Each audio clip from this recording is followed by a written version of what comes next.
like Gaetz is making us proud. He's going to war with them Democrats. He's fighting for our freedom. He risked it all for the people, man. Turn them doubters to believers. Hi everyone, Congressman Matt Gaetz here. Thanks for watching the Gaetz Network. This is a service of our congressional office, so make sure that you go to our website, gaetz.house.gov. There you can sign up for our newsletter that goes into the events of the United States Congress each and every week with my special insights. Also, make sure to follow us on social media. We've put those accounts on the screen. That way you're connected to all of our work on your behalf. And finally, I would suggest that you always consume the Gaetz Network through the Rumble app. If you download the app and then turn notifications on, it's the best way you know when we go live so that you can see our speeches on the floor, committee hearings, and other remarks on important matters to you. Again, thanks for watching the Gaetz Network. Programming continues. Mr. Gaetz of Florida is recognized. Well, I think we're really getting somewhere here. You know, you all have terrifically described the future of warfare. And even a country lawyer can hear what you're saying, that it has to be autonomous.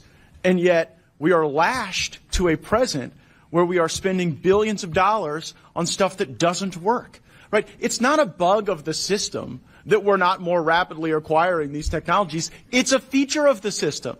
So just for quick math, President Biden requested 68 new F-35s to purchase. Today, in America, 29% of the F-35s are fully operationally capable. Now, I don't know much about warfare like my colleagues, but I do know if something costs $100 million, it should definitely work more than 29% of the time, especially if you're telling us it's the past. So we, I think responsibly as the authorizers, we cut 10 off the block and said you got to make more of these things work.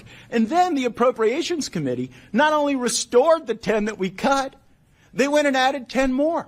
So when you critique our system, Mr. Sang, and didn't allow a vote on the good amendment. So that's what you're up against. What you're up against is a corrupt system where principally 5 companies distribute hundreds of millions of dollars in campaign donations and hire former staffers and hire former lawmakers to be able to influence the process for them. And I bet you didn't have me citing Elizabeth Warren on your bingo card today, but she released a 2003 report entitled Pentagon Alchemy, How Defense Officials Pass Through the Revolving Door and Peddle Brass for Gold. And the key findings of Senator Warren's report are that top defense contractors hire hundreds of former government officials, mostly as lobbyists. The defense industry consolidation increases the risk for big corporations to abuse the powers of the revolving door. And the big defense contractors hired the most revolving door lobbyists and stocked their board with the most former government officials. So to all of you great innovators who are describing the future of warfare to us, do you think it's a fair fight?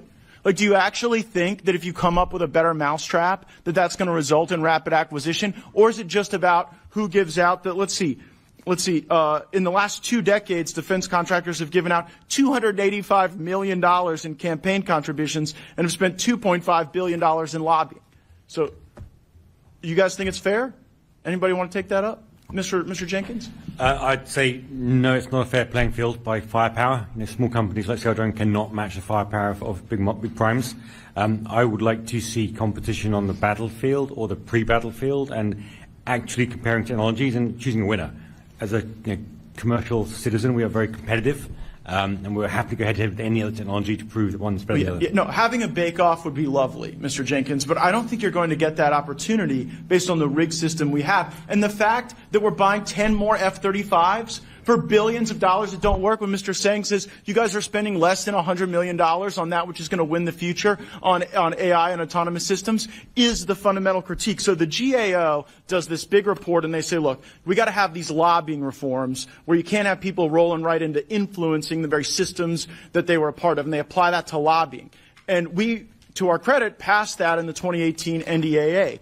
But then DOD started interpreting that to say, well, that's just registered lobbying. That's not acquisition as well.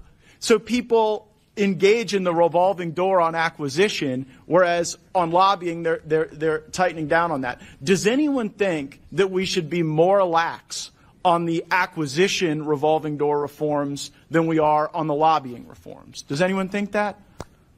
Do any of you challenge the premise that the acquisition process is corrupted when the senior Pentagon officials and the senior generals involved in these programs then go work for the big five companies? Do any of you say, no, that's not corrupt? Any of you? Well, the silence is deafening. The silence is deafening because you all know you're playing a rigged game, and we participated in it, and it's shameful. It should be the very bake-off that Mr. Jenkins is describing. But we'll do all this stuff to learn about all these exquisite technologies, but again, it is not a bug of the system. It is a feature of the system, and it is deeply unpatriotic. A final question for you, Mr. Singh. How much money, you made mention of the amount of U.S. equipment in Ukraine that is not being used on the battlefield because the Ukrainians don't think it works. Do you have an assessment as to like how much money that is? It's in the billions. In the billions. In the billions. And so U.S. taxpayers are paying for the inflation to send stuff to Ukraine that doesn't even work, and it's magnitudes more than on the stuff we're spending for ourselves that does work. Thank you for your testimony. It's illuminating and enraging all at the same time. I yield back. Matt Gaetz is making us proud. He's going to war with them Democrats. He's fighting for our freedom. He risked it all for the people, man. Turn them doubters to believe. Chair recognizes the gentleman from Florida, Mr. Gaetz. Thanks for being here.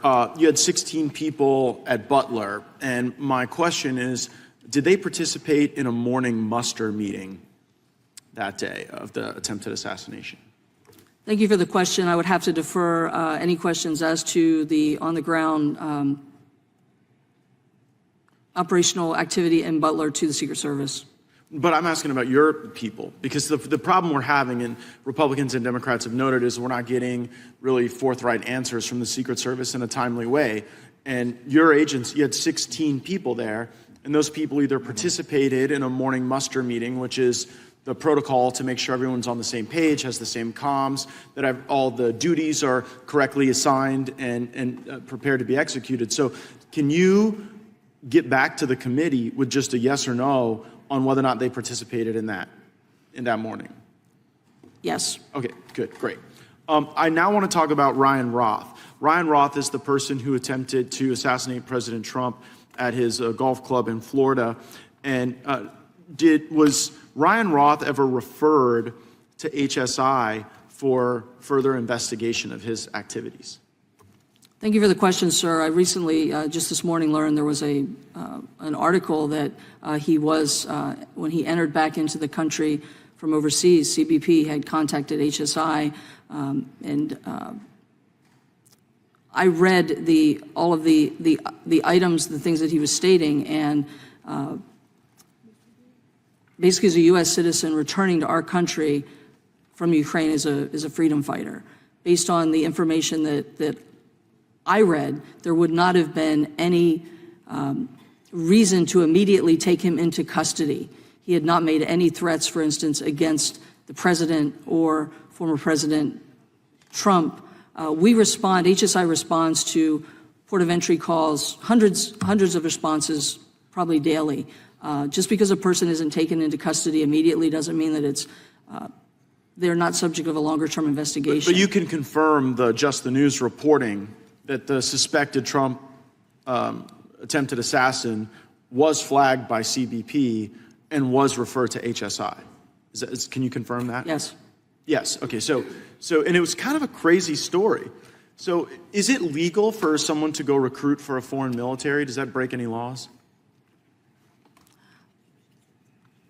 I don't know, sir. I would have to look into that a little bit further. Me too, frankly. But if recruiting for a foreign military was somehow improper, then that would necessitate some need for investigation, I would think. And here's the story that CBP picked up when they referred it to HSI. They say in their memo, suspect is a U.S. citizen who traveled to Kyiv, Ukraine, for 3 months to help recruit soldiers from Afghanistan, Moldova, and Taiwan to fight in the Ukrainian war against Russia. Subject stated that he does not get paid for his recruiting efforts, and all his work for the Ukrainian government is strictly volunteer work. The subject stated that he obtains money from his wife to help fund his trips to Ukraine. And so when this guy shows up with a business card and this story about how he's recruiting fighters in Ukraine and his wife's paying for it, CBP says this is a little odd. And then they send it to HSI. HSI declines to to further investigate. And what you're saying is you think based on the facts that you're aware of now, that was the right decision by HSI.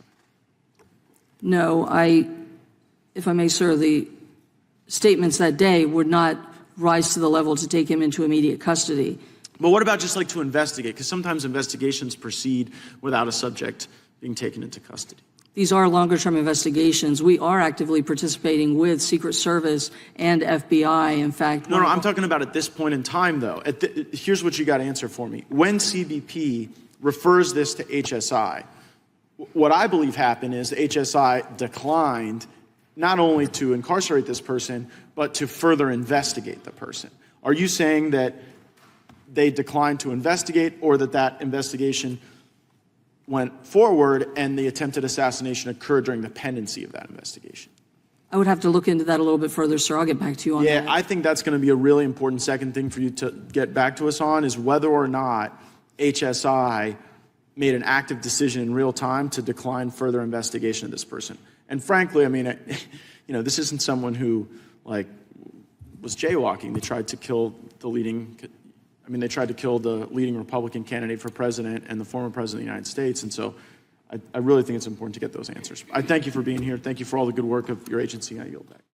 Matt Gaetz is making us proud. He's going to war with them Democrats. He's fighting for our freedom. He risked it all for the people, man. Turn them doubters to believe. Hi everyone, Congressman Matt Gaetz here. Thanks for watching the Gaetz Network. This is a service of our congressional office, so make sure that you go to our website, gaetz.house.gov. There you can sign up for our newsletter that goes into the events of the United States Congress each and every week with my special insights. Also, make sure to follow us on social media. We've put those accounts on the screen. That way, you're connected to all of our work on your behalf. And finally, I would suggest that you always consume the Gaetz Network through the Rumble app. If you download the app and then turn notifications on, it's the best way you know when we go live so that you can see our speeches on the floor, committee hearings, and other remarks on important matters to you. Again, thanks for watching the Gaetz Network. Programming continues. Matt Gaetz, the biggest firebrand inside of the House of Representatives. You're not taking Matt Gaetz off the board, okay? Because Matt Gaetz is an American patriot and Matt Gaetz is an American hero. We will not continue to allow the uniparty to run this town without a fight. I want to thank you, Matt Gaetz, for holding the line. Matt Gaetz is a courageous man. If we had hundreds of Matt Gaetz in D.C., the country turns around. It's that simple. He's so tough. He's so strong. He's smart, and he loves this country. Matt Gaetz. It is the honor of my life to fight alongside each and every one of you. We will save America. It's choose your fighter time. Send in the firebrands.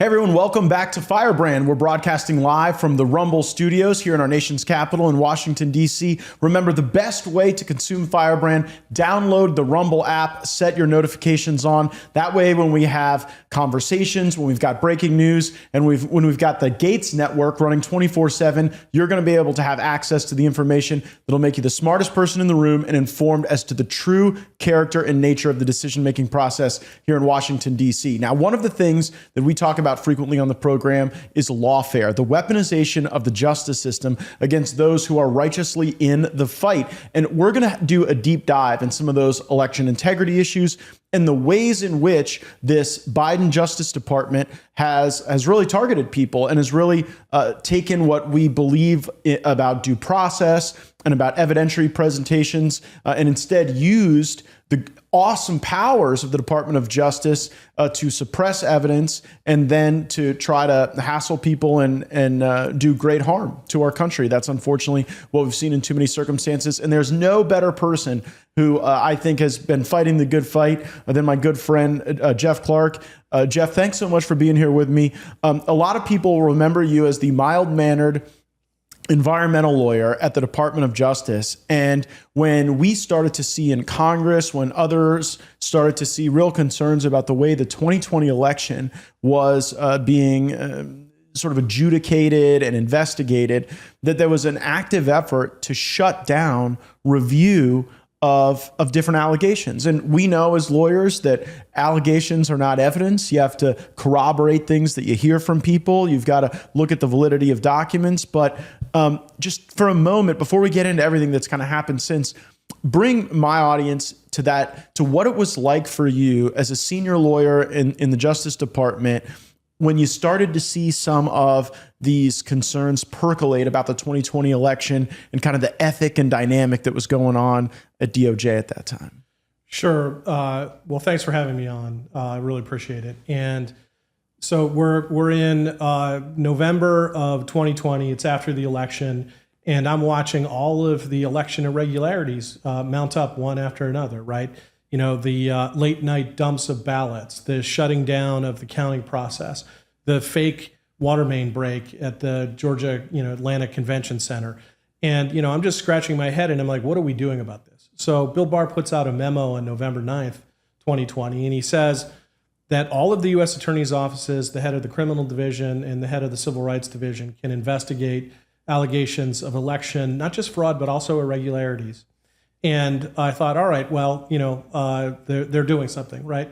Time goes on. We're getting later and later into November, and I'm not hearing that anything is going on. And so, eventually I went to talk to some of the uber leaders of the Justice Department at the time and, expressed my concerns and said, what's going on? And what I was basically told was, we were told by different parts of the career staff that there's nothing we can do here.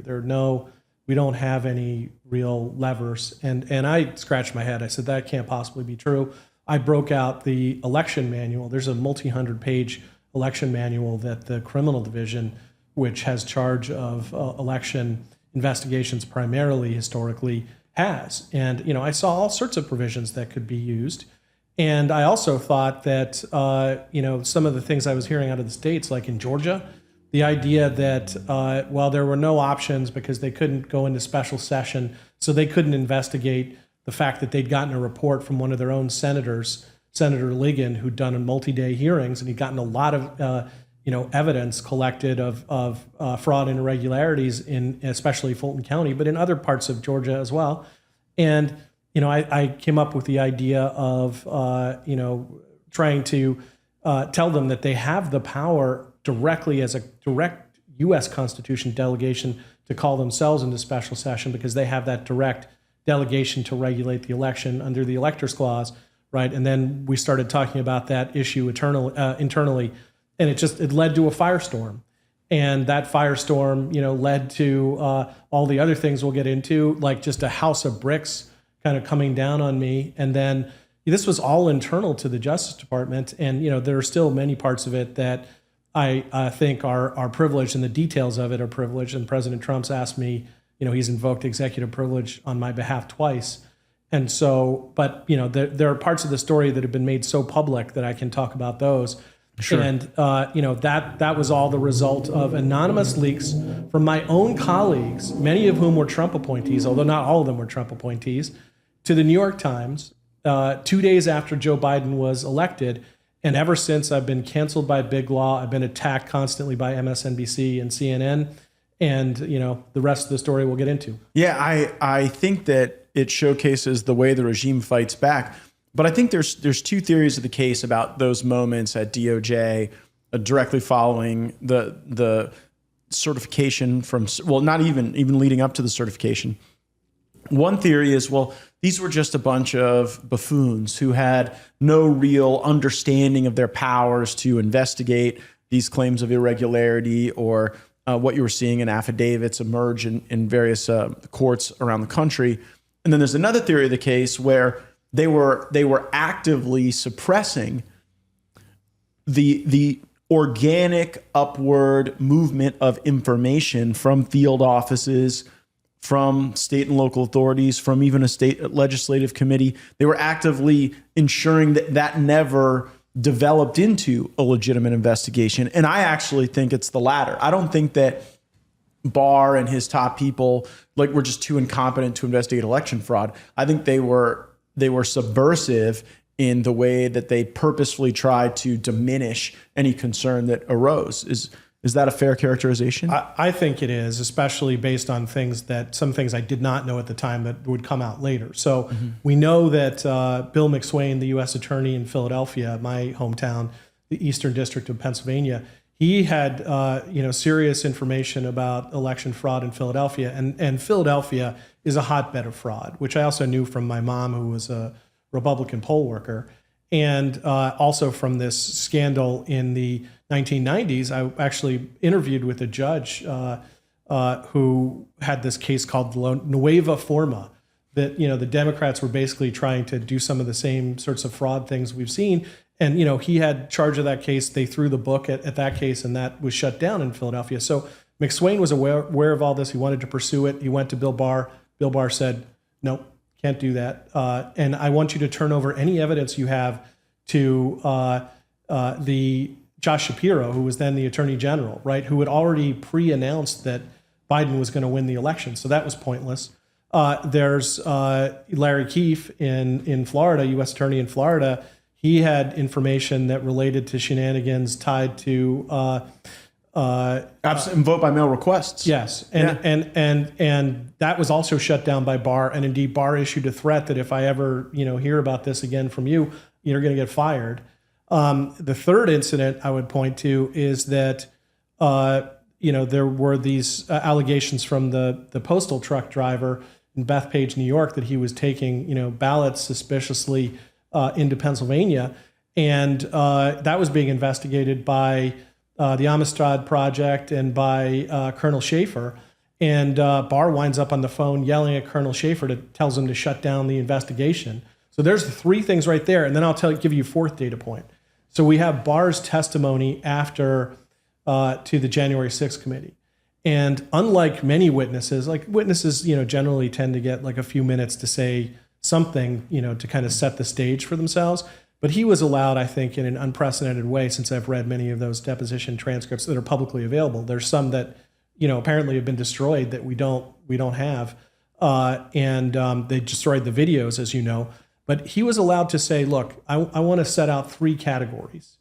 There's a category of election laws being changed by actors within a state other than the legislature, because the Electors Clause says the state legislature is in charge of those rules.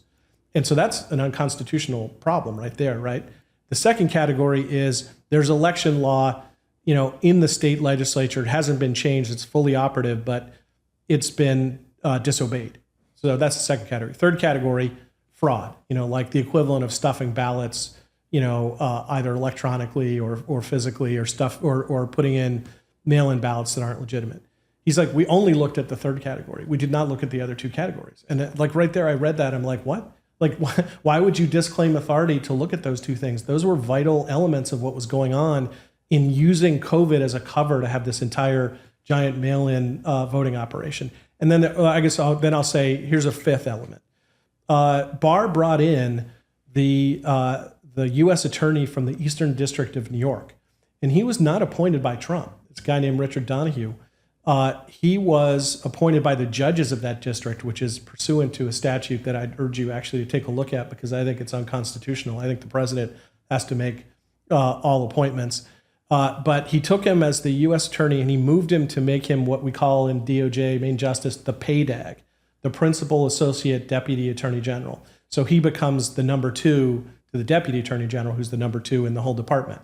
So Donahue is brought in, and he's given exclusive charge of all election-related investigations. And I have no idea why you would bring in, first of all, why would a U.S. attorney want to leave to be the PAYDAG?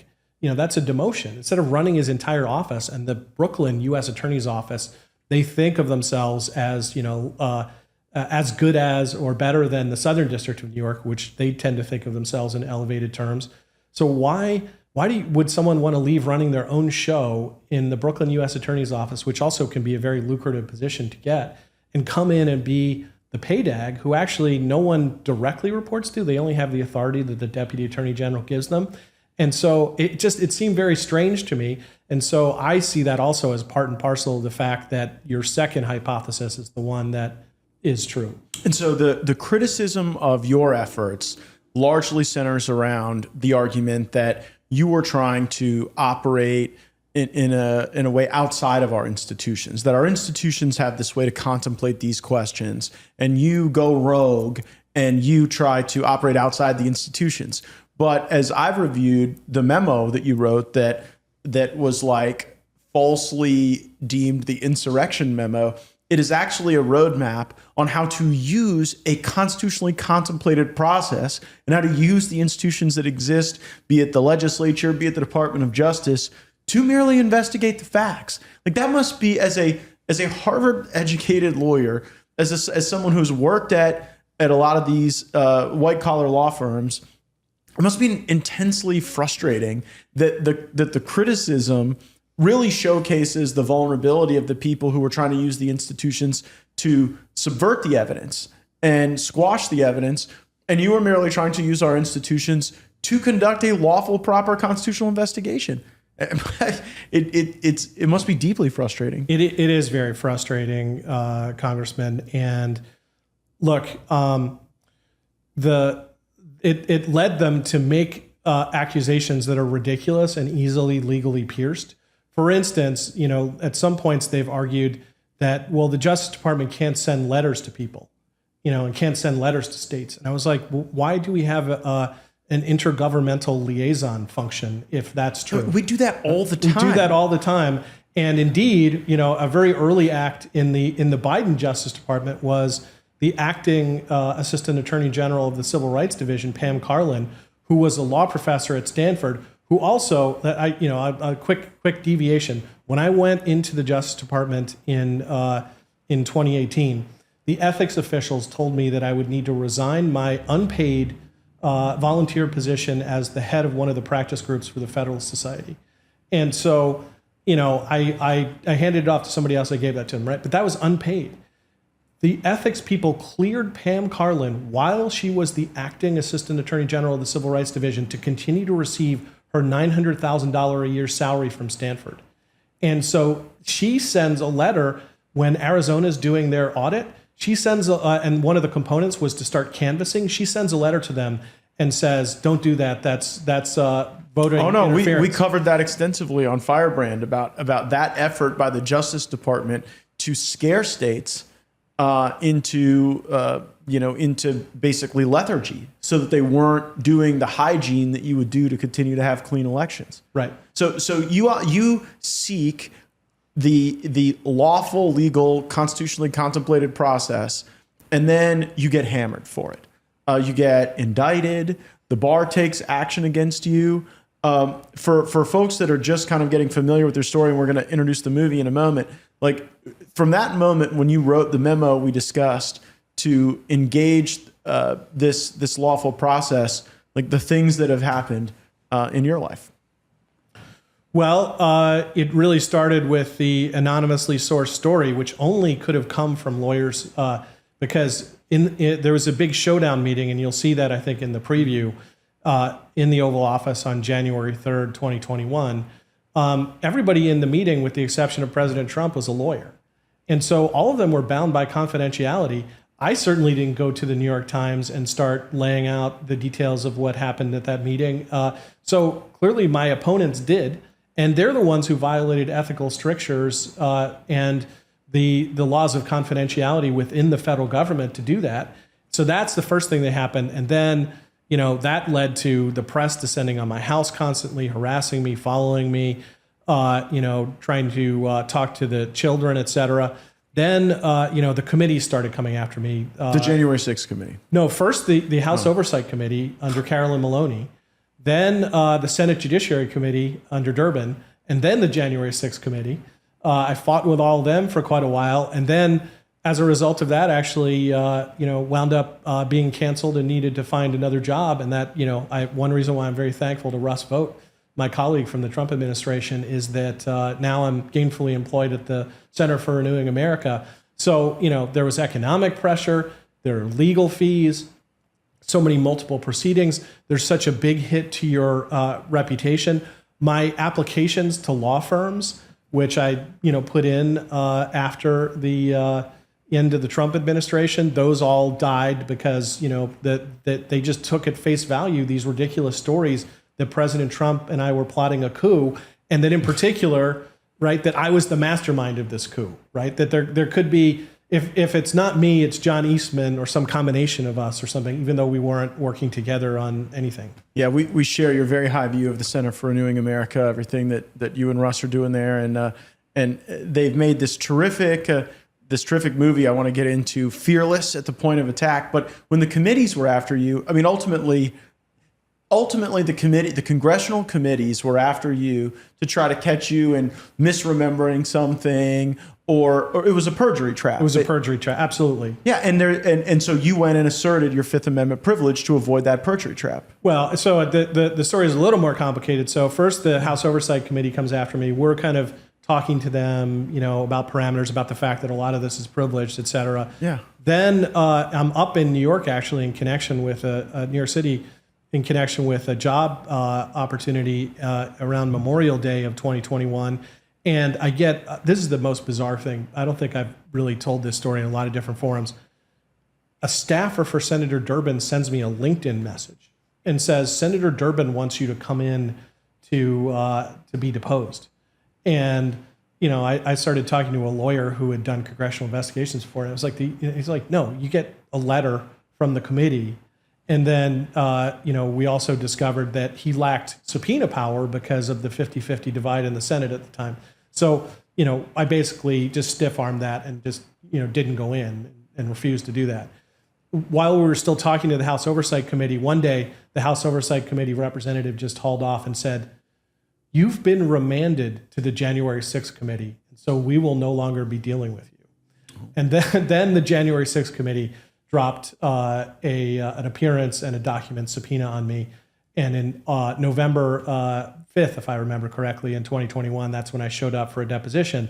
And I think I shocked everybody. They moved the hearing place 3 times, they said, to accommodate great interest in your deposition. And so I think they clearly thought that they were going to lay this perjury trap, or they thought that I would cave and I would start saying things that they could use against President Trump, who's their ultimate end, as we all know, their objective to bring him down. And so that's why they had everybody attend. Adam Schiff came in person, and everybody else was up on a Microsoft Teams kind of setup on the screen, all the members, with the exception of Benny Thompson, the chairman. He was AWOL.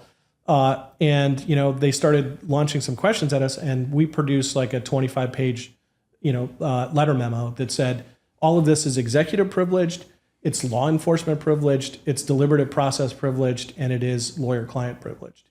And they tried to keep me there. They went into a tiff, and they said, "You exit the room. We're going to have a discussion, and then we'll have you return." So we went off to a side conference room. After 10, 15 minutes, they called us back. And, we walked in and we could hear they were still debating with each other. They clearly were divided. There were some of the members who were like, there's some arguments here. Like, we're going to have to digest this. We're going to have to, resume the deposition later or something. And there were others saying like, no, we're going to do this today. And so we walked in, and then Schiff turned around angrily, and he's like, go away. Like, what, we haven't called you back yet. But we obviously only went back once they, one of the staffers told us to come back. So we went back, waited another 10, 15 minutes. We came back. It was clear the strategy that they came to was that they were going to have Schiff try to crack me. So he and I went kind of mano a mano on some legal arguments for a while. And then, we were just going round and round the horn with nothing much happening. Liz Cheney in particular wanted to, know the question of what members of Congress had I cooperated with and coordinated with in order to write the letter, et cetera. And so, a whole bunch of lines of questions that we refused to answer because it was a perjury trap and because it's all privileged. And so we just said, look, you can't possibly have digested this 25-page letter in, 20 minutes, in between breaks. And so, we're going to leave. And then, I got the stern talking to in the warning. Chairman Thompson has not adjourned this deposition. You may not leave. And so I looked at the big Microsoft Teams thing, which is as big as this wall over here to your left. And I said, well, Representative Thompson is not here. Chair Thompson's not here. So we're leaving. So we got up and we left.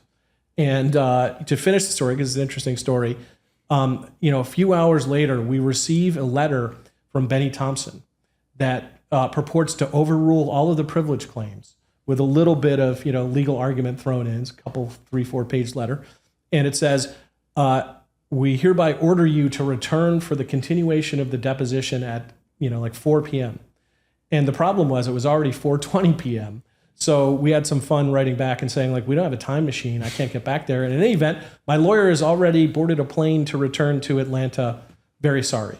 And so eventually they tried to hold me in contempt, and I had to come in for a second deposition. It was at the second deposition. I sent a long letter beforehand where I stood on that letter too. But then I went in for a second deposition in early 2022 and took the fifth. And then they just asked me a whole bunch of questions and they left. And then all they did was attack me in hearings later that year. And they are not the only entity that has been on the attack. Whether it's been even the Department of Justice's Inspector General showing up at your house and wrestling you out of bed. Just it seems as though the process is the punishment. Yes.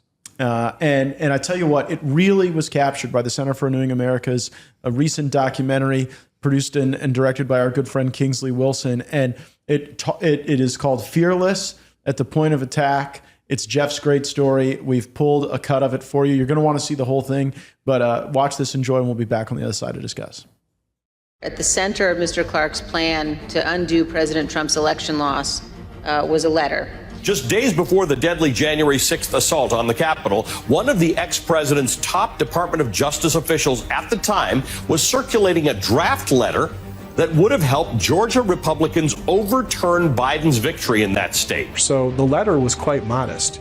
The letter indicated that the Georgia legislature could call itself into special session, and they should look at the report they had received from their own Senate subcommittee and then decide for themselves whether the certified slate of electors at that time for Joe Biden was actually the proper slate of electors or not. I mean, you can't imagine something that seems, more process-oriented, right, and more basic and more fundamental to making sure that the American people have confidence in their elections than a recommendation that a state legislature do a further analysis.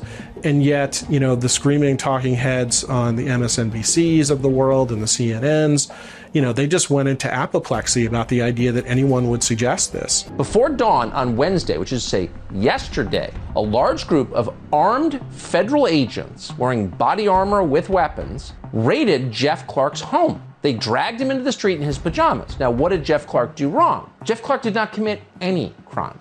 What he did wrong was calling for an investigation into voter fraud.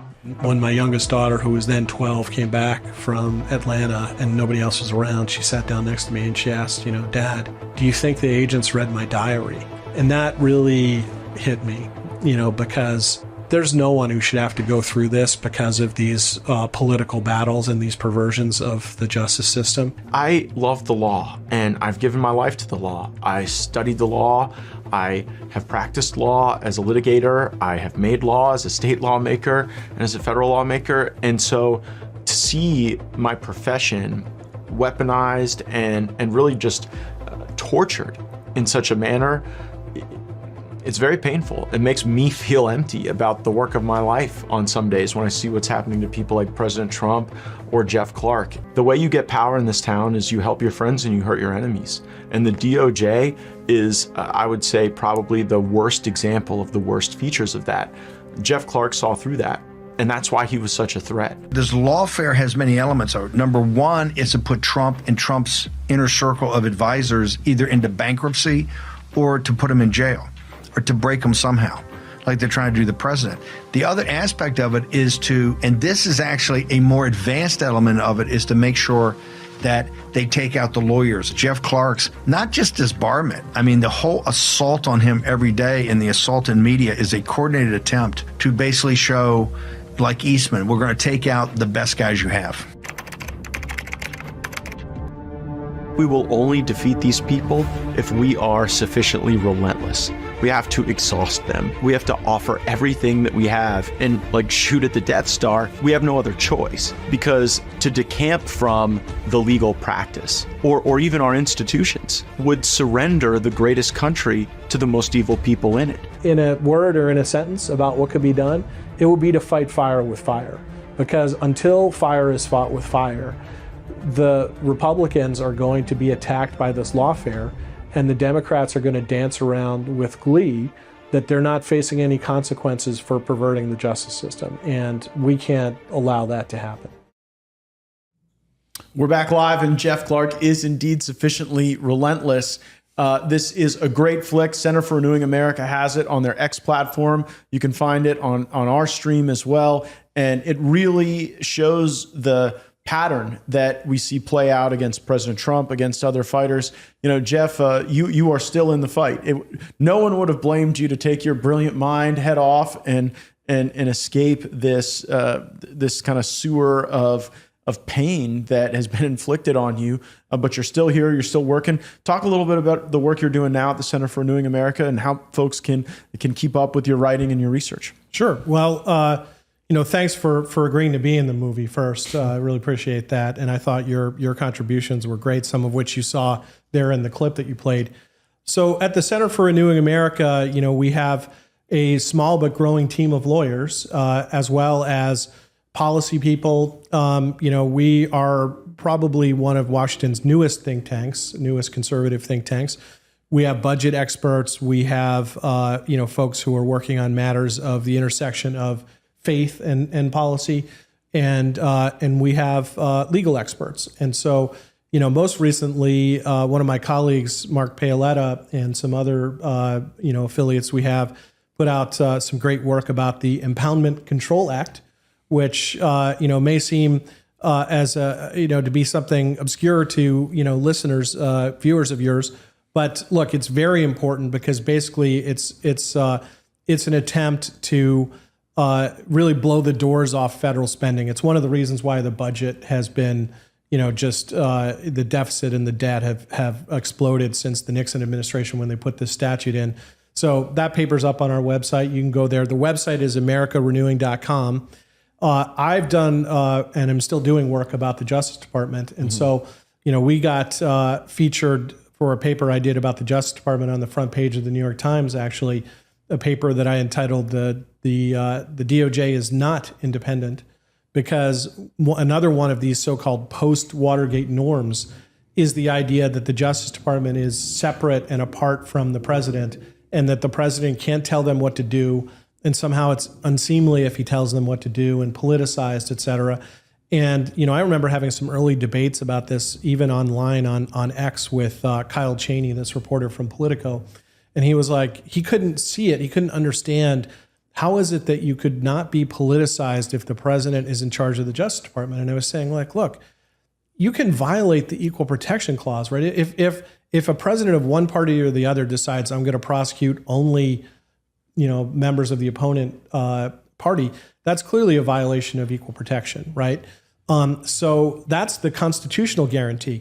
The idea, though, that the president is not the head of the executive branch, he is the head of the executive branch. That means the DOJ reports to him, the Attorney General. Which branch of government is the DOJ in, if not the executive branch? Well, what the unstated or sometimes stated answer to that is that, they're part of the fourth branch of government, right? The unelected bureaucracy that wants to be free of presidential power or any other branch's power to the extent that. Yeah, that's not really built into our concept of checks and balances, that there's this completely unaccountable floating orb at the Justice Department. Right. And look, I don't want to pat myself on the back too much, but I viewed Merrick Garland, the Attorney General's big statement that they broadcast last week from the Great Hall of Justice, which incidentally one of my big corner offices at the Justice Department was close to. The other one was on the floor just above it, behind it. And he's in the Great Hall of Justice on the second floor of the Justice Department, surrounded by, murals of the great figures of justice, like, Moses and Jesus, but Blackstone, et cetera. And he's talking to all the U.S. attorneys. And he says, at the Justice Department, we believe in independence and we believe in protecting the norms of, the Justice Department that we've followed ever since Watergate. And as my paper explains, and so I really encourage your, viewers and listeners who have an interest in this to go to the website, americarenewing.com, and look at that paper, is that what are norms, right? There's the Constitution, there's statutes, there are regulations, they're judicial decisions. Norms for me does not compute. Norms are not law. They're not any form of law, and they're certainly not a form of law superior to the Constitution and its separation of powers, which only has 3 branches, not 4, not 5. And, I thought that Merrick Garland's entire speech was essentially an attempt to sort of like push back on that and say, no, we want these norms. And we're desperately threatened by the fact that if President Trump is reelected, these norms that we developed of a 4th branch of government and trying to institutionalize that will go into the ash heap of history, but that's where they should go. Yeah, describing something as a norm in Washington, D.C. used to be vaulted, and now it is like a critique, and rightfully so, by the way, because it's been a lot of these norms that have harmed our country a great deal. Jeff, the question a lot of my viewers will have is, are we ready for what's coming next? Now, you got such a close look at the way the machine of this town tried to squelch any concerns about election integrity. And I mean, this election is ongoing right now. People are voting in Pennsylvania and elsewhere. What would you tell my viewers about the cleanliness and the integrity of the election that is underway currently? Well, I'd like to see that there were more efforts undertaken in that direction. We only have less than 50 days now. So I think, in terms of what operationally can you do, I think you need to get as many of your neighbors, to either put in mail-in ballots or commit to show up that day. And on election day, if you can take the day off and you can help drive people there, that'd be great. Talk to any undecided voter you can, strike up conversations with your neighbors or with people you meet. What about the laws? Because I look at the laws in some places like Georgia, and they got better with signature verification. And Not with perfect. ending Zuckerbucks in Georgia, for instance. Very good. So yeah, they directionally correct. Yes. But then I look at Maricopa County, Arizona, and I can't really point to a lot of major improvements there. And then I look at Pennsylvania, and it almost feels like they're going in the wrong direction. So when you amalgamate it all together, I guess when people are watching these results come in, how confident should they be?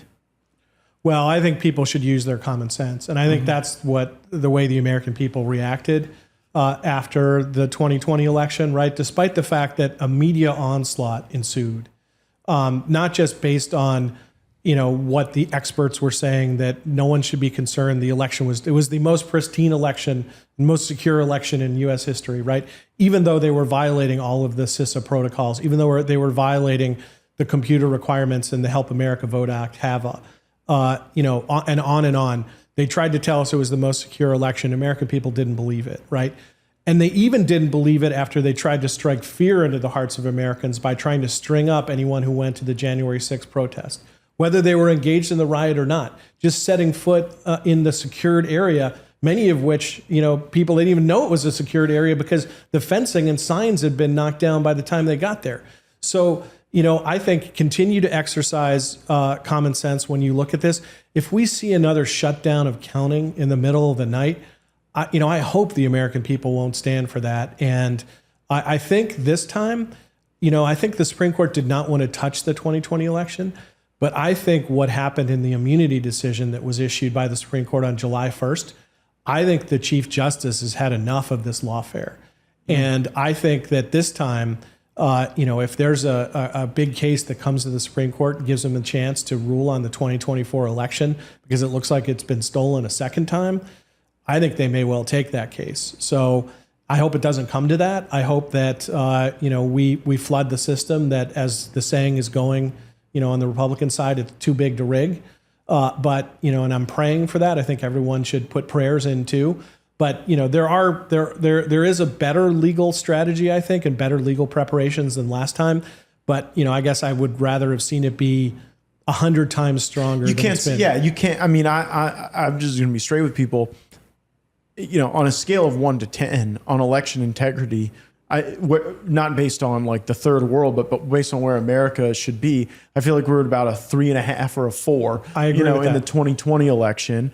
And I feel like now, maybe we're at like a 5.5. I really don't think we have made the requisite reforms, particularly to the mail voting, where we're certain that the ballots that are being tabulated were indeed intended to be cast by a voter. Right. That's my principal concern. And, a lot of the people who watch this program, you're engaged, you're involved. But what you need to know is that the survival of the republic depends on folks a lot smarter than us, technocrats who study these things, who work on these things, and then who are resilient in the crucible moment when it's really on the line. And Jeff Clark is a hero of mine. He's a patriot for our country, because when he saw things weren't going well, he could have just gone along with everybody else. And by the way, if that were the case, he'd be making 3 times the salary at one of the Ivy League, white shoe law firms here in Washington, D.C., but he wanted to be a voice for our institutions. That's what's so tragic about this. He wanted to be a voice for the institutional capacity to deal with these irregularities that we were seeing and the concerns that legitimately needed to be evaluated. And for that, they smeared him, they indicted him, they're trying to disbar him. And this film, Fearless at the Point of Attack, Center for Renewing America, it really chronicles what happens to the people that you have to rely on if you want a safe and secure country. And this is not a political show. It's a show that goes over policy, but the policies that we want to see at the Department of Justice are in line with what you just heard Jeff describe, where the Department of Justice isn't some unaccountable thing out there, but it is actually part of the executive branch, and that it's fulfilling the mandate that the executive achieves through a free and fair election. Jeff, I want to give you the last word, give you the chance to talk about where folks can follow you on X and continue to be supportive of all you're doing for the country. Sure. Well, thanks again for having me on. I really appreciate it, and your contributions to the movie. So the Center for Renewing America, again, is at americarenewing.com. I am at Jeff Clark US on X and on Getter, and at Real Jeff Clark on Truth Social. And, can I do this? Can I ask, if any of your viewers see fit to do it, to send either prayers or contributions to givesendgo.com/Jeff Clark. That's just JEFFCLARK, because, at this point, the legal bills, they're enormous, and they spread across 6 different forums since they started unleashing these attacks against me in early 2021. We have to be relentless. Jeff Clark certainly is. And we would ask all of you to be relentless as well. Thanks so much for joining me, my friend. And we'll be back soon. Roll the credits. Matt Gaetz is making us proud. He's going to war with them Democrats. He's fighting for our freedom. He risked it all for the people, man. Turn them doubters to believers. Jeff Clark is being attacked because he's so strong and so good. They are destroying and have destroyed the rule of law in America, and they were using our judicial system in order to prosecute and persecute President Trump and anyone who supported him. The punishment and the pain that has been inflicted on him in his life is so important to the regime, because they want to set a deterrent. If President Trump had sailed off into the sunset, none of this would have happened. But his key ally in this is this guy, Jeffrey Clark, but who is effectively plotting a coup with the president. What was his only qualification? That he would do whatever the president wanted him to do. Jeffrey Clark, who was fully committed to corrupting the DOJ on Trump's behalf. When they raid your house, they take all your electronics, and they're parking black vans outside your house, and they're following you sometimes, and your communications are being monitored, it can tend to have an impact on you. I mean, Jeff really comes from, one of the interesting things about him is he comes from very much an elite legal background. He went to Ivy League schools. He had one of the most prestigious clerkships you can have short of the Supreme Court, and then spent most of his career, with the exception of his government service, at a very much a white shoe law firm as a partner at Kirkland & Ellis. Well, the quality of his intelligence, experience, and how he handles himself is extraordinary. We voted yesterday to advance the nomination of Jeffrey Clark to serve as Assistant Attorney General for the Environment and Natural Resources Division. Mr. Clark's qualifications include several years of prior service as Deputy Assistant Attorney General. He's also built a strong reputation in the private sector as a leading litigator with subject matter expertise in administrative law. Mr. Clark's legal colleagues describe him as one of the most capable lawyers with whom they've ever worked. Tell the Senate that his well-rounded background and prior experience in the division make him an excellent choice for this position. When I joined the Trump administration, I became the head of the Environment Division. I was Senate confirmed for that. The Democrats tried to hold me up for, at the time, I think a record 14 months. Had a lot of very interesting jousts at my confirmation hearing with 3 senators, Dianne Feinstein, Sheldon Whitehouse, and Al Franken, of all people. Al Franken really thought he had some zingers on me, but it didn't work out that way. And then in the fall, actually the late summer of 2020, I was asked to take over the civil division as well. So I ran the 2 divisions simultaneously. When I checked him out, people just told me that Jeff was a brilliant lawyer, was absolutely the reason that he was over justice. Under Barr is that he had this massive division underneath him, and he was one of the most respected guys from his Harvard days and law school and what he had done in his law firm as a partner. He was one of the most respected lawyers in the Justice Department. They are tabulating the absentee ballots of Fulton County, Georgia's most populous county. A water pipe has broken inside the arena. They had counted 86,000 absentee ballots. We don't know how many more they have yet to tabulate, but all the tabulation of those ballots has now stopped. We're told by election officials they may not finish tabulating those votes for a day or 2. It now appears there actually was meaningful voter fraud in Fulton County, Georgia last November. That is not a conspiracy theory.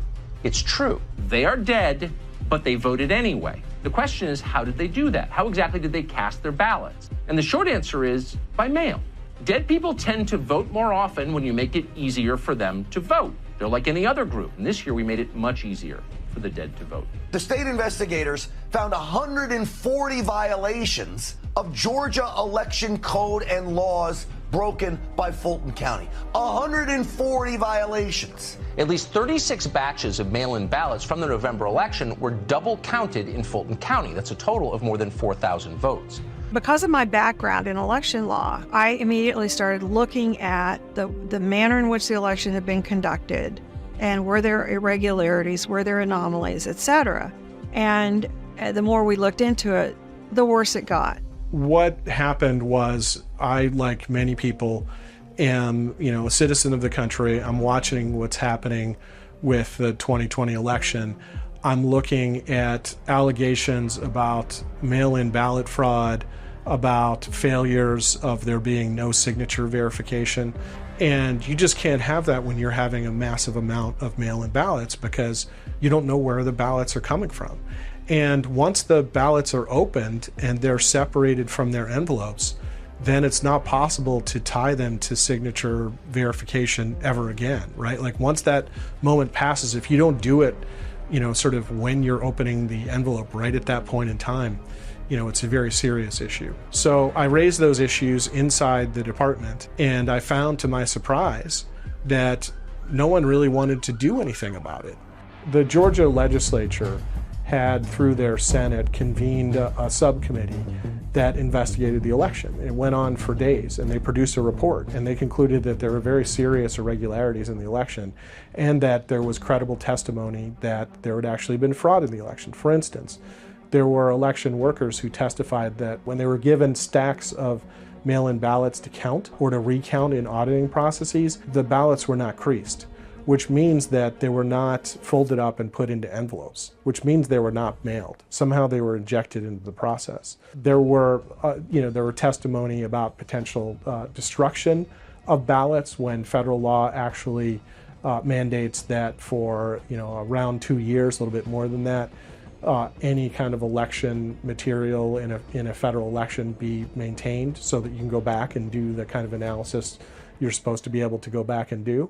And just a whole mine run of issues were raised, and there were recommendations for further action there. At the center of Mr. Clark's plan to undo President Trump's election loss was a letter. Just days before the deadly January 6th assault on the Capitol, one of the ex-president's top Department of Justice officials at the time was circulating a draft letter that would have helped Georgia Republicans overturn Biden's victory in that state. Jeffrey Clark, who was the acting head of the Justice Department's Civil Division at the time, wrote emails that essentially would have laid out a roadmap and given permission for Georgia Republicans to subvert the election results. So the letter was quite modest. The letter indicated that the Georgia legislature could call itself into special session, and they should look at the report they had received from their own Senate subcommittee and then decide for themselves whether the certified slate of electors at that time for Joe Biden was actually the proper slate of electors or not. I mean, you can't imagine something that seems, more process-oriented, right, and more basic and more fundamental to making sure that the American people have confidence in their elections than a recommendation that a state legislature do a further analysis.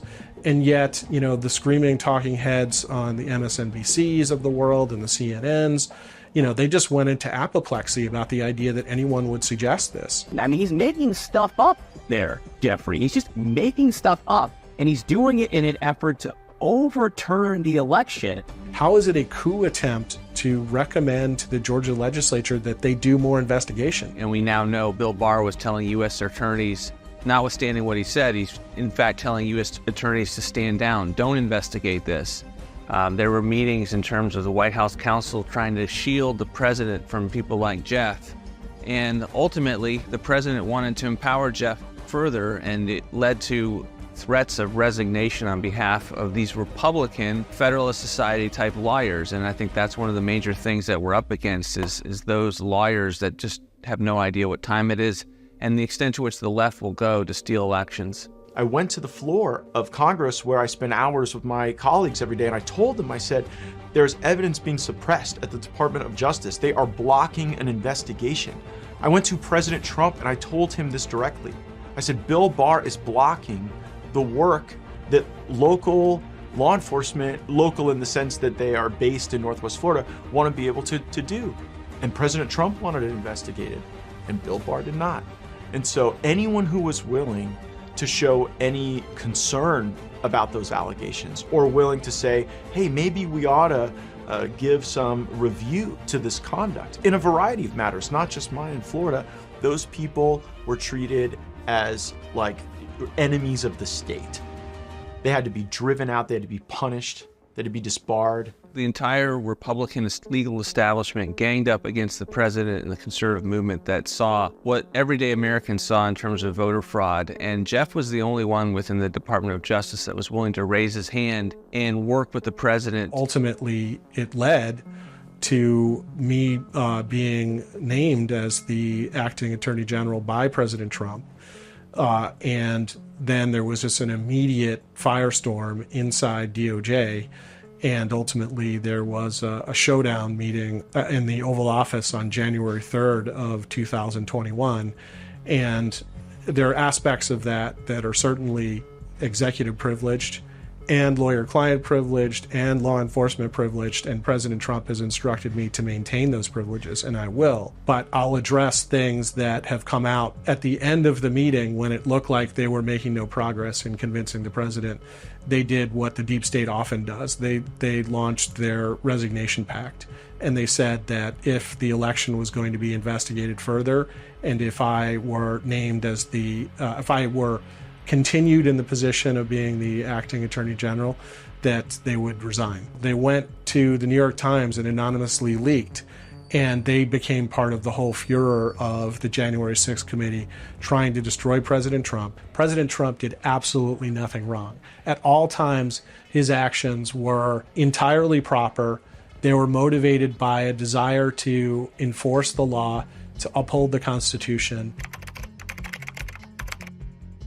Before the January 6th committee subpoenaed me, the Senate Judiciary Committee, because I had not come in voluntarily and because they didn't have the votes in order to get a subpoena issued given the 50-50 divide in the Senate, they just put out a report attacking me. They called it something like subverting justice. And then the January 6th committee, after that report was out there and they had that under their belt, they subpoenaed me to come in early November of 2021. Mr. Chairman, I move that the committee favorably report to the House committee's report on a resolution recommending that the House of Representatives find Jeffrey Bossert Clark in contempt of Congress with a subpoena duly issued by the Select Committee to investigate the January 6th attack on the United States Capitol. I was approached by Jeff in mid to late October of 2021 to represent him in connection with the January 6th committee subpoena to him. We appeared in front of the committee on November 5th, asserted a large number of objections in a very lengthy letter, There ensued a letter writing contest with the committee, which finally culminated in them lining up a committee vote to hold him in contempt. When that vote was announced, we asserted the Fifth Amendment, and they pulled the vote and did not end up holding him in contempt. And fortunately, as a result of that, Jeff did not suffer the same fate as Peter Navarro and Steve Bannon. The January 6th committee is the worst abomination and the worst abuse of congressional investigative authority in the history of the United States. When we were all in college, we were told in breathless tones that the House Un-American Activities Committee in the House and the Senate were the worst thing that ever happened. But those committees were properly formed and their subpoenas were properly issued. The January 6th committee was not properly formed, and therefore the subpoenas were not properly issued. And beyond that, they behaved in an abusive and high-handed manner towards all of the witnesses and really wreaked havoc on the constitutional rights of all the witnesses that they dragged in there. I am deeply ashamed as a member of this government, particularly at the way you've been treated. Before dawn on Wednesday, which is to say yesterday, a large group of armed federal agents wearing body armor with weapons raided Jeff Clark's home. They dragged him into the street in his pajamas. Now, what did Jeff Clark do wrong? Jeff Clark did not commit any crime. What he did wrong was calling for an investigation into voter fraud. Around 7 a.m., there's this, massive commotion, banging at the door, the likes of which I've never heard, and muffled voices. And the first thing that popped into my head is there something going wrong with my neighbors? Is there a fire? Are people like, Jeff, you got to get out of there as soon as possible? And so, since that was my thought, I just grabbed the dress shirt I had worn from the prior day, and I threw it on and I ran downstairs. Can you step outside with me? We got a search warrant, and we need to speak to you guys. Can I get you to step outside for me? Can I call my lawyer? Sure. Come on outside. Yeah. Let's step outside. Just real quick, we got to clear the house, make sure it's safe. I opened the door, and to my surprise, what did I see but flak-jacketed agents, and from the Justice Department. As it would turn out, I would find out they were from the Justice Department's Inspector General's office, not from the FBI. And also, there were Fairfax County police detectives. And they all looked to be heavily armed, and they said, we have a search warrant and a warrant to seize all of the electronic devices in your house. Please come out, and we're going to go into your house. And I asked to see the warrant, and they said, no, you have to come outside. And I said, well, let me put some pants on. I thought there was an emergency with neighbors or something. Maybe there's a fire. And they said, no. Go ahead and step on out here. Come this way. Can I put pants on first? Sir, we got to clear the house. We're going to clear the house. As soon as we clear the house, we'll get you talking to your lawyer and get some pants on, okay? Can I open the garage and stand in the garage? It's a search warrant. It's a search warrant, so just come on right over here. Stand behind the cars and we'll see you. While I was outside, I put my hands behind my back because I was thinking, I was just doing a little bit of pacing and wondering, if there were neighbors who were seeing this happen, right? Because it's at a time when a lot of people are getting up and going to work. And I thought about what are my next steps to get this warrant and complain about violations of the Fourth Amendment. And so CNN tried to get body cam footage from the Justice Department, but it turned out they didn't have it. And I think that's why they sent along the Fairfax police, because they did have body cam. They went to the neighbors and tried to get footage of what might have happened, from Ring doorbells and the like. They offered to pay, I'm told. To their credit, none of my neighbors agreed to give them any of that. Then they went and they used the local FOIA process, and they got access to the body cam footage. And then CNN decided to distill it down to one image they put in heavy rotation of me outside my house. And they snapped it in the point in time where I had my hands behind my back and I was kind of looking down thinking, to make it appear as if I had been arrested when I was never arrested. After they had swept the house, they brought me back in. I demanded to see the warrant. Again, they refused. And then I began to give them a lecture about the Fourth Amendment and how they needed to show me the warrant. So they ultimately gave it to me. And then I started to read through it, and I realized that it didn't say why the warrant had actually been granted. And so I said, it refers to an affidavit. Can I, where's the affidavit? I need a copy of that to understand why the warrant was granted. And they said, no, we're not giving that to you. To this day, even though we're now talking about nearly 2 years ago, June of 2022, despite demands from my lawyers and myself to see that affidavit, we have not seen it. So it remains a secret as to why my house was raided and searched. Indeed, after this whole incident, and when my youngest daughter, who was then 12, came back from Atlanta and nobody else was around, she sat down next to me and she asked, Dad, do you think the agents read my diary? And that really hit me, because there's no one who should have to go through this because of these political battles and these perversions of the justice system. And so I think that captures in one little vignette, how unfair, illegal, and politicized this whole process is. To see it was really personally haunting. It was, again, this is a prominent, high-credentialed, well-known lawyer. It's demeaning on one level, but it's also meant to be intimidating for the world to see. I love the law, and I've given my life to the law. I studied the law. I have practiced law as a litigator. I have made law as a state lawmaker and as a federal lawmaker. And so to see my profession weaponized and really just tortured in such a manner, it's very painful. It makes me feel empty about the work of my life on some days when I see what's happening to people like President Trump or Jeff Clark. I'm here with the prosecutors and investigators who have worked diligently on the investigation of criminal attempts to interfere in the administration of Georgia's 2020 presidential election. We were all indicted by the Fulton County District Attorney, Fani Willis. And it was a very strange process, again, looking like shenanigans. We found out Jeff had been indicted during the news conference that they called at 10:30 at night to announce the indictment.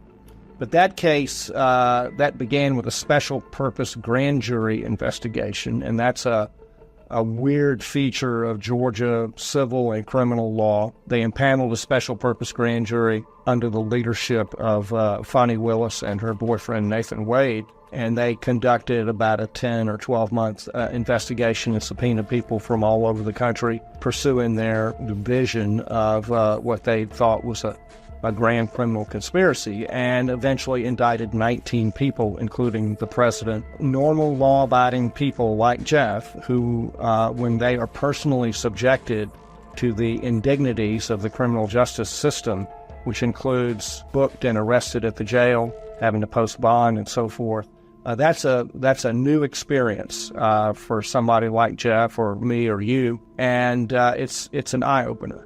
The Fulton County Jail, we were only there for a little while. They did allow us to go in late at night away from cameras and get in and out in a reasonable amount of time and in reasonable good order. To be an assistant attorney general and then be booked into a county jail in Georgia is quite a journey. I'm sure it was very traumatic for Jeff, but he's held up extremely well from beginning to end.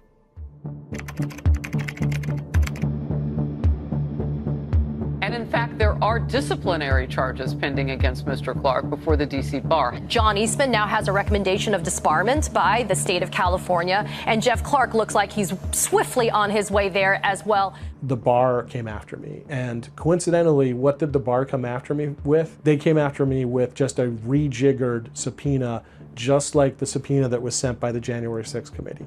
So it was very clear that they were coordinating with each other, and when they realized they couldn't get the information through the January 6th committee, they decided to use the bar process to get it. And so who is Hamilton P. Fox III? He is actually a former Watergate prosecutor. It was one of his first jobs, if not his first job, out of law school. So he goes back that long, and it's clear he's been involved in operations against Republican presidents for a very long time. And many astute observers have looked at parallels between how the Democrats weaponized Watergate against President Nixon and how the whole January 6th episode has been weaponized against President Trump. So I've been caught up in that, even though we're just talking about a letter advising Georgia that they could do more investigation on their own and then make their own decision. That's a pretty darn modest thing. There are two specific charges. One is attempted dishonesty. I encourage your viewers to try to figure out what that could possibly mean. And the second one is attempted serious interference with the administration of justice. They're characterized as attempts because the letter was never sent. This framing is radical and unprecedented. No one has ever been disciplined in the history of bar discipline in the United States, insofar as we can find, over a draft letter that was never sent. So basically, in the D.C. bar, Jeff is being persecuted, I would argue, because he gave legal advice that he thought was good faith legal advice. The president is the executive branch. I mean, basically, he's not just the chief executive officer of a corporation. He is the executive branch. And any of us who have been political appointees, including Jeff and me, are exercising delegated presidential authority. And so the question in Trump versus U.S. is, well, what's the scope of the president's authority? And if he's acting within the scope of his authority, then everything he does is immune. But what about the people around him? If the people around him can be, well, you can't give him honest legal advice because we're going to throw you in jail, then there's the immunity decision doesn't make any sense at all. It takes two to tango. Our government, if you think carefully about what's going on, is that we have taken the sanctions that we apply to places like Venezuela, Cuba, and Russia, and we're turning it on our own people. The summation of the D.C. Disciplinary Council, Mr. Hamilton P. Fox III, argued that I was the most grave threat to the Republic since the Civil War. He's unfortunately become a part of the intense politicization of the criminal law in our country. Legal scholars, and especially members of the defense community, have been warning for years, for decades even, that criminal law in America has gotten so broad and so hard to understand, and there are so many criminal statutes, that a prosecutor who's politically motivated could find some kind of a case to make against almost anyone. The way you get power in this town is you help your friends and you hurt your enemies. And the DOJ is, I would say, probably the worst example of the worst features of that. Jeff Clark saw through that, and that's why he was such a threat. It's shocking to me that you could be indicted and or disbarred for writing a legal memo. And that's what Jeff did. He wrote a legal memo. John Eastman wrote a legal memo. Now, I want everybody to just focus on that for a moment. That was their crime. He has that same legal pedigree. He ran the environmental division. He ran the civil division for the Department of Justice. But he also has this man of the street ability to go and recognize what people are facing in their everyday lives and devise legal battle plans. And they just can't let him go into positions of higher authority. They're trying to, this lawfare has many elements of it. Number one is to put Trump and Trump's inner circle of advisors either into bankruptcy or to put him in jail or to break him somehow, like they're trying to do the president. The other aspect of it is to, and this is actually a more advanced element of it, is to make sure that they take out the lawyers. Jeff Clark's, not just disbarment. I mean, the whole assault on him every day and the assault in media is a coordinated attempt to basically show, like Eastman, we're going to take out the best guys you have.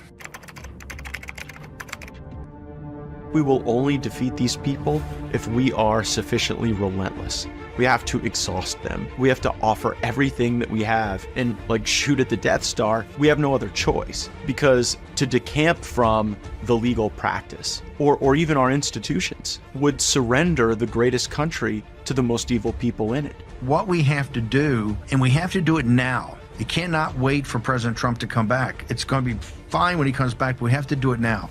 Unless we, on a constitutional basis, using the rule of law, go after these Democrats with exactly the same way that they came after Republicans and Trump people, then you're just going to have, this is going to turn into a banana republic. We have a duty and an obligation to the Constitution, to the system of government we have, to go on offense. And I think we have to do it. It's Jeff Clark's just one of many, but he may be at the top because they know if they take out a Jeff Clark, they can take out anybody. It's not a revenge to hold people accountable. The system requires that we hold people accountable. If you get away with it, if you get away with doing to Jeff what they're doing, if you get away with doing to Eastman what they're doing, if you get away with doing to the January 6ers what they're doing, many of them, right? I mean, in the way they've used the law, if you get away with it, the message is there's not a law. Just whoever's got the power is going to get away with it. We have a monster task in front of us on the administrative and the deep state. And to me, you need somebody with intellect, will, and fight. And when you match those three together, the list gets pretty short. And Jeff Clark's either at the top of that list or near the top of the list. In a word or in a sentence about what could be done, it would be to fight fire with fire. Because until fire is fought with fire, the Republicans are going to be attacked by this lawfare, and the Democrats are going to dance around with glee that they're not facing any consequences for perverting the justice system. And we can't allow that to happen. And he has not put his head down and gone away. And that, to me, takes so much courage. And he's been brave, and they've been horrendous. But no matter what they throw at him, he stands up and continues to fight. The sophistication he's got, and not just the sophistication, this guy's a fighter. I think they expected me to cave, but I couldn't, I won't, and I will never do that.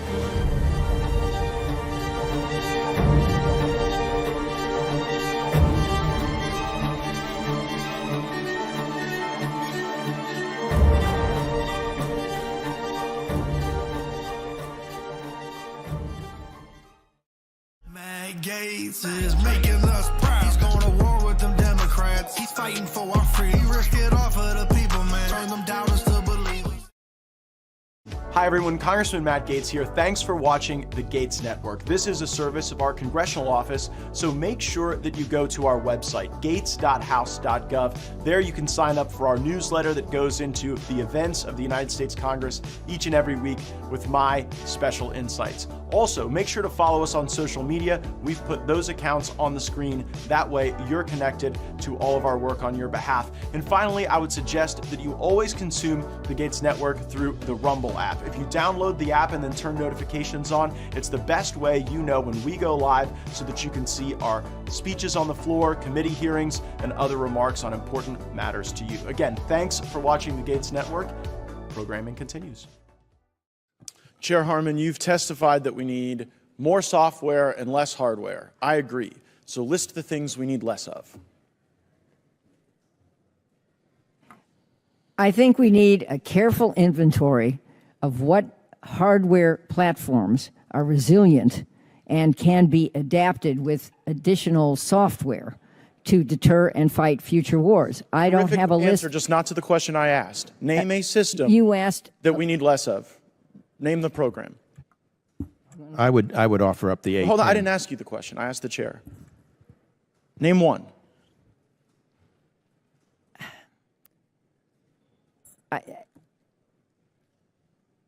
I come back to what I said, which is an inventory of which systems would be useful to fight future wars. I don't think we felt it was our job to list a number of systems that need to be canceled, but it was a job to take. Why didn't you think that was your job? If the core thesis of the report, which I agree with, by the way, is we need more software and less hardware, does it not seem frivolous to then list the things we need less of? The report was a clear-eyed critique of the National Defense Strategy of 2022, which didn't list hardware and software systems. The approach that we took was that we would look at the methodology of the report and assess whether it was valid. We assessed it wasn't, and we then made recommendations for how to adapt it.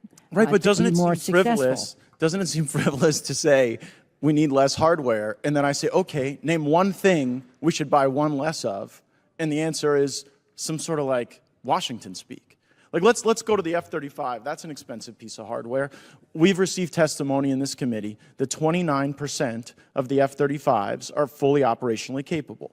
And so we fenced 10 of them, and then the appropriators went and restored the 10 we fenced, and then added 10 more. So how does it serve the National Defense Strategy to continually buy $100 million paperweights? Well, let me agree with you on that. I do agree with you. And I think this committee has tried to make good decisions. And I remember when I served on it, we tried to make good decisions, and we got overruled often, not always. It takes, It takes a lot of work in this building to get Well, it's just things to corrupt. happen. It's corrupt. But I think because- you're right. I think it's corrupt because we're buying stuff we know doesn't work, and then what the appropriators did was they took that money out of what this committee prioritized, which was child care for our military families. All right. And so, it does not advance our case when the people who are sent to critique it then don't come back and say, yeah, here's our assessment. The F-35 doesn't work. We buy too much of them, and that should go into tech, the tech that's going to help us. And I think that's your call, and I'm glad that you made it. I don't think that was our call as the writers of this commission report. I think our call was to critique a document prepared in the old-fashioned way that we think should change. If you don't critique the systems by name, it just sort of it blends into the ether. Another question about the National Defense Strategy. So we heard on Monday of this week that there are billions of dollars of materiel, U.S. materiel, sitting around in Ukraine that will never be used, that the Ukrainians will not deploy in the fight. We heard that from the contractor that we curated to come give us testimony in California. And we also know from testimony given before this committee that the Inspector General cannot attest to end-use monitoring of that very equipment. So you've got a combination of billions of dollars of equipment and then non-legally compliant end-use monitoring. Does the combination of those factors necessitate us contemplating the risk of a lot of these weapons making their way to the black market and having a national defense strategy that will respond to it? Well, I think it's very important to track the materiel that's sent into Ukraine or any other war theater funded by the United States. I would note that most of the expenditure for equipment goes to U.S. manufacturers. I think you would agree. Yeah, but I don't really care. Okay, this is just one of the craziest arguments. Well, we got billions of dollars sitting over there. We're not monitoring it correctly. The Ukrainians aren't using it in the fight, but be proud that we're making it here at home. Well, that's a problem. I'm not going to argue that. I'm also, having been to Ukraine twice this year, including last week, very impressed with what the Ukrainians are able to do on their own and the equipment that they're able to produce. I'd love them to do a little more on their own, frankly. Well, it Final shows question. us up. Do you contemplate in your critique of the national defense strategy the risk of the fact that China can hit a moving target with a hypersonic weapon and we can't? How do you assess that? Yes, we agree that that's a huge problem. And at the beginning of the hearing, Chairman Rogers mentioned that, and we are behind in hypersonics, Mr. Gaetz. That's just a fact. Yeah, tragic. Thank you, Mr. Chairman. I yield back. Matt Gaetz is making us proud. He's going to war with them Democrats. He's fighting for our freedom. He risked it all for the people, man. Turn them doubters to believe. Chair recognizes the gentleman from Florida, Mr. Gaetz. Thanks for being here. You had 16 people at Butler, and my question is, did they participate in a morning muster meeting that day of the attempted assassination?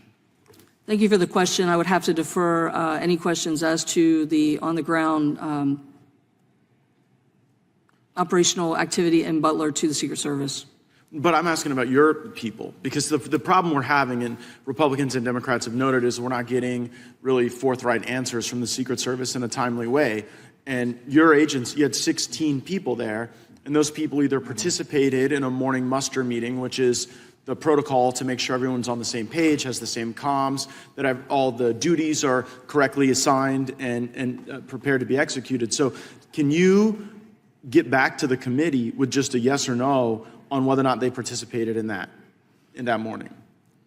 Yes. Okay, good, great.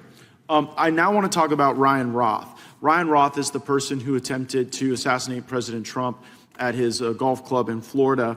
And was Ryan Roth ever referred to HSI for further investigation of his activities? Thank you for the question, sir. I recently, just this morning, learned there was an article that he was, when he entered back into the country from overseas, CBP had contacted HSI, and I read all of the items, the things that he was stating, and basically, as a U.S. citizen returning to our country from Ukraine as a freedom fighter, based on the information that I read, there would not have been any reason to immediately take him into custody. He had not made any threats, for instance, against the president or former President Trump. HSI responds to port of entry calls, hundreds of responses, probably daily.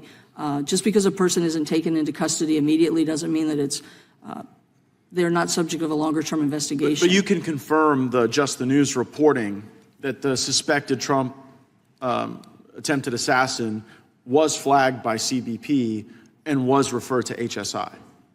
Can you confirm that? Yes. Yes. Okay. So, and it was kind of a crazy story. So, is it legal for someone to go recruit for a foreign military? Does that break any laws? I don't know, sir. I would have to look into that a little bit further. Me too, frankly. But if recruiting for a foreign military was somehow improper, then that would necessitate some need for investigation, I would think. And here's the story that CBP picked up when they referred it to HSI. They say in their memo, suspect is a U.S. citizen who traveled to Kyiv, Ukraine, for 3 months to help recruit soldiers from Afghanistan, Moldova, and Taiwan to fight in the Ukrainian war against Russia. Subject stated that he does not get paid for his recruiting efforts, and all his work for the Ukrainian government is strictly volunteer work. The subject stated that he obtains money from his wife to help fund his trips to Ukraine. And so when this guy shows up with a business card and this story about how he's recruiting fighters in Ukraine and his wife's paying for it, CBP says this is a little odd. And then they send it to HSI. HSI declines to further investigate. And what you're saying is you think based on the facts that you're aware of now, that was the right decision by HSI. No, if I may, sir, the statements that day would not rise to the level to take him into immediate custody. But what about just like to investigate? Because sometimes investigations proceed without a subject being taken into custody. These are longer-term investigations. We are actively participating with Secret Service and FBI. In fact, no, I'm talking about at this point in time, though. Here's what you got to answer for me. When CBP refers this to HSI, what I believe happened is the HSI declined not only to incarcerate this person, but to further investigate the person. Are you saying that they declined to investigate, or that investigation went forward and the attempted assassination occurred during the pendency of that investigation? I would have to look into that a little bit further, sir. I'll get back to you on that. Yeah, I think that's going to be a really important second thing for you to get back to us on, is whether or not HSI made an active decision in real time to decline further investigation of this person. And frankly, I mean, this isn't someone who was jaywalking. They tried to kill the leading Republican candidate for president and the former president of the United States. And so I really think it's important to get those answers. I thank you for being here. Thank you for all the good work of your agency. I yield back. Gaetz is making us proud. He's going to war with them Democrats. He's fighting for our freedom. He risked it all for the people, man. Turn them doubters to believers.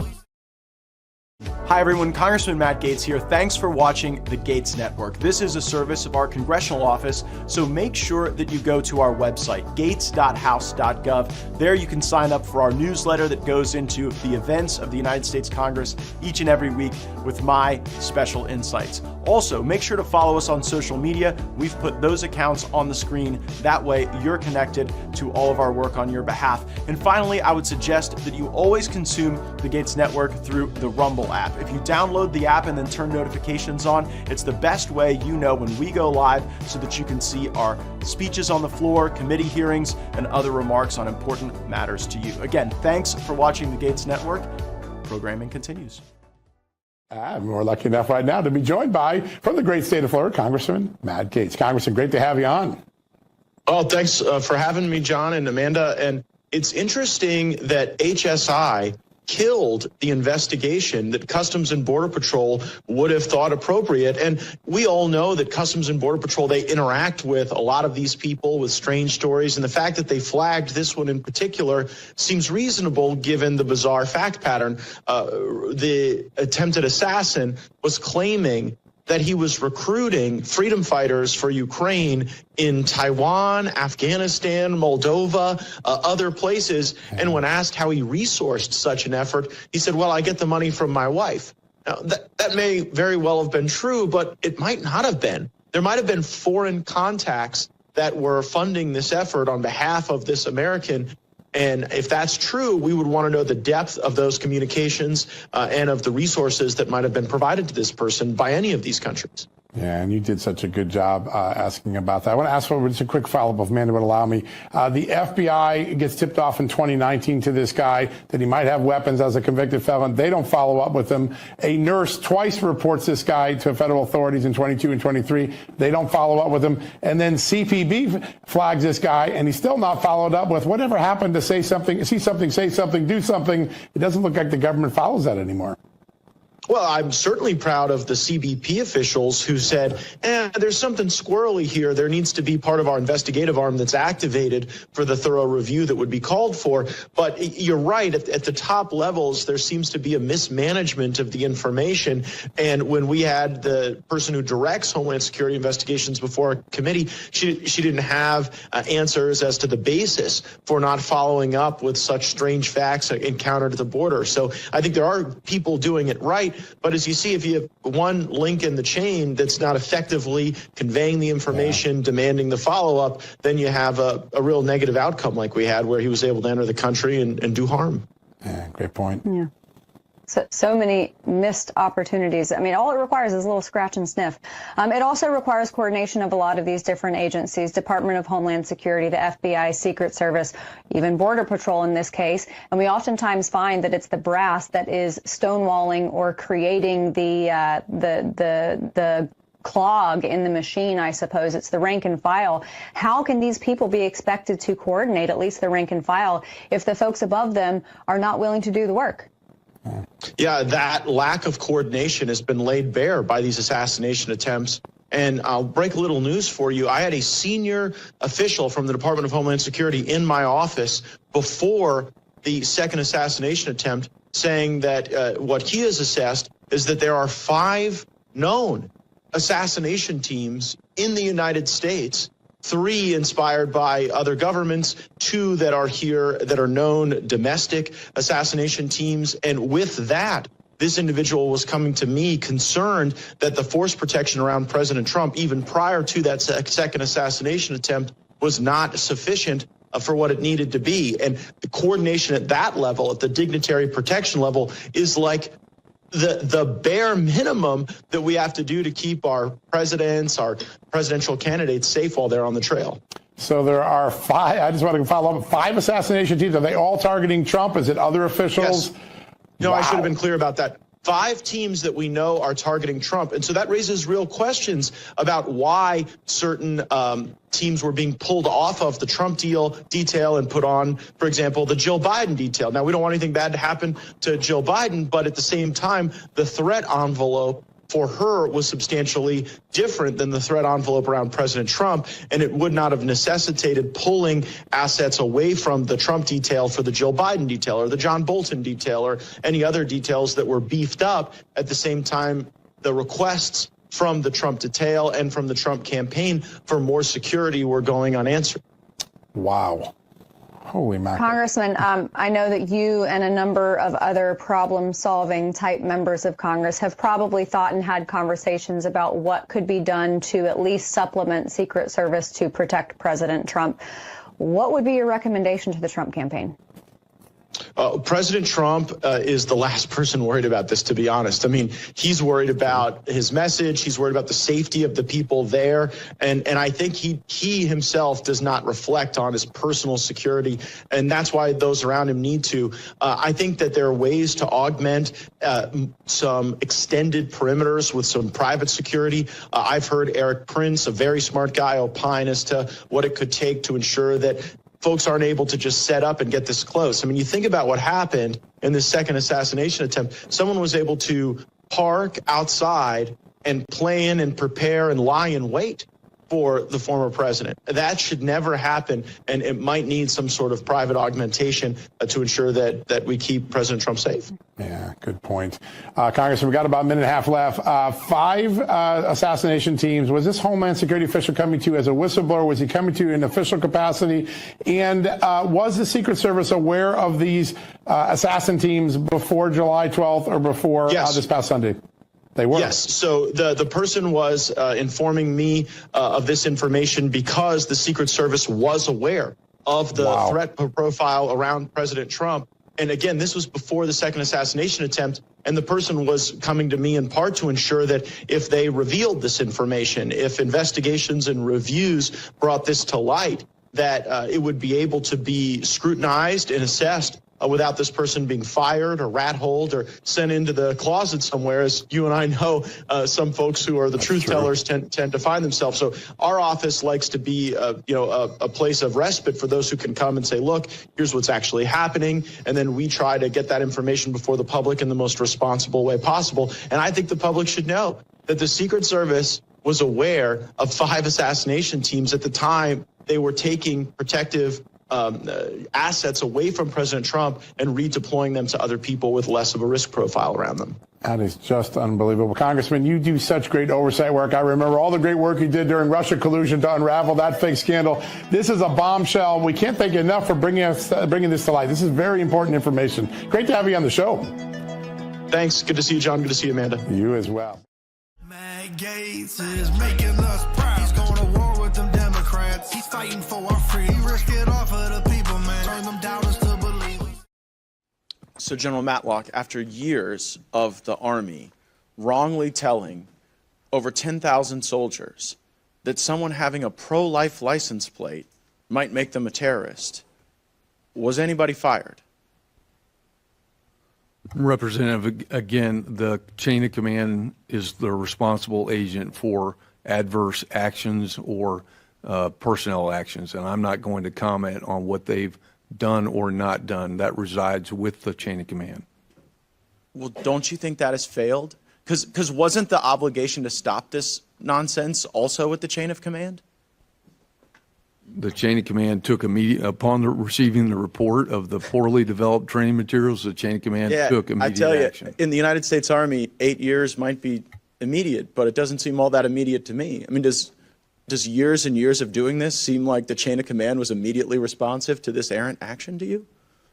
Representative, we recognize that is a very long period of time. Okay, so we'll dispense with immediate then. Okay, so you're kind of playing games. I mean, I think the Congress deserves to know, after you all screwed up with 10,000 soldiers, whether you fired anyone, whether you suspended anyone, whether anyone got a demotion in rank, or what the consequence was. Like, you don't get to just say it's our chain of command and it's not Congress's business when you screw up to this magnitude. Like, does that not register with you? Representative, it does. That's why I'm here today. Right. So just tell us, did anyone get fired, suspended, demoted? Any of those three? Representative, again, those training materials were very poorly prepared. Right, but we don't they believe. Were used so for a this long, is what's going on, General. We don't believe that your chain of command approach is going to be sufficient to deal with this if you play hide the ball on what the consequence was. And it sort of seems to be a DoD-wide problem that that people who express policy or scripture aligned with Christian faith get demonized and attacked. I mean, we saw that in the United States Navy when the SEALs wanted to have an exception for the vaccine, and then your own Inspector General had to say that they were improperly treated. We saw it in the Marine Corps when someone posted a Bible verse and was then subjected to disciplinary action. And now here in the Army, I mean, Mr. Chairman, I'm at a loss because they won't even tell us what they've done. Now I'm wondering how this emerged. It was in 2017. Who was the Chief of Staff of the Army then? And I believe in 2017, General Milley was the Chief of Staff of the Army. Oh, well, interesting. Do you think this is happening elsewhere, this kind of stuff? Representative, in the United States Army, no, I don't think it is. Yeah. Well, here's what I'd do, Mr. Chairman. I would demand answers to the questions that we're asking. I don't even know how to use my last minute and a half of time because they're not going to answer the question on what consequence. And if the consequence isn't public, it doesn't function as a sufficient deterrent. Like what you guys do when you allow this to happen for years with no consequence, and then 8 years later or whatever, when you're called out on it, you say, well, there's a consequence, but we won't tell you what it is.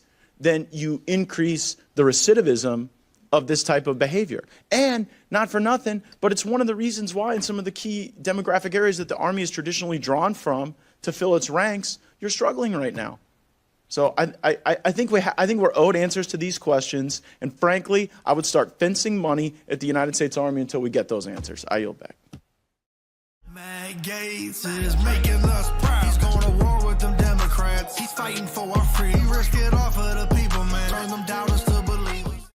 Speaking. What night are you speaking? Are you speaking tonight? Or one person? No. Hey, you're not. If you took that stage, you would get booed off of it. You would get booed off the stage.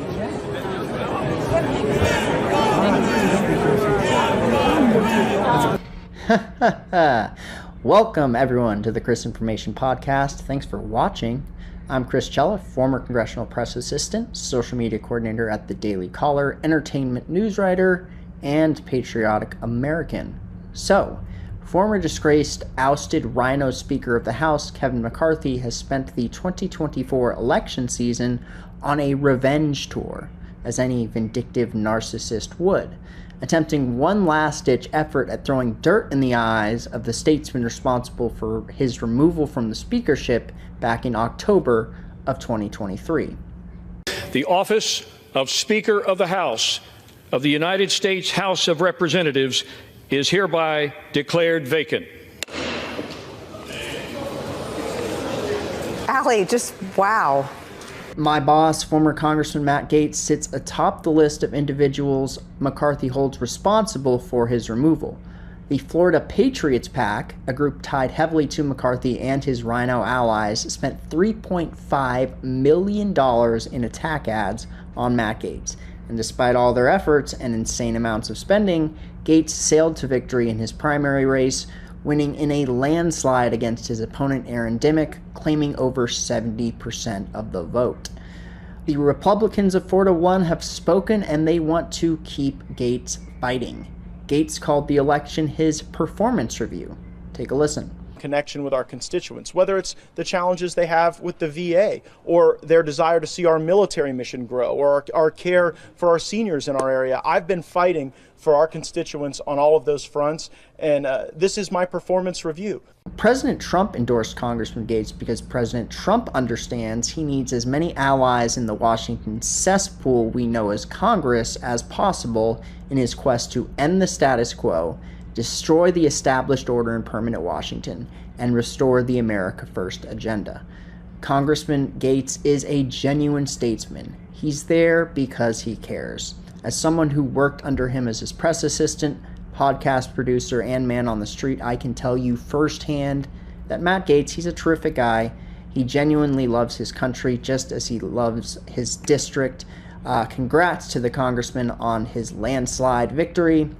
And that's all I have for you guys today. Be sure to drop a like on this video and subscribe. You get a chance to win a $50 Amazon gift card. So do it for that, if for nothing else. Don't forget to follow me on Twitter and Instagram at ChrisCella_Jr. for more news, updates, memes, and a ton of other stuff. Thanks for watching. See you in the next one. Bye. Gaetz is making us proud. He's going to war with them Democrats. He's fighting for our freedom. He risked it all for the people, man. Turn them doubters to believe.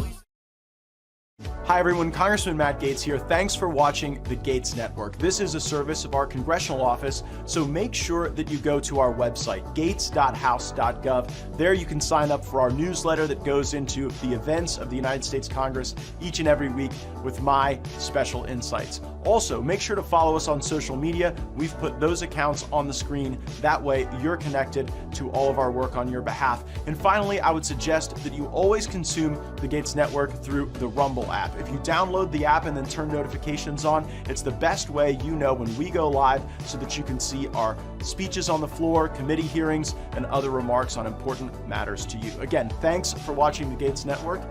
Programming continues. Thank you, Mr. Chair. Just a couple weeks ago, the governor of California, Gavin Newsom, referred to California's crime policies as a national model. And Vice President Harris, of course herself from California, has said that California is a, quote, role model for what can be done around the country. So I think that this hearing, looking specifically at California's crime situation, is a timely opportunity to evaluate that thesis as to what kind of a national model California provides when it comes to its approach to crime. And that approach consists of three main elements. The first is a systematic effort to defund police departments in cities like Los Angeles, San Francisco, and Oakland. Second, a systematic effort to not enforce criminal laws with the election of so-called progressive prosecutors like George Gascon, Kamala Harris, and Chesa Boudin in San Francisco, Gascon again in LA, Pamela Price in Oakland. And then thirdly is just taking a hatchet to the criminal code with laws like Prop 47, for example, which passed in 2014 and effectively legalized retail theft, spawning this crisis of retail theft and smash and grabs across California. Prop 47 also effectively legalized drug possession, even for Class A drugs, even for fentanyl. And what that has done is made it impossible for us to get folks who have drug addiction the help that they need, so that you have them just living on our streets and tragically all too often dying on our streets in these open-air drug markets that you have to walk through, wade through in many of our major cities. 2 years after Prop 47 came Prop 57, which made tens of thousands of very serious, heinous criminals eligible for early release. Now, of course, California voters would never have passed such a thing if it were properly described to them. But unfortunately, the initiative was described on the ballot as only applying to nonviolent offenders. It was described as such by the then Attorney General, Kamala Harris. In reality, it made criminals eligible for early release who had committed crimes like rape, human trafficking with minors, assault with a deadly weapon, drive-by shootings. All of this was described as nonviolent activity by the Attorney General. And so with the passage of these measures, Prop 47, Prop 57, the defunding of police, the so-called progressive prosecutor movement, we have seen crime go up in California. The results speak for themselves. Just over the last 5 years, violent crime has gone up 15.1%, aggravated assault 30.6%, homicide 9.1%, aggravated assault with a firearm 62.9%. The violent crime rate in California is 31% higher than the rest of the country. But those statistics don't even tell the full story. If you look at San Francisco, for example, businesses are closing left and right. In just a short span of time in the last year, you had the closure of Nordstrom, Whole Foods, T-Mobile, Anthropologie, Saks, the iconic toy store that this movie Toy Story was based on had to close. In-N-Out had to close its first restaurant ever, citing the danger to customers and to their workers.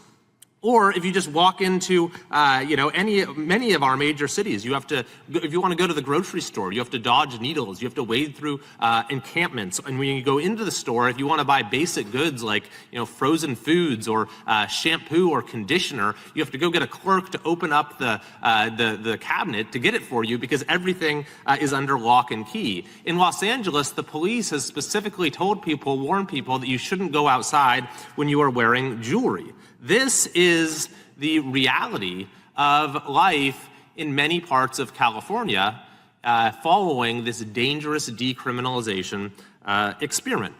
But the good news is this, that while Gavin Newsom says this is a national model, while Kamala Harris says it's a role model for the rest of the country, the people of California are rendering a very different verdict.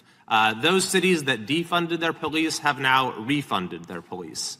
Several of these so-called progressive prosecutors have been recalled or are currently being recalled or being removed from office. And there is a bipartisan initiative right now to largely reverse Prop 47 and end the Prop 47 experiment in California.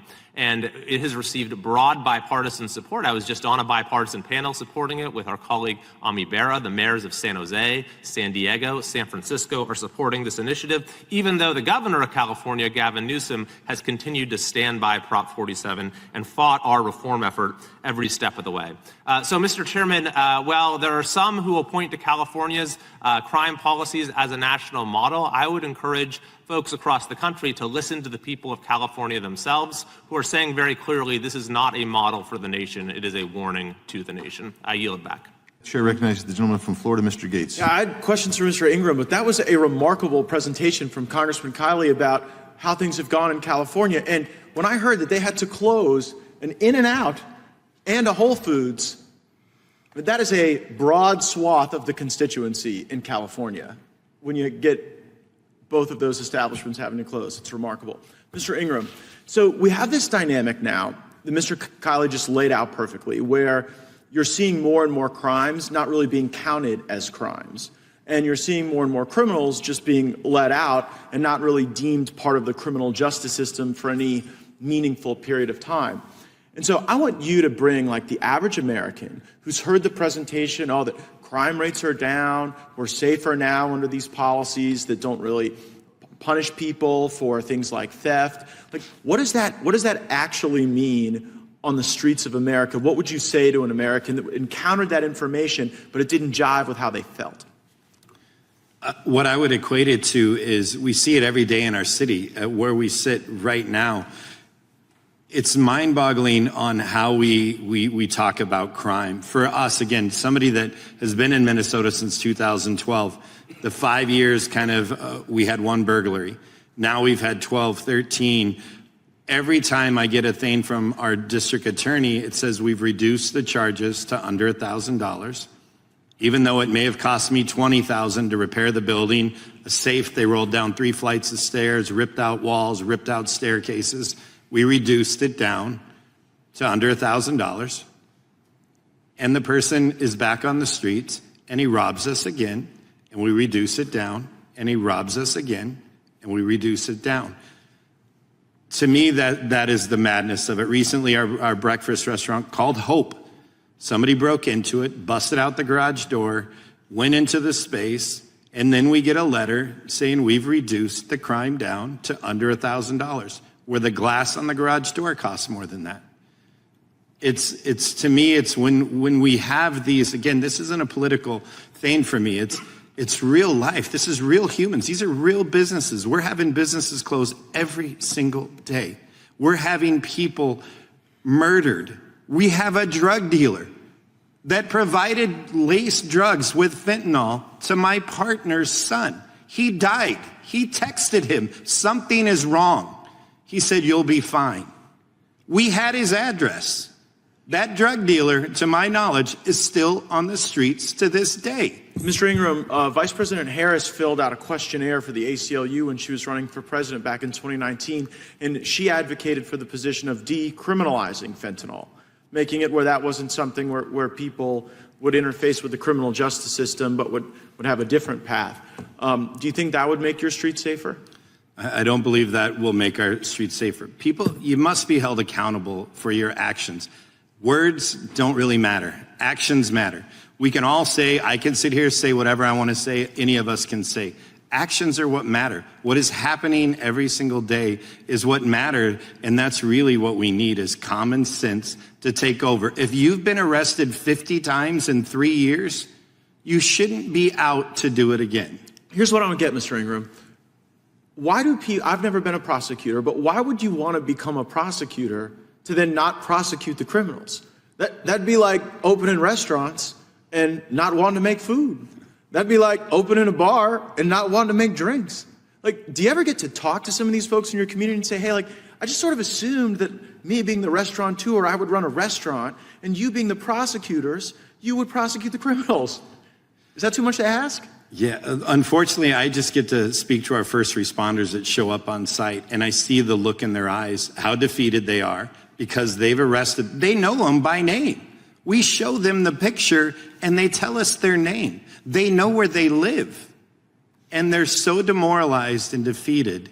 It's insane. Well, we don't live like this in Florida. You don't have to live like this. Florida's ready when you are, as a matter of fact. But I do worry that these bad ideas that we've seen emerge in some of our Democrat-run cities could spread to other parts of the country. In our last few seconds, what would be your warning to a community thinking about adopting these policies that reduce theft thresholds and allow this type of conduct?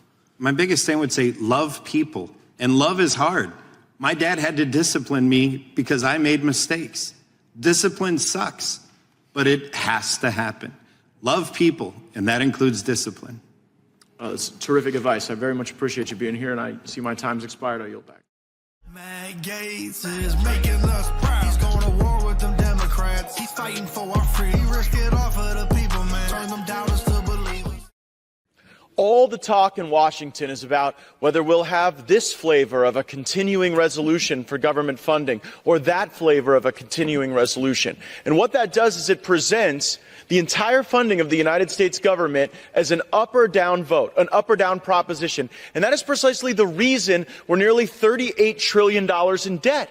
We have to break the fever dream of governing by omnibus spending bill and continuing resolution, and we have to get to single subject spending bills where these agencies have to defend their budget and its programmatic review. And the reason that doesn't happen is because the lobbyists and the special interests who run this town and who own the leaders on both sides, they want it that way. They don't want any itemized review. And so we have to get back to those single subject bills, or we will continue this path we're on, where we're adding $1 trillion in debt to the national debt every 100 days. The American people don't want it. Only the folks in Washington want it, and I'm going to keep demanding a change in the way we think, breaking the fever dream, and getting back to single subject bills. I'll vote against these continuing resolutions. I yield back, Mr. Speaker. Matt Gaetz is making us proud. He's going to war with them Democrats. He's fighting for our freedom. He risked it all for the people, man. Turn them doubters to believers. Hi everyone, Congressman Matt Gaetz here. Thanks for watching the Gaetz Network. This is a service of our congressional office, so make sure that you go to our website, gaetz.house.gov. There you can sign up for our newsletter that goes into the events of the United States Congress each and every week with my special insights. Also, make sure to follow us on social media. We've put those accounts on the screen. That way you're connected to all of our work on your behalf. And finally, I would suggest that you always consume the Gaetz Network through the Rumble app. If you download the app and then turn notifications on, it's the best way you know when we go live so that you can see our speeches on the floor, committee hearings, and other remarks on important matters to you. Again, thanks for watching the Gaetz Network. Programming continues. Matt Gaetz, the biggest firebrand inside of the House of Representatives. You're not taking Matt Gaetz off the board, okay? Because Matt Gaetz is an American patriot and Matt Gaetz is an American hero. We will not continue to allow the uniparty to run this town without a fight. I want to thank you, Matt Gaetz, for holding the line. Matt Gaetz is a courageous man. If we had hundreds of Matt Gaetz in D.C., the country turns around. It's that simple. He's so tough, he's so strong, he's smart, and he loves this country. Matt Gaetz. It is the honor of my life to fight alongside each and every one of you. We will save America. It's choose your fighter time. Send in the firebrands.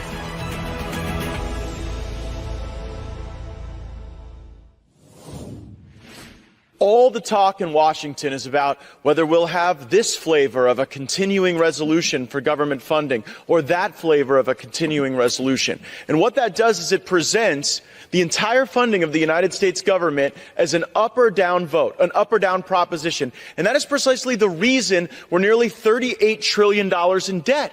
We have to break the fever dream of governing by omnibus spending bill and continuing resolution, and we have to get to single subject spending bills where these agencies have to defend their budget and its programmatic review. And the reason that doesn't happen is because the lobbyists and the special interests who run this town and who own the leaders on both sides, they want it that way. They don't want any itemized review. And so we have to get back to those single subject bills, or we will continue this path we're on, where we're adding $1 trillion in debt to the national debt every 100 days. The American people don't want it. Only the folks in Washington want it. And I'm going to keep demanding a change in the way we think, breaking the fever dream, and getting back to single subject bills. I'll vote against these continuing resolutions. I yield back, Mr. Speaker.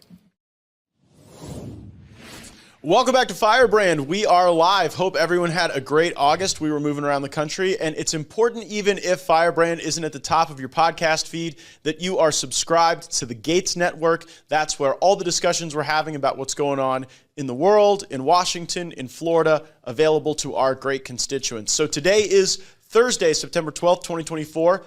Kamala Harris is still the worst vice president in the history of the United States, and you can find out exactly why by taking a quick peek inside your wallet. Not a single American citizen is doing better under this failed story of an administration, unless, in fact, you were a part of that administration or one of their preferred buddies or groups. In the last 12 months alone, over 1.2 native-born Americans lost their jobs through Kamalanomics. Now, that could have something to do with the fact that 1.3 million foreign workers have gained jobs during that same period. So you're going to hear a lot of discussion from Biden and Harris about all these jobs they've created, all the good job numbers. The reality is Americans are losing those jobs to foreign-born workers. And while we're at it, prices are out of control. See, these continuing resolutions I was just talking about on the floor, they lead to the debt, they lead to the rise in interest rates, they lead to the constrained supply, the high demand that leads to inflation. Gasoline prices have skyrocketed by nearly 50% since Kamala Harris took office. And if you think you can avoid it by taking an Uber or a Lyft, think again, because rideshare prices have gone up by almost 40% as well. Now, if you decide to drive, you better be paying attention to the road because you'll be paying about 30% more for any repairs that your vehicle may need. And that's on top of your insurance, which has gone up by almost 55%. So if Kamala Harris becomes president, you might as well kiss your freedoms goodbye because you'll be stuck in your house for the next 4 years. If you cannot afford to leave your house is a prison. And with these prices, that's what's happening. Inflation under Kamala Harris has risen by 20.2%, and it's not only affecting transportation. Eggs up 46.8%, poultry up 24.4%, ground beef up 26.3%, bread up 24.3%, flour up 37%, sugar up more than 31%. There's really no limit on what Kamalanomics is impacting. And she's even taking away Frosted Flakes and Cheerios. That's right. Breakfast cereal is up 22.3%. This is why they've been trying to convince us all to eat the bugs. They're cheaper. If you just eat the grasshoppers and the crickets, all your problems will go away. Maybe next, they'll endorse chasing around cats and dogs for your meals. More on that later. And as I said before, there is no outcome too far-fetched when it comes to Kamalanomics. So joining me to talk about the interface between the very liberal tax and spend agenda of Biden-Harris and what we see in the House of Representatives, a great firebrand, former head of the House Freedom Caucus, Congressman from Arizona, Andy Biggs. Thanks for joining me, Andy. As we look at these rising prices, which I know you're hearing about in Arizona, I hear about in Florida, who do you blame? Well, you got to blame I blame Congress and the policies of this administration. The reason you blame Congress is because we've done nothing to effectively stop the ridiculous spending levels that are being imposed on us even more by this administration.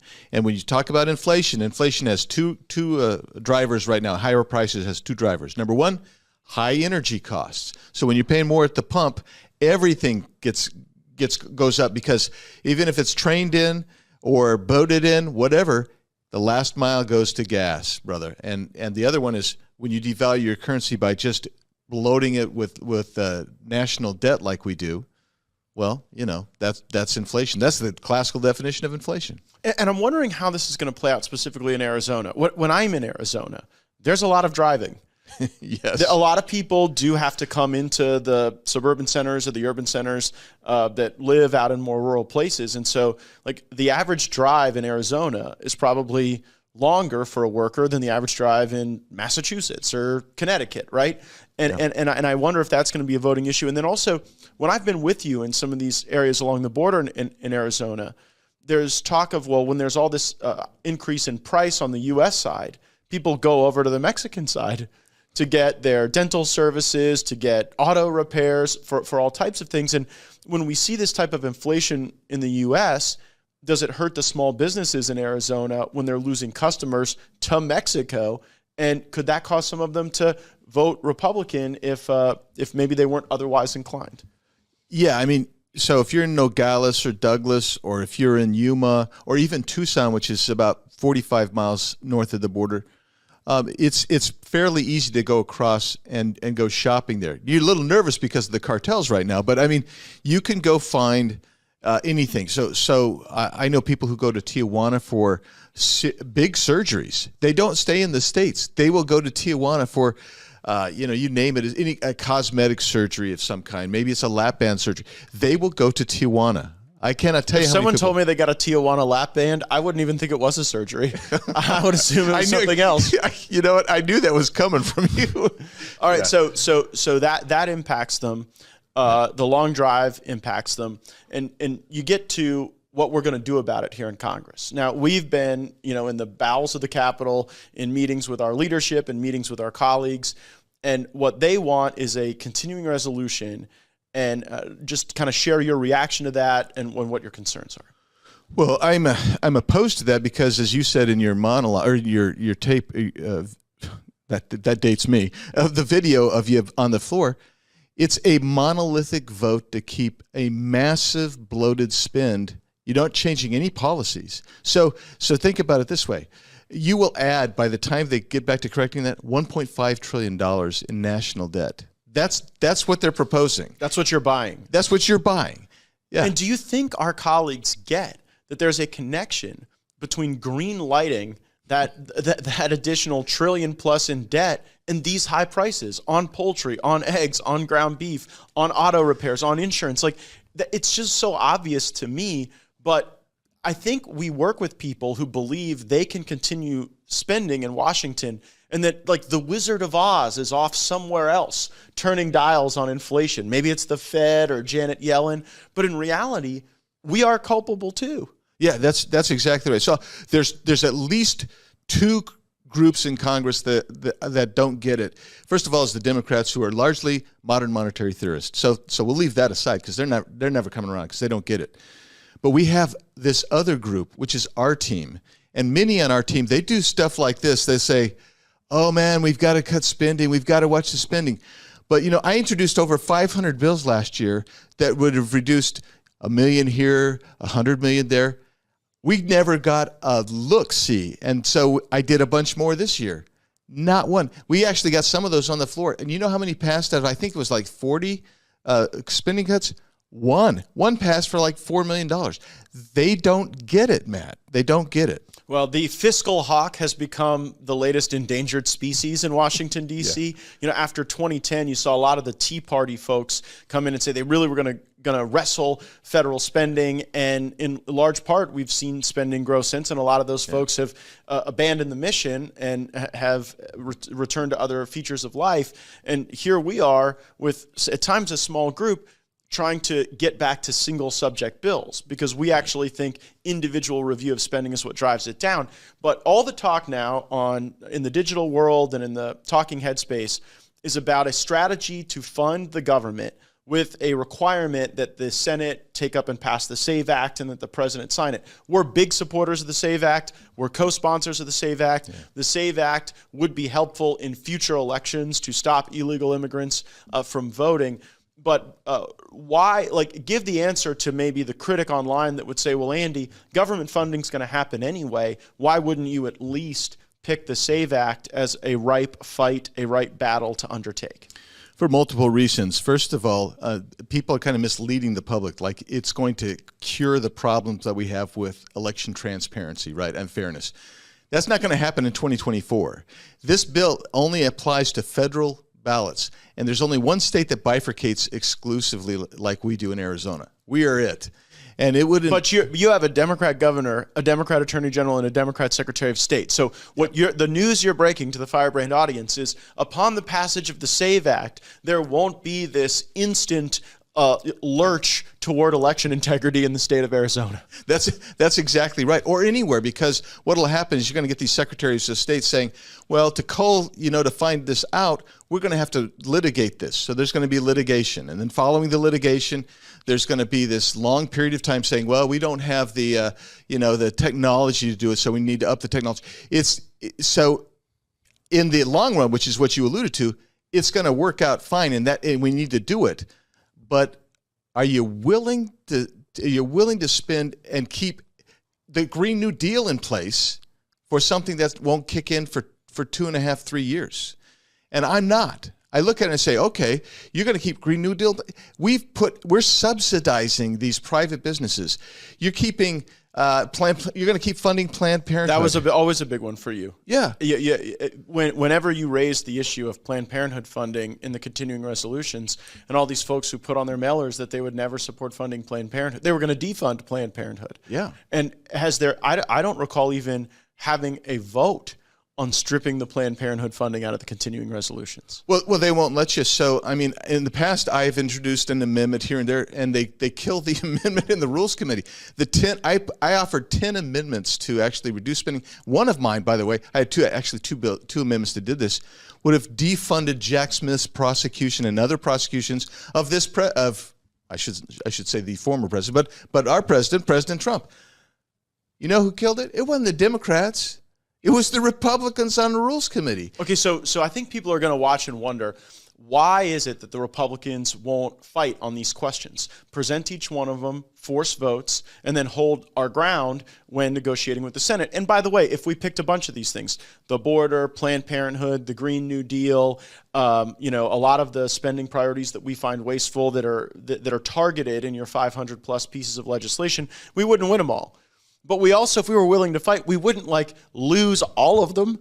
And when you don't even go through the legislative process to put your cuts forward, you are certain to lose. You're guaranteed to lose. And there's a part about lying to the public that we will not do. We'll tell you the truth, and the truth is ugly in the case of these high prices and the connection to federal spending. But what I think some Republicans want to tell you is, well, we're going to act as though this is a big fight we're going to pick on the SAVE Act. We're going to send that bill over to the Senate. But you and I know they've already pre-choreographed their surrender. Where even the SAVE Act, which you've said is frail in protecting the integrity of the upcoming election, even that will be thrown over the gunnels just to continue perpetuating the spending. And you are probably the most knowledgeable congressman on the border. You bring multiple members of Congress to the border. Do you think it is going to demoralize Republicans and conservatives, and frankly, just any American who cares about the border, if we go and say you must have the SAVE Act to fund the government, and then we've already pre-negotiated surrendering on the SAVE Act? What will that do to the psychology of people who care about your central issue? Well, if they have any exuberance left, it's going to come out like a beach ball, on that's not just through the little nozzle. And you're a Florida dude with beach, you're playing with a beach ball, but it's got a big knife gash through it. That's the enthusiasm level. It's going to go down. And that's part of the problem, Matt, when you start looking at this and you say, we're going to negotiate away. So, I mean, I can't remember whether yesterday when we were meeting with leadership, you used whether the generals already negotiated the terms of surrender. Right. And so we're basically just cogs in the wheel at some point, because we know he gave away leverage when he said we'll never shut the government down. And you know what? And nobody wants to advocate for that. I actually gave him some options so he wouldn't have to. Will you go, because I've got folks who watch this program who are pro shutdown. They actually think that is the landing spot. I am not a cheerleader for shutdowns. I actually think that a responsible governing methodology that we see play out in almost every state in the country is one that would be apropos for the Congress. But walk through what you think would be a preferable path forward given the reality of where we are. I know you and I would probably love to go back to June, July and hammer through these single subject bills. But given where we are, we are in the middle of an election. People are voting. What would the House optimal path be? So there's two paths that I gave to Johnson. Number one is my least favorite, and that is, if you're afraid of a shutdown, go ahead and pass legislation that would fund veterans, military, the contractors, so you can keep building your stuff, and CBP, TSA, FAA, and kind of leave it at that, and then then try to negotiate through the other 12 spending bills that were required. Or another option would be you take the 5 bills we've passed. Ladies and gentlemen, we are required by law, the 1974 Budget Control and Impound Act, to pass those 12 appropriations bills by June 30th every year. Hasn't been done since 1976. But we did 5. We're on a roll. We're on a roll. We've done. Why stop it now? We've done 5 spending bills, appropriations bills. Single. These are on single the specific. What we would consider single subject specific areas. Yeah, and we won some fights and we lost some on those. Yeah, but we got a whole lot of good stuff in there. A lot of good policy. Get rid of DI and woke stuff and stop Planned Parenthood funding and that. You take those 5 and you say, okay, the rest of the CR because there's no time because they don't want to shut down. They've already negotiated no shutdown. So I'm trying to help him avoid the shutdown. So you say, we will CR the rest of the budget for whatever it is, 90 days, while we finish out the other 7 spending bills. That would be more progress toward responsible budgeting than we've seen in our 7 years here. Yeah, it probably is than has existed since 1974. Yeah. Well, I think that's an excellent option, and I also think it is appropriate in those bills we're addressing to have the focus on the border, and that's really where I want to take our discussion. Sasha, throw up our illegal immigration kind of a trend chart there for the audience. And here you see the impact of the Biden-Harris administration and their border policies. And Andy, one of the arguments we've heard from Secretary Mayorkas and the administration is that, well, actually now border crossings are down. We're encountering fewer people at the border now than we did during some of the peaks of the Trump presidency. You and I know why. It's because the illegals no longer have to even make the trek to the border.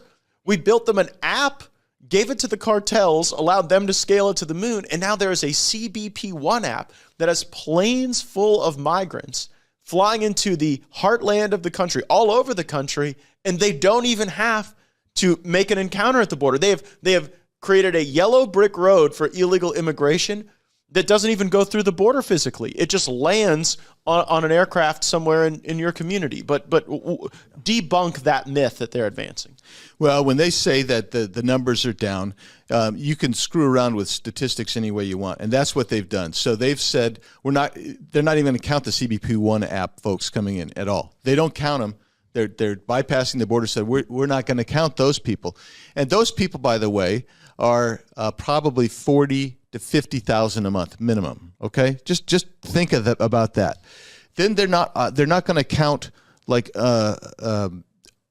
people who show up at the port of entry. So they show up at the port of entry. They're not counting those people. So when the numbers you're seeing, they're really between the ports of entry, and those remain high. So like I was in San Diego at the border last week, and we just rolled up. We've got a big caravan. I've told you this before. You show up with a big caravan, nobody's going to come across the border. Well, what happened? Some people came across the border. And where are you from? I'm from India. I'm from Guatemala. I'm from Colombia. Well, you know what? Have you heard of CBP One app? No, we never heard of CBP One app. So they're either coming in on CBP One app or they're coming through the cartel. And all 5 of those people had been put together in that little group of 5 by the Coyote the night before. They all paid $5,000 apiece. Well, I mean, we ask them this stuff, and they respond. And that it's the numbers don't lie. It's just kind of like them saying, well, you know, we've seized more fentanyl than ever, and we get 90% of it at the port of entry. Well, you know why? Because you aren't able to catch the people between the ports of entry, and that's really the problem. It's a lying bunch of people from 1984. I think that there's real risk in that because they're asking people to believe what they're saying rather than their own lying eyes. Like if you're watching this program, you could look around your own community. You look at the schools, you look at the hospitals, you look at the jails, and you see the impact of illegal immigration everywhere now. So then to tell people that it's not really happening while they observe it, it risks the government not having credibility, which even when Democrats are in charge is actually a pretty dangerous thing for America. Because they always criticize us for being anti-institutional, but when they make the institutions so incredulous, then you get this very bizarre outcome. I want to go to this New York Post headline: Cookie and his monsters. This is some of the information. Cookie, I guess, is one of these Venezuelan gangsters. They're invading the suburbs. They're invading housing units, and like meet your new landlord.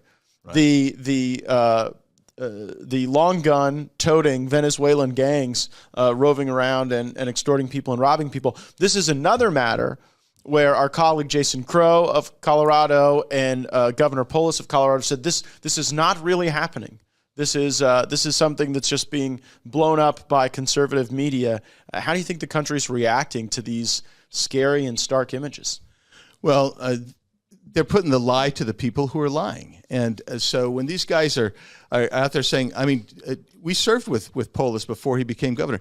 When he's out there saying, oh, this is just all in somebody's imagination. Well, tell that to the lady who's there, and there's an AR-15 pointed at your door, and people are actually using pry bars to get into your apartment to boot you out. Explain that to this Aurora City Council that's now having to condemn those buildings because they're being run down and taken over. How about in Chicago? Same thing. New York City, same thing. This is going on around the country. And again, it's like, well, hey, you guys didn't vote for that bill. The bill that would have guaranteed 7,500 people a day, Matt, could come into this country illegally. And then on top of that, anybody above that, if you fit into one of 40 categories, they would have let you in with impunity. And then, so you explain those types of lies to the average person who's watching this. It's a scary thing, and we've talked about migrant crime as this new category, but you just identified the category of migrant blight, where when gangs of migrants come in, throw out the Americans, extort the businesses, convert things to their uses, leave it in a state of disrepair, that we're going to have areas of the country, not just in New York City. I mean, this is out in the burbs. Yeah. And you're going to see a blight and a degradation of America that Biden and Harris are willing to tolerate because they ultimately want to convert them to voters. That's what, I mean, isn't that the end goal for them? That is the very end goal. They sometimes slip it out and accidentally say it, that we want to increase the voters. But the bottom line, Matt, is the average American who sees this, feels the inflation they give you, feel the danger and insecurity in their cities, and they watch what's happening on the border, and these guys won't stop it. They're losing voters. So let's go to Springfield, Ohio. This has gotten a lot of attention. Sasha, go ahead and throw up our Springfield, Ohio. He looks very pleasant. Now, this post comes from the Springfield, Ohio Crime Watch Facebook group, and the gentleman there carrying the dead goose does not appear to be the head of the Springfield, Ohio Crime Watch Facebook group. I don't think he's being elected as the new block captain of the Crime Watch, but there's the photo. Here's what the post reads. And again, this is from Springfield, Ohio. We found this on Facebook. Warning to all of our beloved pets and those around us. My neighbor informed me that her daughter's friend had lost her cat. She checked pages, kennels, asked around. One day she came home from work, and as soon as she stepped out of her car and looked toward her neighbor's house, where Haitians live, she saw her cat hanging from a branch, like you do to a deer for butchering, and they were carving it up to eat. I've been told they do this to dogs and have been doing it at Snyder Park with the ducks and geese. I was told the last bit by the rangers and police, please keep a close eye on these animals. So that is the post from Springfield, Ohio. This is like the new defined hoax. That guy clearly has a goose, and the goose does appear to be on the menu, I think, at the end. Geese can be pets. You ever known anybody who's had a goose as a pet? We actually did, believe it or not. You had a goose as a pet? Yeah, we had, So the people claiming that this is not pets being killed because geese cannot be pets, you can defy that argument. Yeah, we had a couple of geese. I mean, we kept a little kids waiting pool out there. Was it a gaggle or just a couple? It was not a gaggle. I think we were three or more make a gaggle. Yeah, I think we were two, and one of them became infatuated with my wife and followed her around. I mean, really, truly, followed her around whenever she's in the yard. Just honey, what are you gonna do about that goose? I don't know. I gotta leave. And the goose wouldn't let her leave. He loved her. He loved her. There was the male goose. I don't know, but whatever it was a pet goose, and we had a couple of pet geese. And apparently they can form an attachment. Yes, they can. They can, sure. Zooming out from this and what it really means, when you invite the third world, you get the third world. Yeah. Honestly, I mean, I don't know that you really can blame these Haitians, right? They don't know any better.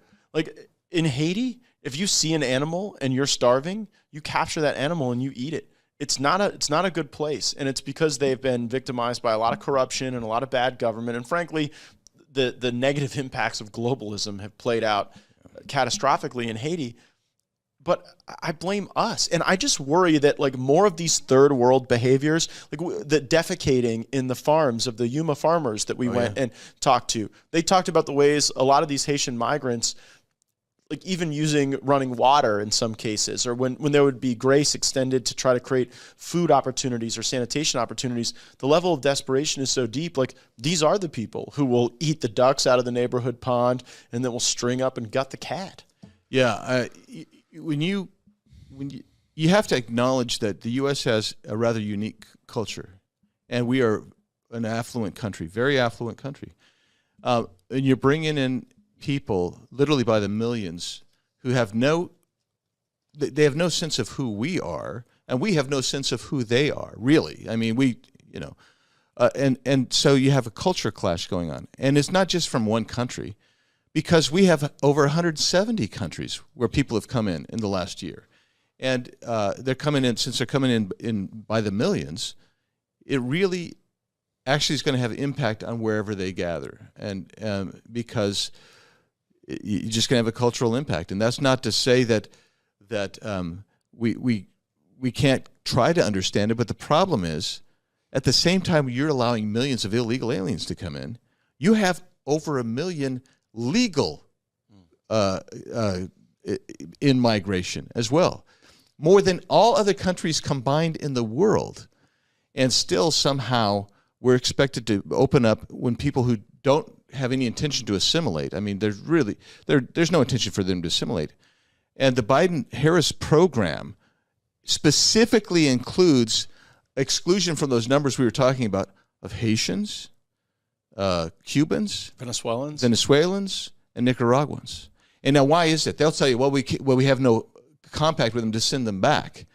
Yeah, but you aren't just sending them back; you're recruiting them, right? And that's the problem. And our own NGOs that are funded by our own government are doing the enticing of the very groups that we're seeing impact those overall immigration numbers, but in a clandestine way because it's not being accurately reported. One more thing I want you to help me set up before we go. You are the chairman of our crime subcommittee on the House Judiciary Committee. You held a hearing today about violent crime, about the way that these soft on crime policies are impacting Americans at a time of this great immigration wave. Just give a quick update to the audience about why you held the hearing today and what's your big takeaways.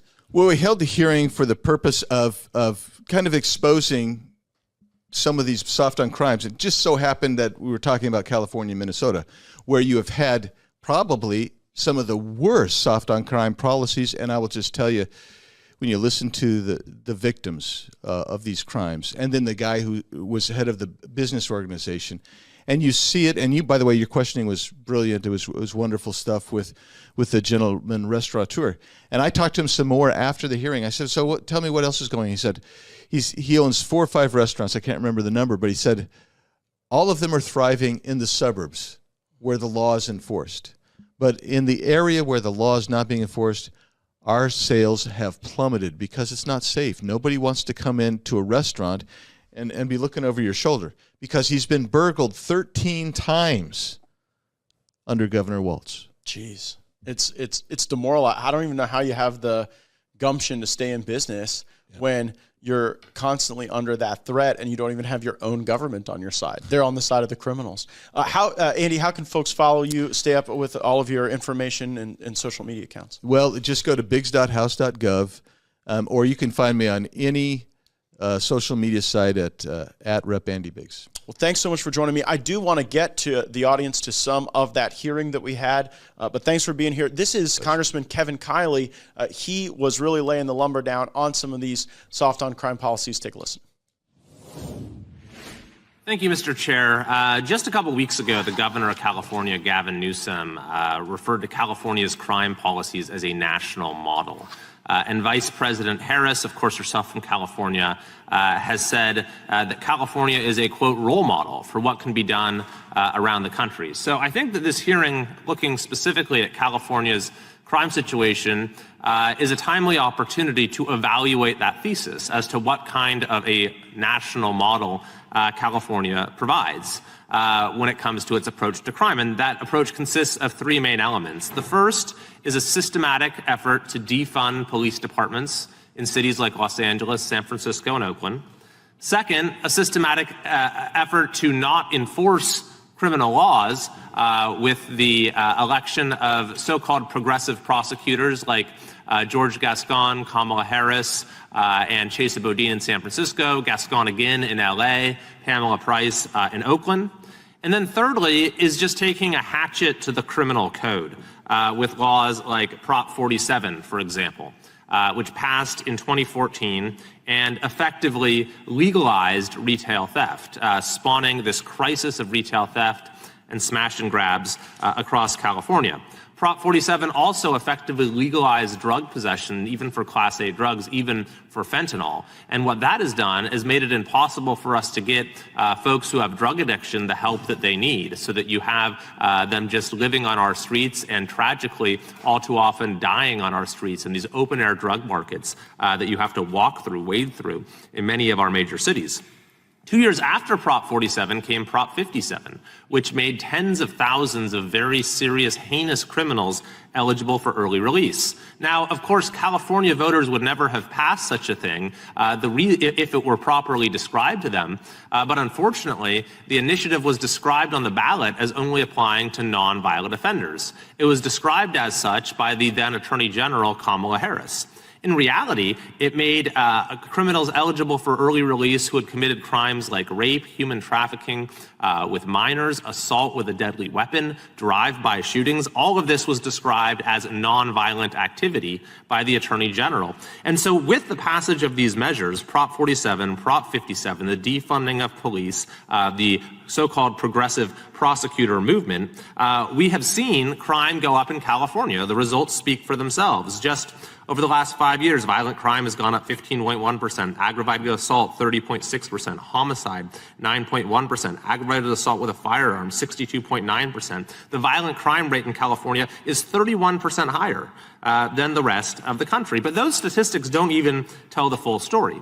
If you look at San Francisco, for example, businesses are closing left and right. In just a short span of time in the last year, you had the closure of Nordstrom, Whole Foods, T-Mobile, Anthropologie, Saks, the iconic toy store that this movie Toy Story was based on had to close. In-N-Out had to close its first restaurant ever, citing the danger to customers and to their workers. Or if you just walk into, many of our major cities, you have to, if you want to go to the grocery store, you have to dodge needles, you have to wade through encampments. And when you go into the store, if you want to buy basic goods like, frozen foods or shampoo or conditioner, you have to go get a clerk to open up the cabinet to get it for you because everything is under lock and key. In Los Angeles, the police has specifically warned people that you shouldn't go outside when you are wearing jewelry. This is the reality of life in many parts of California following this dangerous decriminalization experiment. But the good news is this, that while Gavin Newsom says this is a national model, while Kamala Harris says it's a role model for the rest of the country, the people of California are rendering a very different verdict. Those cities that defunded their police have now refunded their police. Several of these so-called progressive prosecutors have been recalled or are currently being recalled or being removed from office. And there is a bipartisan initiative right now to largely reverse Prop 47 and end the Prop 47 experiment in California. And it has received broad bipartisan support. I was just on a bipartisan panel supporting it with our colleague Ami Bera. The mayors of San Jose, San Diego, San Francisco are supporting this initiative, even though the governor of California, Gavin Newsom, has continued to stand by Prop 47 and fought our reform effort every step of the way. So, Mr. Chairman, while there are some who will point to California's crime policies as a national model, I would encourage folks across the country to listen to the people of California themselves, who are saying very clearly this is not a model for the nation, it is a warning to the nation. I yield back. We are back live, and we do not want America to become California. And it was a land of great bounty and beauty, the most temperate climate in the hemisphere. And as a consequence of these soft on crime policies and other policies, people are leaving, and they're leaving for like the deserts of Arizona. Glad we let Mr. Biggs go before making that derogatory reference. But no, Arizona's beautiful as well. I had some thoughts as well and some questioning of these witnesses in the crime hearing. Take a listen. Chair recognizes the gentleman from Florida, Mr. Gaetz. Yeah, I had questions for Mr. Ingram, but that was a remarkable presentation from Congressman Kiley about how things have gone in California. And when I heard that they had to close an In-N-Out and a Whole Foods, that is a broad swath of the constituency in California. When you get both of those establishments having to close, it's remarkable. Mr. Ingram, so we have this dynamic now that Mr. Kiley just laid out perfectly, where you're seeing more and more crimes not really being counted as crimes. And you're seeing more and more criminals just being let out and not really deemed part of the criminal justice system for any meaningful period of time. And so I want you to bring like the average American who's heard the presentation, that crime rates are down, we're safer now under these policies that don't really punish people for things like theft. Like, what does that actually mean on the streets of America? What would you say to an American that encountered that information, but it didn't jive with how they felt?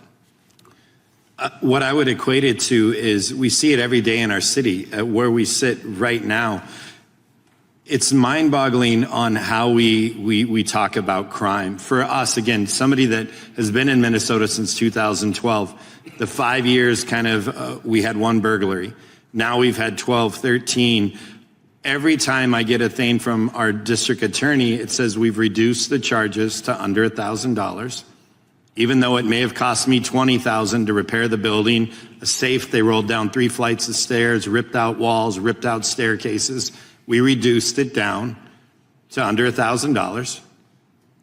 And the person is back on the streets and he robs us again, and we reduce it down, and he robs us again, and we reduce it down. To me, that is the madness of it. Recently, our breakfast restaurant called Hope.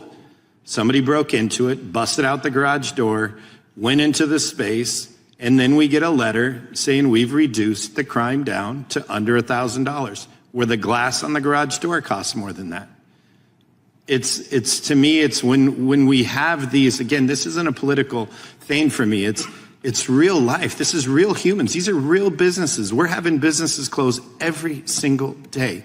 We're having people murdered. We have a drug dealer that provided laced drugs with fentanyl to my partner's son. He died. He texted him, something is wrong. He said, you'll be fine. We had his address. That drug dealer, to my knowledge, is still on the streets to this day. Mr. Ingram, Vice President Harris filled out a questionnaire for the ACLU when she was running for president back in 2019, and she advocated for the position of decriminalizing fentanyl, making it where that wasn't something where people would interface with the criminal justice system but would have a different path. Do you think that would make your streets safer? I don't believe that will make our streets safer. People, you must be held accountable for your actions. Words don't really matter. Actions matter. We can all say, I can sit here, say whatever I want to say, any of us can say. Actions are what matter. What is happening every single day is what matters, and that's really what we need is common sense to take over. If you've been arrested 50 times in 3 years, you shouldn't be out to do it again. Here's what I don't get, Mr. Ingram.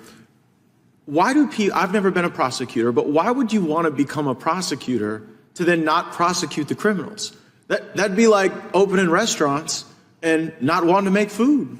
That'd be like opening a bar and not wanting to make drinks.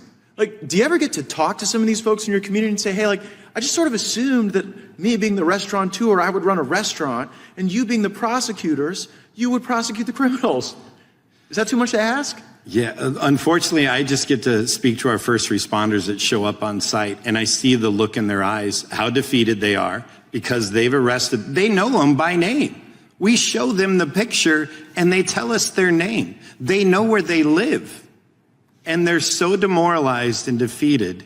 It's insanity. Well, we don't live like this in Florida. You don't have to live like this. Florida's ready when you are, as a matter of fact. But I do worry that these bad ideas that we've seen emerge in some of our Democrat-run cities could spread to other parts of the country. In our last few seconds, what would be your warning to a community thinking about adopting these policies that reduce theft thresholds and allow this type of conduct? My biggest thing would say, love people. And love is hard. My dad had to discipline me because I made mistakes. Discipline sucks, but it has to happen. Love people, and that includes discipline. It's terrific advice. I very much appreciate you being here, and I see my time's expired. I yield back. We thank Mr. Ingram for his work as an entrepreneur in our country. You should be able to do that with the law and the government on your side, not on the side of the people who are trying to victimize you. Thank you all so much for joining us today on Firebrand. The best way to stay up to date on all of our content is to subscribe, turn notifications on, and remember 24/7, anytime you want to know what's going on in the Congress, what we've been talking about, who we've been talking to, you can go to the Gaetz Network and we'll be keeping you very well informed. Thank you all so much. We'll see you soon. Roll the credits.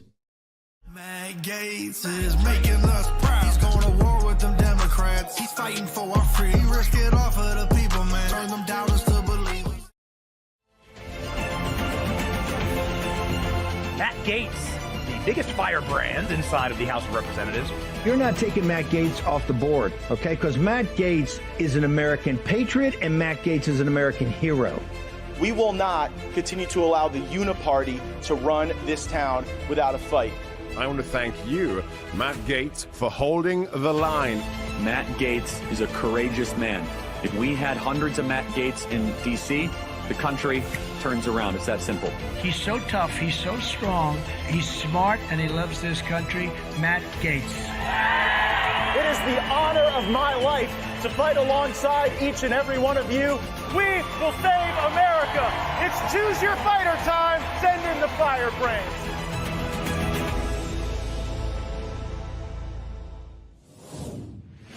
Welcome back to Firebrand. We're broadcasting live out of room 2021 of the Rayburn House Office Building here in the Capitol Complex in Washington, D.C. It's Friday, and we are going to have a focus on crime and justice in this discussion. And it's really interesting here on Capitol Hill. We showed you the hearings in yesterday's episode from the committee where victims of violent crime were talking about the policy changes that directly resulted in deteriorating conditions from them. We talked about migrant crime and how we're creating a whole new class of criminals and a whole new class of victims as a consequence of what's happening on the border, essentially having no border, flying people in as a consequence of them just getting on the CBP-1 app and claiming asylum.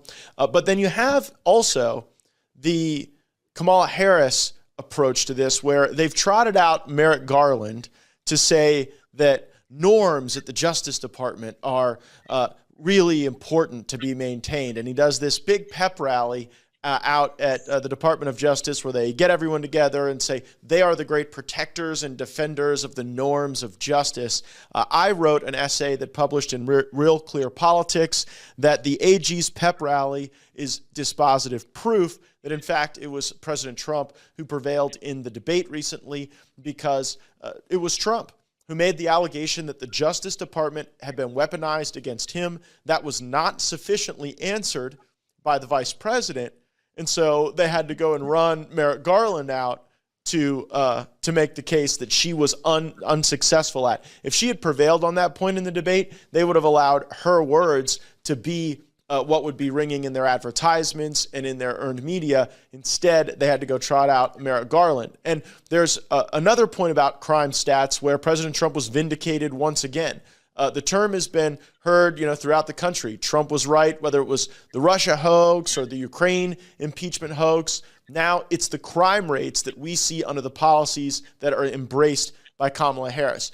We heard during the debate the other night that violent crime hadn't gone up. That was the big moderator fact check. The reality is actually the difference. So you had Muir saying in the debate, quote, "The FBI says overall violent crime rates are coming down." Well, it turns out that was yet another bit of fake news from the mainstream media. Today, a new DOJ report comes out showing how crime rates have soared into the stratosphere under Kamala Harris and Joe Biden. In 2020, Trump's last full year in office, there were about 1.5 million violent crimes, excluding the simple assaults. Now, by 2023, that number is about 2.5 million. It's an increase of about 1 million crimes. So why do they continue to lie to us? You had total violent crime during Trump's last year in office at a steady decrease from prior years. Okay, it was a steady decrease. It was going down. And now you've got a massive increase in this amount of violent crime. And it begs the question, was Trump actually debating Kamala Harris, or was it the moderators? Regardless, there's no denying it now. Violent crime was going down under Trump. It has been increased during Kamala's stay at the Naval Observatory. And Darren, like before we get into some, I'm joined now by Dr. Darren Beattie. He is the publisher at Revolver News. Revolver News is a terrific website, revolver.news. You're going to get the breaking news there. You're going to get the analysis. You're going to get some of the best investigative reporting on what's going on in the country. And you're also going to get the buried leads from the mainstream media that Dr. Beattie and his team will pull out at revolver.news and make sure you're getting the full story. And there's been some great reporting that you've been sharing and publishing on revolver.news regarding some of this migrant crime. But before we get to that, Dr. Beattie, how should the American people react to kind of the deep fake that is the cell job that the FBI, DOJ try to do with the release of these crime statistics when people live the experience of their own safety each and every day, and folks just instinctively know that you're less safe now on America's streets than you were when Trump was president? Well, that's a really great question. And sometimes it's hard to parse these things out because there is a certain bias toward, people being exposed to the reality of crime more through sort of viral social media clips. It could lead people to maybe incorrectly extrapolate, what's really going on more broadly. I will admit myself the statistics that you just showed, because my intuitive sense would have been that violent crime is still very high, unacceptably high. And my sense was that sort of quality of life, sort of lesser tier crimes, not murder, but quality of life stuff like the shoplifting we see and the conditions leading to the deterioration of the commons and those types of things are at an all-time high. But my per se, while in less was at, say, the apex of the George Floyd fiasco in 2020. But the statistics that showed indicate that that's not actually the case, that we're actually worse off now in terms of violent crime, even than the summer of Floyd period, which was, I think, sort of a local maximum for quite where violent. So it's just, I'm even astonished to see how high violent crime is across the board, not just what I thought would have been at the apex right now, which is these sort of not murder, but quality of life versions of crime like, convenience store theft and muggings and things like this. So it's actually remarkable to see, but at the end of the day, it's really not too far off the intuition. We see the basic principles of civilized life on a day-to-day basis, and that's become the new reality in Biden, Kamala's America. And it's the policies that they continue to champion, that they celebrate, that they say are effective. Sure. And I was recently in New York, and I had to endure the demoralizing and humiliating experience of having to hit a button and call for a store employee at a Walgreens just to get a razor blade out of, and you just think in the third world, they don't live like this. And we're accepting it. And I believe that when they do the soft on crime stuff for the retail theft, that you actually increase the acuity of more violent crimes as well, because you're saying what you're willing to tolerate. And if directionally you're willing to tolerate more violations of law, then that's what you're going to get, not just in that isolated area where you expressly demonstrate your tolerance, but you're going to get it up and down the acuity levels of different types of crime. But the new wave of crime is the migrant crime, and there's been some good reporting at revolver.news on this. I want to go to the piece that you put up just days ago. Shocking update: pet-eating Haitians in Ohio aren't the worst part of Harris Biden's latest migrant deception. And you shared a post from Creative Dreamer, and here's the post. Absolutely heartbreaking moment in Springfield, Ohio. Residents tell mayor that she can't take it anymore as Haitian migrants squat on her lawn, litter in her yard, and harass her elderly husband daily.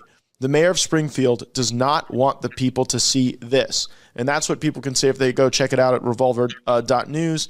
And here's how the reporting continues. In case you didn't realize, the U.S. is now being invaded by a horde of pet-eating Haitian migrants.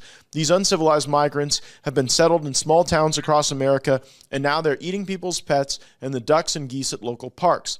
Not to mention, they're causing massive filth in these towns and squatting in people's lawns. It's gotten so bad the residents of these towns and communities are literally begging their elected officials for help. And I will add on to this. When I went to Yuma, Arizona, I met with some of the farmers, and they said that these hordes of Haitians would come over and just set up in the middle of their grain fields or in their lettuce fields.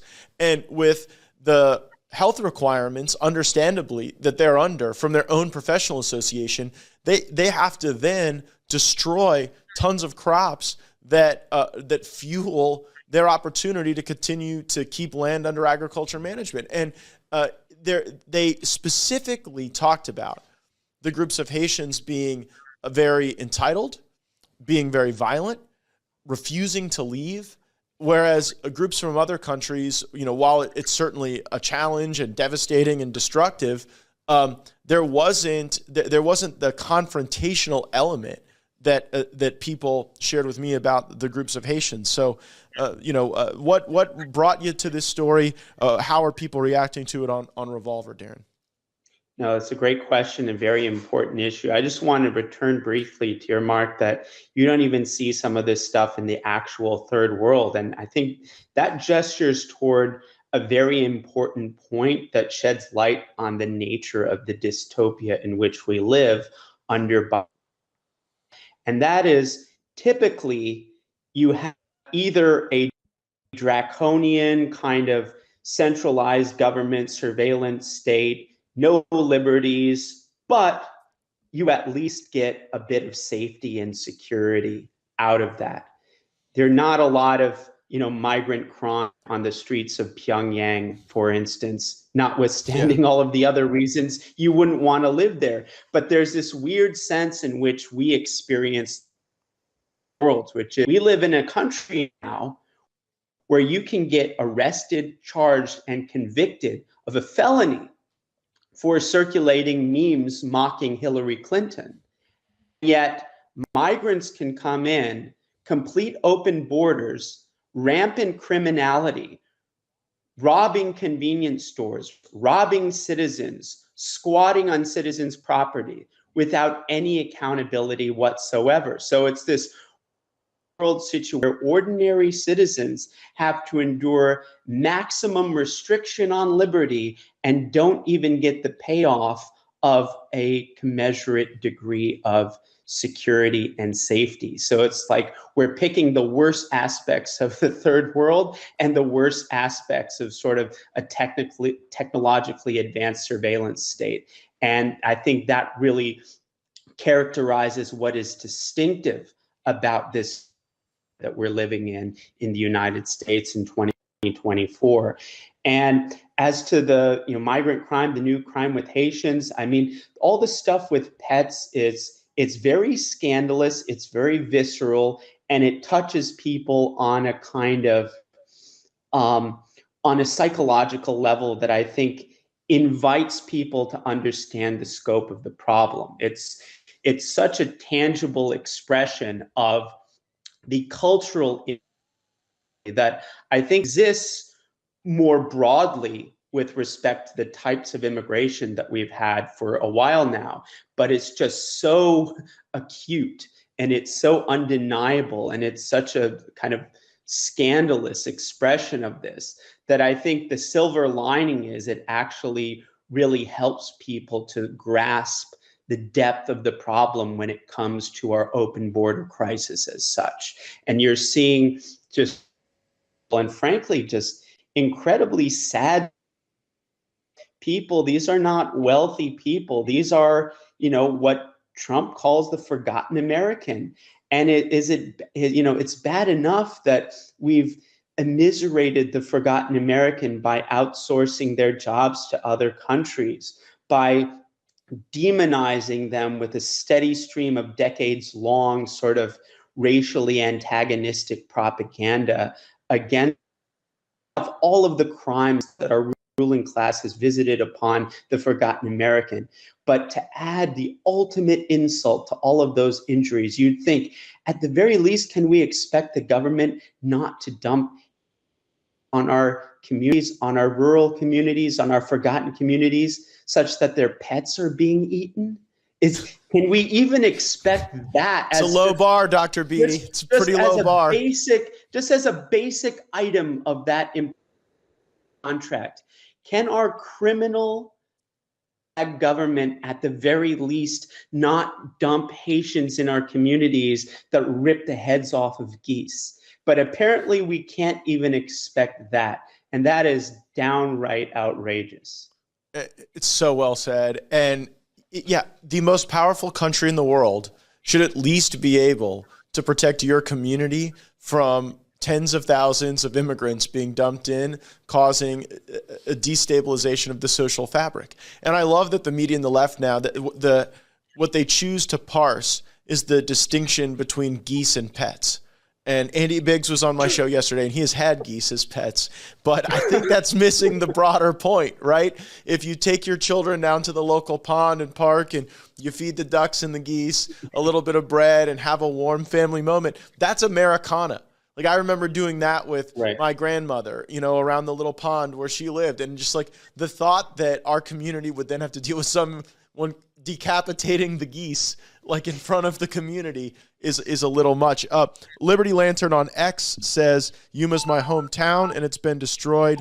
Phil on Facebook says, Dr. BD rocks, and he used about 8 S's. So Phil's pretty fired up about that. There's another story I want to get to on revolver.news. You published this just the other day. Breaking 71-year-old grandmother killed by Haitian migrants. I'll read from the piece. What's happening in Ohio should be criminal. The Biden-Harris regime has unleashed a horde of uncivilized Haitian migrants on this red state, causing the bottom to fall out of traditional Midwest America. These migrants have wreaked havoc, squatting on property, eating pets, and leaving decent Americans living in fear. The entire plot is to turn America into a third world country. It's sadly working, and we have Comrade Kamala to thank. It goes into the details of this particular occurrence. The latest victim is a 71-year-old grandmother who was simply taking out the trash when a reckless driver mowed her down, killing her.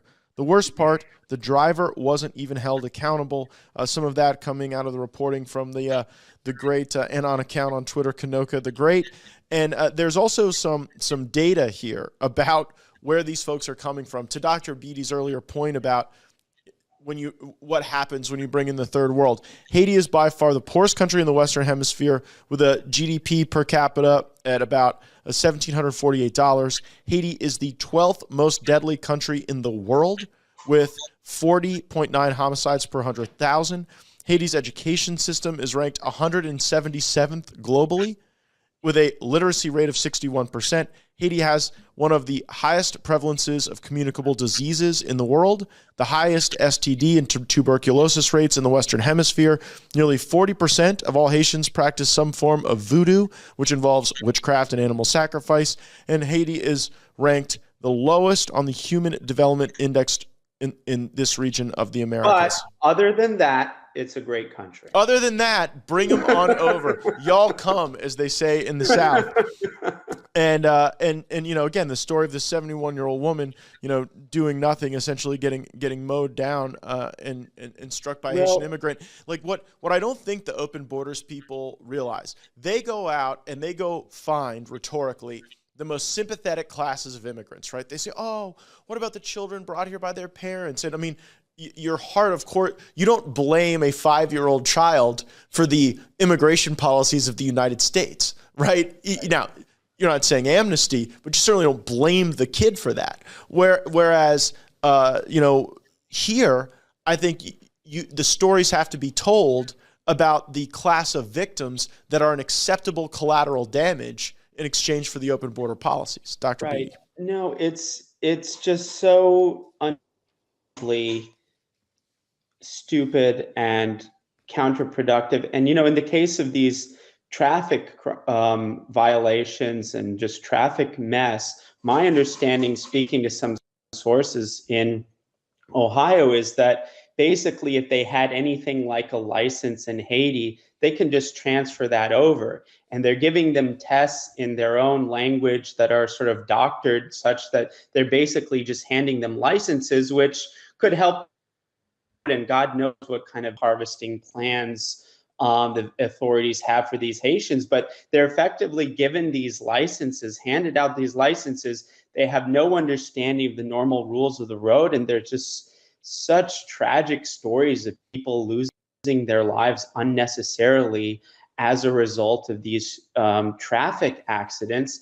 And again, is this unique to Haitians? No, but it's especially acute here to enter in and accept the problem more generally of migration.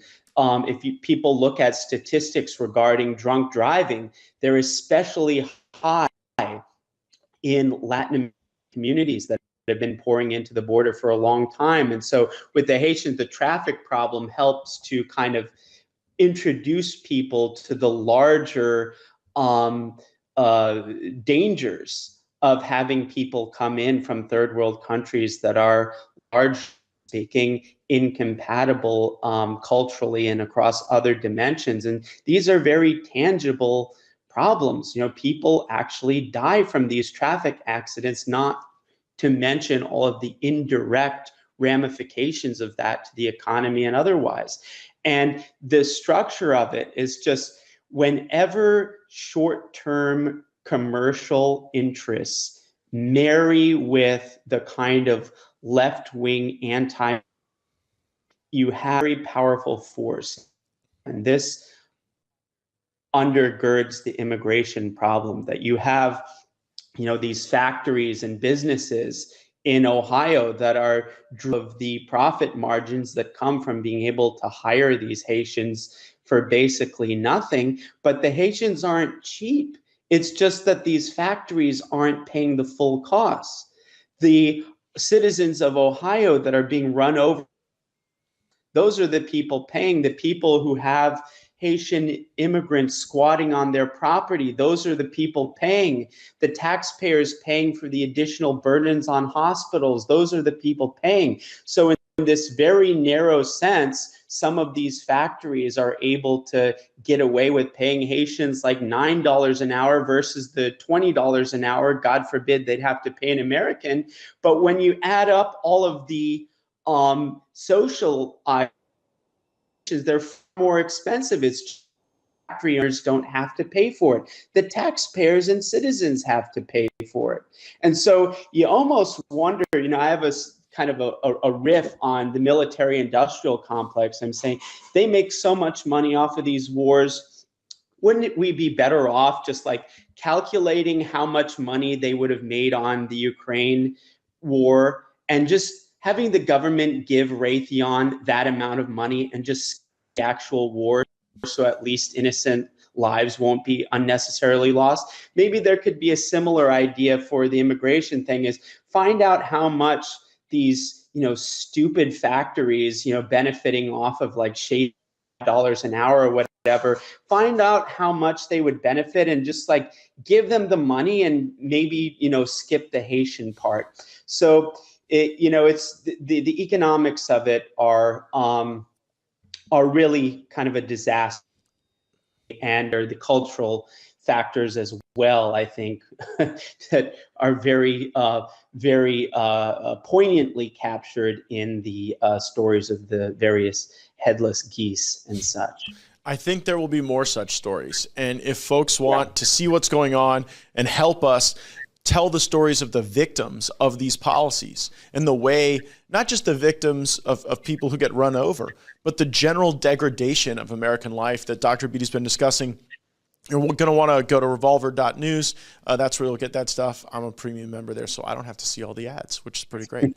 I want to get to one more question before we let you go, Dr. Beatty. And I want you to zoom out. And I've really heard two theories of the case as it comes to the vice president's governing philosophy, right?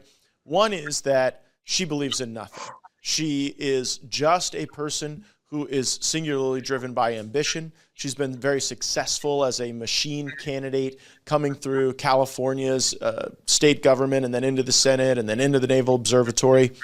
And then there's another theory of the case that she's an avowed Marxist, that whether it's her familial history and the values that she expressed as a DA, as Attorney General, then to the left of Bernie Sanders in the United States Senate, that actually that's how she'll govern. So do you view her as like a holder of a dangerous ideology, or do you view her merely as a vessel through which others will play to an ideology but really have kind of the same mentality that's governed Biden? Yeah, that's a very interesting question, and it's always a difficult, but I think important exercise to try to grasp, the belief structure of people like this. I think ultimately it's kind of elusive. If I had to guess just what my gut feeling is I don't think that she is really a committed ideologue. More there combined with ambition. That's just my intuitive sense. But ultimately, I don't think it really matters, because either way, Kamala will represent, inertia. Everything just getting worse along the same course, the same direction, just with accelerated momentum.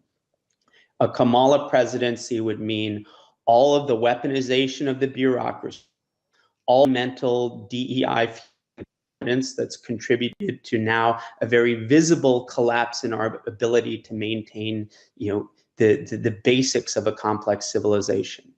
The crime that's run rampant throughout everywhere.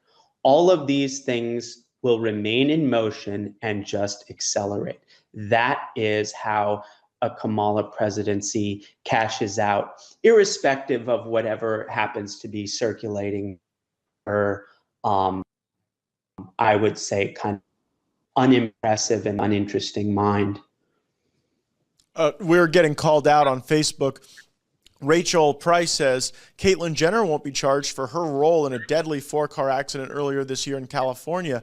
Where was our outrage during this event? So I think Dr. Beatty and I... It's so hard not to make a joke about woman drivers here, but I will refrain. Yeah, no. No comment. Yeah, no. I think if you check the record, Dr. Beatty and I were not fully on board with the Caitlyn Jennerization of the Republican Party and the conservative movement. But Dr. Beatty, thank you so much for being with me. I encourage everyone to follow these stories and much more at revolver.news. And we hope you're subscribed to the Firebrand podcast, that you're watching the Gaetz Network. That way you can catch up on all the discussions we're having on all the important issues of the day. Thanks so much for joining me, Dr. Beatty. Thank you so much. Roll the credits. Matt Gaetz is making us proud. He's going to war with them Democrats. He's fighting for our freedom. He risked it all for the people, man. Turn them doubters to believers. Hi everyone, Congressman Matt Gaetz here. Thanks for watching the Gaetz Network. This is a service of our congressional office, so make sure that you go to our website, gaetz.house.gov. There you can sign up for our newsletter that goes into the events of the United States Congress each and every week with my special insights. Also, make sure to follow us on social media. We've put those accounts on the screen. That way you're connected to all of our work on your behalf. And finally, I would suggest that you always consume the Gaetz Network through the Rumble app. If you download the app and then turn notifications on, it's the best way you know when we go live, so that you can see our speeches on the floor, committee hearings, and other remarks on important matters to you. Again, thanks for watching the Gaetz Network. Programming continues. Ladies and gentlemen, the Honorable Matt Gaetz. It is an incredible honor to welcome you all here to this remarkable ceremony. Whether you call Pensacola home or whether you're visiting, you know this is a special place, and we are indeed doing a special thing. A particular welcome to our veterans, our active duty and our military connected families. You inspire the most within us because you are truly the best among us. And ladies and gentlemen, officers and crew of the USS Richard McCool, know that you are in a city that is a Navy town, one rich in naval history, and a community that deeply values the service and sacrifice of our military. Today we celebrate not just the commissioning of the USS McCool, but also the spirit and dedication and bravery that it embodies. We want to thank the commissioning committee, without whom today's events and this remarkable event in Pensacola would not have occurred, and we honor the minds with the vision to craft the need for this capability that is being delivered by the McCool, and indeed the hands, the skilled hands who crafted her and who gave her to us on this occasion. The USS McCool is named after a true American hero, Captain Richard M. McCool, Jr., a Medal of Honor recipient whose courage and leadership during the Battle of Okinawa saved countless lives. His legacy is a testimony to the values we hold dear: bravery, duty, honor, and country. As we commission this state-of-the-art amphibious warship, we are reminded of the critical role it will play in our national defense and deterrence strategy, equipped with advanced radar systems, a flight deck, and a well deck, all working in tandem to transport sailors and Marines ashore and into the fight wherever and whenever duty may call. USS McCool is a symbol of our commitment to maintaining the most capable, survivable, and lethal military on the planet Earth. To the crew of the USS McCool, you are the beating heart of this ship, constructed of steel, but powered by patriotism and American ingenuity. Your training, dedication, and teamwork will ensure that this ship lives up to her namesake. Remember the words of Captain McCool: fight as a unit, not as individuals. This philosophy will guide you through both challenges and triumphs ahead. And know this: Pensacola will proudly always be a part of your story. Wherever you go, whatever challenges you may face, whatever triumphs you accomplish, Pensacola will always be by your side in every way possible. We are so grateful to your service and your sacrifice, and for all you do to keep this great nation safe. And so as you embark on this new chapter, know that you carry the hopes and prayers of a grateful nation, the respect and admiration of Northwest Florida, and the love of everyone you protect and serve. Your mission is so vital, and your commitment unwavering. The foundation you set today will carry over the lifespan of this incredible ship, shaping the future of naval warfare and ensuring the safety of all Americans. Let us honor the legacy of Captain Richard M. McCool, Jr. by striving for excellence in all that we do. May the USS McCool sail with strength and courage, that which is so exemplified by its namesake. And may the crew always find safe harbor. It is an indescribable honor to have the Chief of Naval Operations and the Secretary of the Navy with us in Pensacola today. They are great patriots who work each and every day for the fighting men and women of our service, for their families, for our veterans, and for this great country we serve. May God bless the USS Richard M. McCool, Jr., and may God grant her fair winds and flowing seas in the future. Thank you all so much. Thank you, Representative Gaetz. Matt Gaetz is making us proud. He's going to war with them Democrats. He's fighting for our freedom. He risked it all for the people, man. Turn them doubters to believe. Hi everyone, Congressman Matt Gaetz here. Thanks for watching the Gaetz Network. This is a service of our congressional office, so make sure that you go to our website, gaetz.house.gov. There you can sign up for our newsletter that goes into the events of the United States Congress each and every week with my special insights. Also, make sure to follow us on social media. We've put those accounts on the screen. That way you're connected to all of our work on your behalf. And finally, I would suggest that you always consume the Gaetz Network through the Rumble app. If you download the app and then turn notifications on, it's the best way you know when we go live so that you can see our speeches on the floor, committee hearings, and other remarks on important matters to you. Again, thanks for watching the Gaetz Network. Programming continues. So we're going to start off this forum and hearing. I want to thank our guests for being here today and our subject matter experts. I also want to thank Representative Bob Good for being in attendance. The purpose of this hearing is to ensure that we have the ability to ask the questions that are necessary to get transparency on the attempted assassination of President Donald J. Trump in Butler, PA on July 13th.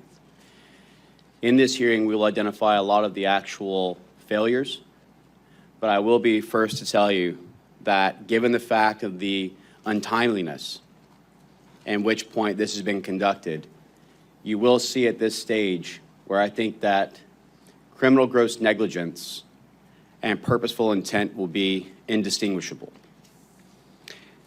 there was a lot of things that we can point to as critical failures. As the United States Congressman for Florida's 7th District, I had conducted at least 1,000 of these advances in my lifetime with regards to the State Department and others.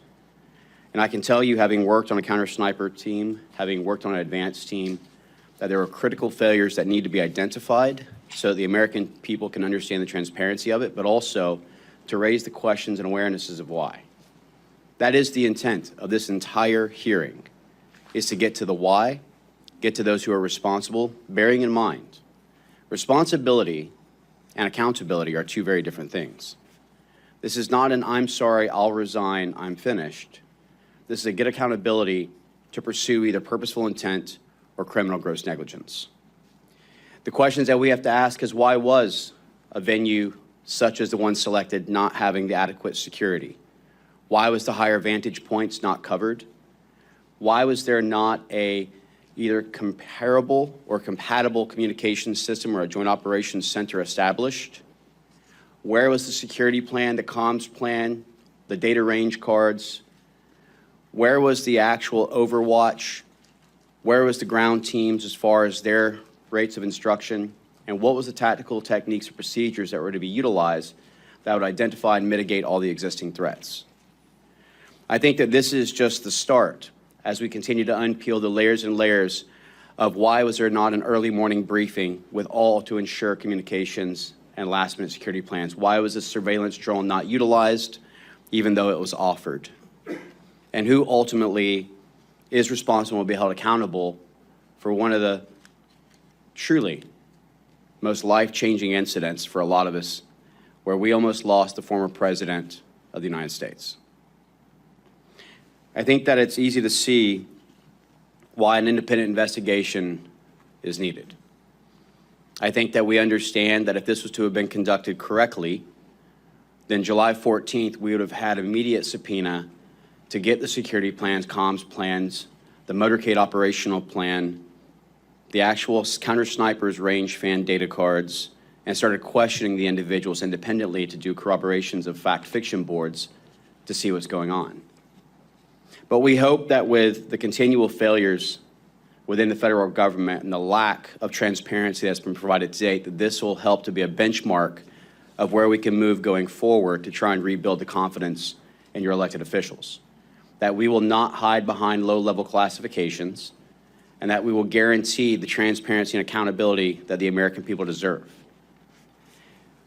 This panel that we have put together is also to acknowledge those who have paid the ultimate sacrifice. Today is August 26th, and I would be remiss if I didn't acknowledge our 13 fallen heroes in Afghanistan of August 26, 2021, and the sacrifice that's been made on behalf of a grateful nation. It's time for us to reflect on what the cost is of these freedoms, and I also want to acknowledge the service and the murder of Corey Competor, and let his family know that we are here, we are listening, and that we will get accountability. I want to thank our members that are here as well, and I want to just end with this. While this is the first hearing of its kind to come together, it won't be the last. And that this is a message to all of Congress, that if we are not selecting people based on meritocracy, that independent investigations such as this will continue to move forward, that there are members and conservatives who will not be silenced, and that we will continue to strive for accountability in government as well as for transparency for America. And so with that, I'll turn it over to my good friend and co-chair, the Honorable Eli Crane. Thank you. Thank you guys for coming here today. Can you guys hear me in the back? Yeah. Awesome. All right, I want to also acknowledge and thank my friend and colleague Bob Good for showing up today. It's been nearly a month and a half has passed since Matthew Crooks allegedly scaled a roof in plain sight with an AR-style rifle only 140 yards from where President Trump was standing. He was then able to fire off multiple rounds, tragically killing Corey Competor while hitting President Trump within an inch of his life. That's a month and a half with frustratingly few answers and even less accountability for those who had a duty to protect President Trump. Many of the excuses that we've heard from those in leadership sound like hollow and pathetic attempts to gaslight the American people. This is also why Rep. Biggs and I have recently introduced legislation that would require the surrender of all Secret Service records related to the events of that day to be released. As a former Navy SEAL sniper, it's evident to me that many basic security measures were completely dropped, making President Trump extremely vulnerable. There's simply no excuse. I want to say thank you to my colleagues and our subject matter experts for joining us today for this forum examining the attempted assassination of President Donald J. Trump. It's clear that there was a complete breakdown of the security forces on the ground in Butler on July 13th. Today, we'll be examining how this breakdown in basic yet vital security measures nearly resulted in the assassination of former president and current nominee for the highest office in the land. After the last hearing with former Secret Service Director Cheadle, during which the House Oversight Committee received no substantive efforts, it's imperative that we continue to conduct oversight regarding the actions and failures that occurred on and surrounding July 13th. Accountability must be inescapable for those responsible. While coverage of the attempted assassination has all but disappeared from mainstream news outlets, we're committed to keeping our eye on the ball to ensure that this never happens again. I'd like to again thank our subject matter experts who are with us today for giving their time and their knowledge to help uncover the truth and bring all facts to light. Now I'd like to take some time to introduce each of these men and provide a brief summary of their relevant backgrounds and expertise. In addition to being a well-known political commentator, radio show host, and author, Dan Bongino is a former United States Secret Service special agent. In 2002, he left the New York field office to become an instructor at the Secret Service Training Academy in Beltsville, Maryland. In 2006, he was assigned to the Presidential Protection Division during George W. Bush's second term. He remained on protective duty after Barack Obama became president, leaving in May 2011. Mr. Bongino, thank you for being with us. Eric Prince is an American businessman, investor, and a former U.S. Navy SEAL. Hoo-yah. He is best known for founding the private military contractor Blackwater. Prince was commissioned as an officer in the United States Navy via Officer Candidate School in 1992. Prince graduated with Buds Class 188 in 1993. He deployed with SEAL Team 8 to Haiti, the Middle East, and the Balkans. Thank you for your time, sir.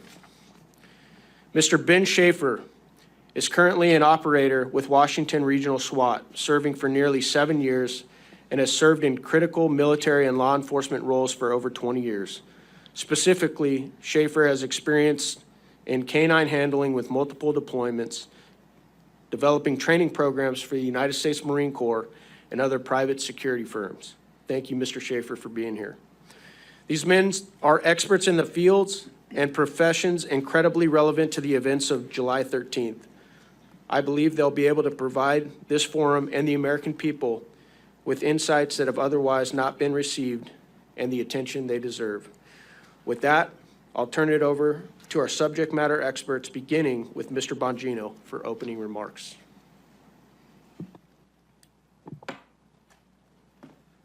Well, thanks for your time. Thank you for doing this. Sound okay? Everybody hear me back there? Yeah. Great, fantastic. Listen, let's just get right to the point. This was an apocalyptic security failure. A man was murdered in front of his family. 3 people were shot on live television, including President Trump, and the head who came within 2 millimeters of having his head explode on national television in front of millions of people. There's no sugarcoating it. It's no time for BS. Unfortunately, as Congressman Crane and Mills both indicated, the story seems to have been vanquished to the phantom zone of media coverage. It's amazing how we're still talking about JFK's assassination, but nobody seems to want to talk about President Trump being shot in the head on national television, despite the fact that we have no answers. So I have 5 minutes, so I want to keep it quick, and I want to make 3 points. I worked in the Secret Service for 12 years. I loved it. I worked with some really amazing men and women who gave everything. I mean, a couple of them literally gave everything. I know guys who've gotten bizarre diseases overseas, like chikungunya fever and protection operations. Everybody gave a little bit of something in the Secret Service, and it was a real honor to say I was part of it. But they have 3 institutional problems, I believe, in the macro will help us get to the bottom of how this Secret Service apocalyptic failure won't happen again. First, they have a technology problem. The joke in the Secret Service, which is sadly no longer funny when I was there, and it wasn't funny then either, is they rely on yesterday's technology tomorrow. Think about that. Yesterday's technology tomorrow. Everything from computer systems that waste agents' times, filling out time and attendance records they were doing, to Congressman Crane and I discussing the fact that they only implemented slings, a technology as old as the wheel, about, I don't know, 5 or 6 years into my time in the Secret Service, which is embarrassing. The weaponry was old, everything was old. These are things I would have talked about sooner if they didn't create a security crisis, and I obviously didn't want to air them publicly. Now you're seeing what happens when you don't have a drone up at a site you could have bought for $39.99 on Amazon. Second, another adage in the Secret Service, you've heard even the new acting director discuss, is the more with less approach. There is no more with less, there's less with less, okay? The Secret Service more with less approach only works if you produce more. That's how capitalism works. You produce a flat screen TV that was probably 20 years ago, $10,000. It's $200 at Walmart now. They produce a better TV with less. That's not what the Secret Service did. They produced less with more. They were given more money and produced less. A 20-year-old criminal outsmarted them on a $40 drone technology piece of device. You're telling me that's more with less? That's disgusting. That's nothing with less. That's less with more. Their budget went up. You guys know, you're appropriators. You know that. Third, and I'll wrap it up with this, turn it over to Mr. Prince. The investigative mission, the Secret Service, that they're telling you they need to make them better agents is total crap. That's garbage. Their agents are talented, smart people. They can figure out how to do protection without running out cheap $20 counterfeit notes at 7-Eleven on a Friday night while the president's getting shot in the head. How is it we have a DEA, we have an FBI, we have TIGTA, the IRS, CBP, and 1,000 other entities with a $6 trillion budget, which I know a lot of you guys have been fighting against this grotesque spending. $3 billion goes to the Secret Service, and we're wasting time running out counterfeit notes. It's a serious problem, counterfeiting. Granted, it might be a legacy item. They started doing counterfeiting. That's not what we do now. Get rid of the investigative mission, turn it over to other people, let them do what they do best and should do best. Protection. Thanks a lot for your time. Thank you for doing this. Thanks to the panelists as well and everyone attending. Appreciate it. We're here today to discuss a tragedy for the United States of America that could have been the catalyst in the destruction of our republic. World War I started with botched diplomatic security. The assassination of one party's leading candidate a mere 4 months before the election, at minimum, would have unleashed unimaginable chaos and violence. The cancerous rot of unaccountability has metastasized throughout our entire body politic. Our obscene levels of government waste ooze like a gelatinous mold across society. Our borders, so porous they are reminiscent of a spring flood tide. The security apparatus suffers failure upon failure globally. Our enemies mocking us even while the permanent deep state has weaponized the justice system and delivers a Soviet style of lawfare. In the case of Butler, Pennsylvania, only the disinfectant of transparency and accountability will start to repair the cascading errors that led to the tragedy. In analyzing tragic events, Gray's laws come into effect. Any sufficient advanced incompetence is indistinguishable from malice. The mission of this panel must be to provide a no-holds-barred analysis of all the shortcomings that piled up to enable Butler to occur. An op order for the next administration to correct decades of drift from excellence. I know how difficult high-threat executive protection work is. One must be prepared, coordinated, and lucky every day. The bad guy only has to get it right once. There is no question that a failure of coordination, communications, training, and leadership failed America in Butler, Pennsylvania with tragic results. I'm honored and happy to help ensure that will not happen again. I think, and especially as we think the anniversary of the debacle that was Afghanistan, the theme of no accountability across all our agencies rings true, because no one has been held accountable for anything in Afghanistan or anything since. And I think a corollary is if we think back to the debacle that was Desert One, the attempted Iranian hostage rescue mission in 1979, ended terribly. 8 Americans dead, international embarrassment, didn't rescue the hostages. Congress took action, changed how the money is spent. Why? Because if you try to do a special operations mission, or if you're trying to do a protective mission while you're doing currency investigations, no, you can't serve two masters. They created the United States Special Operations Command to find the money and the personnel to focus on getting that mission correct. And if you think about it, the JSOC capability that the United States government has today is elegant and it's effective. And until you change the money issue and until you put people in charge that are serious about this business, we will continue to have the kind of embarrassments, both listed by Jason Chaffetz before, and we dodged a bullet. Donald J. Trump dodged a bullet. We cannot afford to have more of these.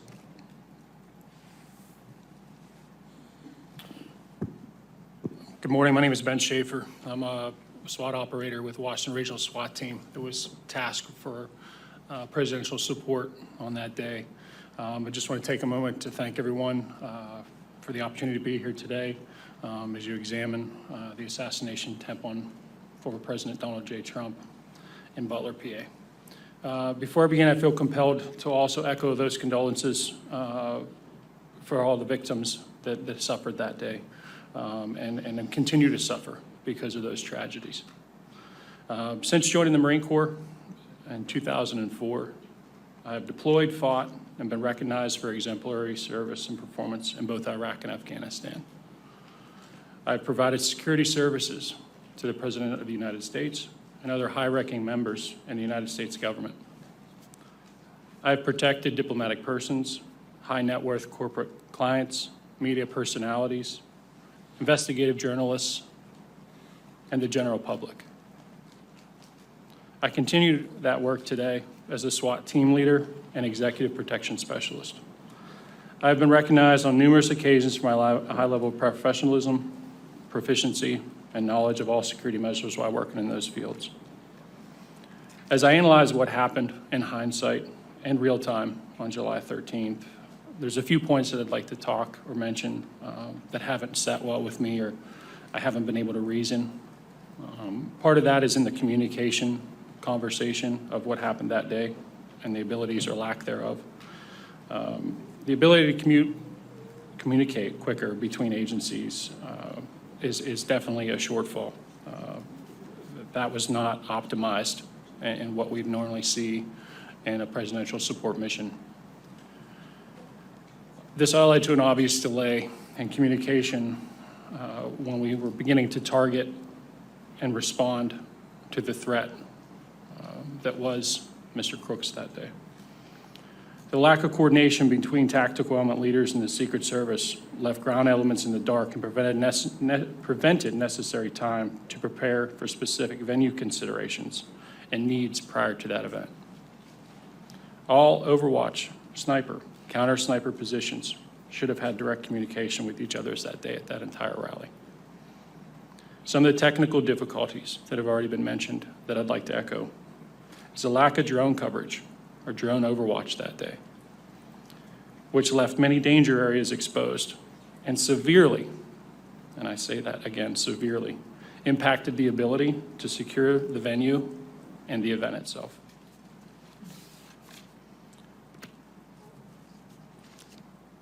Other points of failure, other danger areas that have been noted, and I feel the need again to echo those, is the water tower that was located in the northeast section of the event.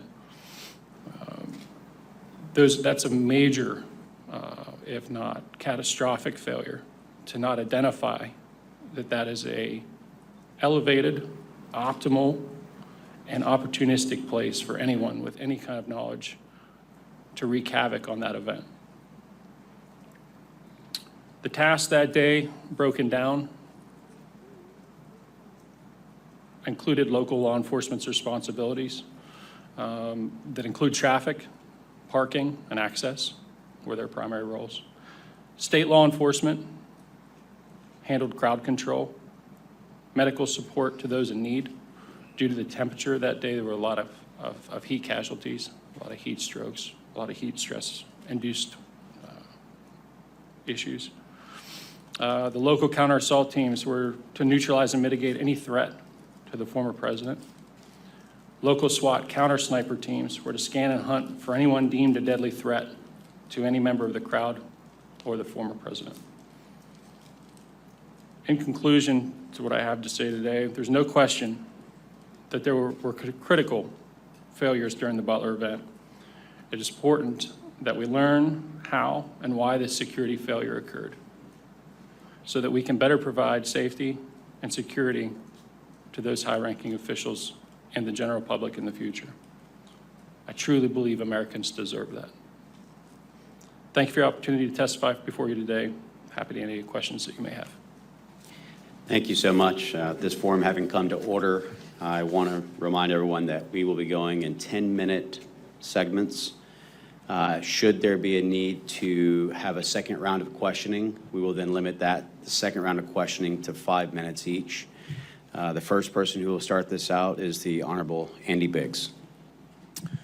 Thank you, and thank you to everybody for being here today. Appreciate it. I want to start, if we're ready, if the video is queued, I want to show a short video, if we're ready. Stunning new video tonight showing the moment Donald Trump's would-be assassin climbed onto the roof of that building just 2 minutes before he opened fire. Yeah, look, there he is. You can hear bystanders desperately trying to alert police. Authorities now using that video as part of the investigation. Walk us through what you were seeing in the minutes before the actual shooting happened. Well, there was a lot of people around the building that were complaining about some guy crawling up the building and then crawling up the roof. Gentlemen, so we're going to bring him up for can we bring him up for a couple of minutes? You get ready, Rick Carmen. You get ready. I'll get you up here. The world will see a vibrant Republican. Look, they're all pointing. The Atlantic, maybe the Pacific. Yeah, someone's on top of the roof. Look. There he is right there. Right there, see him? He's laying down. See him? Yeah, he's laying down. And look what happened to our country. Probably 20 million people. And you know, that's a little bit over that chart. That chart's a couple of months old, and if you want to really see something that says,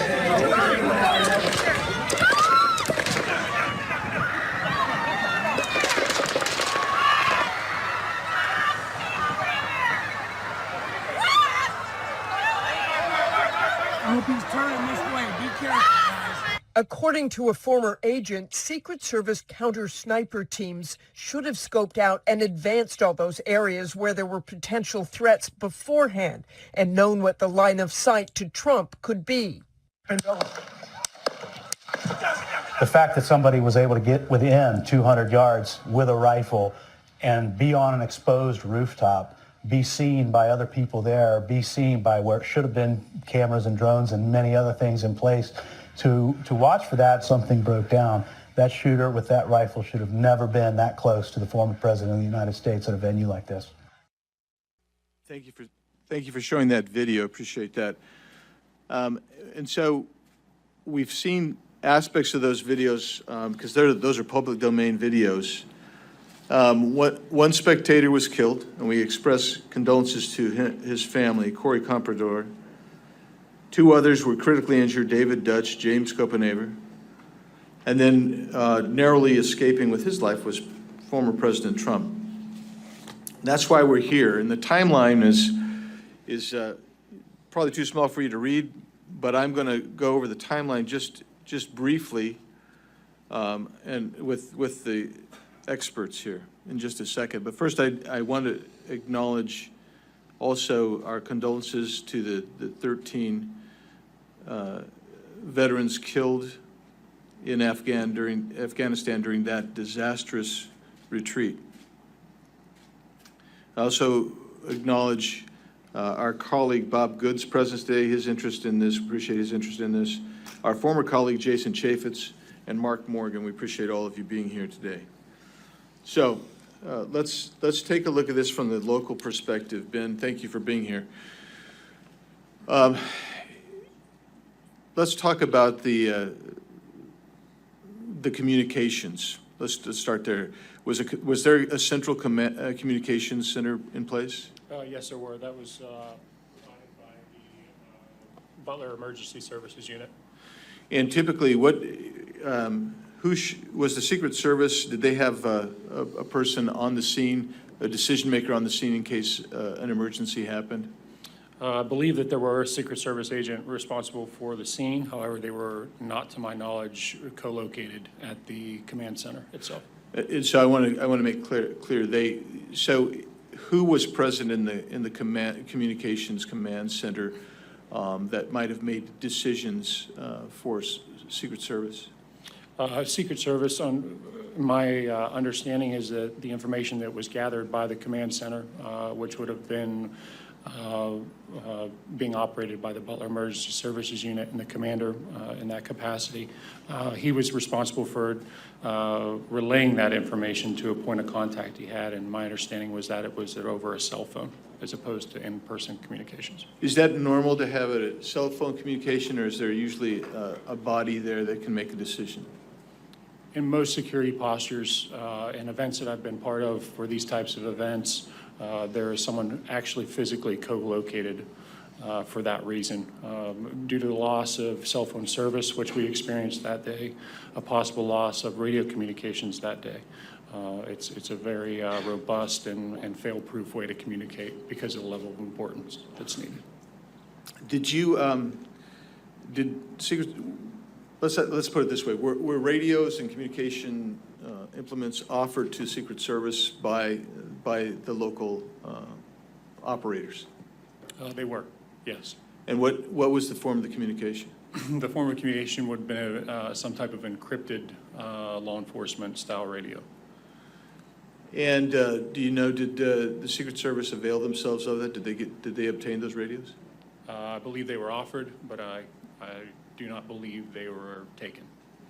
So they did not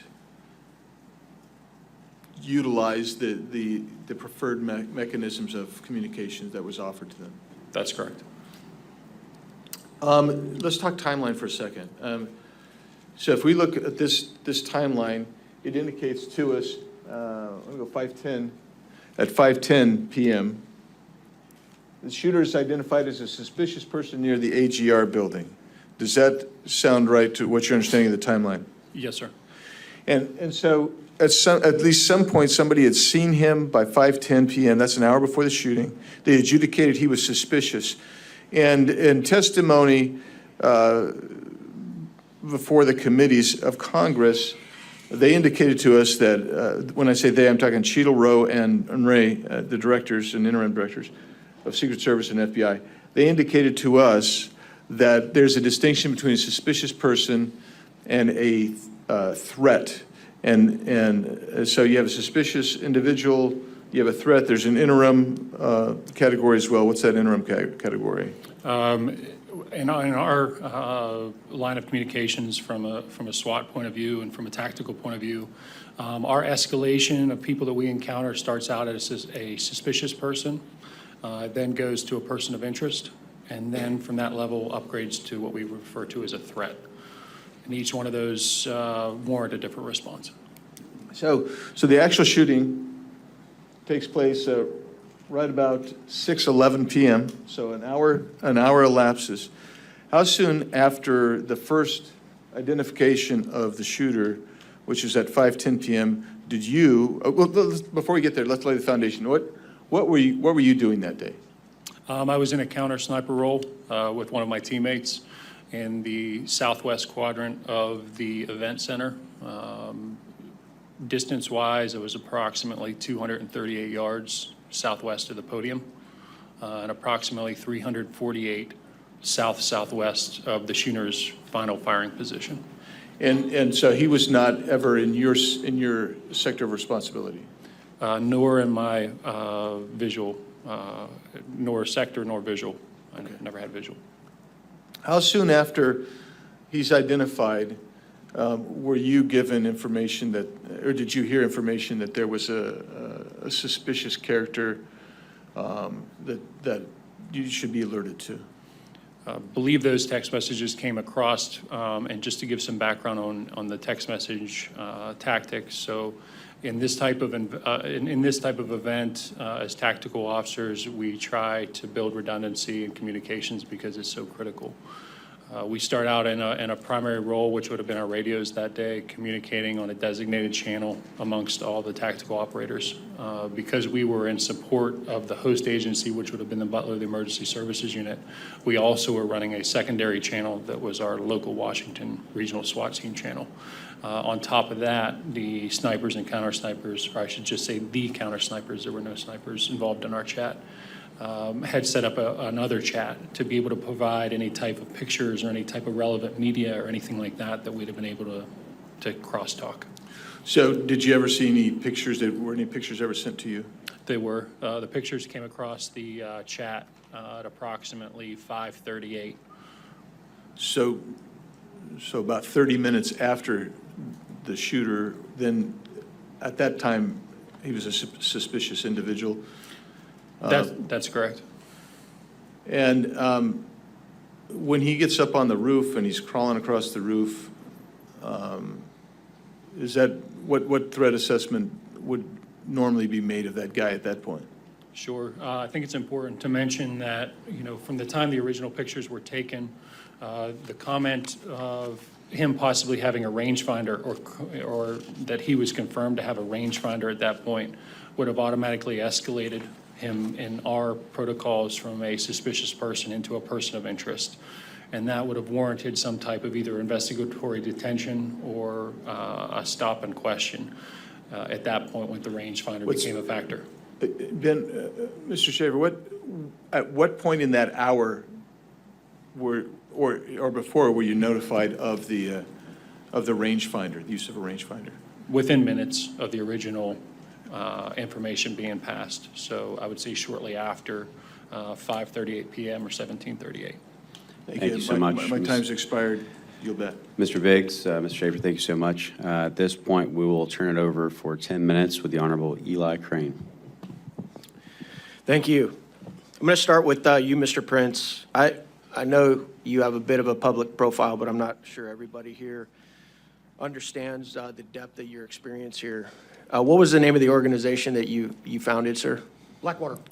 How many employees did you have at Blackwater when you ended up selling the company? At peak of about 3,500 Americans deployed doing everything from very high-end executive security to aviation and training. 3,500, that's pretty large company. Brigade size. Yeah. With other protective companies that did executive protection around the world, how did you guys rack and stack? Were you one of the largest companies, one of the smaller companies? I'd say we were the largest doing that. We never really intended to be in the security business. I started after the SEAL teams and built a training facility. SEAL teams have been using private facilities since the 1970s, and no one had done one on an industrial scale. And started, and then as the demand signal of 2 wars and all the gaps created by trying to take a conventional military into a counterinsurgency created a lot of demand signal, and so we responded by providing a lot of executive security and ended up doing most of the diplomatic security work for almost 10 years. Yeah. Though there's some similarities between what the Secret Service does and what you had to do overseas, there are definitely some differences. Sure. Correct. In fact, we interacted with the Secret Service whenever the president or some other senior person was coming over. In fact, before we took over security first for Paul Bremer in Iraq, the Secret Service came over to do a study if they wanted to handle it, and they didn't want to touch it at all because they are used to being able to shut down everything and create their own bubble. You can't do that in an active war zone, so that job fell to us, and we grew into that. It was, and that expertise also led us to doing a lot of training for other State Department programs where we'd had at least a dozen countries send their Secret Service equivalents that protected their presidents, and whether that's Lebanon, Colombia, Taiwan, a lot of places with active threats and very active, whether it's Sicarios or Hezbollah, we prepped those units to face that kind of threat. And, we did it, we did 100,000 missions. No one under our care was ever killed or injured. I want you to repeat that, sir. Did you guys ever lose a protectee? No, we did not. Thank you. You said something interesting on an episode of Sean Ryan that I saw a couple weeks ago. You said, thank God it was a 20-year-old kid and not a 10-man Hezbollah team. Can you expound on that a little bit? Sure, because the fact that a 20-year-old kid could get his drone in the air, could get himself into a firing position only 140 yards away. 140 yards is point-blank range. My then 12-year-old son could have made that shot. Yep. And thank God that 20-year-old aimed at a headshot at President Trump, because if he'd aimed center mass, President Trump would probably be dead, because I don't think he was wearing plates. He wasn't wearing any kind of body armor that would have stopped that rifle round. And a 78-year-old man taking a gunshot wound to the upper chest is not going to go well. A Hezbollah team or ISIS or you name the terrorist organization that actually knows what they're doing would have been successful that day. And the Secret Service was nearly defeated by a 20-year-old, and we all, including Donald Trump, literally dodged a bullet that day. So I want to double down on that real quick. In your opinion, in your professional opinion, is the Secret Service in its current form and leadership able to stop a threat like that? President Trump was definitely deprived of resources that day for whatever their political reason. They had 1/3 the amount of agents covering him as were covering Jill Biden in the same region at an indoor event. She had 12 post holders covering her. Again, no statutory or constitutional authority for the First Lady. Donald J. Trump was had 4 Secret Service agents assigned. And I think even when you look at the debacle of a failure of the advance team to actually secure the perimeter and to deny the obvious sniper hotel locations where a bad guy is going to set up from, to the complete lack of coordination and communication, not communicating with the local law enforcement, not taking the radios of local law, come on, to even when shots were fired, the clumsy, unprofessional way of getting the protectee off the X. There was catastrophic failure across the entire enterprise. Thank you. Mr. Bongino, I want to turn to you real quick. As somebody with a lot of experience in the Secret Service, is it correct, sir, that you at this point have members of the Secret Service whistleblowing and calling you right now to talk to you about the culture of the Secret Service? There are so many. It's getting to the point now where I thank them and say, but I've already heard that from 10 other guys. And I bring that up because none of these problems are new. Anybody telling you that is lying directly to your face, and you better hope they're not under oath. Anyone is suggesting in a congressional hearing or elsewhere that these problems are new, the personnel problems, the logistics problems, the manpower problems, the technology problems. I just told you a sad running joke in the service when I was there. I'm gone since 2011. Last time I checked, it's 2024. It was yesterday's technology tomorrow. And other things here that are inexcusable that have been brought up before, like Ben and Eric just brought up. The communication failures are basic. This isn't like the Secret Service $1 million radio system that uses NSA-level encryption magically broke down that day. They literally handed them a radio they didn't take. This is why when Congressman Mills says, borderline criminal negligence, you should take that seriously. What could possibly be your excuse to say, you know what, I don't really need to communicate with the law enforcement guys out there on the scene. We asked to, they had no obligation to be there. It's a Secret Service's job to protect the president. Out of a courtesy, they showed up. And you don't even have the respect of these local law enforcement people, respect for them to take the radio? I mean, where was the CP, the command post? The way this works, so everybody understands, or it's supposed to and didn't that day, for reasons still unexplained outside of, again, obscene negligence, Any trip for a high-level protectee, you're supposed to have a command post that runs the whole trip at the airport or whatever. They'll communicate with everyone. But those individual sites, like in Butler County, have security rooms themselves, which are kind of mini CPs at each site. Where was it? According to what Ben said before, and from what I've heard, it was either not there or the locals were running it, offered communications, and the Secret Service, whose job it was that day to protect President Trump, said, we're going to pass on the comms. Really, you described it as catastrophic. He's 100% correct. Eric knows exactly what he's talking about. Just apocalyptic failure. Mr. Bongino, in your opinion, is the Secret Service in a better spot today with Director Rowe in charge? No, it's worse. And sadly, I'm glad this is all being recorded, because when something else happens, and I hope it doesn't, I pray to my Lord and Savior, Jesus Christ, that I'm wrong. That you play this and go, look, that guy was crazy. You think this is the last incident, you're out of your mind. We have seen these incidents over and over. We saw the Georgia grenade incident with President Bush. They overtook the magnetometers. The Secret Service leadership in charge now with the exact same people. Exact same. Can you imagine a C-suite at a company that makes widgets? We find out that there's a design defect. The widget explodes and kills 10 people, and the CTO gets a promotion to CEO. You understand that's what happened here, correct? These are the same people. Kim Cheadle, the director, wasn't even fired. She was allowed to resign. She'll go get some cushy job somewhere, and her deputy, who is one of the guys behind these stupid waste of time things like agents wearing red ties on the detail. Because this actually happened, by the way.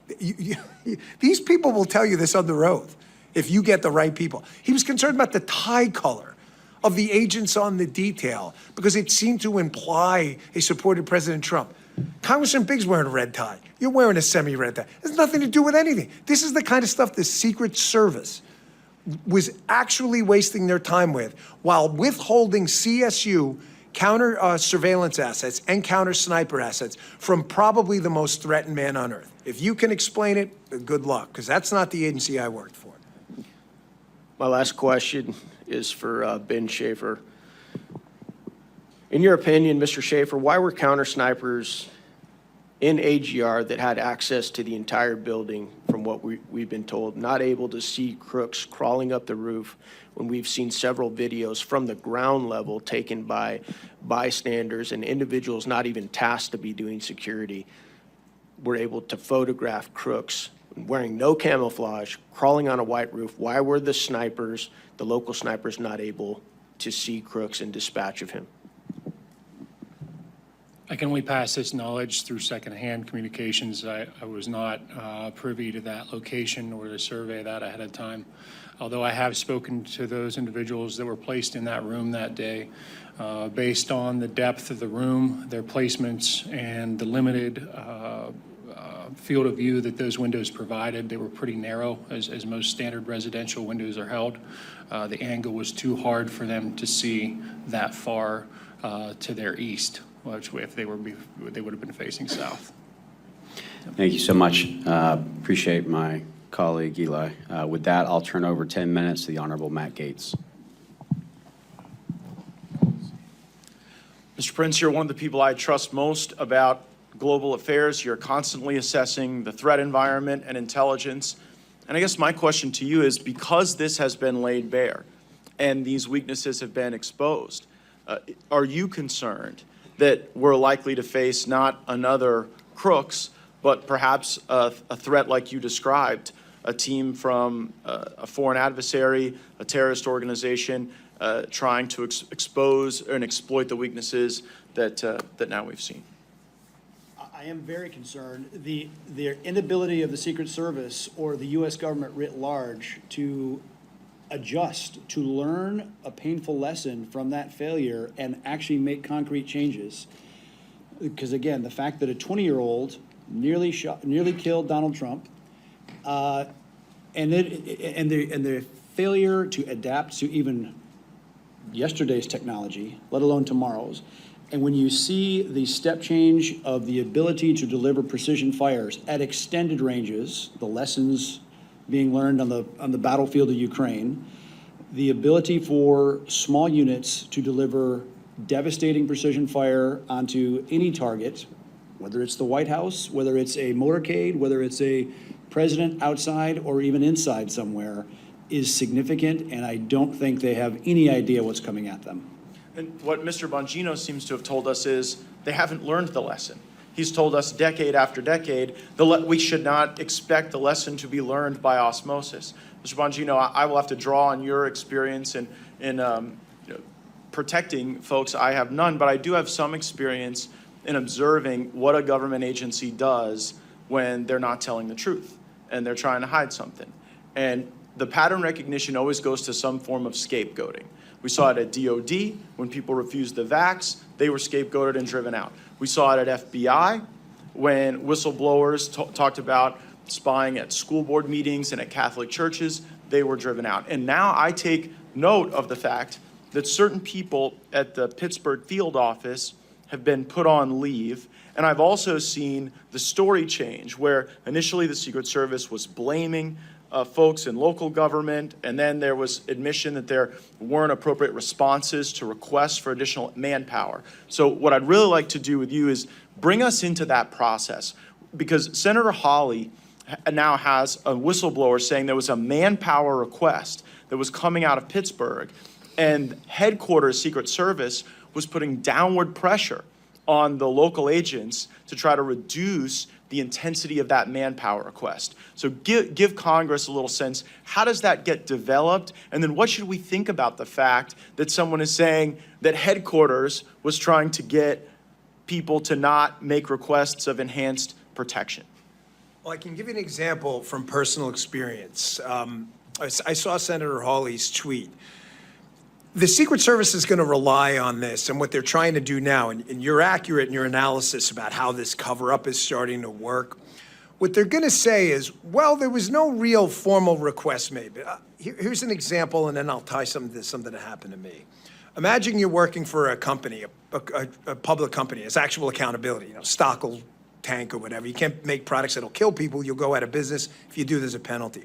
But imagine you're told by your safety guy, you're the CEO, and your chief safety officer says 50 to 60 times, hey, again, this widget has a defect. And if we put this out, it's going to kill someone. And it's clear after the 50th time that the CEO doesn't care. So when the 51st time you tell the product blows up, the CEO's gonna say, well, he didn't tell me yesterday. Well, he didn't tell you because he told you 50 times before and you ignored him. So what they're doing now is Ron Rowe, the acting director, who is the deputy director, the number 2, who is unbelievably, again, got a promotion out of this. A guy was murdered and someone got promoted, which is obscene and disgusting. He is part and parcel to this whole day-to-day ADPO, Assistant Director of Protective Operations, Deputy Director, Director chain that makes management decisions. When they tell you early on, we are not doing this for President Trump, Congressman. We're not doing counter sniper teams. We're not doing CSU. And then they say, well, on that day, we didn't deny assets. You didn't have to. You've been denying them for 4 years. I was told by a direct source, this is the quote, that at Mar-a-Lago, they were begging the DTD, the Donald Trump detail, begging for enhanced security. We can't secure this place like this. And one of the quotes from one of those 3 people I just told you about was, we don't secure nightclubs. Really, what if a nightclub owner runs for president? You don't secure you secure whatever the hell they tell you to secure. That's not your job. That is what happened here. And that's what they're gonna rely on. And that's where you guys, I think, have had the guts to take this on. Do not let them fall back on euphemisms and word games where they go, well, that specific day we didn't say no to any assets. Have you in the past? How often? Matter of fact, how many counter-surveillance teams have you actually dedicated? What percentage of Trump sites? How many CS teams? There's a story out there that was the first time counter-sniper Secret Service assets were ever used at a Donald Trump site? So you're telling me your most threatened protectee had no professional Secret Service overwatch? As Ben showed, these guys are more than skilled and competent. They don't need the Secret Service to tell them how to do But their see, job. I think that gets to this intent question that Congressman Mills framed up perfectly at the beginning of our discussion. Congressman Mills says the key question here is whether this was your run-of-the-mill government incompetence or whether you see features of such just disregard for the duty at hand that you believe there's some malice. And in his opening statement, Mr. Prince says when the incompetence reaches a certain point, you can impute the malice to that. And what I think you have unique experience in is, well, like this culture of denying requests, like to Trump, or a circumstance where not even the Donald Trump detail, but the folks in the Pittsburgh field office who are not normally on the Trump detail were saying, hey, just based on this, we might need more, and they were discouraged from even making those requests, so they couldn't be denied.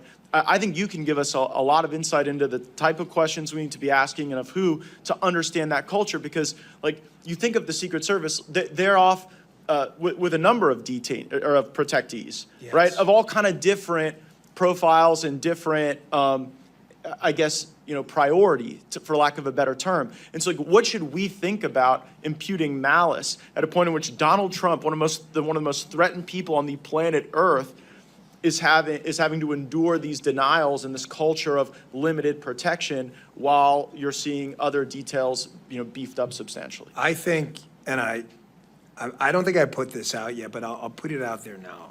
When I was there, it was definitely not a political enterprise. It just wasn't. I never once, working for President Clinton, Bush, and Obama, had anyone even remotely implicate a political motive for any decision whatsoever. However, from the commentary directed at some of the agents in charge of the Donald Trump detail, which I have heard about, clearly, it appears that for the first time in American history, we have a Secret Service that is making decisions that may not be all political, but may have a political tinge to them. So what you're saying, I would love to say, Congressman, that's the craziest thing I've ever heard. But I tell you with a pure heart, and I'm being absolutely candid, I have no skin in this game. I don't work there anymore. I am not their PR guy. I run my own business. I absolutely believe Donald Trump and an enhanced security posture he should have had would have made him look more presidential, would have facilitated the logistical operation of him traveling. I think they were concerned about optics and making him look like a big shot or whatever word you want to throw out there.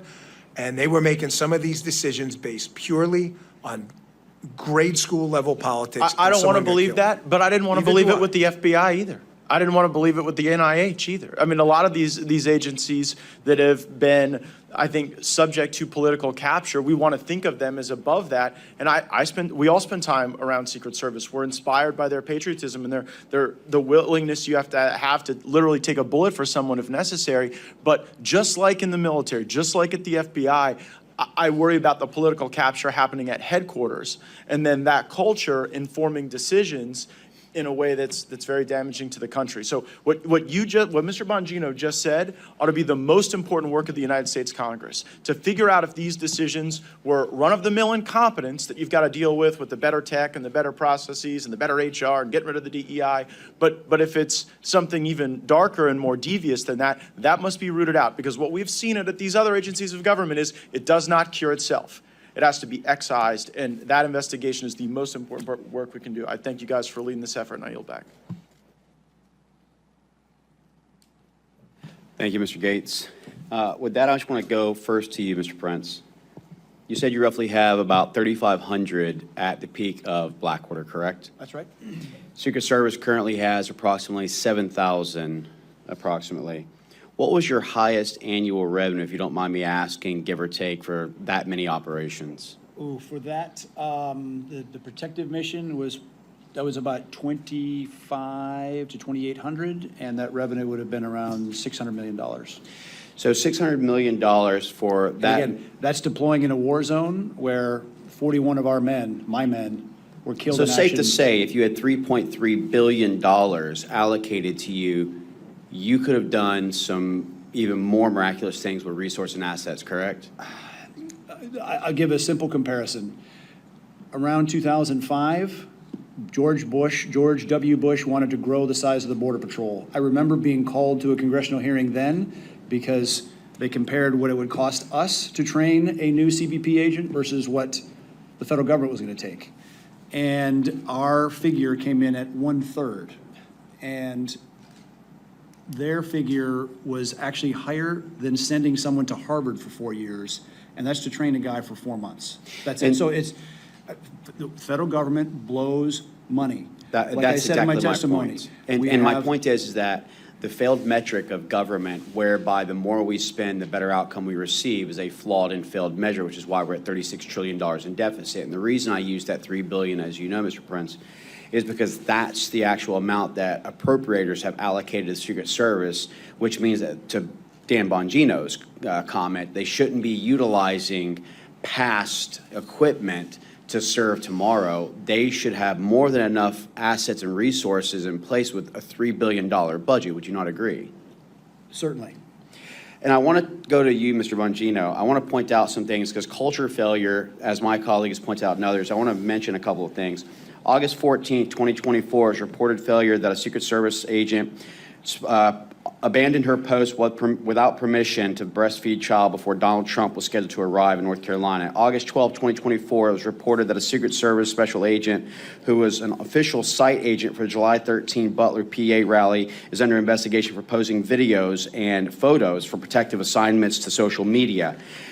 July 27, 2024, a Secret Service agent covered the security camera of a local salon in Pittsburgh, Massachusetts, before an event featuring Kamala Harris, where the salon was closed, but opened it up without approval and utilizing restrooms for an hour and a half while the building's security alarm was going off. July 2nd, 2023, it was reported that a former Secret Service Director Cheadle and senior agency leader sought to destroy the cocaine found in the White House in July of 2024. The evidence was not destroyed due to pushback in individuals in the Secret Service Forensic Service divisions.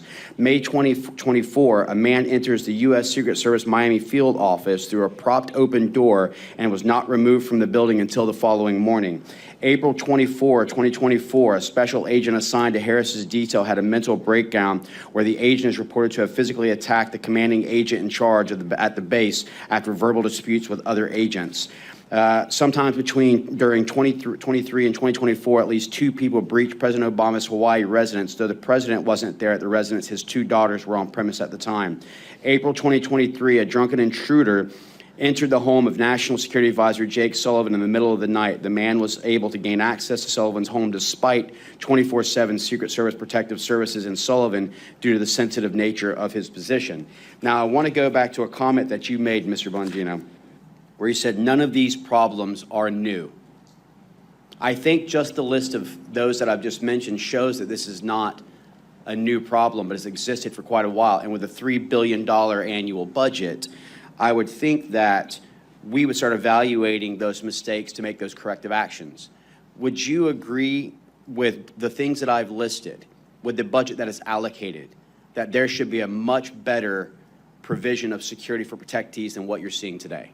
Oh, there's zero dispute about this. You know, Mr. Prince's company had accountability. People fire him and find a new company if he lost a protectee. You can't fire the Secret Service. 18 U.S.C. 3056, they're obligated to protect him.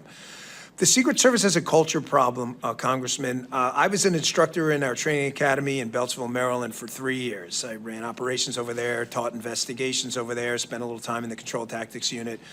Was there for 3 years. Unfortunately, I can't count on one hand, I would need probably 2 and toes as well, to count how many agents who could not meet even basic protective functioning skills and criminal investigative skills, but who met other criteria completely irrelevant to job performance, who were pushed through and told with a wink and a nod, this woman or man needs to graduate. Well, why? They're clearly incompetent. Every instructor who's encountered this person has said this person's incompetent, to the point where in judgment drills, they're killing the protectee in the judgment drills. That's kind of not what we do. You're not supposed to shoot the protectee yourself in a simunition drill. And you would say things, you would hear things, from special agents in charge, and I encourage you all to look into this, how the training center works and how they graduate students, where they would say, well, that person files a lot of complaints, like EEO complaints. Okay, well, are they real? That sounds serious. Sounds like a serious thing to me. I take that stuff seriously.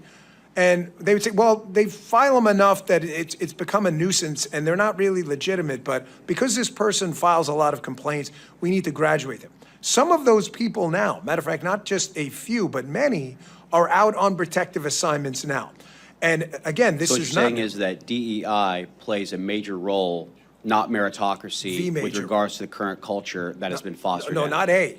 No, the major role. The Secret Service right now is dominated by DEI. It's not a role. It's the role. You ask agents on the president. And I think that everyone's heard me say before, DEI equals DIE. You know, DEI stands for didn't earn it. And Well, we it need to did be for very Corey cautious in how Comparator. we So do this. ask his family. Correct.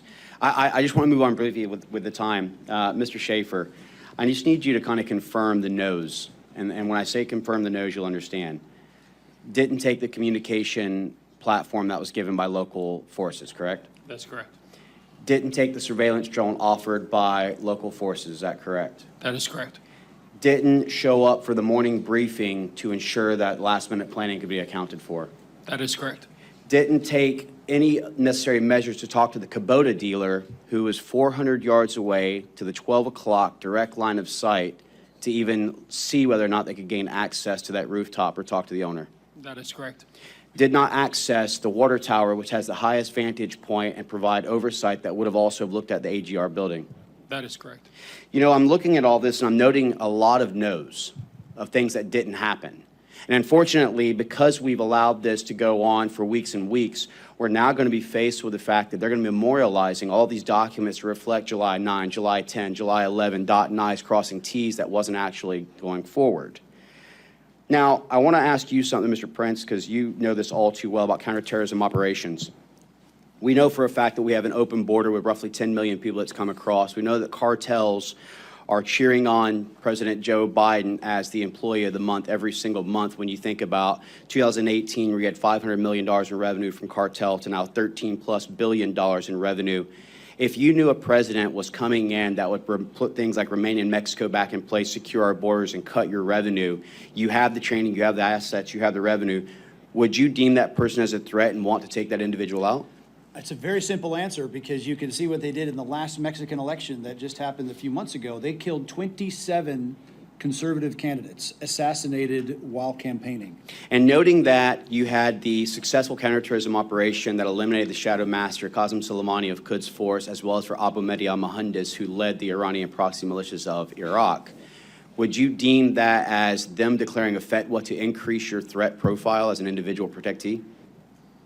Certainly the Iranians would see it as a risk worth taking.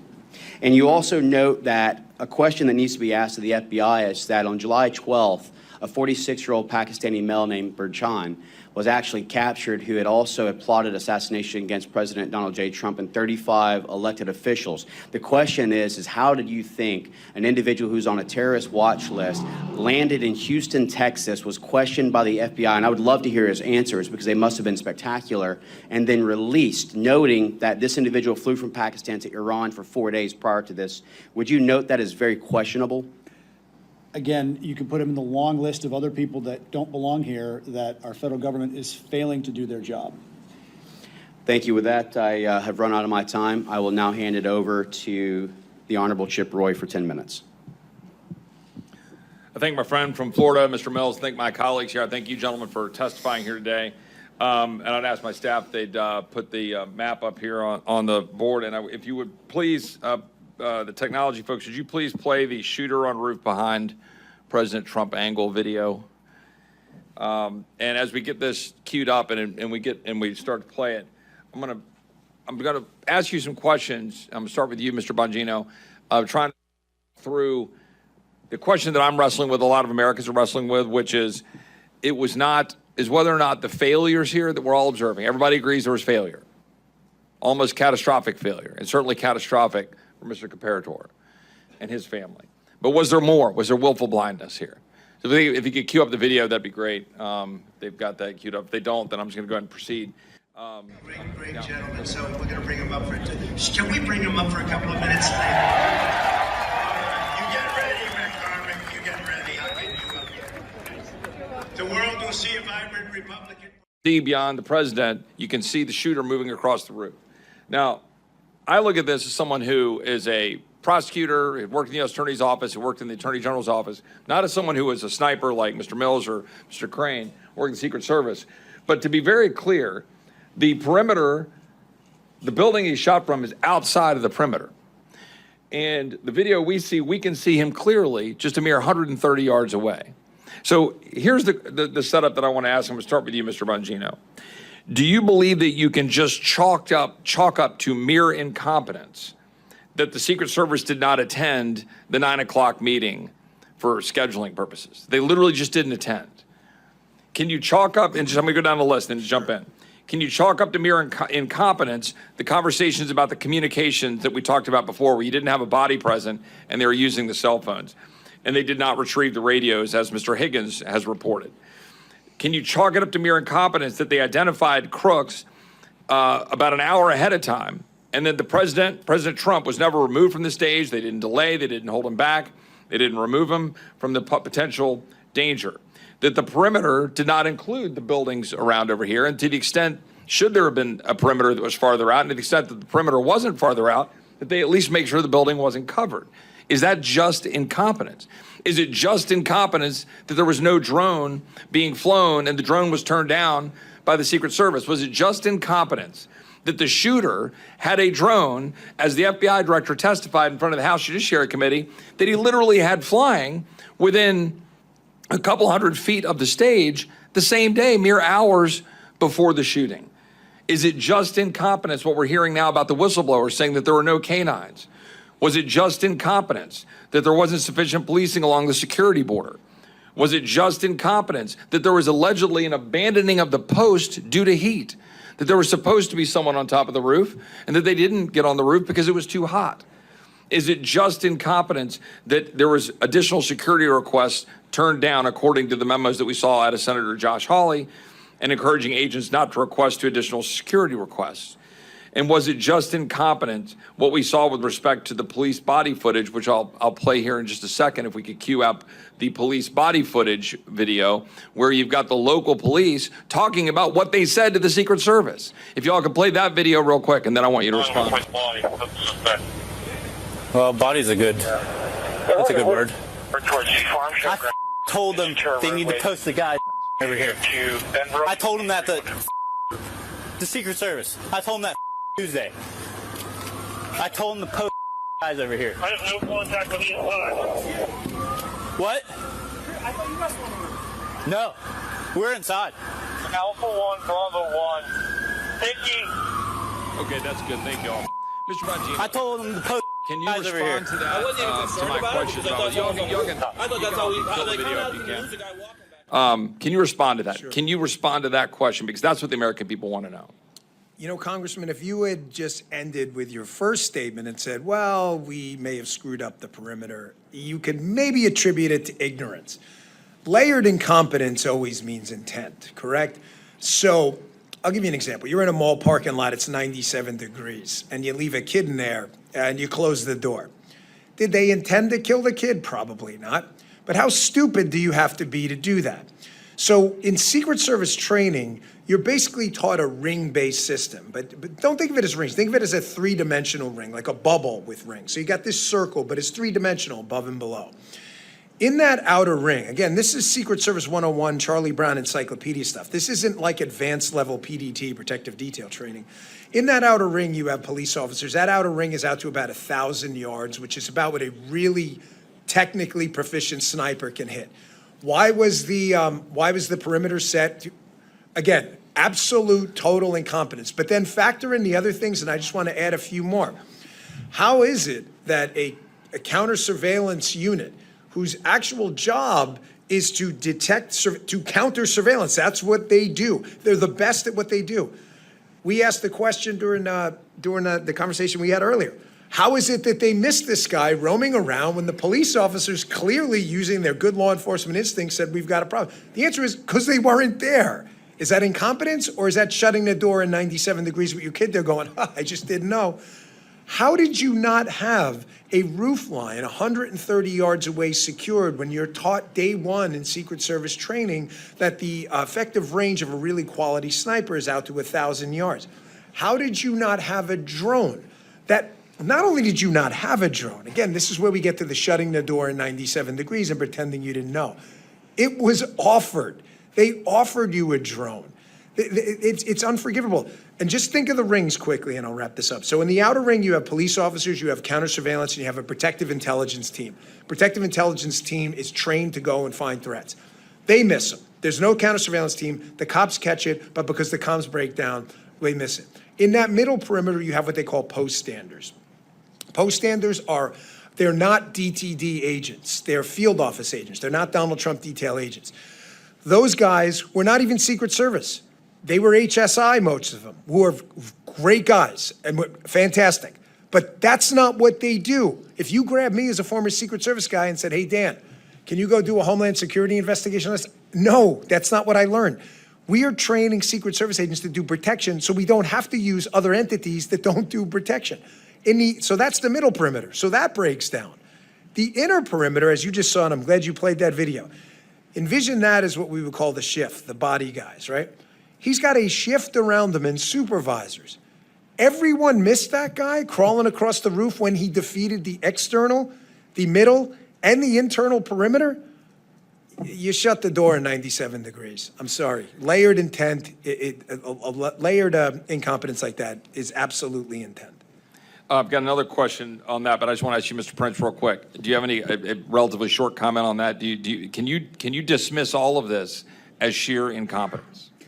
The question I want to have answered is if other counter sniper agents, officers, saw any person laying in a prone position with a rifle pointed at the President of the United States, do they have authorization to take a shot immediately, or do they have to get permission? Because if the Secret Service wasn't there and they were laying at a stakeout for a bank robbery, would they have to get permission if they saw means and intent to murder someone? I don't understand why any of the other officers didn't engage sooner. Mr. Schaefer, do you have any comment on that in terms of the engagement and the rules of engagement that were in place? Yeah, absolutely. I can clarify that a little bit. So as a law enforcement sniper, we have a lot of responsibilities and inherited flexibility. One of those flexible procedures or statuses that we incur is known as compromised authority. Compromised authority in the law enforcement sense basically lays out the requirements for a deadly force response. And in that point in time, based on all the prerequisites that were identified and all the checks in the boxes that were made, Mr. Crooks would have met that level or that threshold. I'll let some of the experts on that subject follow up on that. I think there's probably some more follow-up there. I just want to ask one last question in my last minute of time. Mr. Bongino, we talked about this before. I have seen credible information, the extent to which the shooter had significant explosives that were sophisticated beyond that you would expect some 20-year-old just to put together, and that he had sophisticated detonation devices on his person, or a sophisticated detonation device, and importantly, that his digital footprint is completely MIA, that his digital footprint is missing, and that how can a 20-year-old in today's time have no digital footprint? So do you have any thoughts on that, any comments on that? And that'll be my last question. Well, 4 years of doing protective intelligence investigations with the Secret Service, interviewed probably hundreds of people who have credibly threatened our protectees. I've never seen anything like it. If you would have told me it was a 60-year-old guy who had lived most of his life without a computer and for the last 10 years had been planning this, hard to believe but digestible. You're telling me a 20-year-old kid who's grown up in the digital era figured this out when he was, 13, to never get an online presence? We've seen nothing. Nothing. We're now 6 weeks in. There's not a Facebook photo. You know, it's incredible. We know every single thing about these shooting incidents when there's a political narrative to be had by the media and the other side. We do. You know who their high school girlfriend was. Sadly, you know everything about these people. We know nothing about this guy. And sophisticated explosives, we have this massive law enforcement bureaucracy. No one's got him with an online search history at a library saying, how do I build this? He's 20 years old. It just defies logic. I can tell you, again, 4 years doing these exact investigations, never, ever seen or heard anything like this in my life. You'll bet. Thank you so much. We're now going to go into our second round of questioning. And again, I appreciate the panel and all that you guys have been providing in regards to expertise and on-ground truth realities. We're going to continue to move on, going back to the Honorable Andy Biggs. You're recognized for 5 minutes. Thank you. Thank you so much. I want to just try to hit some quick questions. When Mr. Schaefer, you were talking to us earlier about moving to texting. The counter snipers were texting. What does that do with your ability to stay on glass? Was a secondary or possibly even a third method of communication as it was utilized that day. The sniper teams in the law enforcement concept sometimes are not a team. Sometimes we're deployed into situations where we're a single operator. So we're not only responsible for the surveillance aspect of the service we provide, but also having that deadly threat ability on board. So that can be very distracting in that point in that day. That third level of communication would have pulled us away from our primary responsibilities to provide that deadly cover if needed. Thank you. And Mr. Prince, you mentioned security bubbles. And I want you to elaborate on that because we've talked a little bit about the perimeter. And the perimeter seems oddly narrow in this particular instance. Can you talk about security bubbles and the perimeters here? As Dan was talking, right, the normal that bubble is out to 1,000 yards based on how far a capable sniper can take a shot. The fact is, clearly this bubble was less than 100 yards because they disregarded the industrial facility, the water tower, et cetera, and it speaks to the lack of seriousness of Secret Service leadership in how they were conducting these missions. I don't think they regarded Trump as a worthy protectee. They were doing the absolute minimum. And I'd say my greater concern is as you look at all the litany of failure is long and deep. And if it tips towards malice, that opens up an entirely different can of worms. Right. Because it's hard to be part of a republic with people that actually want to kill you. Right. Political disagreement, fine. Sell it at the ballot box. But if people don't want to sell it at the ballot box, then it gets sold by a cartridge box. And that's a very, very dangerous road to go down. Right. And well, we could go on that. I know some of my other my colleagues might want to do that as well. But I want to get to one last point, and that before I run out of time, and that is another failure. I think everybody here is probably everybody up on this group anyway has been with a president or a protectee, and there's been some kind of security hold. I mean, we've just stopped, and you say you're going to hold. Why was there no security hold put on Trump at any time if you had some kind of individual? I mean, that Mr. Schaefer has described actually did arise to a threat level. Why was there no security hold put on President Trump? Why was he allowed to go on the stage? Why wasn't he taken down? Why didn't we see a pause? That for me? Yeah, Dan. What makes your question even more impactful is every Secret Service site for a high threat level protectee has what they call a holding room, which you would guess is for holding the protectee. I see Congressman Gaetz because it's actually called the holding room. The holding room is for things just like this. The holding room is let's say a congressman shows up and is a little late. There's an accident. They'll hold him in the holding room so they can join. You all have been in it. None of this is new. You've been in the holding room. There's a Secret Service agent at the door. You guys have congressional hardpins. A staffer escorts you in. Every one of you has seen this or will in the Trump administration. This is not a mystery to anyone. Why was he put on what Eric had called accurately so the X? We use the exact same terminology as the military. The X is where that protectee or that limo with the protectee in it is. Why was he put on the X? You have an open threat. Ben has described and your timeline lays out was there for an hour. I'm not going to play any word games. Were they a threat or suspicious? Well, if you're a threat, it's because you're doing something suspicious. And if you're suspicious, it's because you could be a threat. These are silly, stupid word games. You know when it's not a threat? when your CSU or PI team goes and grabs the guy and determines he's not a threat. Until then, your question's accurate. You put him in the holding room, which is the point of the holding room. So I just want to follow that up. And you made the point earlier about counter surveillance. There were no counter surveillance teams there. But there's a public domain videos of him, Mr. Crooks, wandering around. Was there anything in his behavior wandering around that if you would have had a counter surveillance team there, it would have triggered an interaction with this guy earlier?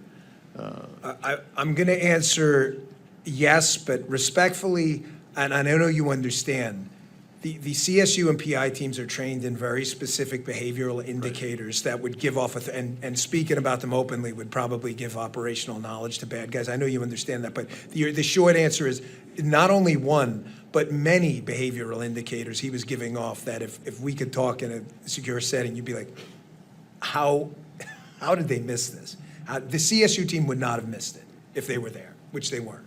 Thank you so much, Mr. Biggs. We will now go to the Honorable Eli Crane for 5 minutes. Thank you. Mr. Bongino, do you have any confidence that Secret Service has learned their lesson? No, because I've been involved in a number of, we have 10 years in the Secret Service. I was in the training center when the Georgia grenade nearly exploded. And, you know, the only reason it didn't kill President Bush is because the guy wrapped it in a towel. That's it. It's the only reason he survived, because we got lucky. And the changes made from that lasted about a month. They added more magnetometers. And then basically the same problems resurface again. So no. I want to read a text to you and see what your thoughts are on this. Do you know who Joe Kent is, Mr. Bongino? Joe Kent, he's running for Congress right now, Special Forces guy. Oh, yes. Up in Washington. Yeah. This is a text he sent me on, I believe, Monday, August 19th. He said, "Hey, brother, I know you are doing an independent J13 investigation. I want to share this anecdote with you from my experience with Speaker Mike Johnson's U.S. Secret Service detail this weekend. Bottom line up front, Speaker's detail was incredibly lax, failed to seal off all entrances to a very small venue. Johnson wasn't secured and very easy to access. Long version. We had a local steakhouse host my fundraiser with the Speaker. Location was only available after people RSVP'd. But the entrances to the steakhouse had Kent for Congress signs on the two entrances. One entrance was inside the hotel, one out on the street in a busy pedestrian area. I arrived about 45 minutes early to check out the venue and to make sure my team had stuff ready. I also wanted to see if the U.S. Secret Service had a checkpoint set up. I carry everywhere. I planned on leaving my pistol in a hotel room my team had there. I entered the hotel, followed the Kent signs into the steakhouse, and immediately walked up to the unsecured holding room the Speaker was in. He was on a call, so he did not notice me. Neither did any of his detail. His detail was inside the restaurant just BSing. No control over the two entrances at all. Once the event started, they put on a good show and looked the part. I can't interpret their intent, but they failed a basic, simple task. Secure the two entry points, a shocking level of incompetence. The event was in Vancouver in the shadow of Portland, Oregon. Mr. Bongino, is Speaker Johnson, what's his job? Well, that would be Capitol Hill Police, but it speaks to a larger issue with these security failures. What was mentioned about 3/4 of the way through that text, where everything becomes about optics. I'll give you just a quick example. You know, think about this. Why are Secret Service agents out there wearing suits? You don't see that with a lot of Israeli Shin Bet and others, because the threat over there is existential every day. I mean, these are little things. You're worried about optics and what people look like, you know, red ties on agents and guys who've got their shoes shined, when you're not worried about door kickers who are going to keep you alive. The good show part is a problem, and it's ubiquitous, whether it's DSS, whether it's Capitol, whether it's Secret Service.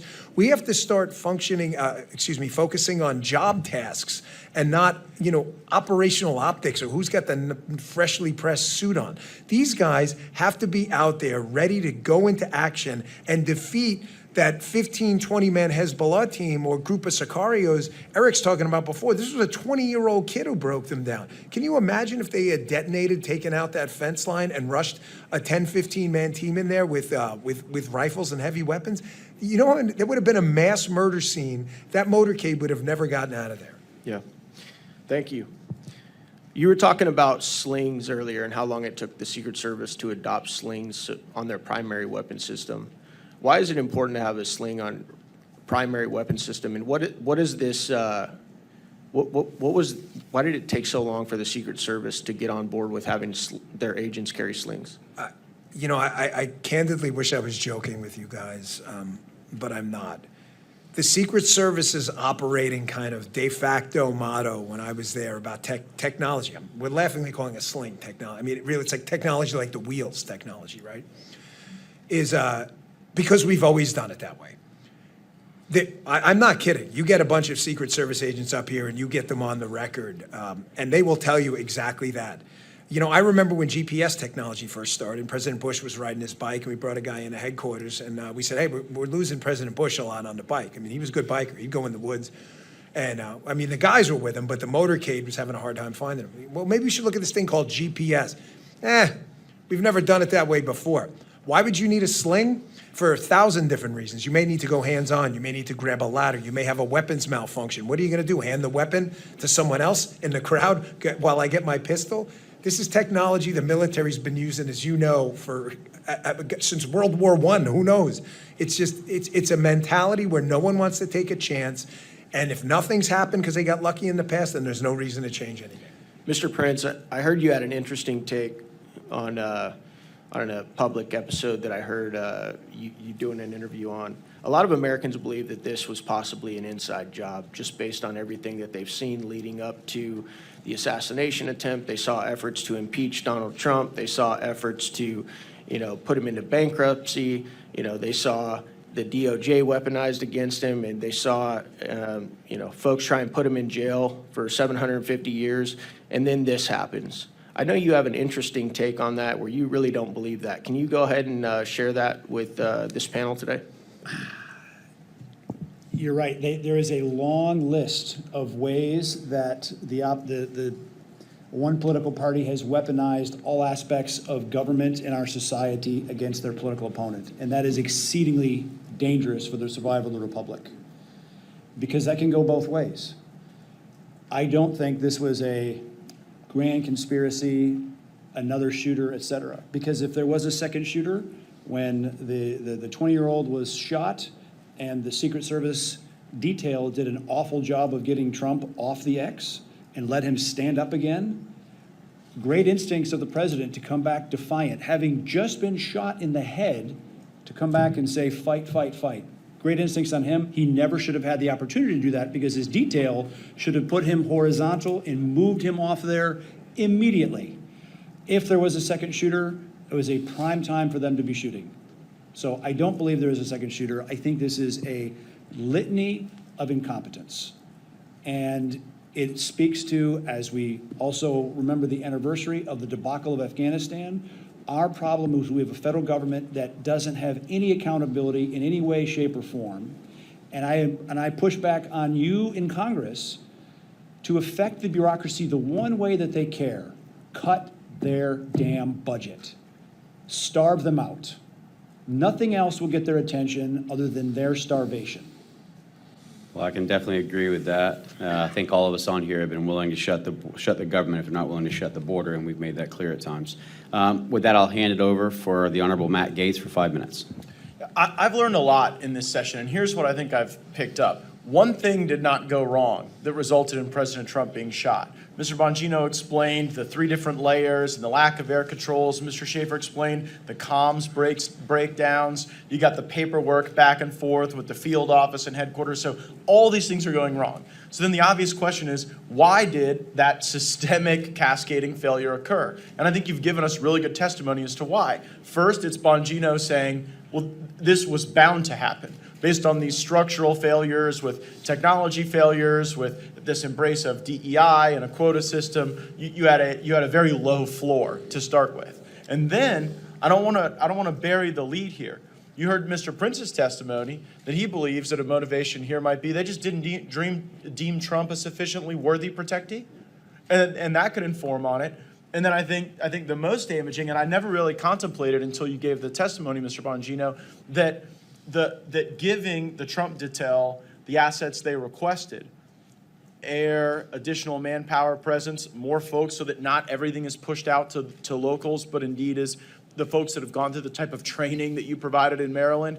Well, that was because that kind of a force posture could make Trump appear more presidential, more ascendant, more in charge.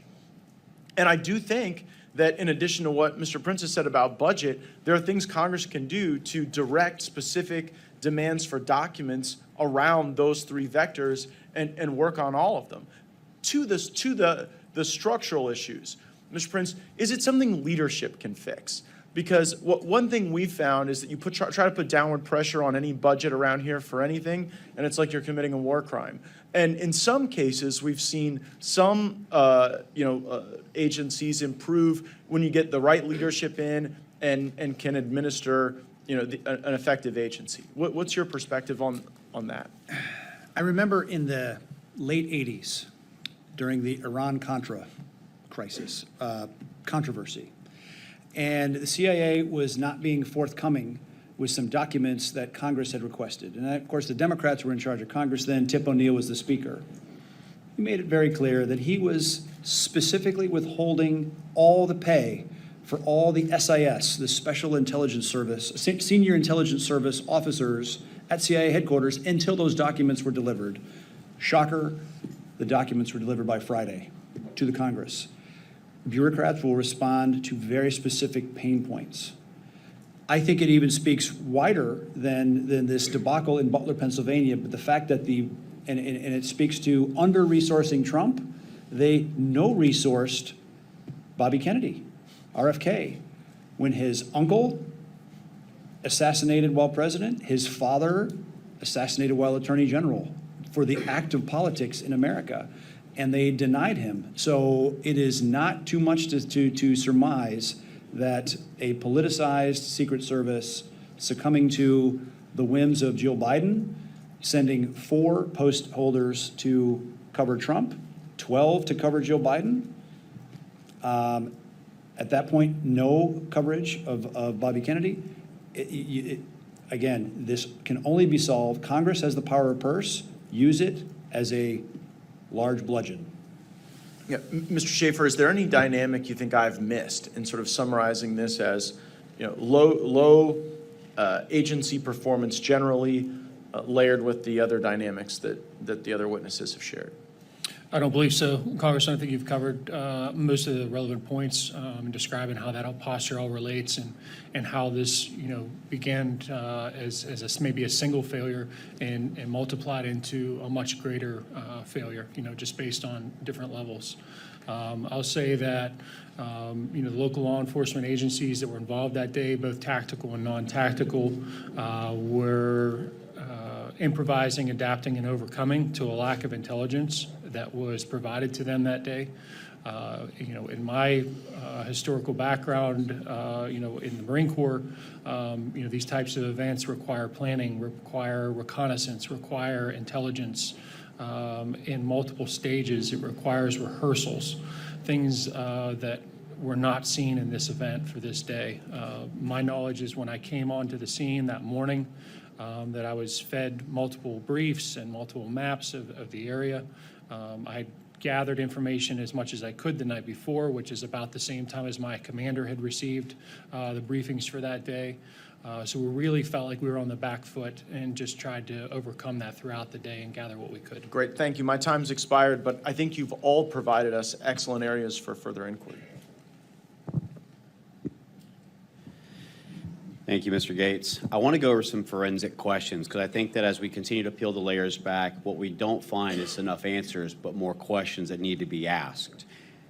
Just in a quick yes or no, do you find it odd that literally only days after the attempted assassination on President Donald J. Trump, while the roof was too sloped to place individuals for counter-sniper operations, that it wasn't too sloped to a roof for the FBI to go ahead and tamper, in my opinion, with evidence by washing the roof off that may have had significant evidence on it? Do you find that odd? Yes, I do, Congress. Mr. Prince? Yeah, I certainly don't realize, I don't understand what the rush was to wash a roof. Mr. Bongino? No doubt. Do we also find it odd that, as of recent, one of our colleagues, Representative Higgins, had uncovered the fact that the body of Matthew Crooks had not only been released and cremated, but that the coroner who's responsible for releasing the body had no knowledge of it? Mr. Schaefer? Yes, absolutely. Mr. Prince? Sounds like destruction of evidence. Mr. Bongino? Given the gravity of what happened, absolutely. Do you also find it odd that no ballistics, no toxicology report, no confidence in the actual, I guess, proof of who it was who took the shot has been provided to date? And also, just to follow on to that, how quickly the crime scene at the home was actually released before any evidence had been obtained and released? Mr. Schaefer? In total analysis of your question, I think it warrants maybe a little more than a yes or no. I absolutely find that to be troubling. I also find that there were multiple friendlies that engaged the shooter that day, and no report has been given back to that local agency that was involved in that information. I feel that's critical. Mr. Prince? Yeah, again, there's a lot of things that just smell around the entire thing, and like I said in my opening statement, only the disinfectants of transparency will clean this up. And so covering it up and hiding only compounds an already a really bad look on the federal government. Mr. Bongino? Yeah, I'll say again, given the gravity of the situation, extremely odd. Do we find it odd that in addition to a 20-year-old not having a social media presence and being scrubbed, that in addition to having the knowledge on how to create sophisticated explosive devices with a multi-channel transmitter, that there was also leaked evidence or leaked information on regards to 3 encrypted accounts? Do you find it odd that these encrypted accounts, which are overseas, has not been discussed and or talked about at any point? Mr. Schaefer? Absolutely, Congressman. Mr. Prince? In the same way that Congress passed a law in 1992 that within 25 years, all things related to the Kennedy assassination were supposed to be declassified and released, why cover this up? Why, again, what is being covered and what is being covered up and why? And it makes a bad situation even worse. Mr. Bongino? Odd, to say the least, yes. I want to go back to something earlier as well. Mr. Bongino, Secret Service, NYPD, worked in the actual training of it. Do you believe that a protective detail should be appointed based upon the title you carry or the threat level based upon the office in which you are to obtain? It should exclusively be based on a threat assessment. It should have nothing to do with the title. And do you agree that if you were the Secret Service director, that when the request came in based on President Trump's profile, based on the existing threats that would need to be mitigated, based on the request by his own officers, that would be something that you would approve or disapprove?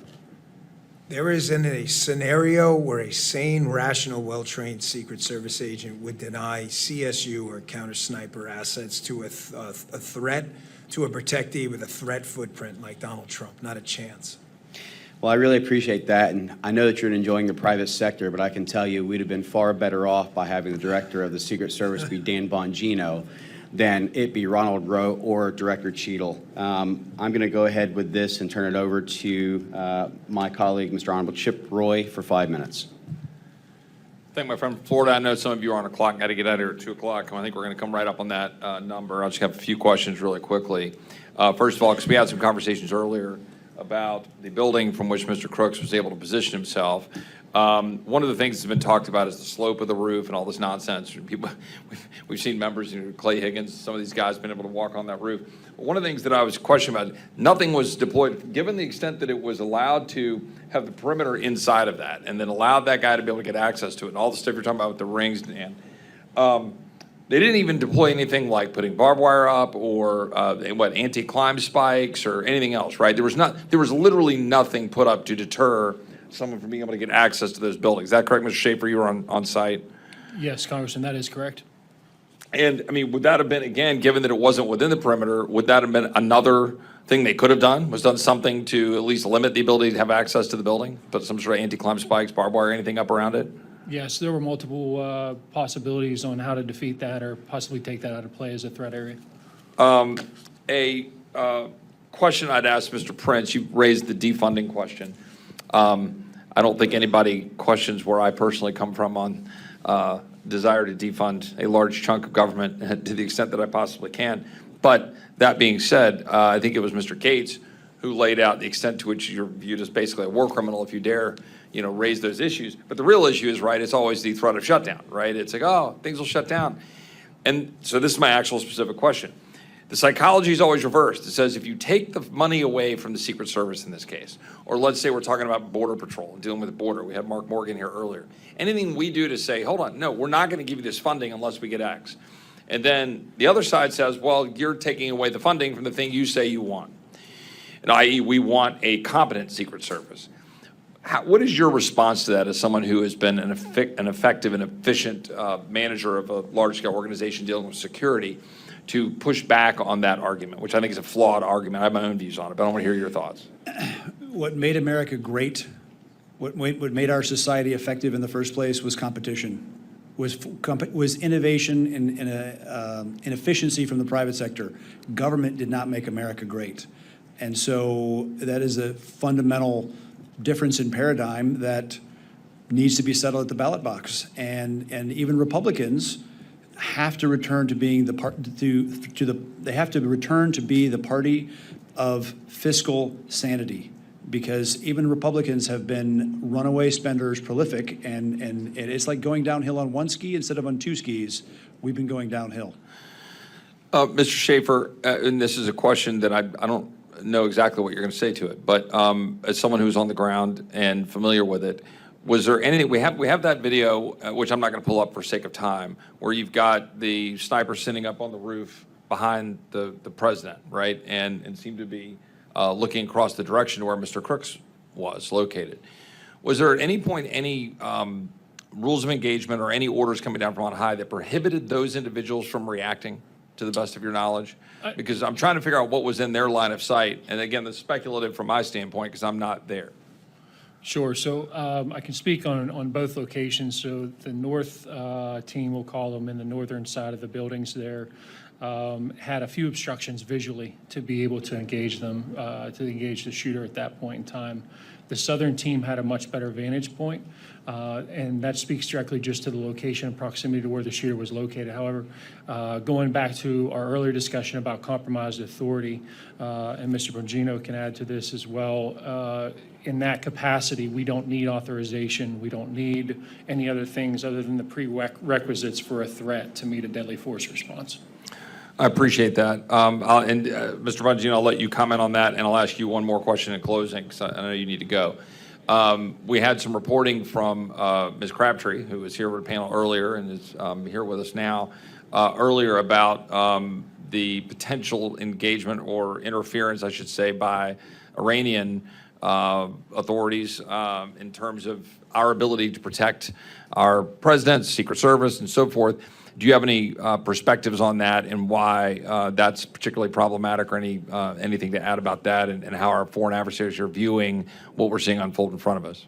Well, I want you to keep in mind that we've known about the Iranian threat after the death of Soleimani to John Bolton, Donald Trump, former President Trump, and others for well over 3 years now. So there's no, keep in mind, this is a regime that has a history of documented terror attacks who sloganeers death to America. So they're not actually, their motives are, you don't have to investigate their motives, they tell you.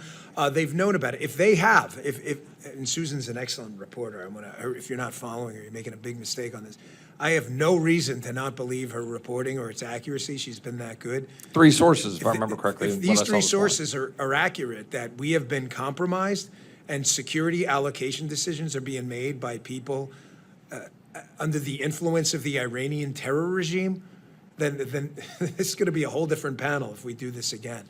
By the way, I have to run. I'm sorry. I got to excuse myself. I'm sorry. I don't mean to be rude. Thank you. Thank you, gentlemen. I'm done. I yield back. Well, I want to thank our panelists, but we're going to do a quick close, myself and Congressman Crane. But before I close, I just have one more question for you, Mr. Schaefer, which is, can you tell me exactly how many rounds and how many shots were fired? Yes, so the total round count that was released after the investigations were done were 10 rounds, 8 by the shooter himself, the threat, and 2 friendly rounds after that. The 2 rounds both making impact, or can you confirm on this? That has not been made possible, or we have not had the opportunity to confirm that based on the withheld information of the autopsy report. And given your involvement in this, what also have you heard on the explosives and the sophistication of the devices? So the explosive devices that were used, the primary charge was a homemade variant known as ammonium nitrate and fuel oil, or AMFO, supposedly manufactured possibly in the residence of the home. Obviously, for those that don't know, in the construction of these types of materials, there's a process. There are things that need to be procured, and most likely those things would have been located through online means, which again leads to more questions, in this matter. And then the programming of those devices were done with a remote detonating device that was specifically designed for that purpose, most commonly used in the commercial fireworks market. So needless to say that these types of devices being bought would have brought someone up on an FBI watch list potentially, very much so like the Pakistani individual who was arrested on July 12th who had traveled to Iran prior to coming into Houston would have been on that FBI watch list. I want to just thank everyone who's here today. I want to thank everyone who was watching and participating in this. Needless to say, this is the beginning of more of these forums. This is not going to be the only one. We need to get further transparency and accountability for the American people. What we know is that not only was it a catastrophic failure, but all of our subject matter experts and our on ground has confirmed the suspicions that we all know to be true, which is how much of this is criminal gross negligence, how much of this was potentially compromised and purposeful intent, and how much more information is the FBI, the Department of Justice, the Secret Service, and Congress going to be willing to obtain in an effort to try and go ahead and provide this to you, we the people. I think that it's key that we not hide behind the lowest levels of classifications behind closed doors in any of our committees, understanding that Congress and our salaries are paid for by the American taxpayers, our House is paid for by the American taxpayers, and therefore the information too should be available to the American taxpayers. I think that we look at what was the coordination efforts between ESU, HSI, and Secret Service. I think we get to the bottom of who refused, not when, not what, but who refused the surveillance drone, who refused to utilize the communications that were provided, who refused to provide the site security plan that would have shown all the available buildings. Was each individual building numbered, and was those indicated during the time of the actual security planning? Where is Thomas Crooks as far as the toxicology and all the other reports? Where was the white van, and what is the follow-up? Why was the FBI so early to release? And even Attorney General Pam Bondi, the former Florida Attorney General, said she had never seen in her time as the Attorney General a crime scene released at such a rapid pace. What was the coroner's understanding of when the body was released, why and how? Why is it that they did not show up to the morning briefing? Why was a Kubota dealership only 400 yards away not being looked at?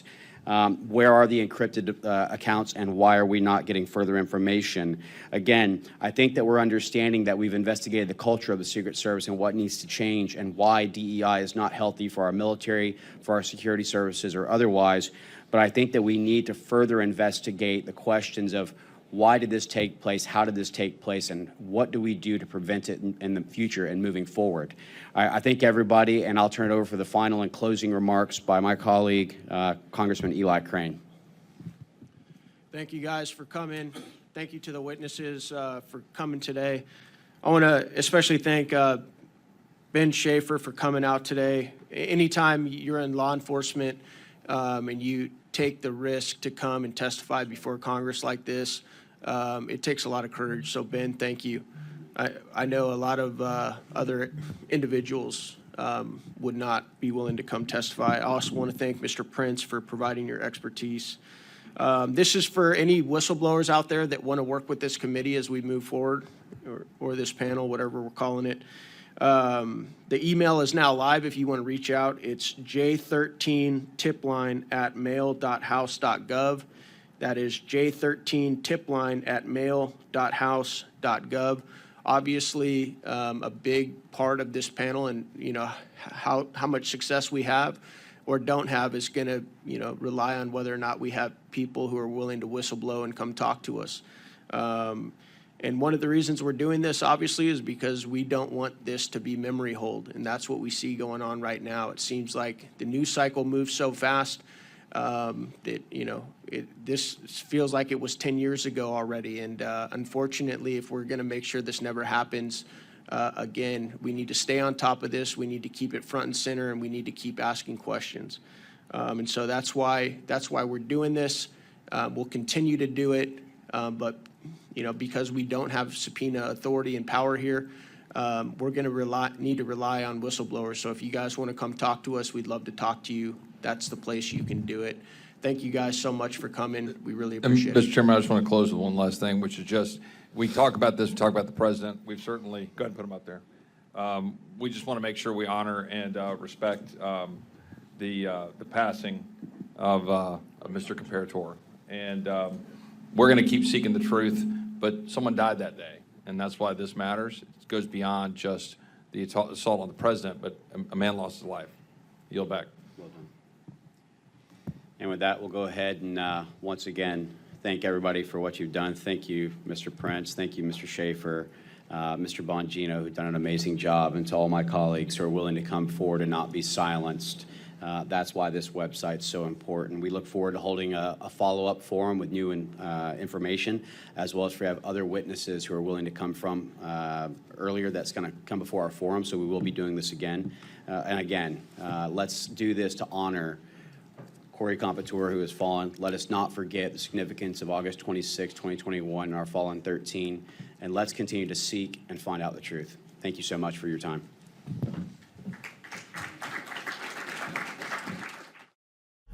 Gaetz is making us proud. He's going to war with them Democrats. He's fighting for our freedom. He risked it all for the people, man. Turn them doubters to believers. So good afternoon, everybody. I know there's been a great deal of question about, so when is this task force going to start its task? And my answer is, we started weeks ago in Washington, D.C. We actually have staff members who are working right now. Now, if you're running for re-election, they have a little thing called the primaries in some cases, and the fact that there's another election coming up. So we're busy in our home districts from different parts of the country, different time zones. It's very difficult for us to get together other than conference calls. Jason and I were together in Normandy. He chose to jump out of an airplane. I chose to wish him luck as he did that, but we're on this mission now. That was the smarter side. Well, I don't know about that, here. but I tell you what, I think if you were to look at us and we just had a conversation, there's not one person on this conference that's identifying just as a Republican or a Democrat. We're identifying as members of Congress on a task force with a task to restore the faith and trust and confidence the American people have to have in our system. So with that being said, Jason Crow, who is co-chairing this with me, please, Jason. Good afternoon. I'm Jason Crow from Colorado. I want to start by thanking Chairman Mike Kelly for welcoming us to his home district and for setting a great tone of bipartisanship on this task force. I want to thank the people of Butler for welcoming us to their community. I know there's been a lot of attention and scrutiny on this community since July 13th, but they've been very gracious and welcoming during our visit here. I want to thank the Pennsylvania State Police and the Butler County Sheriff's Department for also hosting us and welcoming us and showing us around as well. Listen, something that doesn't happen very often happened in the House of Representatives last month when we took the vote to establish this task force. And that is every single voting member of the House of Representatives that day, all 416 members, voted to create this task force and to empower this group to answer really important questions for the American people. And I think that sends a very strong message that you don't have to be a Democrat or a Republican or an unaffiliated to say that there's no room for political violence in America. We have debates. We're going to have tough debates, and we're in the midst of a election cycle right now, and all of us are going to have those tough debates. But in the United States of America, you do not get to attempt to assassinate our elected officials and our candidates. It's unacceptable. And we are standing here in a bipartisan way to send the message that we won't tolerate it. So we're going to get answers. The American people have a lot of questions. We have a lot of questions. What we hope to do here today is to help restore confidence of the American people that their elected officials and their candidates are secure. And we know there's a lot of Americans sitting at home that don't have that confidence. So that is our work. We're going to take it very seriously. We have very limited amounts of time between now and December 13th. We're going to conduct a full, thorough, and robust investigation, and it's going to be done in a bipartisan way. Okay, very good. Thank you. Thank you. So the members that are with me today, some of them have been here before, some have not. The first person I'm going to recognize is Ms. Laurel Lee from Florida. Ms. Laurel Lee, please. Thank you, Chairman Kelly, Ranking Member Crow. I'm Laurel Lee from Florida, and thank you to the people of Butler for having us here today. It is so important that this task force has the opportunity to do what we did here, to actually walk these grounds, to see this area, to get an understanding of the physical space and where this security shortcoming took place. And I'll tell you, for many of us, it raises more questions than we came here with today, because we can see it's not a large place. We can get a sense of the area and just how close these buildings were to that stage where President Trump stood that day. So for all of us, having an opportunity to see and to walk around and experience this was a really critical step in our investigative process. We go from here to have the opportunity to speak to many of the men and women from law enforcement who were here on that day and have information and facts that they can give to all of us. We have been working since the day this task force was formed. We have been working on getting answers for the American people. The members of this task force aren't just bipartisan. We come from all around America and bring a background to this process that will help us get the answers the American people deserve. We have former military officers, intelligence officers, prosecutors, and judges. And between us, we understand how to conduct an investigation, and we are committed, all of us, to ensuring that we understand what happened on this day and that the Secret Service and their law enforcement partners are providing that transparency so we can ensure that any protectee, both of our presidential candidates and any protectee out on the trail, is kept safe. Thank you. Lou Correa from California. I also want to thank the chairman, the ranking member, for putting this great team together. Congressman Correa from Orange County, California. I just want to say that this was about democracy, about American democracy. We have a campaign and elections for president and for other elected offices throughout the country. We want our candidates to speak their minds, to make their opinions, their thoughts known to the American public, to the voters. We don't want them to be afraid to speak their minds. We want to make sure we get to the bottom of this, make sure that it does not repeat itself again, that our candidates are safe, so that our democracy is safe. Thank you very much. Thanks, Lou. Representative David Joyce from Ohio. Thank you, Chairman Kelly and Ranking Member Crow and all my colleagues here. I look forward to working with all of them, using their background and their expertise to establish the facts so we can make judgments based upon those facts and deliver to the American people the answers that they deserve. Thank you. Congresswoman Chrissy Houlihan from Pennsylvania. Thank you again to the chairman and to the ranking member. My name is Chrissy Houlihan. I come from the other side of Pennsylvania, from the Philadelphia area, Philadelphia suburbs, and where I serve and represent is roughly speaking 40% Dem, 40% Republican, and 20% Independent. My community looks a lot like the Commonwealth, looks a lot like the country, and my community wants to make sure that we can work together, to get the answers that we deserve, because there is no no time when political violence is acceptable, and it certainly is not acceptable that anybody who's a candidate or seeking elected office should be vulnerable in this way, and that the people who are gathered to hear them and their opinions should be vulnerable in this way too. By my background, I'm a military officer, Air Force, but also an engineer and an operator. I spent most of my life in operations. And so what I'm going to be spending my time on is trying to understand what happened in terms of procedures and protocols to make sure that we understand that. And specifically also we'll be focusing on some new technologies such as the drone that was involved in this particular situation. I very much look forward to continuing to work with my colleagues, many of whom are my dear friends and all are my friends. I look forward to serving the American people in this way. Glenn Ivey from Maryland. Thank you, Congressman. My name is Glenn Ivey. I'm a congressman who represents part of Maryland, former federal prosecutor, had a chance to do some of these types of investigations when I worked as a staffer in the Senate and in the House. But I want to say that I really appreciate the bipartisan nature and approach that we've taken so far with this task force.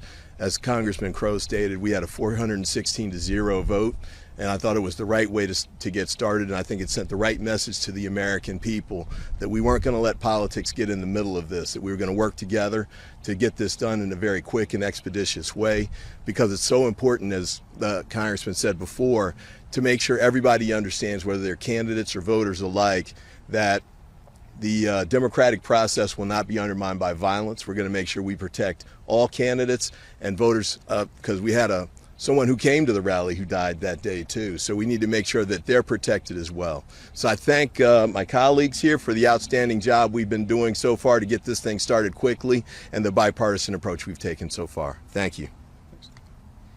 Madeline Dean from Pennsylvania. Thank you. Hello, I'm Madeline Dean. I represent suburban Philadelphia, Montgomery and Berks County, the 4th Congressional District. It's an honor to be serving with this task force. We are charged with a very clear mission: to get to the truth, to get to the facts, to find the gaps and report that out. And we have a very short time frame to do it. You see here a number of people who are just serious about this in a nonpartisan way. So I'm honored to be a part of it. I want to thank Chairman Kelly for welcoming us here and making sure we got to see what we can see here, because as you can see, what's impressive to me is the proximity of everything here, particularly the position of the shooter and the position of the president. So glad to be here. I thank the ranking member Crow. I got phone calls from both of you, and they both had the exact same idea of what we were to do: to get to the truth, to say there is no place for political violence, not just for candidates, but for those who want to be civically engaged, for those who came here excited to be a part of something bigger than themselves. They need to be free from violence. Happy to be here with you. Jared Moskowitz from Florida. Thank you, Ranking Member. Thank you, Mr. Chairman. Thank you for bringing us here today as Democrats and Republicans, as members of the task force, and as Americans.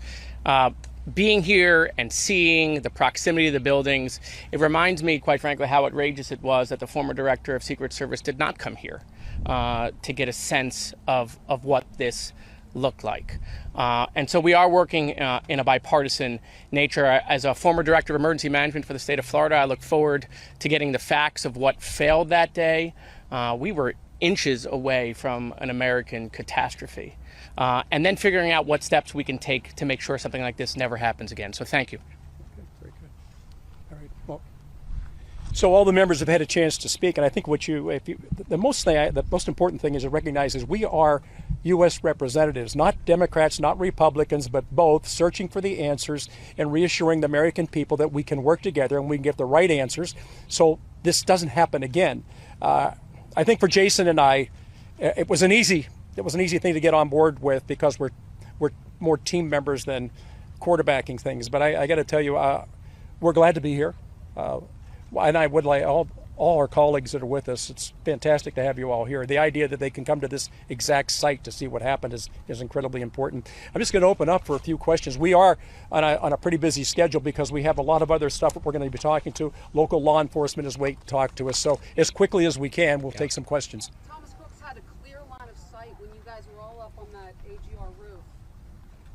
How stunned were you? I'm told 0 obstacles to the stage. Can someone speak to that? Well, only because I was here much earlier and I saw all this go on. But I think when you talk to the members of this committee who actually have done that in military service, they look at it and they look at the measuring of distances and they said, how could this not have been prevented? And the burning question is always going to be with me. There was knowledge ahead of time that there was a person of suspicion on that roof and armed.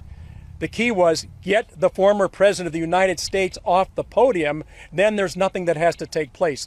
Mr. Comprador will be alive today, the 2 men that were wounded, the president, and also, not only did we lose Mr. Comprador that day, the Crooks family lost their son. Before Congress, I was an Army Ranger. I served in Iraq and Afghanistan, and one of the fundamental principles you operate is you always secure the high ground, or you have eyes on the high ground. So I definitely took note today that there were a lot of lines of sight that appear to have been unsecured that day, that didn't have eyes on, or that weren't secured, and certainly at this point a lot more questions than answers. Can you share which federal agencies you all have communicated with thus far? And 2, some other lawmakers involved in separate probes accuse the FBI and Secret Service of stonewalling. Can you say whether you all have experienced that thus far? No, I think we've asked for information, right, and we've got partial information back. The whole effort for this task force is to make sure we get all the answers to the questions we asked and be able to go forward from there. I think we've got to be very careful because there's reports out there about 5 members of the Secret Service have been put on leave, or whatever the term is they want to use. So right away the question comes up, well, what did we know that we didn't react to?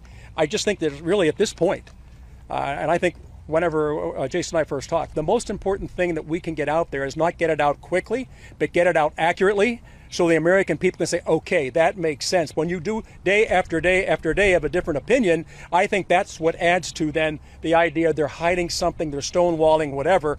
We've made requests. The staff in D.C., right? They're going through all this.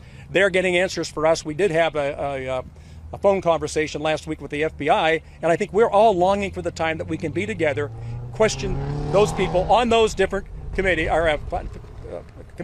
What was it that you were doing that day? And let's follow up on that. I just think getting to the truth is a slow process.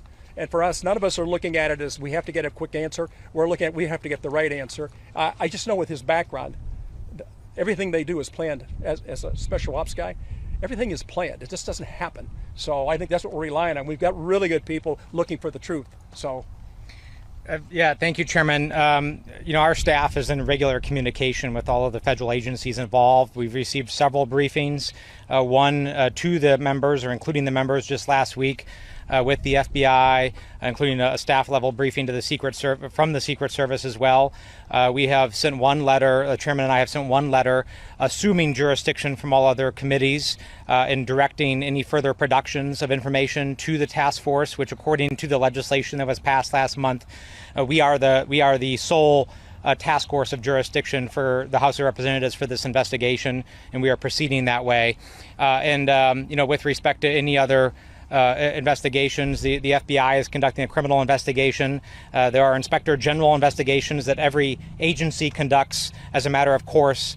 We are aware of other members conducting reviews, but again, this is the committee, or this is the task force that the House of Representatives has empowered with subpoena power, with a full investigative authority to conduct the review. Ms. Lee, Ms. Lee is going to comment also. And I'll just add to that. So to this point, we have heard from a number of federal agencies, from Secret Service. We've been in contact with the FBI. We've had a briefing with the FBI. And more than that, we also have heard and have had an opportunity to interview many of the men and women from state and local law enforcement who were a critical part of the security procedure on that day. We've also reached out to and will continue to hear from the men and women who attended the rally, because their observations, what they saw and heard, and things that in some cases they recorded on their phones, are all part of developing the full fact picture of what happened that day. It is very important also to note that because we are taking over the investigations that, of course, as soon as this happened, immediately Congress sprang to action. A number of committees within Congress that touched jurisdiction here started their own investigations. We've consolidated that into one place with members from those committees represented on this task force. force. So as we go forward, this is the committee that will have the ability to subpoena records. If we do feel that we aren't getting full and complete disclosure from any federal law enforcement agency, we will be able to subpoena them, to require them to produce documents and to produce witnesses. And if there is any moment where we feel we are not getting full and complete transparency, that is exactly what we will do. Mr. Chairman, you've talked. Anybody else? Wait 1 second. Anybody else want to comment on that? Okay, go ahead. A couple of members have talked about being surprised seeing the proximity of the buildings today. I'm wondering if you can elaborate on the tangible benefits you see of actually coming here beyond that and seeing all of this rather than, relying on pictures and video and all of that. Well, it's the difference between day and night. When you're actually here on this surface, when you're actually walking these grounds, when you're actually going to the building, when you're actually up on the roof, when you're actually looking at where did we have people positioned, where was the shooter positioned, if you can actually look at that right now in person, then all the rest of the pictures right away, it's like, okay, I got it, I know where that was. So the big thing for us being here today was to actually be on the ground, get familiar with the ground, be comfortable with the questions we were going to ask because of the way it was laid out. And I think, Jason, you want to weigh in on that? Well said, Chairman. Yes, Lou. I was just going to say that this is my second time I've been back, and some of the locals spoke to me first time I was here as well as today, and a couple of questions come up. First of all, where does the buck stop? Who's ultimately responsible for what happened here? And number two, more importantly, is who's in charge? I heard something today that the campaign had a lot to do with the planning of this, and so I want to know who makes ultimately the decisions. If the Secret Service says do X, the campaign says do not do that, who decides? And then ultimately, who's responsible for the outcome? And those are questions we have to drill down on to make sure it doesn't happen again. We have two candidates running for president right now. In real time, we have to make sure this does not happen again. Thank you.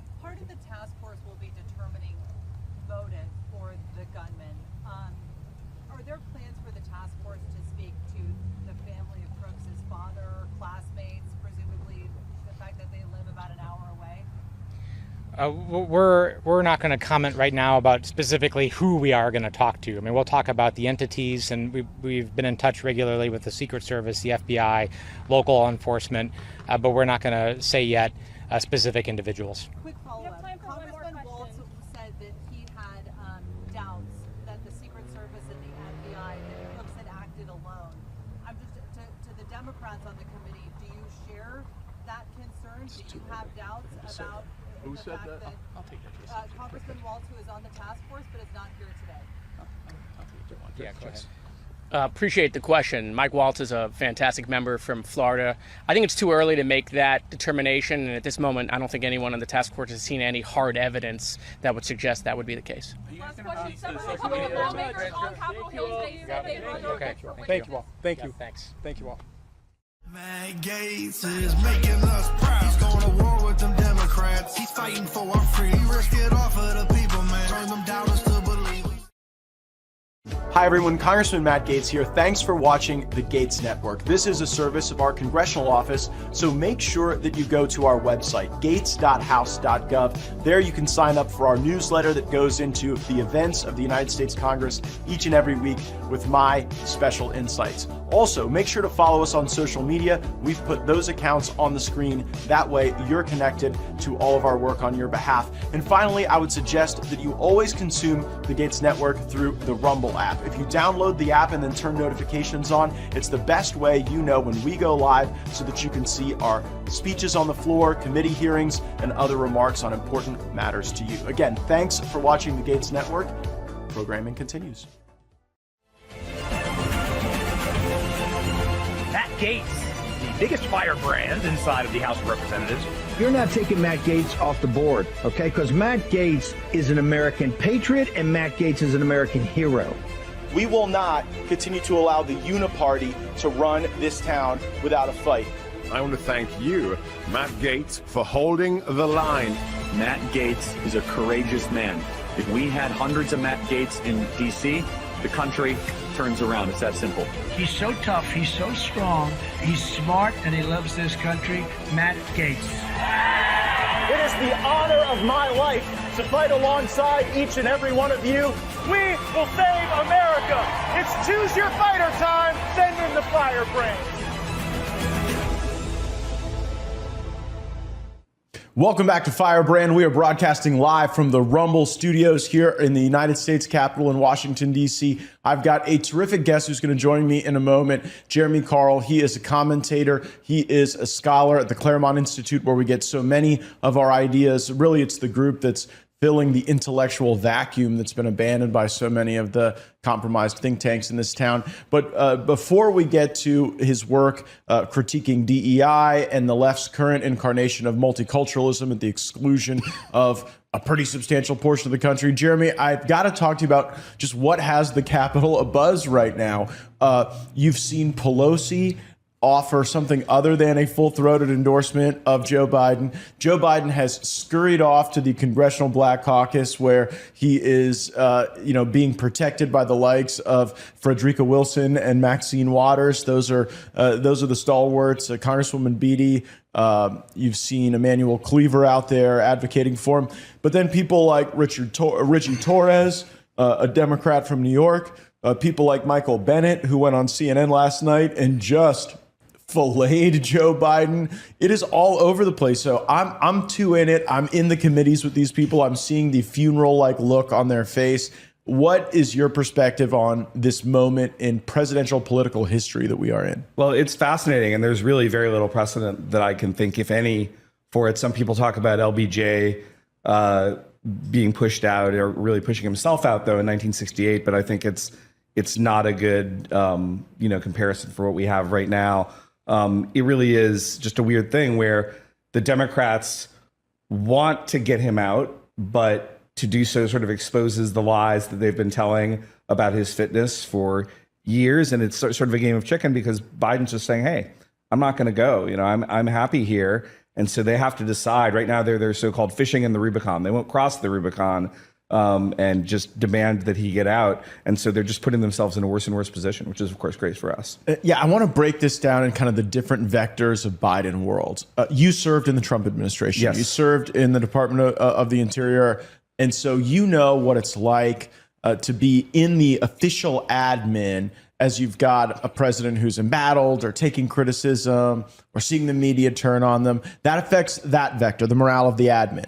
Then there is kind of the political world, the campaign team. We've seen reporting that they have to continually do these all hands calls to keep everyone from like jumping out of windows in Delaware, because they're like ready to, draw the warm bath and get the sharp blade out over there. And then there's Congress world. And that's where I've had the visibility, where there's like this real deviation between how members in really safe seats are thinking about Joe Biden, how frontliners are thinking about, and then what I call the new frontliner class. Because if you're in like a D+8 seat, you really haven't had to campaign in a general election with great vigor.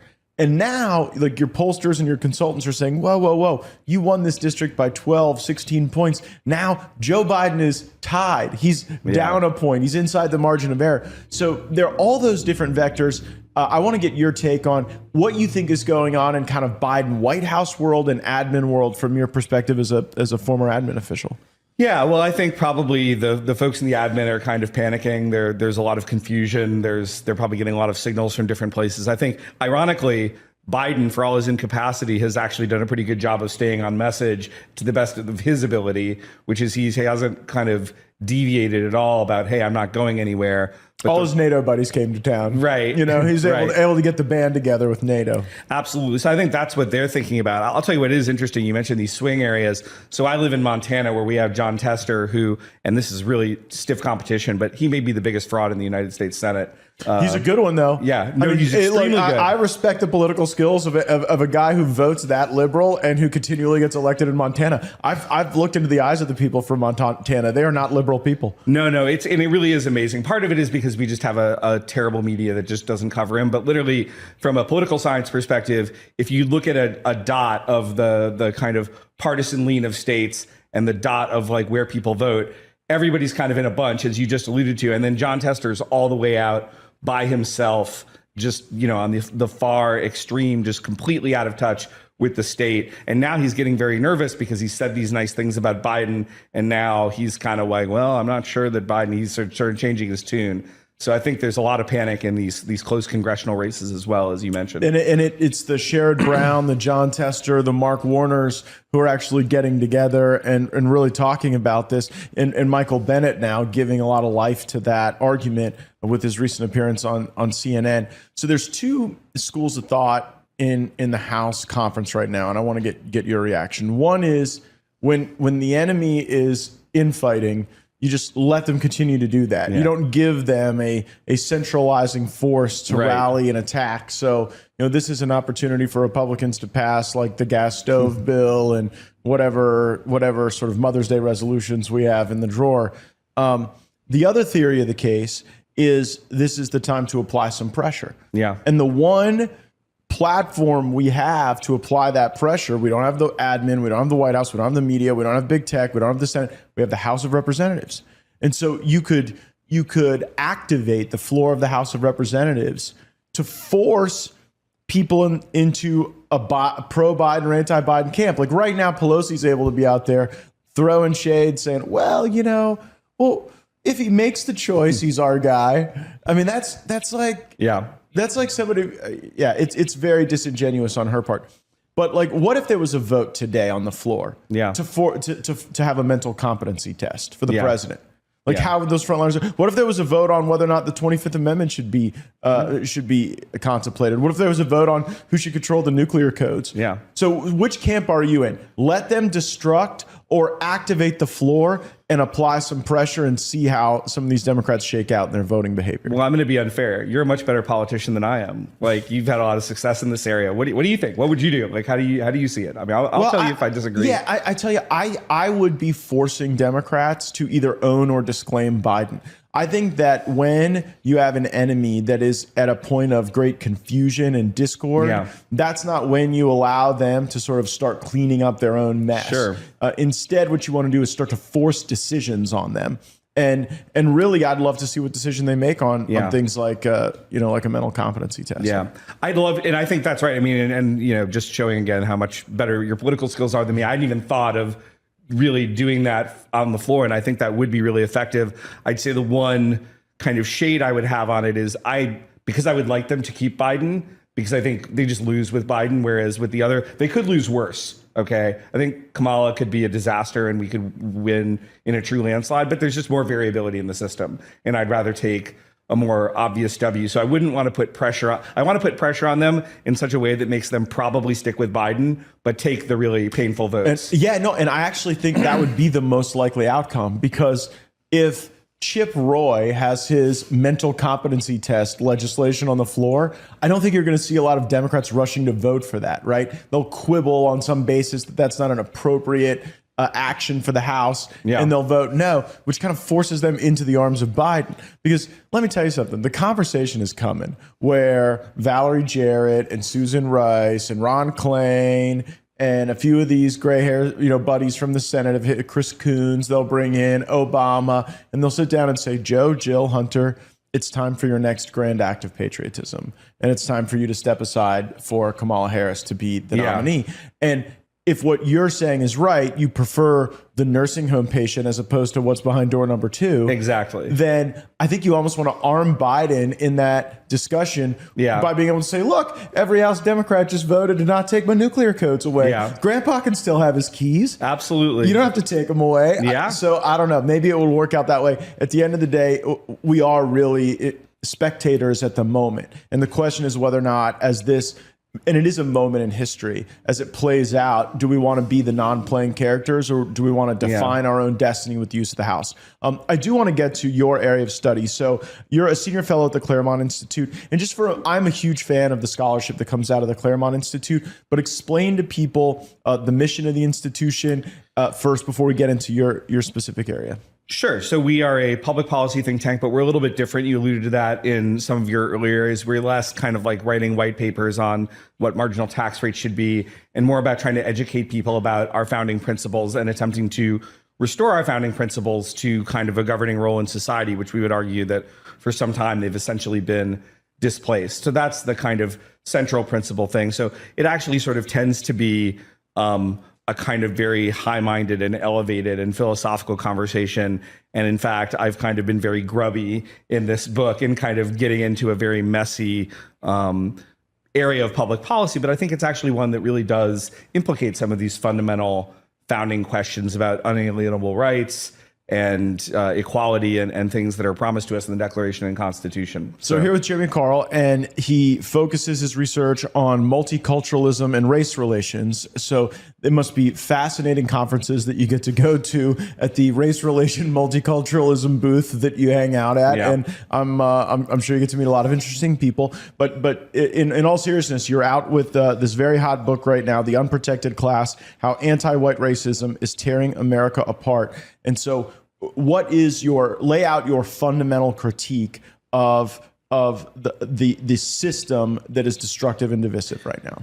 Yeah, well, it's just that right now we actually do kind of have systemic racism in the United States. It's just the opposite way of the way that the left is talking about it, which is we have systemic racism against white Americans. Now, of course, I'm not suggesting this is the only type of racism that exists in 2024, but I argue that it's the politically most salient. And so what I do in the book, after kind of setting up a little bit of the terrain and walking through the civil rights law and the civil rights revolution, is in 12 different areas of American life, everything from crime to looking at the military to healthcare to even the church and entertainment. I attempt to kind of lay out what anti-white policies and anti-white attitudes are kind of pervading and the sort of very negative effects they're having. And then at the end, I kind of sketch out, why is this happening? Because everything happens in politics for a reason, right? It's not just like a random occurrence. And then I sort of say, well, what can we do about it? And that's sort of the book in a nutshell. It's almost as if we've created a culture of victimization. And if you're not a white guy, you get to associate, there's a victim group for you to associate with. Right. And it's a pretty easy one to glom to based on your identity. And so if you're a white guy and you're looking around and saying, well, everybody else is part of a victim group, what's my victim group? Like drug addict becomes kind of the big one. Yeah, absolutely. And in fact, one of the things I have talked about in interviews and also talk about in the book is I am not looking to create a new victim group here, right? Like, I'm just simply saying, like, white people should have enough self-respect that we should stand up for equal treatment. So I'm not trying to create a politics of whiteness. I'm trying to create a politics of we should all be treated in a fair and equal way. And you are seeing this, by the way. You're seeing when a lot of times when I've talked to more challenging interviewers, they say, well, what's the evidence for this? White people seem to be doing pretty well. Well, I talk in the book about some of the ways in which white people are not doing so well in 2024. You discussed the sort of drug overdose epidemic as one of those. But beyond that fact, you see in the census and in other data a flight from whiteness. So if you can identify as anything other than white, you do. In 1960, we had about 550,000 Native Americans on the U.S. Census. In 2020 U.S. Census, we had 9.7 million. Now, this is not due to a Native American fertility explosion in those 60 years. It's because I want to know what's going on in the wigwam. No. It's because people figured out that, hey, it's a lot better to be a Native American. It's Elizabeth Warren. It's that play. She was one of the 9 million. She was one of those. I don't know if she checked the box, right? But like, she did pretty clearly get benefits in her academic career. She went to a really mediocre law school, but somehow wound up at Harvard Law. So what's the answer to the criticism we are frequent? Well, actually, let's hear the criticism. We've got a number of my colleagues in Congress and other leftist commentators who make this argument that it is indeed the need to target white people that animates their public service. Take a listen. The Army has struggled to meet its recruiting goals. We want to figure out what can we do to help the Army meet those goals. We are in a war for talent. One of the things we have to do is really find a way to tell the Army story to as many young Americans as we can. When we have a military that seems to invoke this sense of wokeness and where we're like on a snipe hunt for white supremacy every day in the military, I think that causes people who might otherwise sign up for the Army to not do so. Mr. Gaetz is the very first person to mention white supremacy or wokeness. The only person on this committee who seems obsessed with white supremacy and wokeness is Mr. Gaetz. White supremacists. White supremacy. Organized white supremacy. White supremacy. White supremacy. White supremacists and extremists. White supremacy. Neo-Nazi. Domestic terrorism. And white supremacists. Widely fueled by white supremacy. White supremacists. White supremacist. White supremacist group. I want to understand white rage, and I'm white, and I want to understand it. Ask the force to conduct a brief stand down to discuss the issue of extremism in our ranks. White supremacy. The white supremacists. Political extremism. The Ku Klux Klan. Domestic terrorism. Domestic terror. That we must confront and we will defeat. The only person who seems obsessed with white supremacy and wokeness is Mr. Gaetz. I guess I'm the obsessed one, Jeremy. Yeah. I mean, that's an amazing supercut, by the way.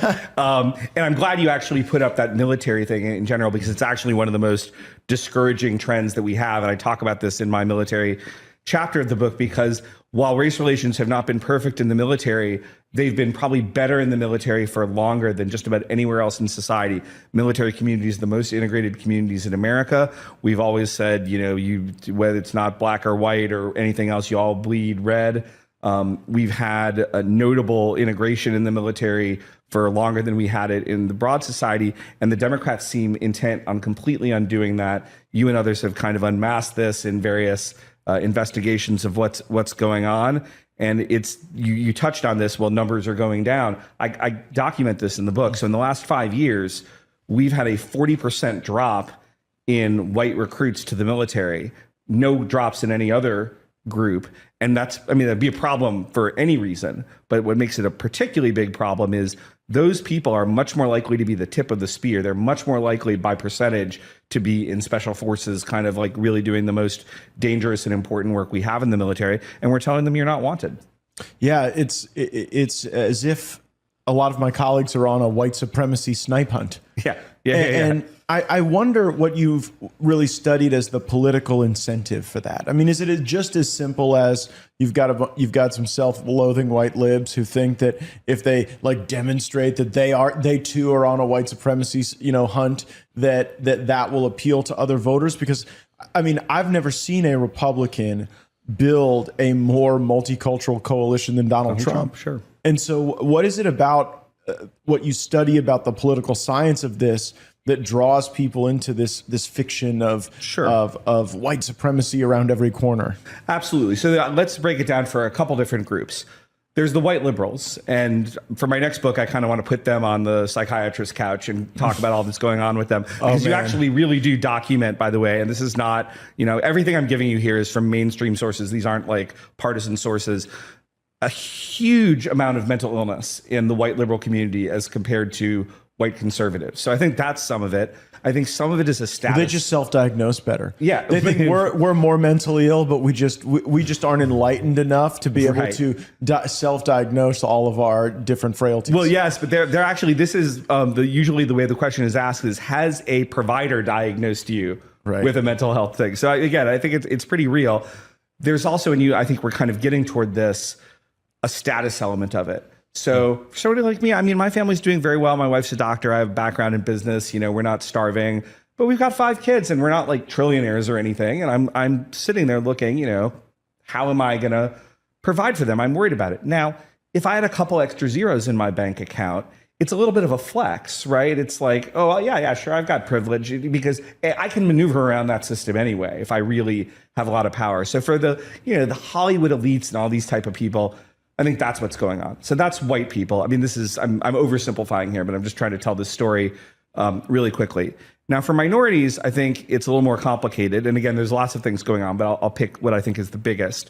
So the late sociologist C. Wright Mills, who was very, very influential, came up with a concept of what's called a legitimating ideology. And that's basically a fancy way of saying a story that you tell yourself and others to kind of do the thing that you want to do anyway.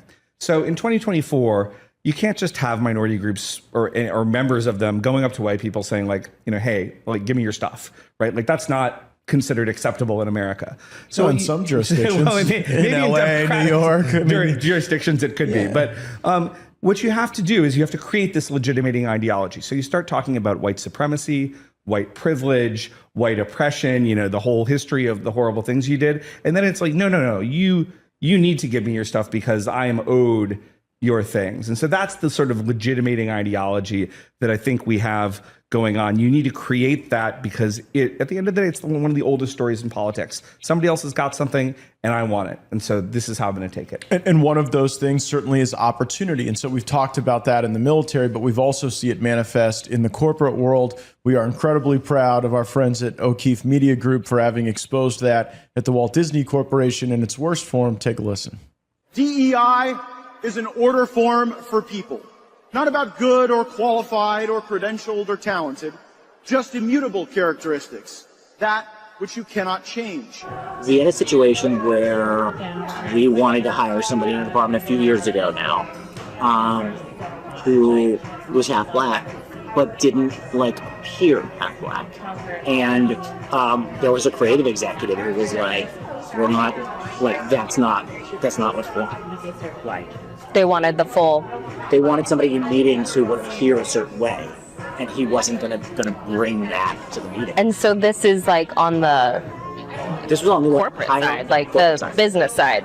DEI says it's what's on the outside that counts. How many left-handed lesbians do you need? Have you have enough women of color on your board? Have you hired enough illegal immigrants lately? And so it's probably fair that Disney would say, we don't want a white person to play this role. Yeah, I think they're very careful about messaging because they don't want to get to discrimination in either direction. But certainly there have been times where, there's no way we're hiring a white male person. It's kind of unspoken. There are times when it's spoken, but how would they say it? There's no way we're hiring a white male person. They say straight to you, or okay. America isn't a slave auction. We cannot hire and promote and pay people based on the skin color or the traits they cannot change. We must hire and promote and pay based on merit and merit alone.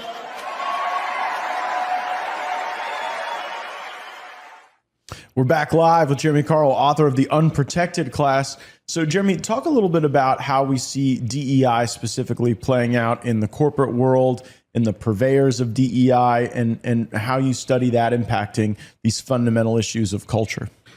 Yeah, well, and corporations have tremendous power, and I think even more, and the certainly not the sole focus of my corporate chapter, but the one I probably spend the most time in is the tech world, because the culture of big tech, that's where all the big money is right now, has a huge effect, and it's so far left. You even had some in the kind of peak of post-COVID, they said, we're going to do essentially, they had a different word for it, and I put it in the book. I'm blanking on what it is all of a sudden, but essentially they were doing racially preferential firing because it was like equity, right? So that basically meant if you were white, you were out the door first when they needed to do a cutback, and it was just overt. By the way, completely illegal. I don't know if they ever were ultimately successfully sued over it. I don't think that they were, but you've got this. You've got things where the CEO of Citigroup is, taking a knee for Black Lives Matter.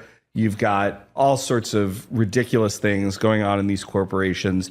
You've got overt discrimination going on. You touched on the Disney example. I was on Andrew Klavan's podcast, a really good guy, but not like a fire-breathing, right winger or anything. Just like a good, solid, sort of normal conservative. And he just mentioned offhand, and this is something I've heard elsewhere, but he indicated, personally aware of this, of situations where he in Hollywood, basically had seen an African American person be put on a script, getting a credit for something that they didn't have anything to do with because somebody needed to, check a diversity box, right? So that's a pretty stunning story. And again, there are a lot of stories of things like that going on in Hollywood. It's just, it's pervasive that you will have less of a chance as a white American in a big corporate environment right now. You just will. Where does that lead? Because it seems as though it creates a market inefficiency around talent. Yeah. And where market inefficiencies exist, ultimately people go to exploit those inefficiencies for profit. Yeah. Are we going to see the days when the companies go to the headhunters that specifically find people who weren't sufficiently diverse, but who might be sufficiently talented or skilled in order to add value to a company for for the almighty dollar? Well, I think that you already are beginning to see little bits of this. A friend of mine named Nate Fisher has a group, New Founding, and again, it's not sort of doing anything explicitly on race, but I think it kind of indirectly touches on a lot of this for kind of people who are getting pushed out of the system, whether it be because of their ethnic background or because of their religious values or whatever else. And there's real market inefficiencies to exploit there. I think you're also going to see, and again, this could have some weird backfires. You're going to see more young white people becoming entrepreneurs because they realize there's no place for them as easily in the system. So they're going to go outside the system. And you're already seeing this. Again, I talked to a lot of younger white people. First big show I did on this book was with Charlie Kirk. And Charlie said, hey, when I talk to my donors about this type of issue, they're like, they get a little bit nervous. They're like, can you say that? It sort of sounds racist. Not all of them, he said, but some of the older guys that they do. When I go on a college campus and I talk to young white people, they say, this is the number one issue we're facing. Thank you so much for raising it. So I think there's a generational change at foot, and it's going to develop in some interesting and unpredictable ways. Yeah, and it seems as though the awareness of it among those most impacted by it would be a natural outgrowth, but then how that manifests, I'd never thought about it in terms of the growth of on entrepreneurship, and then what that does also to America's great corporations. Sure. I grew up a guy rooting for America's businesses. Right. You're not rooting for Alibaba to win, right? Right. You're rooting for America to win. But if our businesses become just sort of servants of DEI rather than the great centers for innovation and progress that we've seen throughout our lives, that has a cascading impact too. Absolutely. And I think the good news maybe for our bigger corporations is we're seeing more pushback finally. And you look at folks like our friend Stephen Miller at America First Legal, they're pursuing a really aggressive legal strategy of beginning to sue some of these companies that are doing blatantly just illegal under the current law, anti-white stuff. And so I think where you'll see is that the people who still really want to discriminate in corporations against white people will find a way to do it. But there's a lot of them that are just kind of going along because that's the system. And they would actually kind of like to do merit hiring. And what our job is, I think, as Republicans in the very short term, is to kind of open the door and make it easy for those companies to do the right thing, because that you're putting a threat on the other end now too. I think that's the short-term thing we can do. So final question, but I've got a lot of constituents in my district who are farmers, who live in rural areas, who they're not part of any Fortune 100 corporate structure. And when you just see the words diversity, equity, and inclusion, there's nothing naturally about those words that's scary, but when you put them together, it has resulted in this incredibly racist and divisive and destructive policy. So how would you describe DEI to someone who didn't have a natural apprehension toward it and wanted to understand what it meant to them? Yeah. DEI is anti-white. I mean, that's what it is. That's why, and it's one of the reasons that I was actually very insistent. So originally I wanted to title this book, It's Okay to Be White, which would have been very impish. And I actually got that by the editors. And then 2 months later, the publishers came back and said, we can't sell a book with that title in Walmart or Costco or, Barnes and Noble, which is interesting because, of course, if I'd said it was okay to be Asian American or Hispanic or black. or Native American. Right. So it was actually a perfect illustration of my thesis, right? Like, put on the Klan hood now, Jeremy, because you said it's okay to be white. But I think I actually really like, we've done a great job of stigmatizing the word DEI, and I think that's great. And I have no objection to us using it. But I also think it's very important that we kind of take the battle now to a new front, and we don't mystify what DEI means, which is DEI. There's more at stake, but at its core, it's about anti-whiteness, and it is about the opposite of merit. And it's not just for folks in your district. I live in a very out in a rural area outside a small city in Montana. So I sort of have friends who are dealing with the same thing. It's not just for big companies. It's everywhere that you're going to be at a disadvantage from this. And as the demographics of America change, that is going to actually get even worse for you unless we do something to stop it. The Unprotected Class. Jeremy Carl is the author, and thank you so much for your perspective, for all the work that we see done at the Claremont Institute as well. I did want to leave everyone with one final clip. Today in the House Judiciary Committee, we had a discussion over how the people who place advertising are using their market power in order to achieve political goals. And one of those political goals is censorship. Now, we saw a lot of these powerful companies, including Unilever, whose chief executive, Harish Patel, I was questioning in the upcoming clip. They were saying, well, sure, we place hundreds of millions of dollars in advertising, but we don't have any political tilt or political belief. And you'll see how that goes in the questioning. Enjoy, take a listen, and check back with us soon. Mr. Patel, are you part of an organization that uses market power for censorship? No, sir. And how much advertising capital do you deploy annually? How much marketing investment do we spend? Yeah. 850 million a year. And you spend, you said less than 1% of that in the news area, right? Yes, sir. And that's because really your brands don't want to be involved in these caustic news disputes or political disputes. They want to be apolitical in the presentation of their brand. Am I understanding that testimony correctly? So we serve 90% of American households with our portfolio. It's a fascinating answer, just not to my question. Is the reason you de-emphasize news because you want to be apolitical? We target our investment to address the consumers that buy our brands. Okay. Are you doing so for political reasons or apolitical reasons? We don't do it for any political reason. Okay, so then why are the vice presidents of your company trying to shape the way Facebook limits view of a Trump advertisement?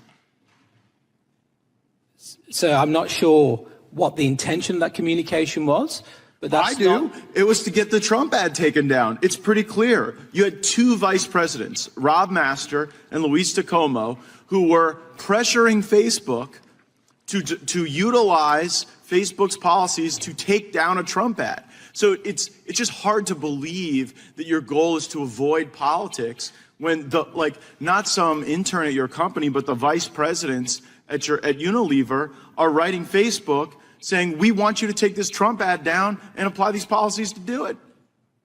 So I'm not sure what the intention of communication was, but I'll tell you what, I'll read you the communication. It's 2 words. It's your vice president to GARM when they were trying to get the Facebook ad taken out. It said, honestly reprehensible. So you're using this $800 million plus power that you have over the marketplace. Facebook is craving your advertising dollars. And you have 2 vice presidents hammering Facebook to take down a Trump ad about whether or not Joe Biden should have his ear inspected for an earpiece. That was what the ad was about, that you all found so reprehensible. So respectfully, I'm not sure that word was done by a Unilever person. You're okay. So Mr. DeComo didn't work for Unilever? He sits on the.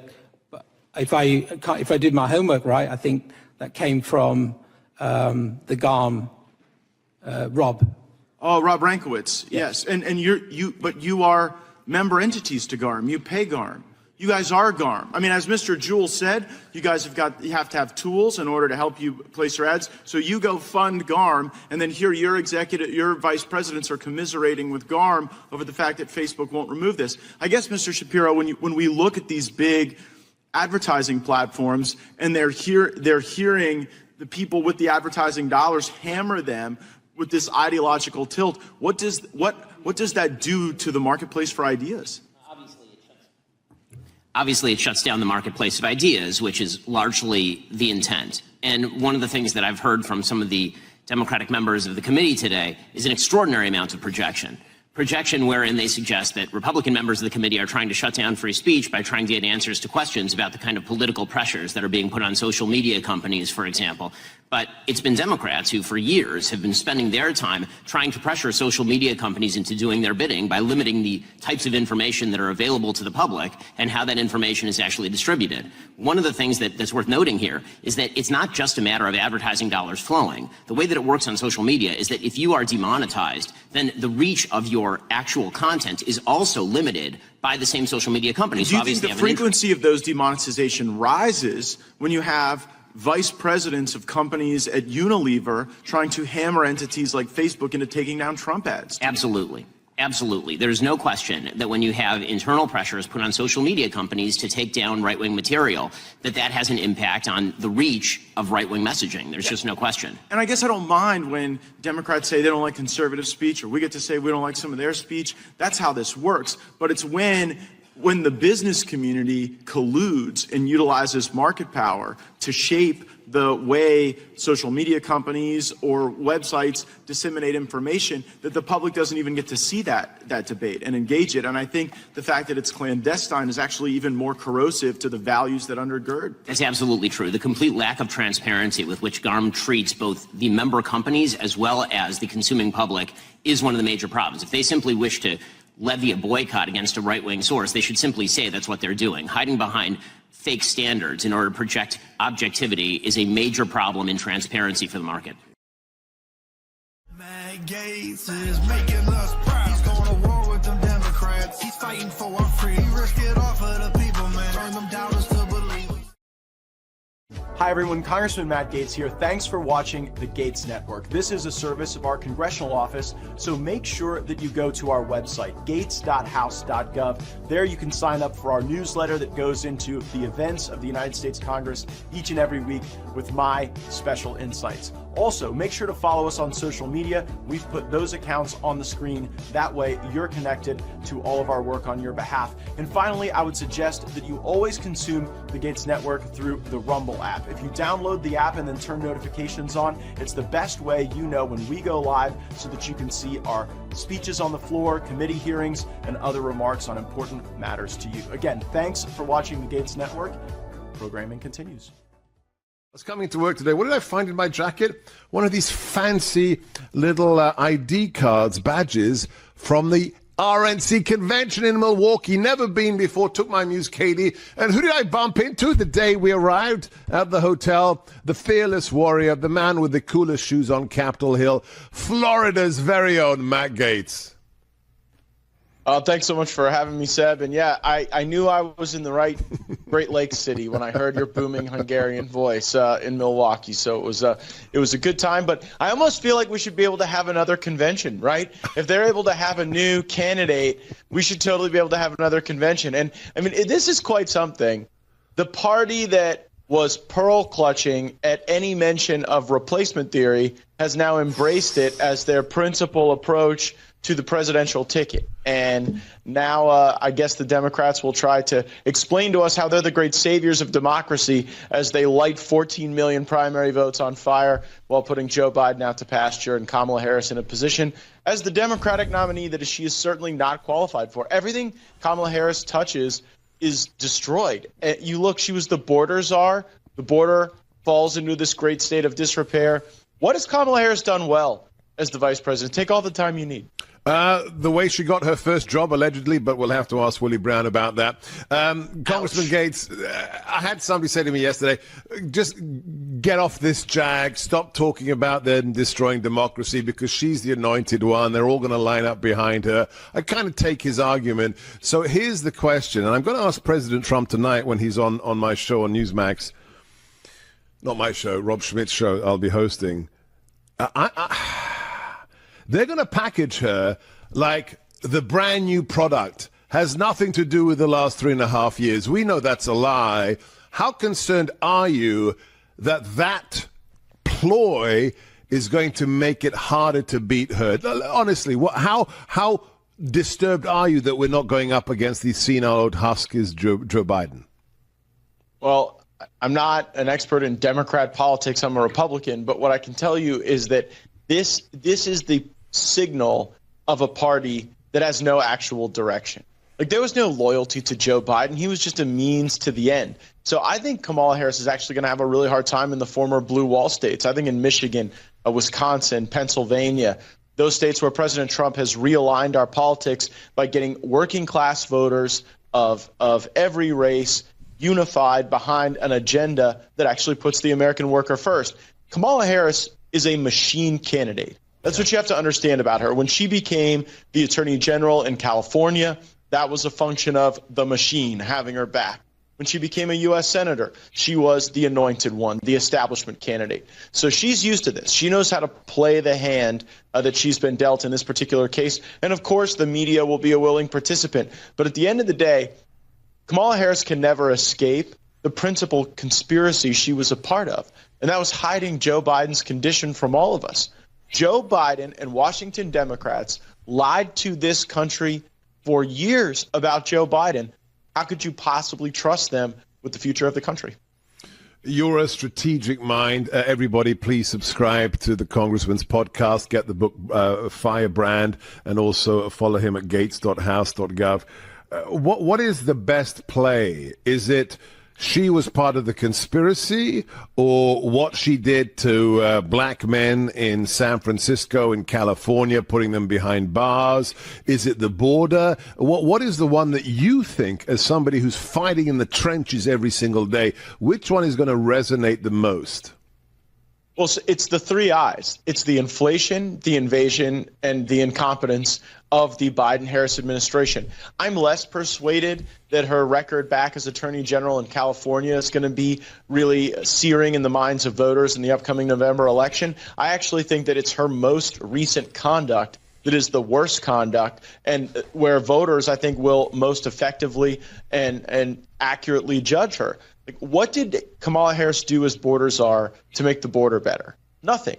It languished for years. And now finally at the last minute, they're actually going back to Trump's policies. It's not like there's some Kamala Harris border doctrine that emerged that was implemented and successful in any manner. Similarly, Kamala Harris was the tying vote for the Inflation Reduction Act, the very bill that did the opposite of its name, the very bill that is leading to the high prices that Americans are paying right now. And we are going to make sure that she owns that vote, that tie-breaking vote to advance the radical climate agenda, to distort our energy economy, and to increase the price you're paying for everything as sizes get smaller. That is her legacy as vice president, and it's certainly something that we're going to make our own in the presidential race. We've got a minute left with Congressman Matt Gaetz. A black GOP strategist said the following to me yesterday: don't talk about her being a woman, a DEI hire, the fact that she's a minority. Go on the policies. What do you think of that? Yeah, I think that really the approach of the Republicans is to go after the failures that impacted the people. We're not mean-spirited as a movement. We actually just want all the American folks who are working hard, trying to raise a family, wanting to be able to afford the bills to get to the next month, to have a decent shake in this life. And everything Kamala Harris stands for gets in the way of that. She is a coastal elite. She is a California, Acela corridor-styled candidate. She doesn't care about the middle of the country. She can't deliver for the middle of the country. That's the best case to make against Kamala Harris as a presidential candidate. In the break, the congressman said there will be more to follow with regards to what happened in Butler, Pennsylvania, and what Kim Treadle is responsible for, and others. Can't wait for that. Wait to get you back on the show. In the meantime, gaetz.house.gov, at Rep. Matt Gaetz, and of course, Firebrand, the book and the podcast. Matt Gaetz is making us proud. He's going to war with them Democrats. He's fighting for our freedom. He risked it all for the people, man. Turn them doubters to believers. I know the importance of safety and security, especially at our border. Well, I refuse to play politics with our security, create an earned pathway to citizenship, and secure our border. Do you have any plans to visit the border? At some point, you haven't been to the border. And I haven't been to Europe. We don't need to build a wall. And by definition, just plain speak, basic English language definition, it is not an emergency. In fact, the solutions are at hand, and we offered a solution. But we want to fix it. They want to run on it. Everyone knows that you have more people coming in than ever, and you're removing fewer people than ever, and it's because you have no plan and because it's on purpose. The most important and most significant aspect of my policy perspective and decisions is my values have not changed. We need to reimagine how we are achieving public safety in America. And to have cities where 1/3 of their entire budget is going to police, come on. talk about the Green New Deal, you mentioned that, and it's a resolution that I supported, and I support the goals. Raise your hand if your government plan would provide coverage for undocumented immigrants. There's no question I'm in favor of banning fracking. So, yeah. And make no mistake, Kamala Harris is a machine candidate. When you start looking at her Marxist record, it's not going to sit well with voters in the center of the country. What we stand for. Freedom. Biden administration responding with a series of mandates and a nationwide vaccine mandate for all private businesses. Opportunity. Bureau of Labor Statistics downwardly revised the annual job creation number by 818,000 jobs. That's the largest downward revision since 2009. Dignity. You said you were last in the room on the decision in Afghanistan to pull out. It's very clear to me that these people had no plan. Do you feel personal responsibility for the chaos of that? I fully supported the president's decision. I don't regret that.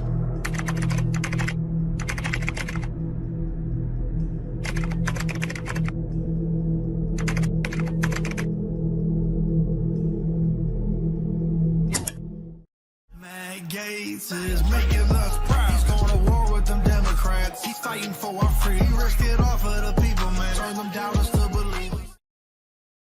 Hi everyone, Congressman Matt Gaetz here. Thanks for watching the Gaetz Network. This is a service of our congressional office, so make sure that you go to our website, gaetz.house.gov. There you can sign up for our newsletter that goes into the events of the United States Congress each and every week with my special insights. Also, make sure to follow us on social media. We've put those accounts on the screen. That way, you're connected to all of our work on your behalf. And finally, I would suggest that you always consume the Gaetz Network through the Rumble app. If you download the app and then turn notifications on, it's the best way you know when we go live so that you can see our speeches on the floor, committee hearings, and other remarks on important matters to you. Again, thanks for watching the Gaetz Network.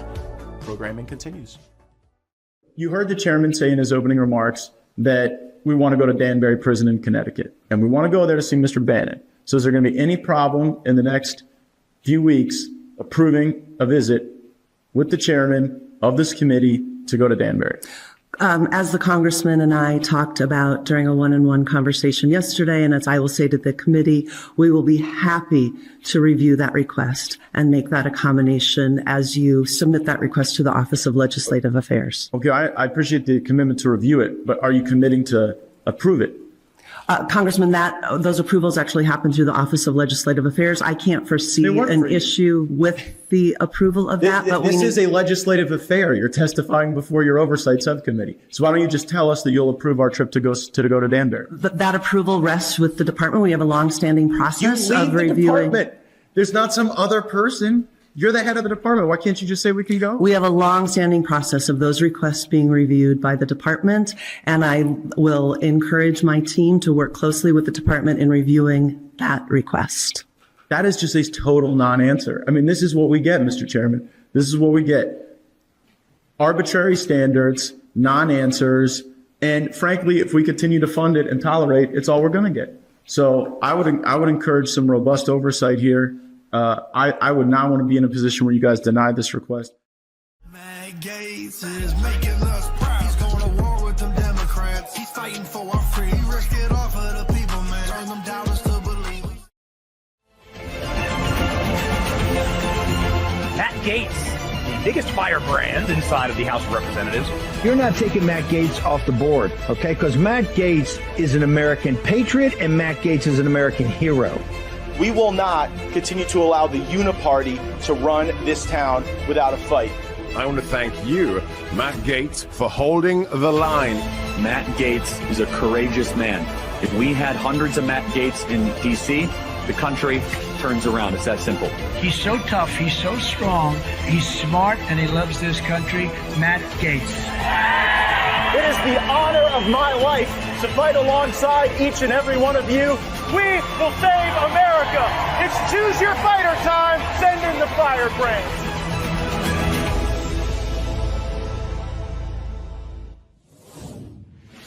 You all on the same page? No. What do you mean you're not on the same page? You're not even in the same book. We support President Biden. What's the outcome of that meeting? Welcome back to Firebrand. I'm Congressman Matt Gaetz. That was Congressman Steve Cohen, Democrat from Memphis, Tennessee, leaving a meeting with House Democrats discussing the future of President Biden, his mental capacity, his ability to continue as the Democratic nominee, and they're not even on the same book.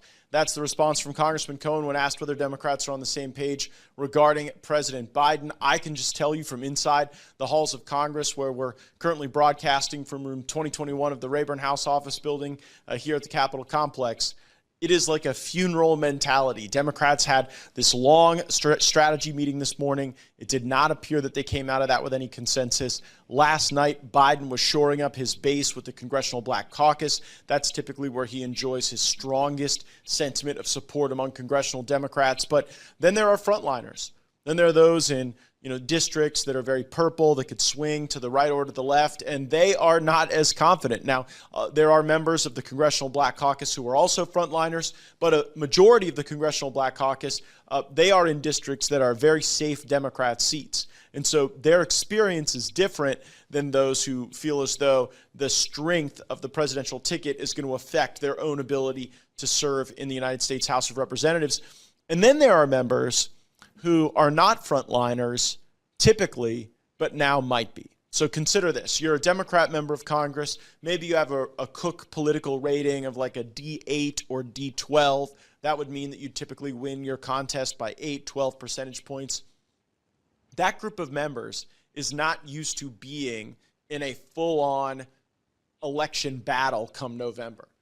And now they're starting to get memos from their pollsters, from their consultants saying, Joe Biden's running even in our district, where he used to be an updraft. Now that could put downward pressure on the ability of Democrats running for the Senate, the House, even further down ballot to be successful in some of those elections. And so that is shaping how Democrats are viewing the work that we're doing on Capitol Hill. It's also shaping how Republicans are thinking about it. Let me lay this out for you. There are two schools of thoughts among the Republicans. One is when the opposition is trying to fumble the football, you let them. You don't get in their way. You don't do too much if they're in their own path of self-destruction. And so make as little wake as possible, keep calm waters on our side, and just watch the left engage in the circular firing squad. That's one theory. The other theory is when you start to see the cracks in the opposition, apply pressure. Here would be the strategy under a more forward-thinking paradigm. Make the Democrats take a vote on whether or not there should be a mental competency test for President Biden right now in his official capacity. Make them take a vote on whether or not proceedings pursuant to the 25th Amendment ought to begin. Make them take a vote on whether or not he ought to have the nuclear codes. It's a fair question to ask who's the president right now. Like if something terrible happened, God forbid, if we were attacked, if there was some catastrophe, some natural event, I mean, they're definitely not going to this guy to make the decision. So who is the president? Is it Dr. Jill? Is it Hunter? Is it the border czar, Kamala Harris? We don't know. And I think applying some pressure by using the floor of the House to ripen those questions could be as effective a strategy as just sitting back and watching them self-destruct. So we'll see how that goes. We'll continue to follow. But there's a really important discussion we want to have today about what's going on at our school boards, in our classrooms, and really in the education system at large. And so we are welcoming back to Firebrand my good friend Catalina Stubbe. Catalina is the National Director of Hispanic Outreach at Moms for Liberty. She's also a radio host on Americano Media. She's been on Firebrand before. It was really in the heart of this uprising we saw from parents to change the way the education system was approaching active parenting and parents who wanted to be involved in curriculum review. And now that you've been a leader in the Moms for Liberty movement, Catalina, tell us a little bit about the mission of the organization, how it is still very much prescient in what we're doing in the education space. Yeah, that's correct. Thank you, Congressman, for this invitation. Listen, it's simple. Moms for Liberty is fighting for the survival of America. Education get us into a big trouble, and education is going to get us out of this trouble. Why? Because they indoctrinate our children. Our children were indoctrinated at school. They were teach about CRT. They were teach gender ideologies. Most of it, they are Marxist ideologies that shake the foundation of the educational system. The results are clear, and only 30% of our students have been has passed the test in math, in reading, or in science. Only 30%. That means more than 70% of the children in this country are graduating without being prepared for that, without a purpose. Now, if you see for long ago, moms have been taught that the government know best, and as a parent, you want the best for your child. And with our tax dollar, government have the responsibility to empower families with quality education options that nurture our community and strengthen our nation. We as a parent, we have the responsibility to educate and our next generation about the ideals of this nation, about the ideas and values that make our country the best. Now, let's say this Biden administration is using laws and like, for example, Title IX against our parents, against the girls, against the sports in the girls in sports. But gender ideology does not belong in public school. And we are glad that courts made the correct call to support parental rights. We will always stand up for the rights of parents and the protection of children. All parents must have their voice heard, and the right to raise their own children is part of the very fabric of free America. The federal government has no right to claim our children as their own or to push parents out of the classroom.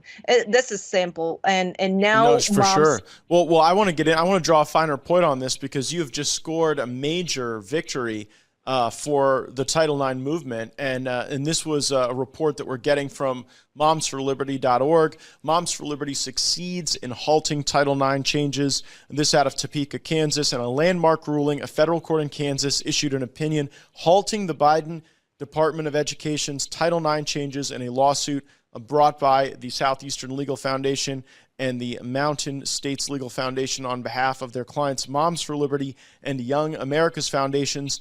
The organizations joined the states of Kansas, Wyoming, Utah, and Alaska, as well as other students and interest groups in challenging the Department of Education's blatant disregard for the First Amendment and for the rights of K-12 students. So for those who aren't parents but are watching, what's going on right now in girls' sports, and why was protecting girls' sports through the use of this Title IX litigation a strategy that Moms for Liberty pursued? Right. Listen, first and foremost, I want to say no child is born in the wrong body. Boys and girls are perfectly just the way they are, and gender ideology has no place in public schools, and your parental right do not stop at the classroom door. That's why Moms for Liberty is fighting for this, and that's why Moms for Liberty now is winning with common sense. It's pure common sense that no man should be allowed at the sports. Why? Because before this, the Title IX wrote in 1972 to protect a woman. It was twisted. Let's say it was by the Biden administration. It was used in the wrong manner when they remade the significance of the sex. Let's say any man that can identify as a woman, any man living in this fake reality of living in this fantasy of that it's just disguising as a woman, can just participate in any sport and take away all the opportunities for a woman and for a child that since the beginning of his life has been training hard every day, waking up very early to prepare to be a champion, to prepare to excel in sports. So for us, this was not only against the Constitution, but it's against the right of parents to direct the upbringing of the education of our children. And So you've got a now- lot of agreement on that, Catalina, on the live stream. Jill Davis saying God does not make mistakes, and it's child abuse to tell a kid that they are born in the wrong body. You know, you mentioned the Biden administration and the Department of Education being one of the villains in this story. Unfortunately, frankly, if I had my druthers, we would just abolish the federal Department of Education. We would leave this power constitutionally to the states and to our local communities, where I think it best resides. But I wanted to also ask you about other villains that you have to fight, as part of the Moms for Liberty movement. How do you view the unions? How do you view the textbook creators? Where should people be looking for some of the negative influences that you're looking to expose and root out? So this is outrageous that with our tax dollars are using indoctrination directly in schools from kindergarten until 12th grade, and even more, because we are now seeing how they use students in the university, in the college, and they are now converting to activists and defending even terrorists. So now our fight in our fight also were the inappropriate books. They say we were banning books. We are not the ones banning books. First of all, second of all, we're not banning books. We're just saying that we should use the tax money dollar in a good way, just focusing on math, science, and the core courses. Why? Because no parent want inappropriate content, explicit content that even describe how to masturbate, how to even do an intercourse between two same sex. This is not sex education. This is a perversion from the left that is pushing this nationwide to our children. Now our children know better the positions in sex, rather than that they can name even the 50 states, or they can even learn about the Constitution of the United States. They cannot even name the 10 Commandments. So this is about education. We're focusing on education in academics, excelling in academics. And you started out our discussion talking about the goals for those competencies in reading and math and the basics. And, I wonder specifically how this Moms for Liberty movement has grown within the Hispanic community. You're the director of Hispanic outreach. And so there seem to be a lot of cultural values supporting the family, of supporting a connection to faith being rooted in the foundation of civilized society that would be very, very attractive. Talk about what reaction you have received as you've worked toward that outreach.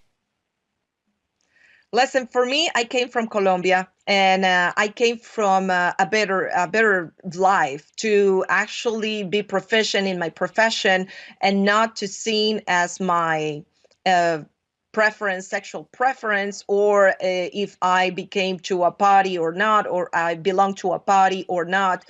Just simply, when I came to this country, I saw the American dream, and I saw liberty, and I don't want to make the same mistakes that I made in our countries, in Colombia. So I see right now that Hispanics has a lot in common with Americans, but it's something beautiful that American teach me, is how to work in a team, how to have a vision, because we can all become one, and then we can all work together toward one goal, and is basically life, liberty, and the pursuit of happiness, that we are all men created equal.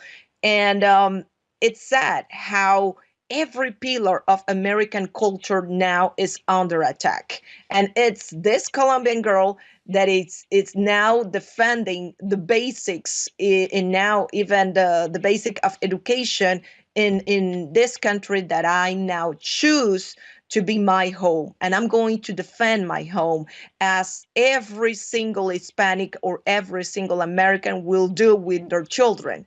The children is the most precious gift that we receive, and we are going to defend it with everything we have. That's why we're so passionate about it. And it's so important because they are becoming the future of our country. They are going to become our next legislators, our next doctors.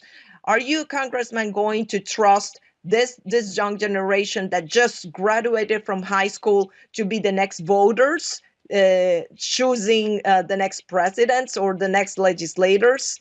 They are going to, and so it's our duty to defend the education, transparency in education, and to offer them an education free from indoctrination. And actually, they deserve better. They deserve better than this, because right now our country is every pillar is under attack. Freedom of speech, the Justice Department, the media, the medicine, but for me, the most outrageous is education, using our tax dollars to indoctrinate our children. That must stop. And it starts at home.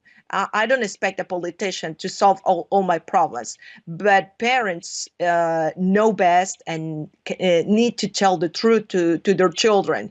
So right Absolutely. now, yes, no, I think we're all very lucky to have you in that fight. And I think that after people hear that description, they're going to want to join you in that fight. And so talk a little bit about who the people are that are participating in the Moms for Liberty movement. Maybe talk about how people come to the movement and what work you're doing together. And then if you could let folks know if they see this and are inspired to be in that fight with you to save our education system, how they can join the great efforts that you're endeavoring upon. Listen, this is nice because people always tell me why you became involved in politics. I don't like politics. I'm a mom trying to raise their children the right way. That's it. And I think this is the common denominator of all Moms for Liberty, that we are just parents trying our best with our children. We want to that our children become a productive member of society with a beautiful purpose in life, that they just not in money, but helping our nation. And we're just simply going straight and focusing laser on education. And I think these moms can change the world, and they underestimate the power of a mom, because we can do a lot of things, and we just need a voice. That's why Moms for Liberty is unifying, educated, and empowered parents to defend their parental rights at all levels of government. Right now, when we won this battle against the Biden administration, against the Title IX, is the moment to join Moms for Liberty. Why? Because it's only for the benefit for the Moms for Liberty. And I think it's the time to fight for truth, and the children is now. So you must join. First of all, Moms for Liberty, become a member. You're going to be protected from Title IX and so on, and to get informed. Another thing, we are going to do a town hall in Milwaukee. That is going to be with a lot of guests, including Governor DeSantis, including Governor Huckabee from Arkansas. And I think this is the time that we are just stepping up for our children and start fighting. Also join our March for Kids. Also join the summit at the end of August. It's important, and hopefully you can join this summit, because it's where we train our parents, is where we awake our parents, and we show the reality that what is happening right now in the educational system. Moms for Liberty, the director of Hispanic National Outreach, Catalina Stubbe, thank you so much for joining us on Firebrand. There are so many opportunities to be involved. We want to bring those opportunities to our constituents in Florida and throughout the country. Thanks for everything you're doing, and we'll see you in Milwaukee. Thank you so much, Congressman. Thank you. And we also wanted to let the Firebrand audience know that there was work happening in the House Judiciary Committee today regarding the real abuse of the legal process that we saw on display during the prosecution of President Trump by Alvin Bragg in Manhattan. Now, the core theory of that case is that somehow President Trump violated federal election law by not using donor money for this non-disclosure agreement with Stormy Daniels. And I had the opportunity to question Bradley Smith, who's the former chair of the FEC, who oversaw the enforcement of our election regulations. And the precedent set by the Democrats would lead to a pretty absurd result. Take a listen to my questioning of the former chair of the FEC. So, Mr. Smith, following up on Mr. Stubbe's question, I want to understand the precedent here. So if a candidate for federal office wanted to use campaign money now to make a hush money payment, could they point to what has occurred in this New York litigation and say, well, I guess I can go use my donor money to make a hush money payment? I suppose they could, at least unless Judge Jackson is correct, and we'll have to wait for that overturning on appeal. But yes, that's... Yeah, but well, I guess I want to ask the question, if an appellate court does not in some way deal with what has been laid before the country, could we see people collecting money from donors, lobbyists, and PACs, and then using it to make hush money payments? Yeah, and you could do almost anything else. You could say, for example, I'd really like to go to the Super Bowl this year. I think I'll take a couple of donors along and buy your Super Bowl tickets and your whole trip to the Super Bowl because it's for the purpose of influencing your campaign. So in the prosecution to preserve our democracy, we have now greenlit potentially the most expansive abuses of campaign funds ever. Well put.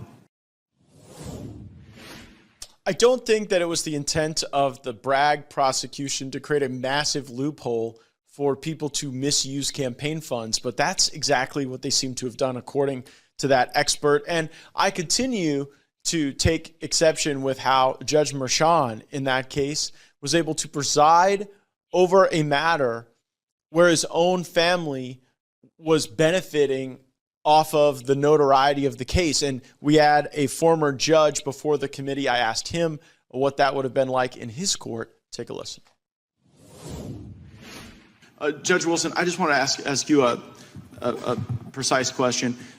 Was there ever a case that you were presiding over where you had a family member economically benefit from the notoriety of the case? No, never. You sure you don't want to take some more time on that? Think about it? I don't need more time. I know that for a fact. Well, I mean, if that had ever arisen, would you have allowed a family member to make money off the notoriety of the case? I would have recused myself from the case. Huh. Well, it's just interesting because we had Attorney General Garland who was, spent a good amount of time on the bench, and I asked him the same question, and, he said that he wouldn't answer it because it was obviously a reference to what had gone on in New York. I mean, I thought he might could have answered it, but I mean, when you look at what happened in New York, does it concern you that the judge in that case seemed to have a family member who was economically leveraging the notoriety of the case? It greatly concerned me, but not so much from the perspective of the ethical violation that would be apparent, because that judge did get an ethical opinion from the Judicial Ethics Committee in New York that exonerated him from any wrongdoing in listening to the case when his daughter was benefiting. What I was concerned about was the appearance of impropriety. When I sat on the bench, sometimes I would get a report from probation or some other organization, and they would hand it to me in an envelope. And I made certain to open up that envelope and show everybody that it was a report that I was looking at, because I didn't want there to be the appearance of impropriety that I'm receiving an envelope from someone in the courtroom. The concept is the same here. You're presiding over a case where your daughter is benefiting and where you've made political contributions in small amounts, but it's irrelevant the amount. But you've made contributions to the political opponent of the defendant before you. These are the very essence of the appearance of impropriety. And I feel strongly that Judge Merchan should have recused himself on that basis. Just simple as can be, Mr. Chairman. Straightforward answer to a straightforward question. I wish we could have gotten that from the Attorney General. I yield back. We are back live, and we made news yesterday by announcing the establishment of the Congressional El Salvador Caucus. I am going to be leading that caucus as chairman, along with Vicente Gonzalez, a Democrat from the state of Texas, who knows that part of the world rather well. This was the announcement of the Congressional El Salvador Caucus. Take a listen. Mr. Speaker, I rise to notify the House of the creation of the Congressional El Salvador Caucus, for which I will serve as chairman, and for which I have appointed the gentleman from Texas, Vicente Gonzalez, to serve as the bipartisan co-chairman. Congressman Gonzalez has extensive relationships and insights drawn from his time in El Salvador and throughout Latin America, and undeniably that will assist in leading the caucus. Mr. Speaker, El Salvador's president, Nayib Bukele, has converted El Salvador from the murder capital of the world into a reliable and stable partner for peace and security for the United States of America. The El Salvador Caucus will exist to nurture and advance the U.S.-El Salvador relationship, to encourage strong borders, strong culture, and the strong reforms that President Bukele has put into effect.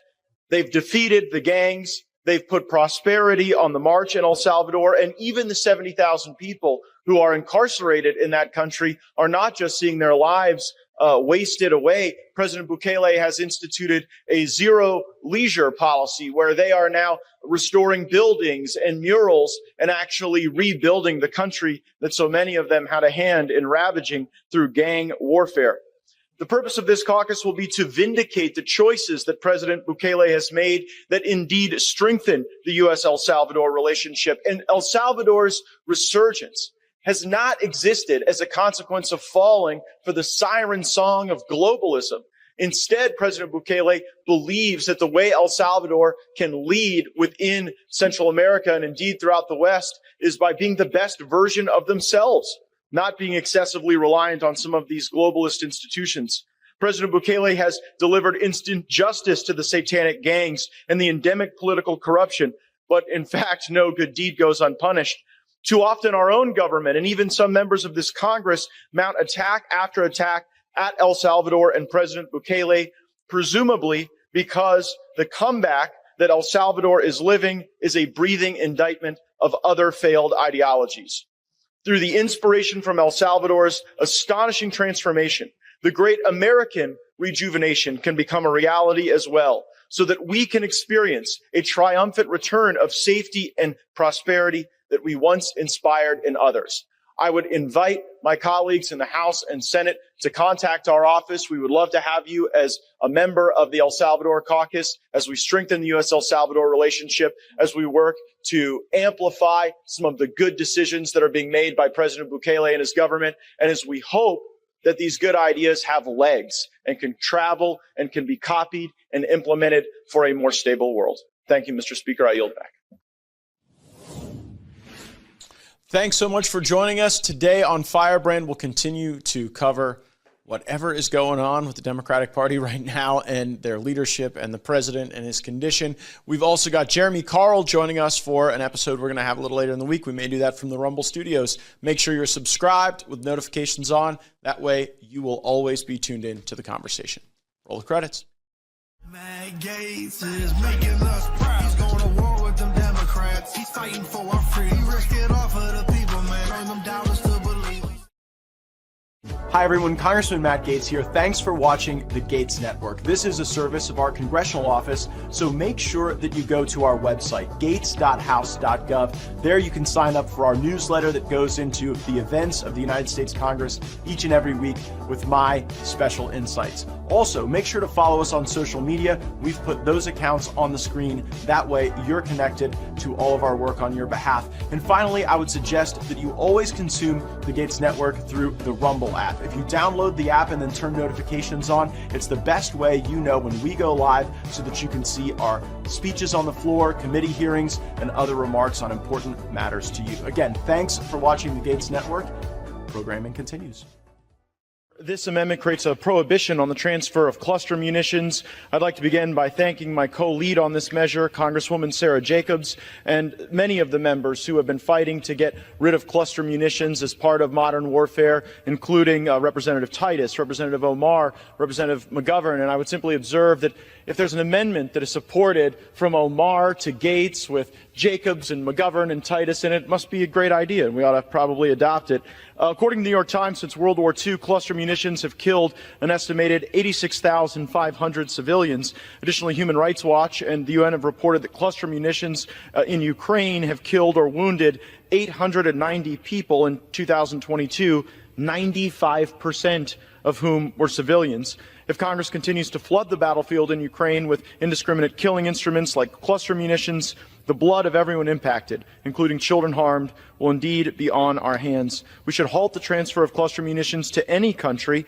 We stand rarely isolated in the modern world by still sending these things. And I mean, we're still demining cluster munitions in Laos, for goodness sakes.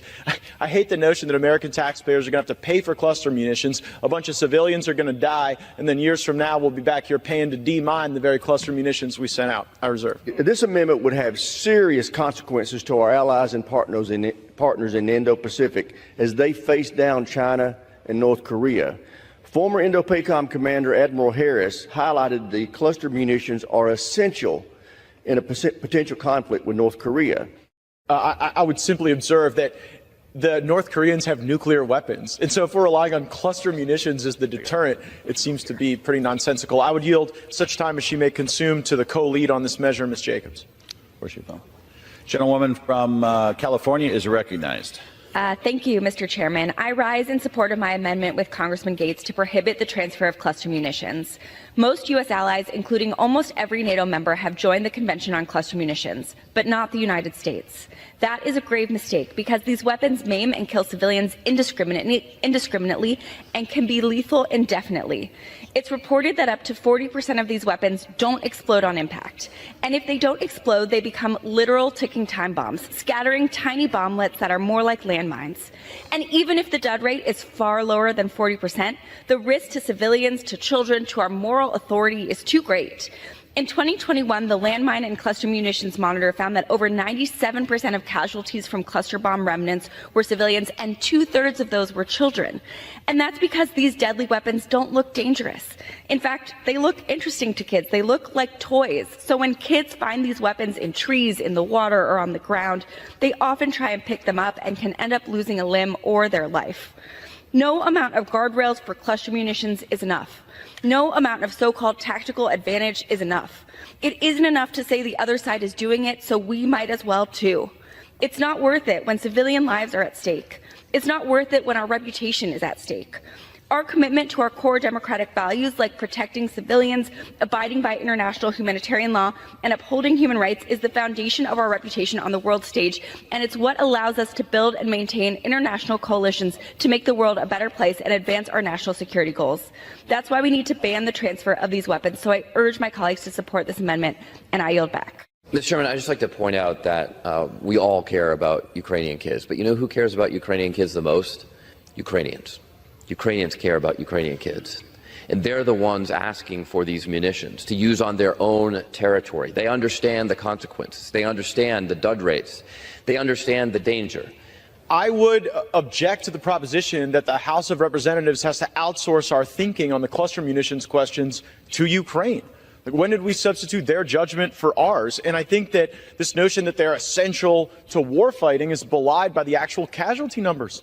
If you believe that 95% of the people killed were children, not enemy combatants, which is what the New York Times is telling us, then I think that adoption of the amendment is appropriate. And yeah, we should not be in a race to the bottom for the weapon systems that are the least discriminate and are the most harmful to people who are not engaged in warfare. I reserve. We know that we must support Ukraine as essential for Ukraine, as essential for the United States. We can see that today, as Putin has sent nuclear warships to Cuba, 90 miles away from our border.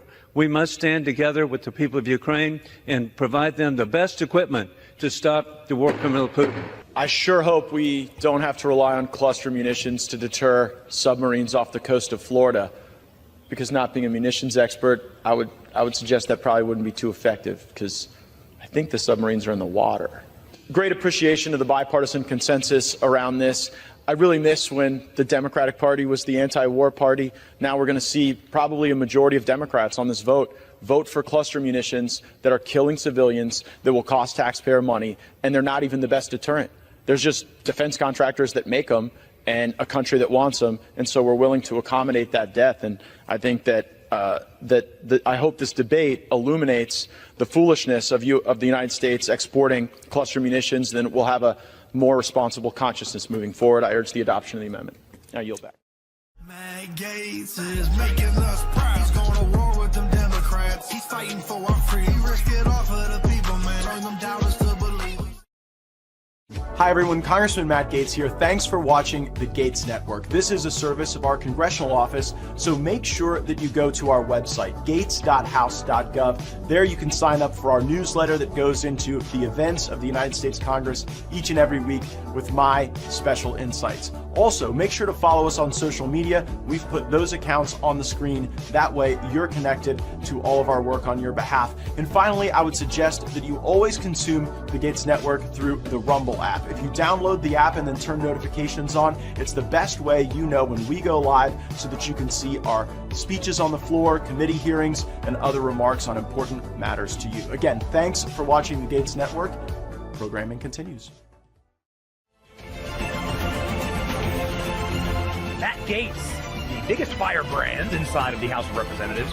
You're not taking Matt Gaetz off the board, okay? Because Matt Gaetz is an American patriot and Matt Gaetz is an American hero. We will not continue to allow the uniparty to run this town without a fight. I want to thank you, Matt Gaetz, for holding the line. Matt Gaetz is a courageous man. If we had hundreds of Matt Gaetz in D.C., the country turns around. It's that simple. He's so tough, he's so strong, he's smart, and he loves this country. Matt Gaetz. It is the honor of my life to fight alongside each and every one of you. We will save America. It's choose your fighter time. Send in the firebrands.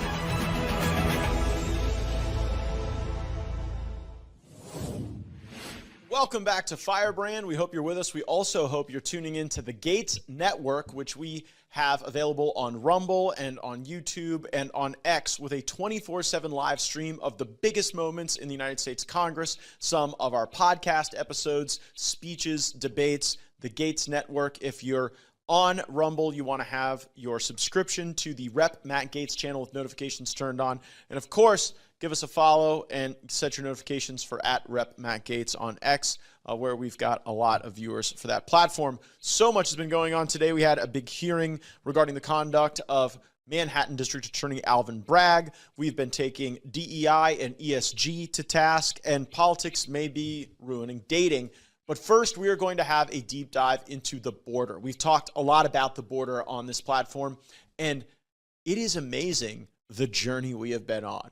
Because as we are having this discussion, Joe Biden is now taking unilateral action that he says will close the border. Executive action that he himself refused to take as a candidate, totally disclaimed, said it was a terrible idea, then said it was impossible without this plan to let in 5,000 people every day. But now Joe Biden is taking action saying he's going to seal the border. Do you believe it? I don't know. The Joe Biden I remember who blew the total doors off the border was the guy in the Democratic presidential primary debates when he was running for this position in 2016. This was the defining moment for Joe Biden's border policies. It was said in this debate. Take a listen. I would, in fact, make sure that we immediately surge to the border. All those people are seeking asylum. They deserve to be heard. That's who we are. We're a nation that says if you want to flee and you're fleeing oppression, you should come. We should not be locking people up. We should be making sure we change the circumstance, as we did, why they would leave in the first place. And those who come seeking asylum, we should immediately have the capacity to absorb them, keep them safe until they can be heard. A 15-second, if you could, if you wish to answer. Should someone who is here without documents, and that is his only offense, should that person be deported? That person should not be the focus of deportation. We should fundamentally change the way we deal with things. A lot of you have been talking tonight about these government health care plans that you proposed in one form or another. This is a show of hands question, and hold them up for a moment so people can see. Raise your hand if your government plan would provide coverage for undocumented immigrants.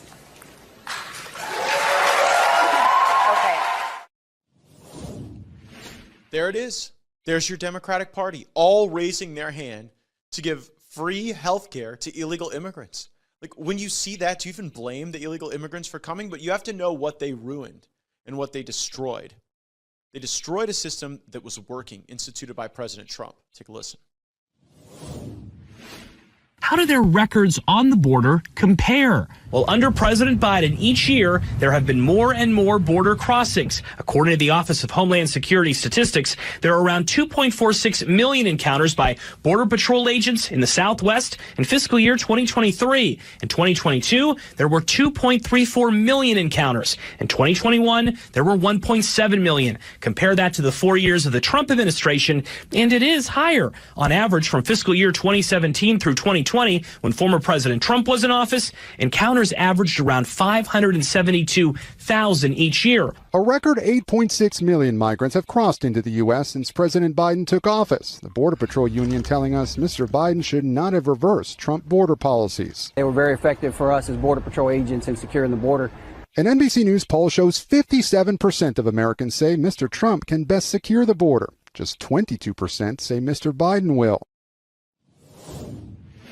We're back live. It's funny, on the live stream comments, people are suggesting that that was a very different Joe Biden we saw in that debate than we saw now. It's amazing how much he's lost off his fastball. And Anti-Mom Gene says, I paused Timcast replay to watch this.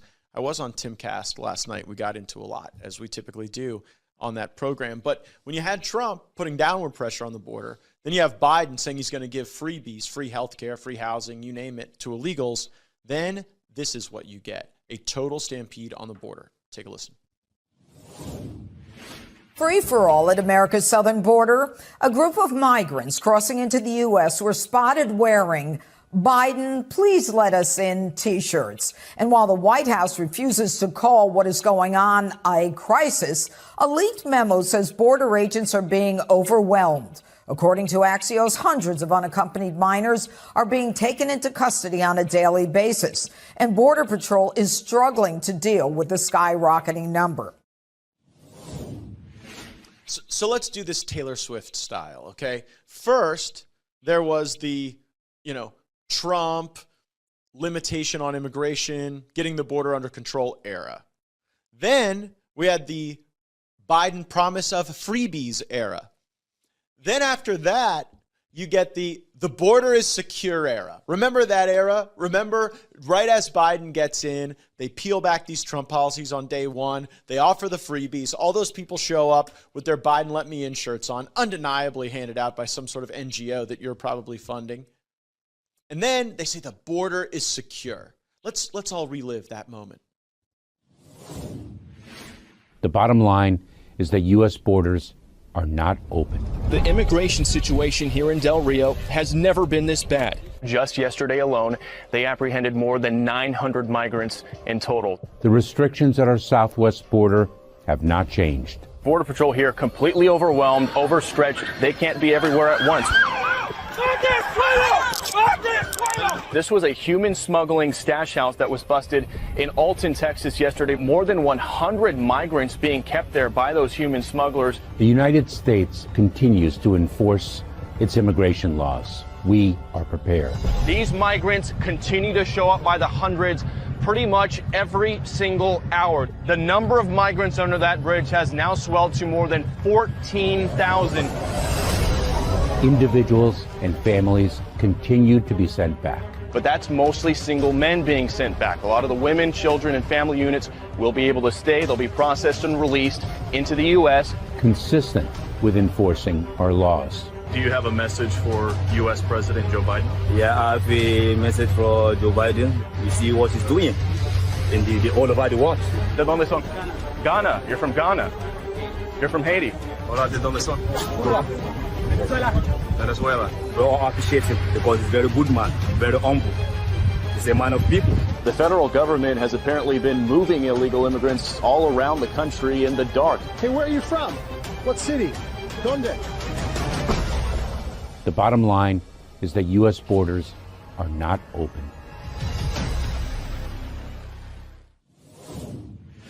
The border is secure era actually came with some startling admissions. I had the opportunity to question Alejandro Mayorkas in this time, and what I wanted him to focus on is the fact that as people were coming into our country committing crimes, the people who were the victims of those crimes were the collateral damage of these bad policy choices. Take a listen.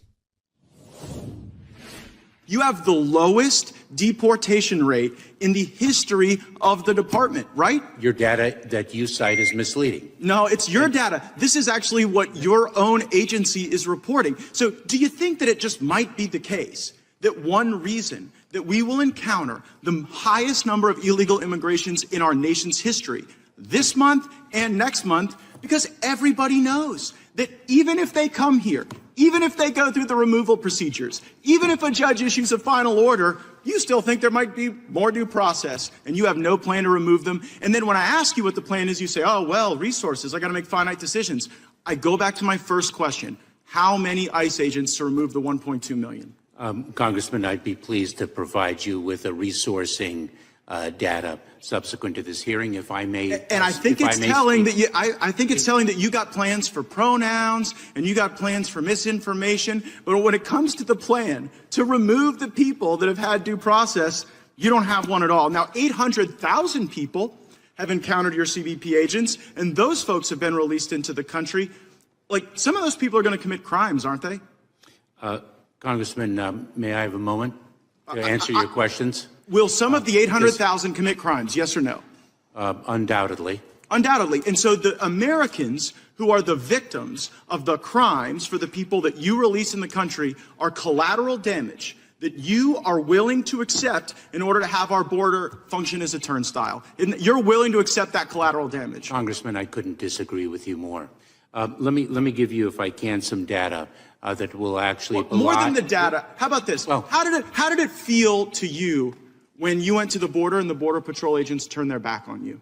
One Border Patrol agent turned his back on me, and I addressed that as the leader of the Department of Homeland Security. So if I can return to data, because I want to make sure that you have accurate information. Everyone knows that you have more people coming in than ever, and you're removing fewer people than ever, and it's because you have no plan and because it's on purpose. See, I don't buy the theory that you don't know how to do this. I think you're actually a highly competent dude. But the reality is your plan is to bring these people in and to send the message to the smugglers and the criminals that they will never have to leave. That's why your workforce turns their back on you. And you have tools that you could use to deport these people. You have facial recognition. You have flights going all over the country, dropping people off. And I think we ought to use the best tools in the country to find these folks, round them up like they were at the Capitol on January 6th, and deport every last one of them. I yield back.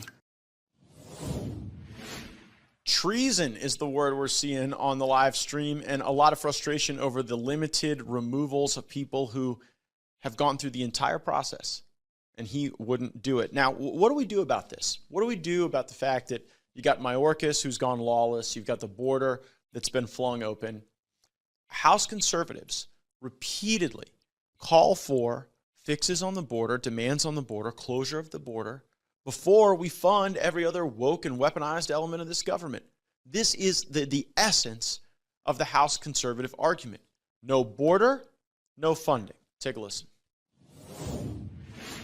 Well, right now, my position is very clear. No security, no funding. I believe that we're seeing an increased understanding by my Republican colleagues because guess what? They were at home in August. they're getting their butts kicked up and down by their constituents, from New York to Texas, all the way out to, throughout the entire country. They're seeing the reality of what's happening on the ground, and Republicans will be a total and complete failure. A failure if we do not hold the line and demand that President Biden come to the table, sit down with us, and pass legislation that will no longer fund a Department of Homeland Security at war with the American people. That is it. There is no negotiation on that. Secure the border, or you shouldn't fund the Department of Homeland Security. More and more of my colleagues are starting to understand that. Unfortunately, some Senate Republicans are still hand-wringing around about shutdowns. The American people are tired of all that Beltway speak. They want their country back. Speaker Mike Johnson today led a delegation of some 60 GOP House members to Eagle Pass, Texas, where the crisis again is at a breaking point. And there are 5 Republican House members who are kind of branching off and doing their own thing here in Eagle Pass today, away from the Speaker's event. They include Matt Gaetz, Andy Biggs, Bob Good, Eli Crane, and Matt Rosendale. They spoke to me about an hour ago telling me they are willing to shut this government down if this border isn't fixed. Take a listen. No more money for this bureaucracy of his government until you've brought this border under control. Shut the border down or shut the government down. We are all committed to that. There's a national security issue that is being taken place here on the southern border, and that's what it's going to take to hold this administration accountable. That was Matt Rosendale, Andy Biggs, and Chip Roy making what was a pretty solid argument. I joined them in that perspective and indeed in that trip. But that's not what happened.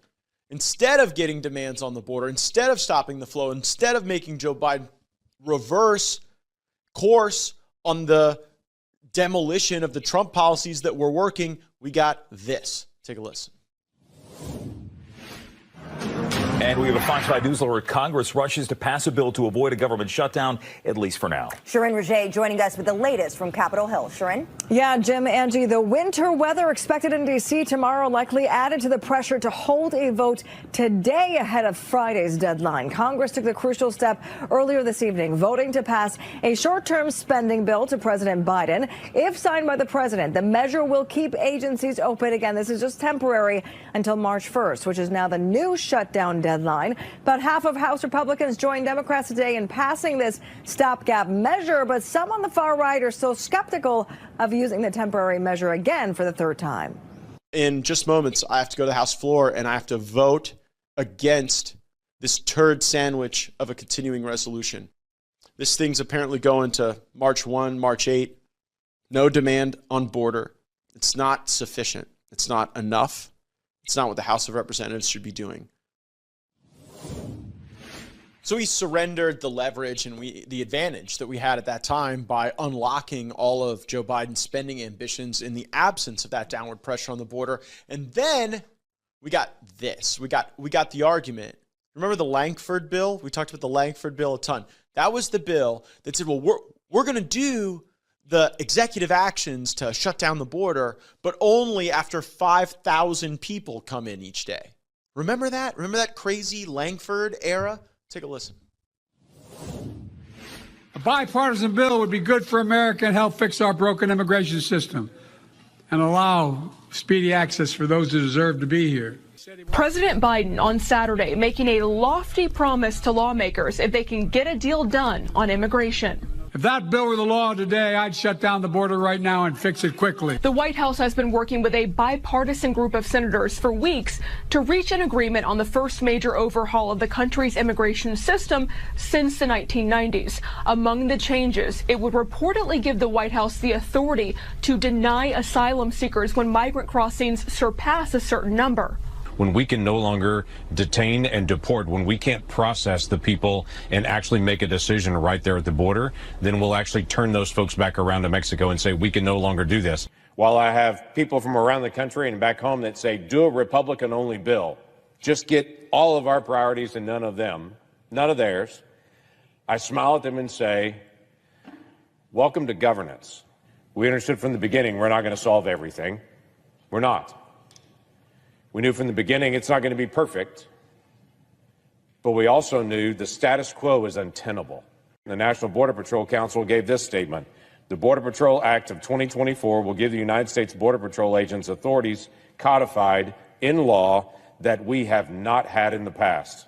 While not perfect, and I'll agree with him on that, the Border Patrol Act of 2024 is a step in the right direction, and it is far better than the current status quo.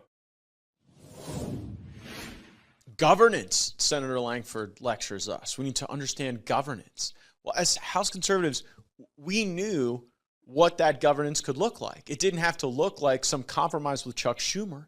We just had to put pressure on Biden to not do the things he did by executive order when he first came in that he promised on his campaign. And no one made the argument better than Mike Johnson. Take a listen. And it's important to point out, and I want to make this very clear, the president's statement on Friday, he falsely claimed, it was a false claim, that he needs Congress to pass a new law to allow him to close the southern border. He knows that's not true. The president has been around Washington a long time, okay?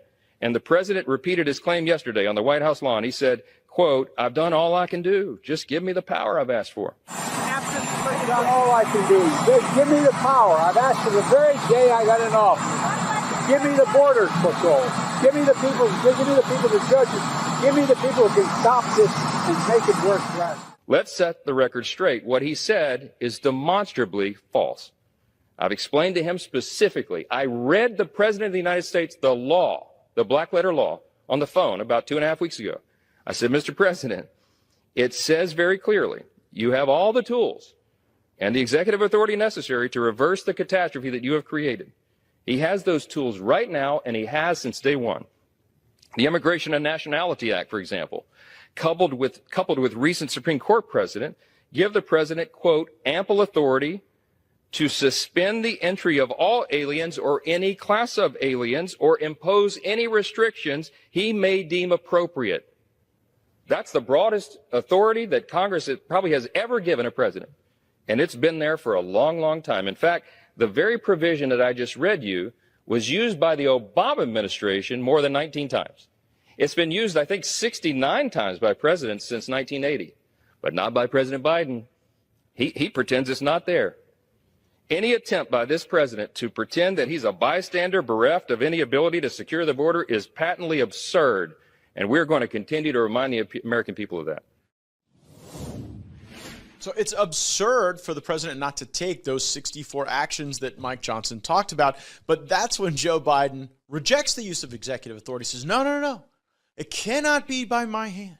This can only happen through a bill. He said so in the State of the Union. Here are the receipts. My team began serious negotiation with a bipartisan group of senators. The result was a bipartisan bill with the toughest set of border security reforms we've ever seen. Oh, you don't think so? Oh, you don't like that bill, huh? That conservatives got together and said it was a good bill? I'll be darned. That's amazing. The long-awaited border security bill is done, already facing backlash in some sectors as the text claims there is no amnesty for anyone already here. These are just some of the highlights. 50,000 new visas per year for 5 years. $650 million let over from the Trump years to build the wall. They'll start finishing, get about 50 miles. Increase ICE funds and detention capacity to 50,000. Shutdown authority after an average of 5,000 encounters a day. Here's what Speaker Johnson said. I have seen enough. This bill is even worse than we expected. It won't come close to any of the border catastrophe the president has created. As the lead Democrat negotiator proclaimed, under this legislation, the border never closes. If this bill reaches the House, it will be dead on arrival. Your thoughts? Yeah, unfortunately, he would step out and be able to say that right away before, obviously, he had had a chance to be able to read it as well and to be able to go through it. The key aspect of this, again, is are we as Republicans going to have press conferences and complain the border's bad and then intentionally leave it open? After the worst month in American history in December, now we've got to actually determine, are we going to just complain about things, or are we going to actually address and to change as many things as we can? No one is saying we shouldn't change everything we could change. The issue is who ought to do the changing and what is the appropriate remedy given the harm that was done. And as we've showcased in this episode, the original sin of the Biden administration was repealing the Trump policies with their executive order. And yet, after all this, after the I'm going to give free stuff era, after the border is open era, after it has to be a bill era, after there can't be executive action. Lo and behold, we get Joe Biden doing the thing he said could not be done, taking executive action on the border, and still, without a hint of shame or irony, blaming Republicans. Take a listen. So today, I'm moving past Republican obstruction and using the executive authorities available to me as president to do what I can on my own to address the border. Frankly, I would have preferred to address this issue through bipartisan legislation because that's the only way to actually get the kind of system we have now that's broken, fixed, to hire more Border Patrol agents, more asylum officers, more judges. But Republicans have left me no choice. Today, I'm announcing actions to bar migrants who cross our southern border unlawfully from receiving asylum. Migrants will be restricted from receiving asylum at our southern border unless they seek it after entering through an established lawful process. And those who seek to come to the United States legally, for example, by making an appointment and coming to a port of entry, asylum will still be available to them, still available. But if an individual chooses not to use our legal pathways, if they choose to come without permission and against the law, they'll be restricted from receiving asylum and staying in the United States. This action will help us gain control of our border, restore order into the process. This ban will remain in place until the number of people trying to enter illegally is reduced to a level that our system can effectively manage. Man, I did not plan for this to be a feature of this episode, but if you just watch the clips of Biden in the debates and then you watch these current clips, the guy looks like he's aged 100 years. It doesn't even look like the same guy. And of course, even though he's taking this action, here's why it won't work. They're still giving health care to illegals. They're still setting up sanctuary cities where in jurisdictions like New York, a huge percentage of the overall hotel rooms are for the illegal aliens. You're paying higher prices when you go visit the Big Apple because there's less inventory for Americans because you're paying out of your pocket for illegals to get those benefits. Linnie Bell in Washington State, Spokane County, she's mad that her only ballot option is a mail-in ballot. Says it's not right. You moved to Washington. Florida's ready when you are. It's always been that way in the Pacific Northwest. A little strange to me. Like what? Is it the rain? You guys can't go out and vote in person? I'm with you. All right. We got to go over the vestiges of these Biden choices that are going to impair this executive action. The first, of course, is the free health care that was promised in the debates. Let's get an update on where that stands. New this morning, President Joe Biden is extending Affordable Care Act coverage to include recipients of Deferred Action for Childhood Arrivals, or DACA. In a new federal regulation, the administration is modifying the definition of lawfully present, so DACA residents can get access to certain health care coverage. DACA allows undocumented immigrants brought to the U.S. as children to live and work legally in the country. Health and Human Services estimate that 100,000 uninsured DACA recipients will likely take advantage of this new rule. When people in the third world see that illegal aliens are getting free benefits and free health care, they will come here. And I don't even particularly blame them. I blame us. I blame the pull factors that we create. Sometimes we create the push factors, but we definitely create the pull with policies like that. And what's the consequence? The once great cities of America being overrun. No sanctuary from my standpoint, more like a hellhole. Watch and listen. These migrants whose journey brought them to the United States now making their way through the American justice system in handcuffs. So in recent months, a wave of migrant crime has washed over our city. In this alleged crime spree, the NYPD says 13 men and a woman were behind a lucrative robbery ring that was being driven by moped thefts, then used for violent muggings across the city in recent months, just like this woman who was dragged in Brooklyn. Since the arrival, back in April of 2023 of migrants. This type of crime, this pattern, we're seeing a significant increase in. The NYPD has also seen increases in retail and subway thefts, pickpockets, and even human trafficking. So cops are increasing foot patrols around migrant shelters and going after the ringleaders and seizing scooters, some 20,000. This was a scene last Thursday at around 11 a.m. According to the NYPD, they responded to a 911 call about a man causing a disturbance at the migrant shelter on Randall's Island. Police say they saw the migrant getting in a verbal dispute with security, so they removed him from the shelter, but not before the other migrants in the shelter started throwing things at the officers. Mayor Eric Adams says around 3,000 people live at that shelter. It's also not the first time police have had to respond to a situation there. Adams on Tuesday also responded to questions about the incident that occurred at Times Square. According to police, they asked a group of migrants acting disorderly to disperse. And when one man refused, they attempted to place him under arrest, which is when a group of around a dozen migrants ganged up on the officers, kicking them repeatedly. Under no circumstance should we ever give the belief to anyone, migrant or non-migrant, that you have the authorization to try to grab a police officer's gun, to kick an officer, to fight an officer. Now to a significant increase in people experiencing homelessness in Chicago. According to the city, a one-night snapshot shows the number of unhoused people has tripled year over year. The city's annual count explains how migrants have played a big role in that growing number.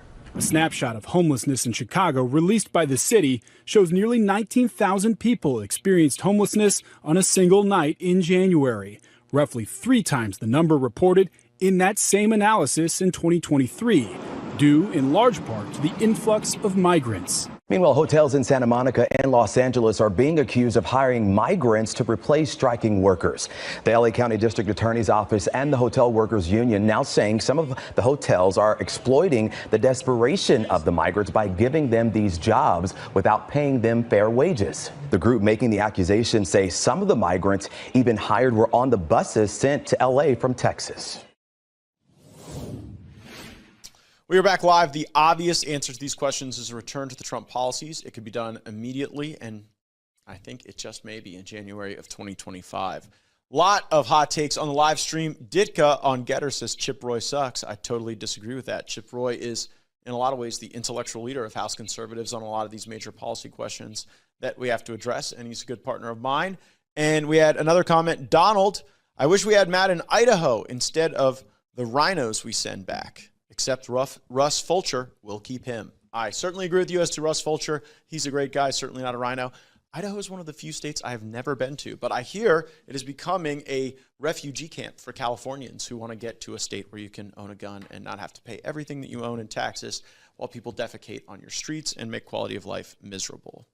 One thing that makes quality of life miserable is the work of a lot of the woke corporatists in boardrooms, and they are doing so in a way that puts ESG and DEI at the forefront of the otherwise free economy that we would like to be able to enjoy in the United States. But when massive woke power centers start driving decisions in corporate boards, then you see more ESG, higher prices, more DEI, more racism.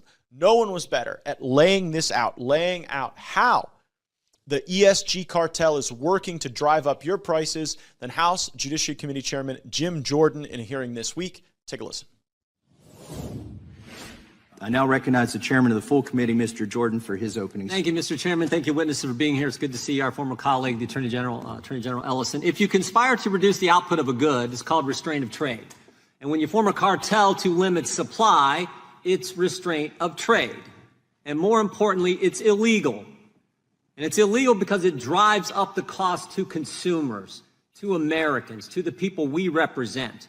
And it sure looks like that's exactly what these 3 organizations are engaged in. Now, they'll say it's for a good cause. We're going to save the planet. Never mind that the cost of food's going to go up, the cost of fuel's going to go up, there's going to be less airline flights, there's going to be less cars. Never mind all that. We're saving the world. But courts have been clear, very clear. So, quote, social justifications proffered for restraint of trade do not make it any less unlawful. How does this conspiracy work? Ceres, Cowpers, and Arjuna, our witnesses today, formed this group called Climate Action 100. Sure, the chairman talked about it already. They describe themselves as the global Navy in a war to decarbonize companies. 700 member investors, $68 trillion in assets.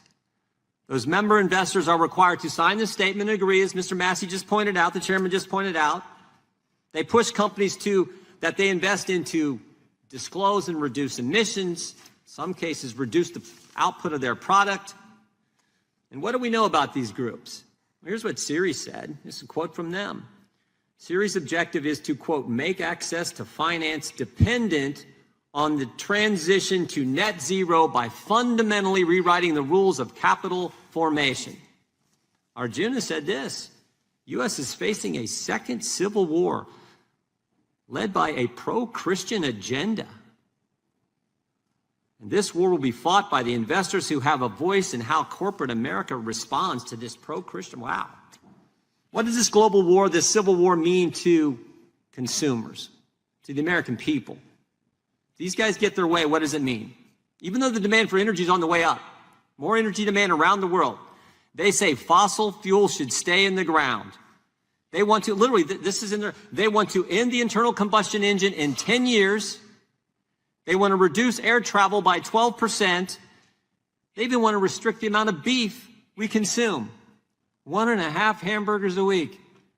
Chairman Massey eats that every meal from his grass-fed beef on his farm in northern Kentucky. But oh, no, 1.5's all you're allowed a week, Thomas. Forget Mr. Massey, Mr. Chairman. They want to make it, think about this, more expensive to drive, more expensive to fly. When you're waiting around the train station for the high-speed rail, you can order a hamburger while you're waiting, unless you've already had one that week. Less coal, less cars, less cows. They even said cows are the new coal. This is crazy. Oh, and by the way, the Democrats agree with all this. I want to play a quick clip from last Congress. One of our colleagues, when we had Chevron, BP, who had the oil and gas companies in front of us, I want you to watch this questioning from Mr. Khanna, one of our colleagues. Are you embarrassed as an American company that your production is going up while the European counterparts are going down? Congressman, as we have already heard, that's enough. I mean, we got the point. The point. He's actually wanting oil companies to produce less oil. I thought when you're in business to do something, you kind of want to make more of the product, sell more of the product. I mean, that's what we're up against right here. That's why this hearing is so important. Mr. Chairman, I thank you for putting this together. It's important that we stop where climate action wants to take the country. I yield back. I could not let Jim Jordan have all the fun. I wanted to get my licks in with these folks, particularly when it comes to their pushing of DEI. And if you can hang with me through this 5-minute clip, the real delicious morsel is at the end, because you're going to learn that the person I'm asking questions to is not just a DEI purveyor, he is also a victim. Take a listen. Mr. Bienvenu, how much do you invest each year on behalf of how many of your members? We manage a $500 billion portfolio on behalf of our 2.2 million members and beneficiaries. And you've highlighted your principal responsibility is return for those beneficiaries, right? Correct. Everything that we do every day is about generating returns to pay benefits. And you've worked there 20 years. You've been the principal deputy since 2020, right? I was named the Deputy Chief Investment Officer in August of 2020, or I'm sorry, in April of 2020. Okay, great. And so I think there's some parallels between what's going on with ESG and DEI. You don't deny that CalPERS has a DEI agenda, right? CalPERS is all about generating returns to pay benefits, and every topic that we approach is through that lens. Well, does DEI improve the returns to your investors? I think part of good governance of a company is having diverse perspectives brought to bear as they manage that company. And I feel strongly about that for the investment team that I lead. Also, we want diverse perspectives. And what is the evidence that you rely on for the belief that the DEI agenda will produce better returns? Is there any study, report, analysis? You know, as an investor, I read research reports constantly. I probably read 5, 6, 8 of them a day. So over the course of my career, that's probably been thousands. I know. I'm just wondering, is there one that kind of sticks out in your mind? You can say, Congressman, I'm here to do good by these 2.2 million beneficiaries, and my embrace of DEI, this is what I can point to as the evidence that that's helping them. Every data-based study can tell lots of different things, and every data works that way. That's the way investing works. And remember that when we're focused on investing, we're focused on how we... Mr. Bienvenu, you can either cite a study or you can't. You can't, right?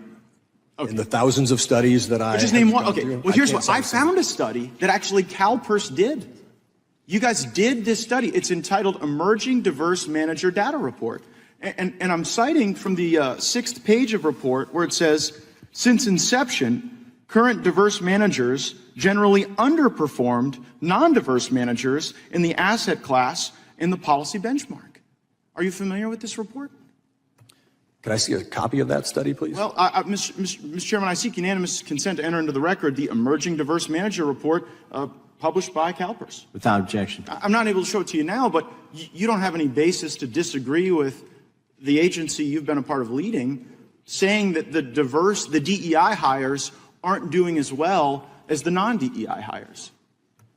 As I say, when we think about diversity, we think about diverse perspectives being brought to bear on investment decisions. Right, but okay, so those are two different things, Mr. Bienvenu, because on one hand, there's provide returns for my investors, and what your own data says is that your DEI hires underperform there. And then on the other hand, you say, well, all these diverse perspectives are really important. But I worry about the market manipulation and the bullying, because as I review what CalPERS has put out under its own investment guidelines, you brag about the fact that you voted against 768 directors at the companies you invest in most recently, and then in the prior year, you'd only voted against 133 directors. So is CalPERS voting against people as directors for companies based on their skin color? We take up every vote independently based on the merits of the vote itself. Right, but do you ever consider, like, someone's skin color? Because it's pretty immutable. People don't choose to be white or black or Asian. They just are. We choose based on what will make the best oversight. You're under oath here, Mr. Bienvenu. Can you deny under oath that CalPERS is voting against directors based on the color of their skin? I can tell you we make every vote based on what will make that the best board for oversight of that company. Right, but the best board is actually not doing so well. So, Mr. Chairman, let's look at the scorecard. In the state of Florida, where we aren't pushing ESG and DEI, the Florida retirement system is netting a 7.5% notch for the fiscal year. May I enter that into the record? Objection. And CalPERS reports only 5.8% for 2022 to 2023. Can I enter that into the record as well? Without objection. So you're not performing as well. Your own data says that your DEI hires aren't performing as well. And you were there for 20 years, and you applied twice for the chief investment position, and you were passed over for that position twice, and you said you weren't going to apply for it the third time because you'd been passed over twice, and I guess they've hired an immigrant to do that job instead. Do you think that maybe you were passed over for some of these DEI reasons? CalPERS hiring decisions is their own hiring decisions, and I'm not really a part of that, candidly. Clearly you aren't, and I think we all know why. I yield back. There is a part of me that felt pity for this person I was asking questions to, but these corrupt and racist systems only exist because there are people like that are willing to advance it and demand it. And then, like, the great irony is he may have been a victim of that very system in his own desires for career advancement. I want to get to a moment that we had in the House Judiciary Committee today regarding the testimony of Alvin Bragg that we would like to have before our body regarding coordination that his office had with any federal entities in the lawfare prosecution, persecution of President Trump. Now, DA Bragg was the subject of today's Judiciary Committee hearing, but he wasn't there. And I'm getting frustrated because I worry that time is running out on our ability to hold these people accountable. And we seem to be very eager to send strongly worded letters and demands and invitations. I think we should be sending subpoenas and then enforcing those subpoenas with great rigor. And I presented that opportunity today in the House Judiciary Committee and would love to show it to you. Take a listen. We are here at the hearing on the Manhattan District Attorney's Office, and the essential ingredient we seem to be missing is the Manhattan District Attorney, which I guess, Mr. Roy, would be a lot like going to the Salt Lick barbecue and not getting the moist brisket. To Mr. Jordan's credit, great credit, he sent a letter to Mr. Bragg on May 31st inviting him to come participate, and we got sort of a nasty gram back from Mr.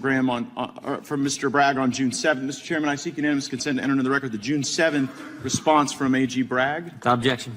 And I'm sorry, DA Bragg. And in this letter, I'm going to quote from it, Ms. Foley. Bragg says, "This office is committed to voluntary cooperation." Do you believe that? No. The letter continues, "That cooperation includes making the district attorney available to provide testimony on behalf of the office at an agreed upon date." Do you believe that? I'll believe it when I see it. It goes on to say that they're evaluating the propriety of allowing an assistant district attorney to testify publicly about the matter. Now, that assistant district attorney is the one who downstreamed from DOJ, right? So you think they're going to provide Mr. Colangelo here to answer our questions? I would not expect Mr. Colangelo to show up. And do you base that opinion on the lawsuit that Alvin Bragg filed against Jim Jordan in his official capacity in the Committee on the Judiciary? I saw some of that, yeah. I mean, look, you have a legitimate legislative purpose to be inquiring as to what you're doing, so they have no leg to stand on. But they're not going to come because we ask. And they're not going to come because they say so. And we learned that by observing our dear friends at the Oversight Committee. Because this will surprise a lot of Americans. After hearing the enthusiasm around oversight of the Biden crime family, we never sent a subpoena to Hunter Biden to give live testimony before Congress. Let that sink in. The Republican House majority has never subpoenaed Hunter Biden for live testimony in public. We've never done it. And I worry that, we're going about the same kind of process here, and we may end up there in July, right after sentencing, with an empty Alvin Bragg nameplate and an empty Matthew Colangelo nameplate. And then we'll start the process again on letters and subpoenas and accommodation. And I've just grown tired of it. And I think you're right, Ms. Foley, that this is all professional wrestling. There's no real effort to bring these people to bear. So, will the gentleman yield for a question? One second, I got a motion. Mr. Chairman, I move under Committee Rule 4 and Clause 2M of House Rule 11 to require the attendance and testimony of Alvin Bragg and Matthew Colangelo on July 12th to discuss their involvement in the Trump prosecution, including their office's coordination with the Department of Justice. Mr. Chairman. Mr. Bragg and Mr. Colangelo have agreed to come on the 12th. If they don't show up on the 12th, they will be subpoenaed. So I would ask the gentleman if he could withdraw the motion. They're coming.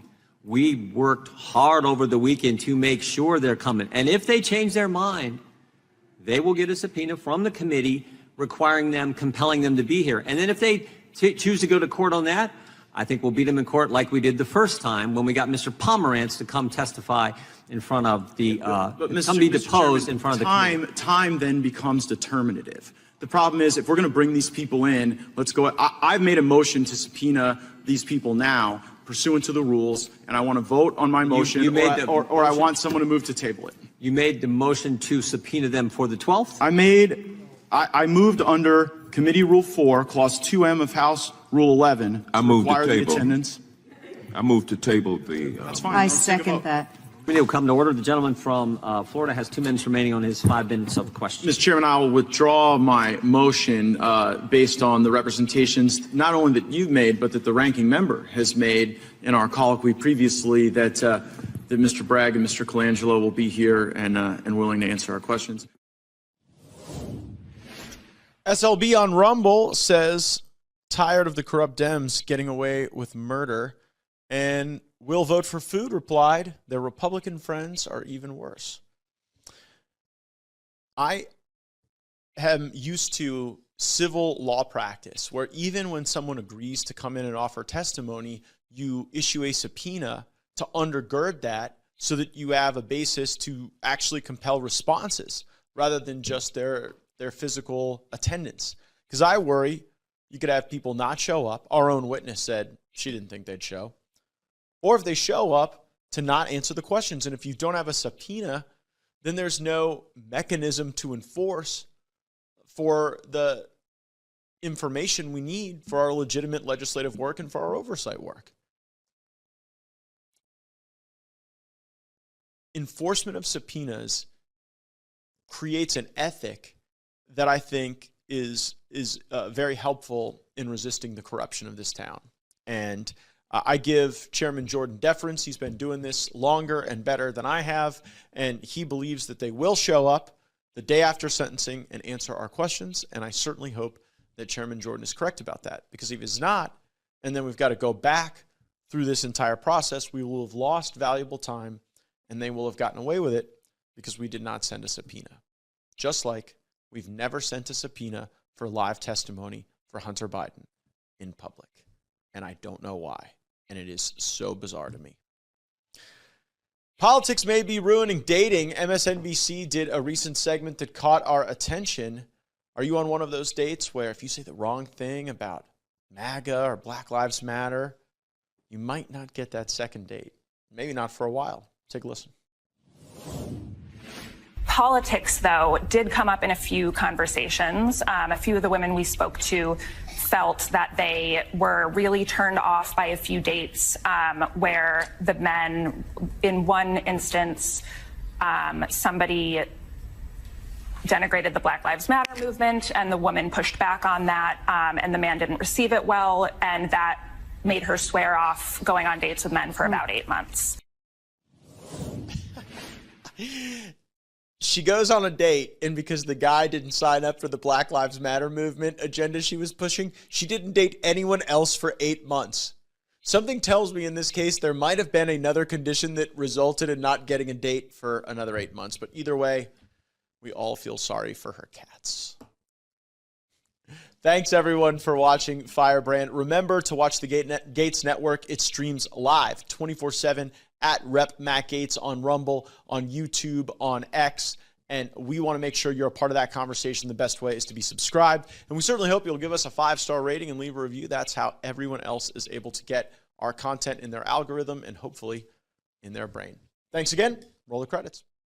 Matt Gaetz is making us proud. He's going to war with them Democrats. He's fighting for our freedom. He risked it all for the people, man. Turn them doubters to believe. Matt Gaetz, the biggest firebrand inside of the House of Representatives. You're not taking Matt Gaetz off the board, okay? Because Matt Gaetz is an American patriot and Matt Gaetz is an American hero. We will not continue to allow the uniparty to run this town without a fight.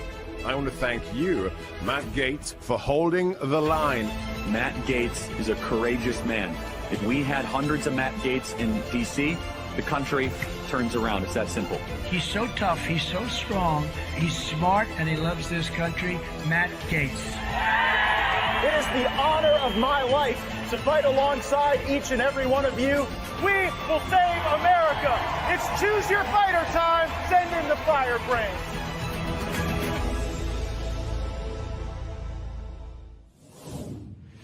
Welcome back to Firebrand. I know it's been a minute, and a lot has been going on here in Capitol Hill and really throughout the world. We're going to talk about some of that. But if you've tuned in for the latest on the Trump trials, the lawfare, Attorney General Merrick Garland, you will be disappointed today because our focus is going to be exclusively external, global, things going on in the rest of the world as America struggles through this period of decline, presided over by President Joe Biden. So if you're interested in the questions we asked the Attorney General, strongly encourage you to check out our X timeline. That's got our takes on those matters. But we will focus today on a nation that is in the Western Hemisphere, in Latin America, in our sphere of influence, that is experiencing one of the most miraculous turnarounds we've witnessed for any country in my lifetime, for sure.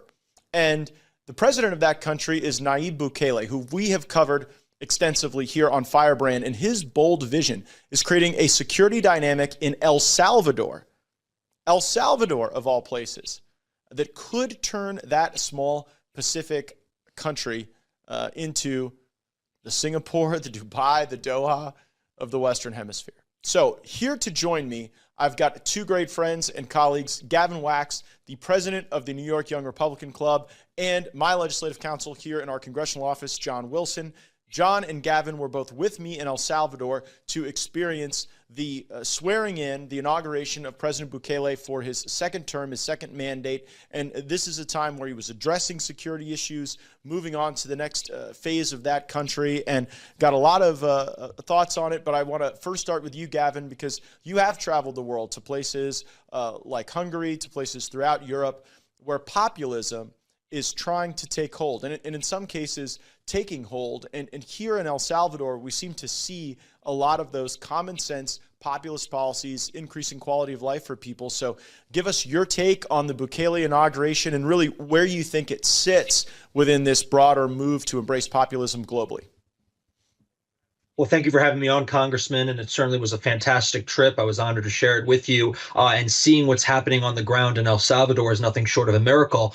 For some of your listeners, if they're not aware, this is a country that was engulfed in a brutal, vicious, bloody gang war that spanned decades. And even before that brutal gang war, they were also in the midst of a civil war that also spanned decades. So this is a country that's seen nothing but bloodshed and conflict for the better half of the past century, and is now coming out of that, rising from the ashes under the leadership of Nayib Bukele, who has, in a short period of time, turned this from one of the deadliest countries based on the homicide per capita rate in the world to, I believe, the safest country based on its homicide per capita rate in the Western Hemisphere, even safer, I believe, than the United States. So it just goes to show that with strong leadership, visionary leadership, populist leadership, you can achieve massive results in a very short period of time. And that's what Nayib Bukele was able to achieve in El Salvador, bringing about safety and security for his people, sort of the base needs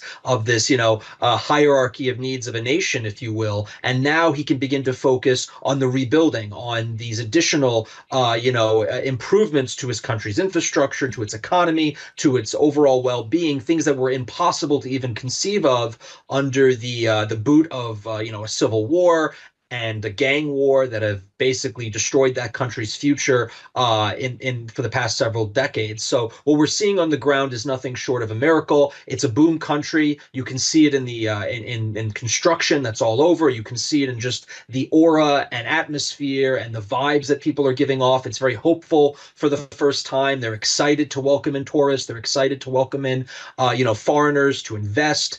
He's legalized Bitcoin as legal tender, the first in the world, a kind of a revolutionary move. All of these things are being done towards one goal, and one goal only is the rebuilding of El Salvador, making El Salvador great again. It's something that any American can appreciate. It's something that any European can appreciate. As we've seen a lot of managed decline across the Western world, it gives us hope for the future. So, John, you run the El Salvador desk in our office. You've been studying President Bukele and the reforms that he's put in place to achieve what Gavin just described. If you were talking to somebody who only thought about El Salvador in terms of like the invading migrant force in our country, and only thought about El Salvador as like a bastion for MS-13 to wreak havoc on really the United States and other countries in Central and South America, like how would you describe to someone like that what the Bukele doctrine is, what he encountered when he got there, and how he brought us to this moment that Gavin illuminated? Well, President Bukele, first and foremost, mentioned this in his inaugural speech. He said, first, you have a diseased body, you have to remove the cancer before you heal the rest of it. So President Bukele declared a state of exception, and he physically removed a parasitic, violent, criminal class of gangs from society. And society began to flourish. And by physical removal, all I mean really is that he took these people and put them in prison. He wasn't tossing them off helicopters. This was very humane, in fact. And because he did this, it blows the left's ideas of restorative justice right out of the water, and the idea that poverty builds a culture of crime. El Salvador is still a developing nation by our standards, but as you can attest, we went all over the country from the rural areas to the inner cities, and we did not feel in danger at all. These were good people that are now able to thrive, build, and create and live their lives without worrying about being murdered or worse by these criminal gangs. And because of that, he's inspired his country with a very service mentality, a very law-abiding mentality. The roads were paved not only from the airport to the wealthy parts of town, but they were paved all the way out to the ocean and up into the mountains, better than the roads we deal with here in Virginia. You know, it's completely inspiring. It reminds me of one story that he told us about a school in a rural area. It was an elementary school, and he said that every Halloween, these kids would try to dress up as gangsters back in the old days, and the teachers would have to try and stop them, and sometimes they were successful, sometimes they weren't. He said this past Halloween, these kids dressed up like firemen, policemen, soldiers, and even one kid who wore a business suit, maybe wanted to be president, who knows. That type of inspiration is what Bukele has changed in El Salvador. He's given his people something to be proud of and some leaders to look up to. And you would think that with that type of success, there would be universal acclaim and celebration. And undeniably, in these images you're seeing from the inauguration, there were 84 international delegations in El Salvador, something completely unheard of.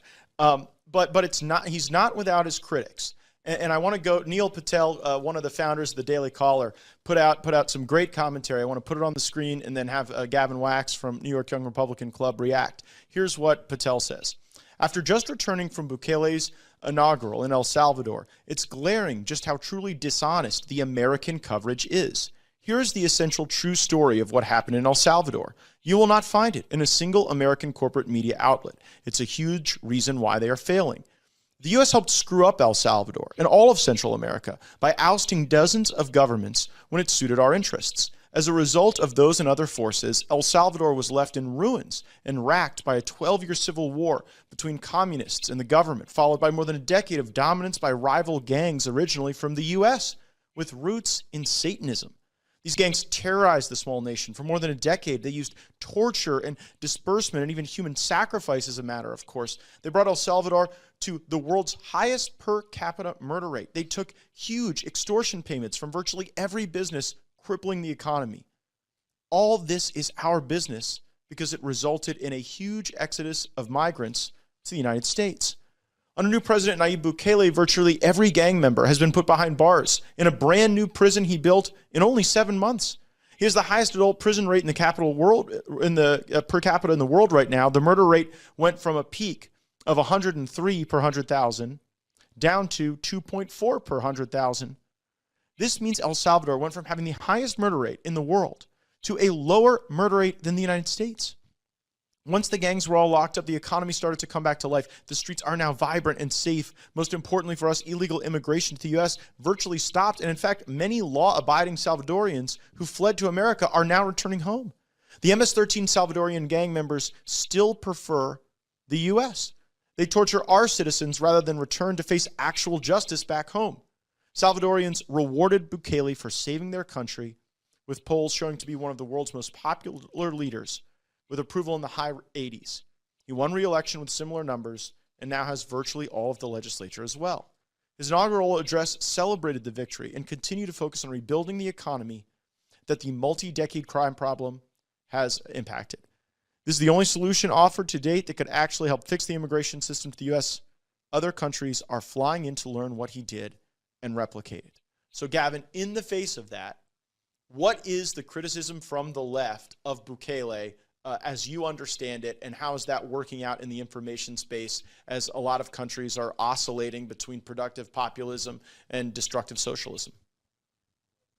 Well, it's the usual array of attacks against any effective leader globally who goes against, the State Department's interests. What we're seeing is him under fire for supposed human rights violations. They're calling him a dictator. All the usual, smears that they've used over the past, several decades. But they're no longer effective.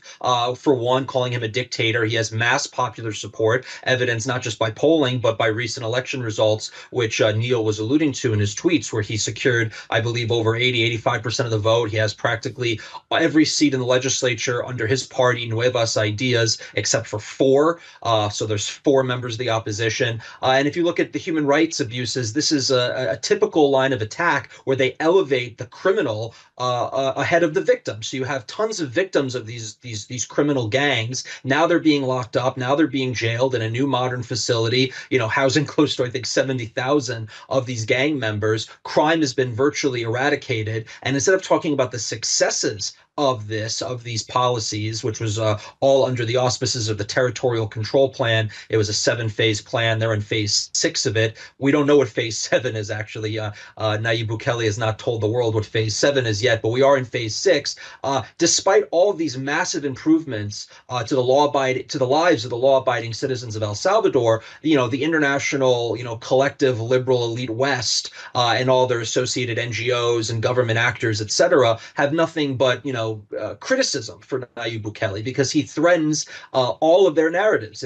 He threatens all of the propaganda that they've been pushing, that you can't have a strong man, you can't have any strong leadership, you can't have a country that's putting their national interest first, you can't actually solve crime in an effective way. All of these are just the things we have to accept as part of living in modern society, yada, yada, yada, yada. It's all the sort of, weaponized nihilism that they push out on the airwaves here in the United States. But he is showing firsthand that we don't have to live like this, that we don't have to accept crime as just a way of life. We don't have to accept our country being taken over by corrupt interests. And a big part of his success was not just taking on the gangs, but was taking on the corrupt political class that ruled El Salvador for decades, and in many cases was propped up by the United States and other foreign interests. There's a lot of parallels there to what we're seeing in the United States and the broader Western world. So with strong visionary leadership and a national unity, a national consensus to solve these problems, anything is possible. So if you could take the deadliest country on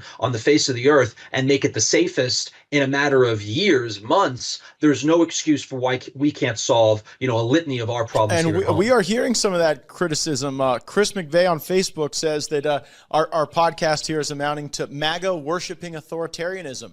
No, Chris, we just like the order and safety. Is it a bad thing to want people to be able to start a business without being extorted? And the critique of Bukele that he's some sort of authoritarian belies some of the direct discussions we had with him. So I want to let you guys into the room.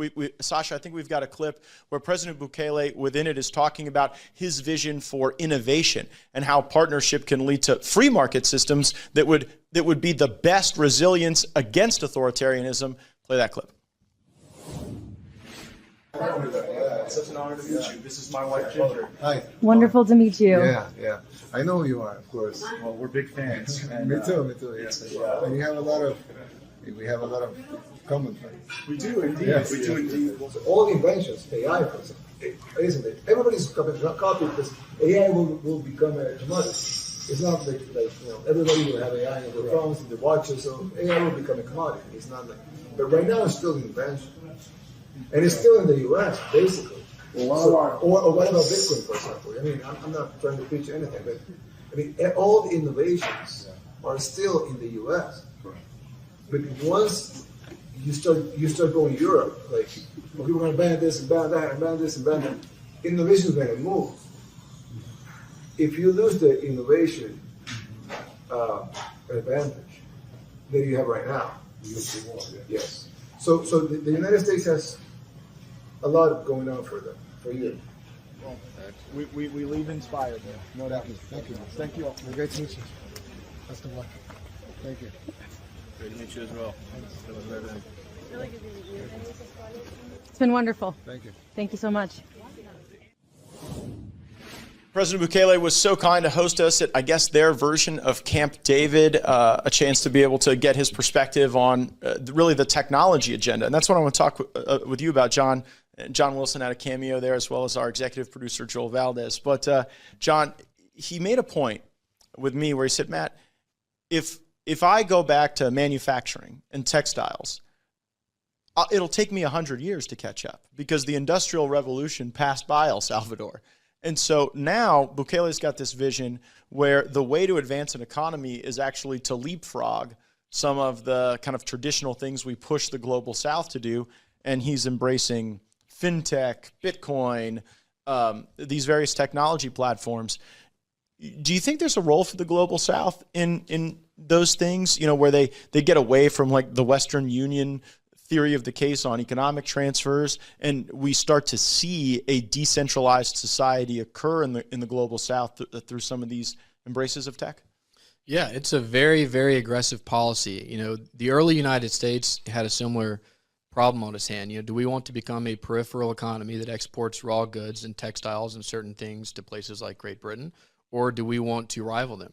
And I think Bukele sees that, we can't, a small country like El Salvador can't rival us in industrial might, but it might be able to play a role like Taiwan or some other small nation, in tech or things that are more niche. So trying to leapfrog his adversaries and competitors through financialization and foreign investment and getting ahead in the tech industry is a huge gamble, but it's also a huge challenge, and it could reward him greatly. And if education in his country and foreign investment keeps up, then there's no telling what you could do under a man like his leadership. Maria on X says that on All Hallows Eve, the only appropriate outfit is Saints. It shouldn't be anything other than the Saints. Very base take from Maria on X. Gavin, I wanted to ask you about the imagery and the symbolism of all this. So, Sasha, go ahead and put up the outfit side by side here. Here you can see on the screen what Bukele wears, and a striking kind of homage to Simón Bolívar, the great liberator of Latin America. You're president of the New York Young Republican Club. The event of the year every year on the political right is the New York Young Republican Club Gala. You understand all the pomp and circumstance. Should we take something from the Bukele outfit choice, the pageantry, the way you saw it all play out? Oh, absolutely. This is a man that understands aesthetics, the power of aesthetics, the visuals, the imagery. All of these are very effective tools to convey your vision of the future, and he certainly has one. I mean, there's a lot of history to that outfit. There's a lot of history, to Central American political dynamics. I mean, this was a region that was once united in a very similar way to the United States. They had the Federal Republic of Central America, these united provinces of Central America. They eventually fell apart. They sort of modeled themselves on the United States, and there's always been a large political contingent in Central America, in these various nations, to unite these different countries back into one once more under some sort of federal model. And that's something that Bukele has discussed and promoted, and it's something that's been coming up more in the discourse there because of his successful leadership in turning El Salvador around. So I think between that history, the visuals, the outfit, I mean, everything, it's all pointing in one direction and one direction only, this sort of returning to greatness, elevating the nation, elevating the people. And again, we saw this at the inauguration, this big, beautiful palace, I think constructed in the early 1900s, the artillery firing, the flyovers, the beautiful, decor and the uniforms. Everything is showing that this is a country on the upswing. And you can always look to these sort of outward signs to show the health of a country. And you look at our country and what we're producing, and the symbols and the rhetoric and the visuals that the Biden administration is putting out. And it's one of decline, and it's one of a nation moving rapidly towards sort of tyranny. On the other hand, you have Bukele with this optimistic imagery, these optimistic discussion about fixing the country and moving forward, and now being able to focus on things like the economy and infrastructure and building. And they are building right in that plaza that we were in. They built a beautiful new library that I had the pleasure of visiting. It's a modern facility, and it just goes to show where his administration's priorities are. And every administration or regime, however you want to describe it, has their priorities. And what are his? Well, one of the first things he did was build a beautiful, large library dedicated to improving literacy, dedicated to improving the education and well-being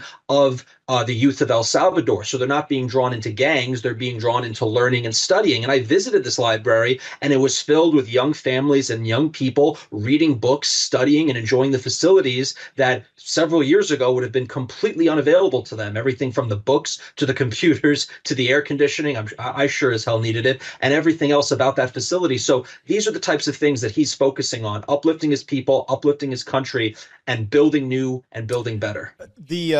The concern that he has, as we're experiencing this 18% increase, and just the way construction is impacting the GDP, it's at 18% right now. But the concern is that our State Department does not go into these interactions with what I think you and I would want: a reinvigorated Monroe Doctrine. I get criticized all the time for being an isolationist because I don't want to go fight every single war in the Middle East, and I don't believe we can turn every cave in Central Asia into the next Jeffersonian democracy. But when it comes to our neighborhood and a reinvigorated Monroe Doctrine, you have to have shining examples outside the United States that other countries could see their own future looking like. And John, you see all the time here on Capitol Hill how much the staffs, how much the members, the committees, are focused on Indo-PACOM and focused on CENTCOM and even to an extent focused on AFRICOM. But right here in SOUTHCOM, oftentimes there is neglect. And like, how do you think policymakers ought to be thinking about using the progress here in El Salvador to reinvigorate a regional Monroe Doctrine? Well, what's going on right now with our federal government and our State Department, USAID, and these globalist NGOs is just absolute criminal malpractice. You have a budding country like El Salvador that we could be incredible allies with. And instead of reaching out to them and working with them, we're treating them, standoffishly, criticizing how Bukele goes about the day-to-day governance that is very much up to him, in my opinion. And, an America First foreign policy is an isolation. An America First foreign policy is interest-based rather than value-based. So right now, the Russians will come to your country and they will say, we'll give you security. The Chinese will come to your country and they'll say, we'll give you money. And then the United States will come to your country and say, we're going to give you drag queen story time in your public library unless you work with us. And that's not attractive. So people like President Bukele say, yeah, I don't know if I want to work with these guys. We need to go to them and offer them economic security. We need to have security assistance. This could be a great ally in the war on cartels. Now that the MS-13 style satanic gangs have moved out of country, there is a vacuum potentially that needs to be filled by President Bukele, and he's working hard to do it. But the last thing you want is Sinaloa cartels and other cartels in Mexico filling the void down there. And if we can stop them there, we don't have to worry about as much of the drugs, the violence getting exported to the United States. Take just a moment and educate people about really how MS-13 was not an El Salvadorian gang that invaded the United States so much it was as a feature of the U.S. prison system that then was visited in El Salvador, where it then grew, it was nurtured, and then became a more capable and dangerous force. Yeah, that's exactly what happened. So MS-13 was actually founded in California's prison system by El Salvadorans who had immigrated here during the revolution. So we took these people and deported them, rightly so, but unfortunately that meant El Salvador got a hold of all these new gangsters who set up shop in their country. And it took their country from a normal developing country into a state of not only just anarcho-tyranny or decline, but frankly, in my opinion, a complete and total failed state. And it stayed that way for some time. And we played both sides in the region down there, and to no avail, gangs dominated El Salvador. But they were still not as sophisticated. And as we see with President Bukele and his military, once he got the military up and operating, the gangs were no match for them. Cartels are a totally different entity, and we have to take that very, very seriously. I know President Bukele told us about when he got into office, he saw that his military had holes in their shoes and terrible uniforms. They got paid less than minimum wage. And it was viewed in this country as if you joined the military, well, then you must have had something go wrong in your life. So when he gets into power, he says, you know what, we're going to fix the equipment. We're going to give you good boots, good uniforms, good weapons. You're going to be proud to serve. We're going to get out the corruption. And now these guys are walking around wanting to join the military. They want to get the girls, right? That's what he told us. So it's been, and the girls think they're awesome because are. Instead of being in some holy shoes and some rat-tat uniform, these guys are decked out. They're looking sharp. They created medals when there was merit, when they showed bravery, when they were successful. And like it was just what Gavin was saying earlier. Symbols are a feature of nationalism. They do. Right? Bukele created a national band. There's a national campaign to get people to not litter on their streets, but to take pride in the environment of their country. Like when you love the country, then you create a permission structure to allow for beauty and joy. And in so many places on earth, and frankly, in the United States, we see regression off of that standard, I fear. Yeah, beauty inspires hope, and they have it in El Salvador right now, and they're better off for it. So, Gavin, I got to tell you, I got to bring you into one of the discussions we had because there was a New York Democrat, and I can't say it was like a criticism of Bukele, but the New York Democrat turns to Bukele and says, yeah, you've dealt with the gangs, but you really need to lay off them now. You really need to move past this, very, very strident security policy and move on to something else you can worry about. And Bukele first described that anything built by man, a wall, a building, a dam, requires maintenance. And that the security system has really been created by this government. It will always require maintenance and diligence. And then he turned to this New York Democrat and said a quote I will not forget that he borrowed. He said, "He who spares the wolf forsakes the sheep." And you were out there in that crowd with those Salvadorians as they celebrated this man, as they took an oath alongside him to recommit themselves to the country. Give the Firebrand viewers like a sense of what it was like being out in that crowd and how people were reacting to the inauguration and to this promise of a brighter future. Oh, I mean, it was pandemonium out there. I mean, they were loving it. The cheers, the support. I mean, it was all around us, and the crowd was massive. I mean, we talk a lot about crowd sizes in American politics. This is not a large country. This is not exactly a large city, but the crowd was as far as the eye could see. People were coming out from all over. I mean, again, this is a man who has achieved national unity. This is a man who's brought about a national consensus, who's been able to unite all these different factions, left and right, under this sort of pragmatic, almost big tent populist style movement that's really just about results and is about delivering results for the Salvadoran people. And I believe I know the gentleman you're referring to, this New York Democrat, and it's very funny that he would say something like that. You could say the same thing about how we dealt with crime here in New York City under Mayor Rudy Giuliani and later Bloomberg. And again, it didn't take much for that to all those gains that we made in terms of public safety and turning the city around from its low point in the 70s and 80s. It didn't take more than one term of Mayor de Blasio to turn that entire situation back on its head. So the same thing can easily happen in El Salvador. Civilization is very fragile at the end of the day, and the situation that John was describing of it being a failed state, it could return to that status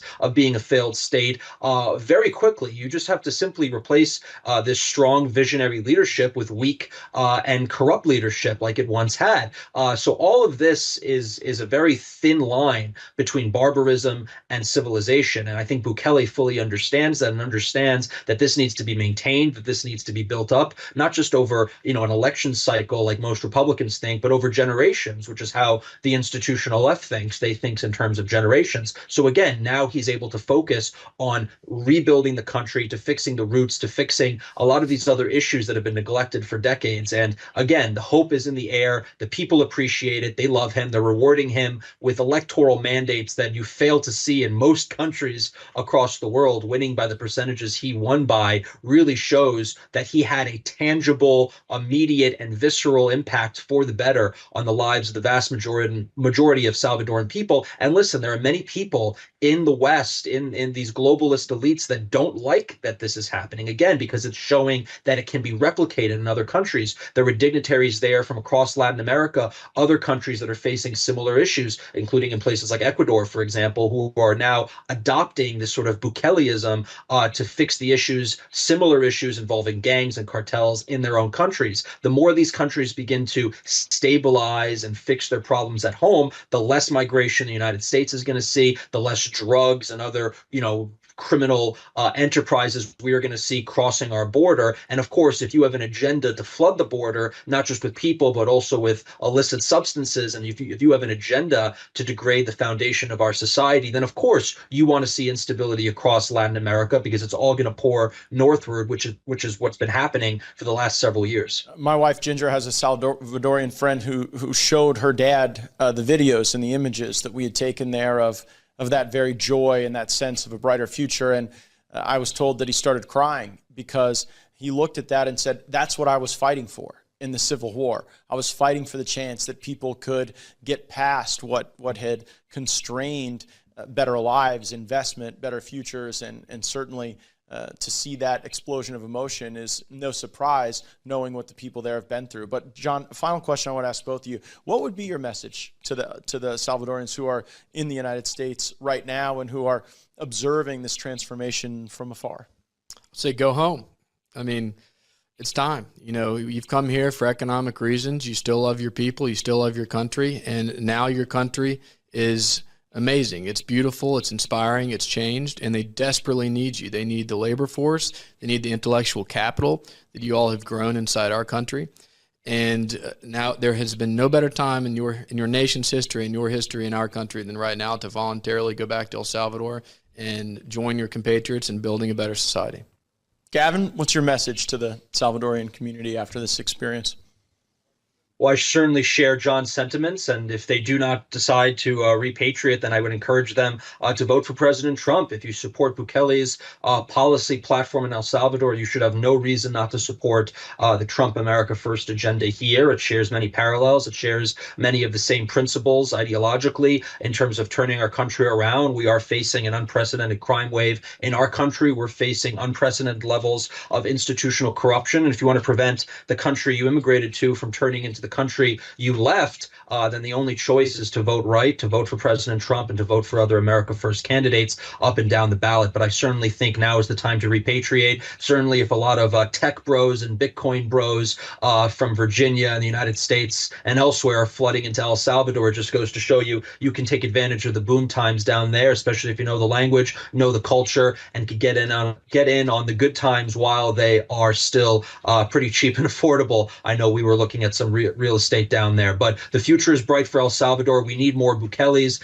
across the world. We need more visionary, populist, pragmatic leaders who are going to address the problems of his country, fight through the corruption, fight through the foreign influence, and fight through all of the societal ills that are plaguing us, and fight for a better future. It can happen in El Salvador. It can happen anywhere. Absolutely. I will leave with this sentiment.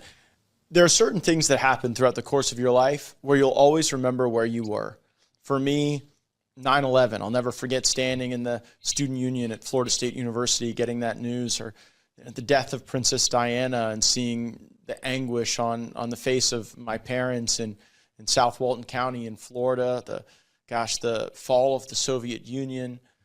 And the conviction of President Trump was such a sad moment for me personally. I've dedicated my whole life to the law, going to law school, learning the law, practicing law, writing the laws in my state and now my country.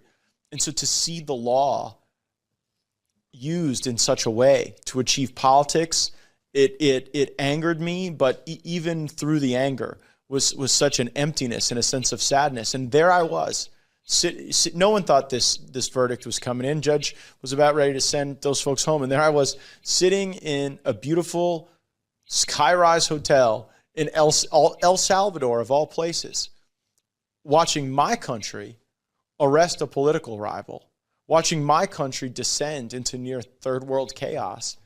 And then I see this country in the third world believing in strong borders, an orderly society, a celebration of nation, disagreement politically without these corrupt uses, and then a real focus on rooting out real corruption.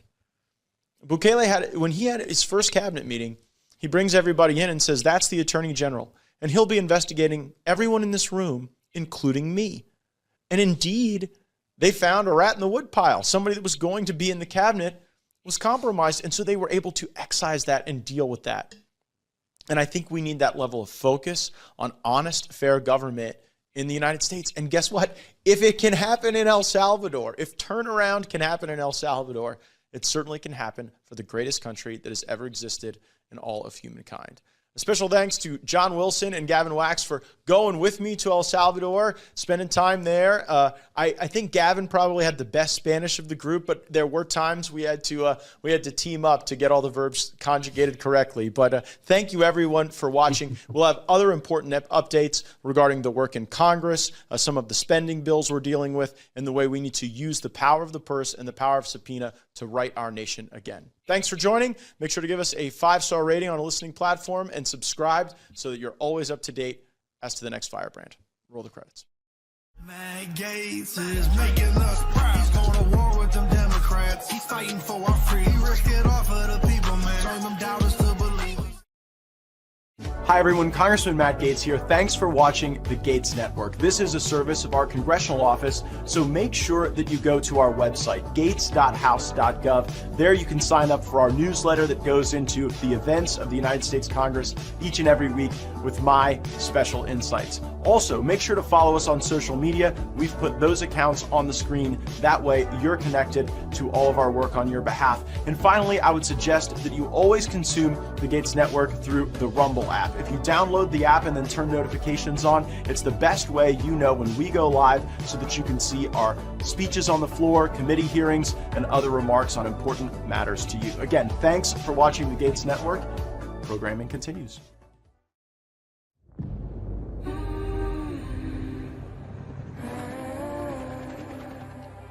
Our military is under assault. Its history, its mission to protect us, its focus on winning wars. All of this is under attack. The battles in this war have been between America First conservatives and liberal Marxists who are turning our military into a social experiment with deadly consequences. There is no better example of this than Afghanistan 2021. The Afghan National Army started setting down their rifles and walking away. They were slowly diminishing, and towards the end we had no help from the Afghan National Army. These guys already know what we're doing, how we're doing it. If they were to turn over to the Taliban or ISIS, these guys are most equipped to do some real damage to us. These could be the last moments of my life right now if these guys actually have a switch to blow this thing. The report that was getting passed was a vehicle-borne IED, improvised explosive device. But I was told to take a knee. That's when I started freaking out, because that's pretty much just surrendering. It's just like a standoff, because there's a crowd of people in between us and the road. So it was kind of just a staring match. Like, is this thing gonna go off, or what's gonna happen? It was that tense moment of like, the unknown. The rules of engagement were a little bit foggy because we were there under the premise of a non-combative evacuation operation, which became combative immediately. We all kind of had a weird feeling. I remember walking around to my command element and being like, this is weird, I have an eerie feeling.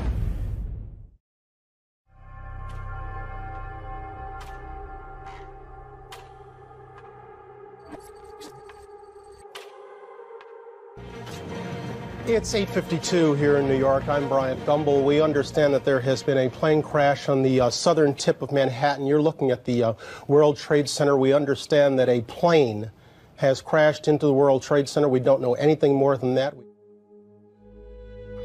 When 9/11 happened, Taylor was 11, and he watched that with us on TV. We kept him home from school that day, and he told his mom and I at the time, I'm going to be a Marine. My son Jared was a fun, energetic kid who would wear me out on the daily. He was constantly on the go, always wanted to play ball, whether it was football, soccer, throwing the ball, hitting a ball, anything to do with a ball, he wanted to do it. So we did that all through his young years. I can remember like yesterday teaching him how to ride a bike in a parking lot. Staff Sergeant Hoover, which is Taylor, my Taylor. Light of my life, my firstborn, my only son, my best friend, light up any room. He was a goofball, though. His guys wouldn't have thought that, because he always was such a stern, I don't know, always training, always trying to make whoever he met better. But he was a goofball. He did impressions. Jim Carrey was the best one he did. Él era un niño tan hermoso desde pequeño, travieso, hiperactivo. Siempre quería estar haciendo algo. Siempre le llamé mi niño de ojos verdes. One of the first things that I remember about Jared was his shy but infectious smile. It lit up a room. He absolutely was, even though shy, literally the life of any get-together. He was very passionate about his stepbrother and his sisters. He played sports, loved playing soccer, loved to talk about playing hockey and basketball, and he literally was a friend to everybody. I don't think he knew a single stranger. Growing up, he played a lot of sports and put his all into trying to make himself better. So Nicole was my daughter-in-law. Her and my son went to high school together and found love early. with each other. They got engaged on the Oregon coast. I was lucky enough to be there for that.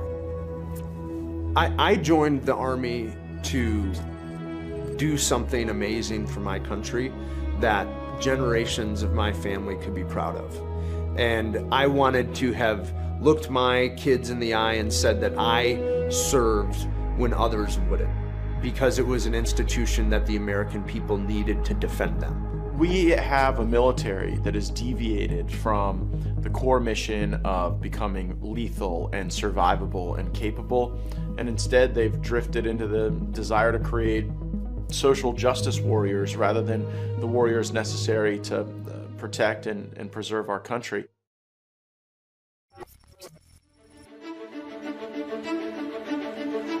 I, Donald John Trump, do solemnly swear that I will faithfully execute the office of President of the United States. So help me God. Congratulations, Mr. President.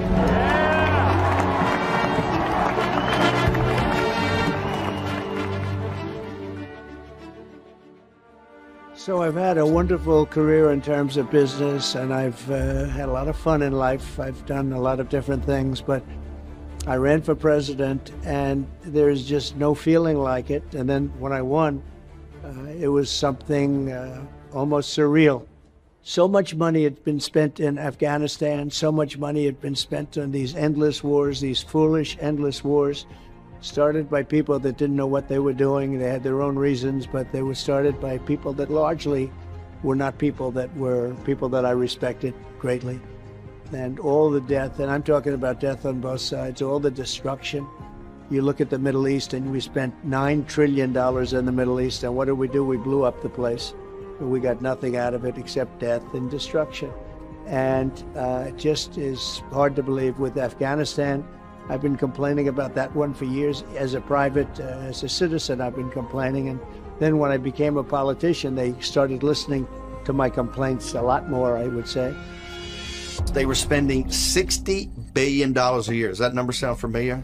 You should. That's the Ukraine number. Just random. Remember, there's no coincidences. $60 billion a year in Afghanistan for nothing. And eventually, what President Trump would do is an ordered withdrawal over time with a negotiated deal. And that's exactly what we didn't get. These people look you right in the eye, and they will lie to you. Unless you've been there before, unless you're tough enough and smart enough to strip back their lies and pin them against the wall, you're just going to get played. They're in the business of playing. This is what the administrative state and the deep state are. They're in the business of running this deal. And they don't quite frankly care what you have to say, and they particularly could care less about what an America First Commander-in-Chief has to say.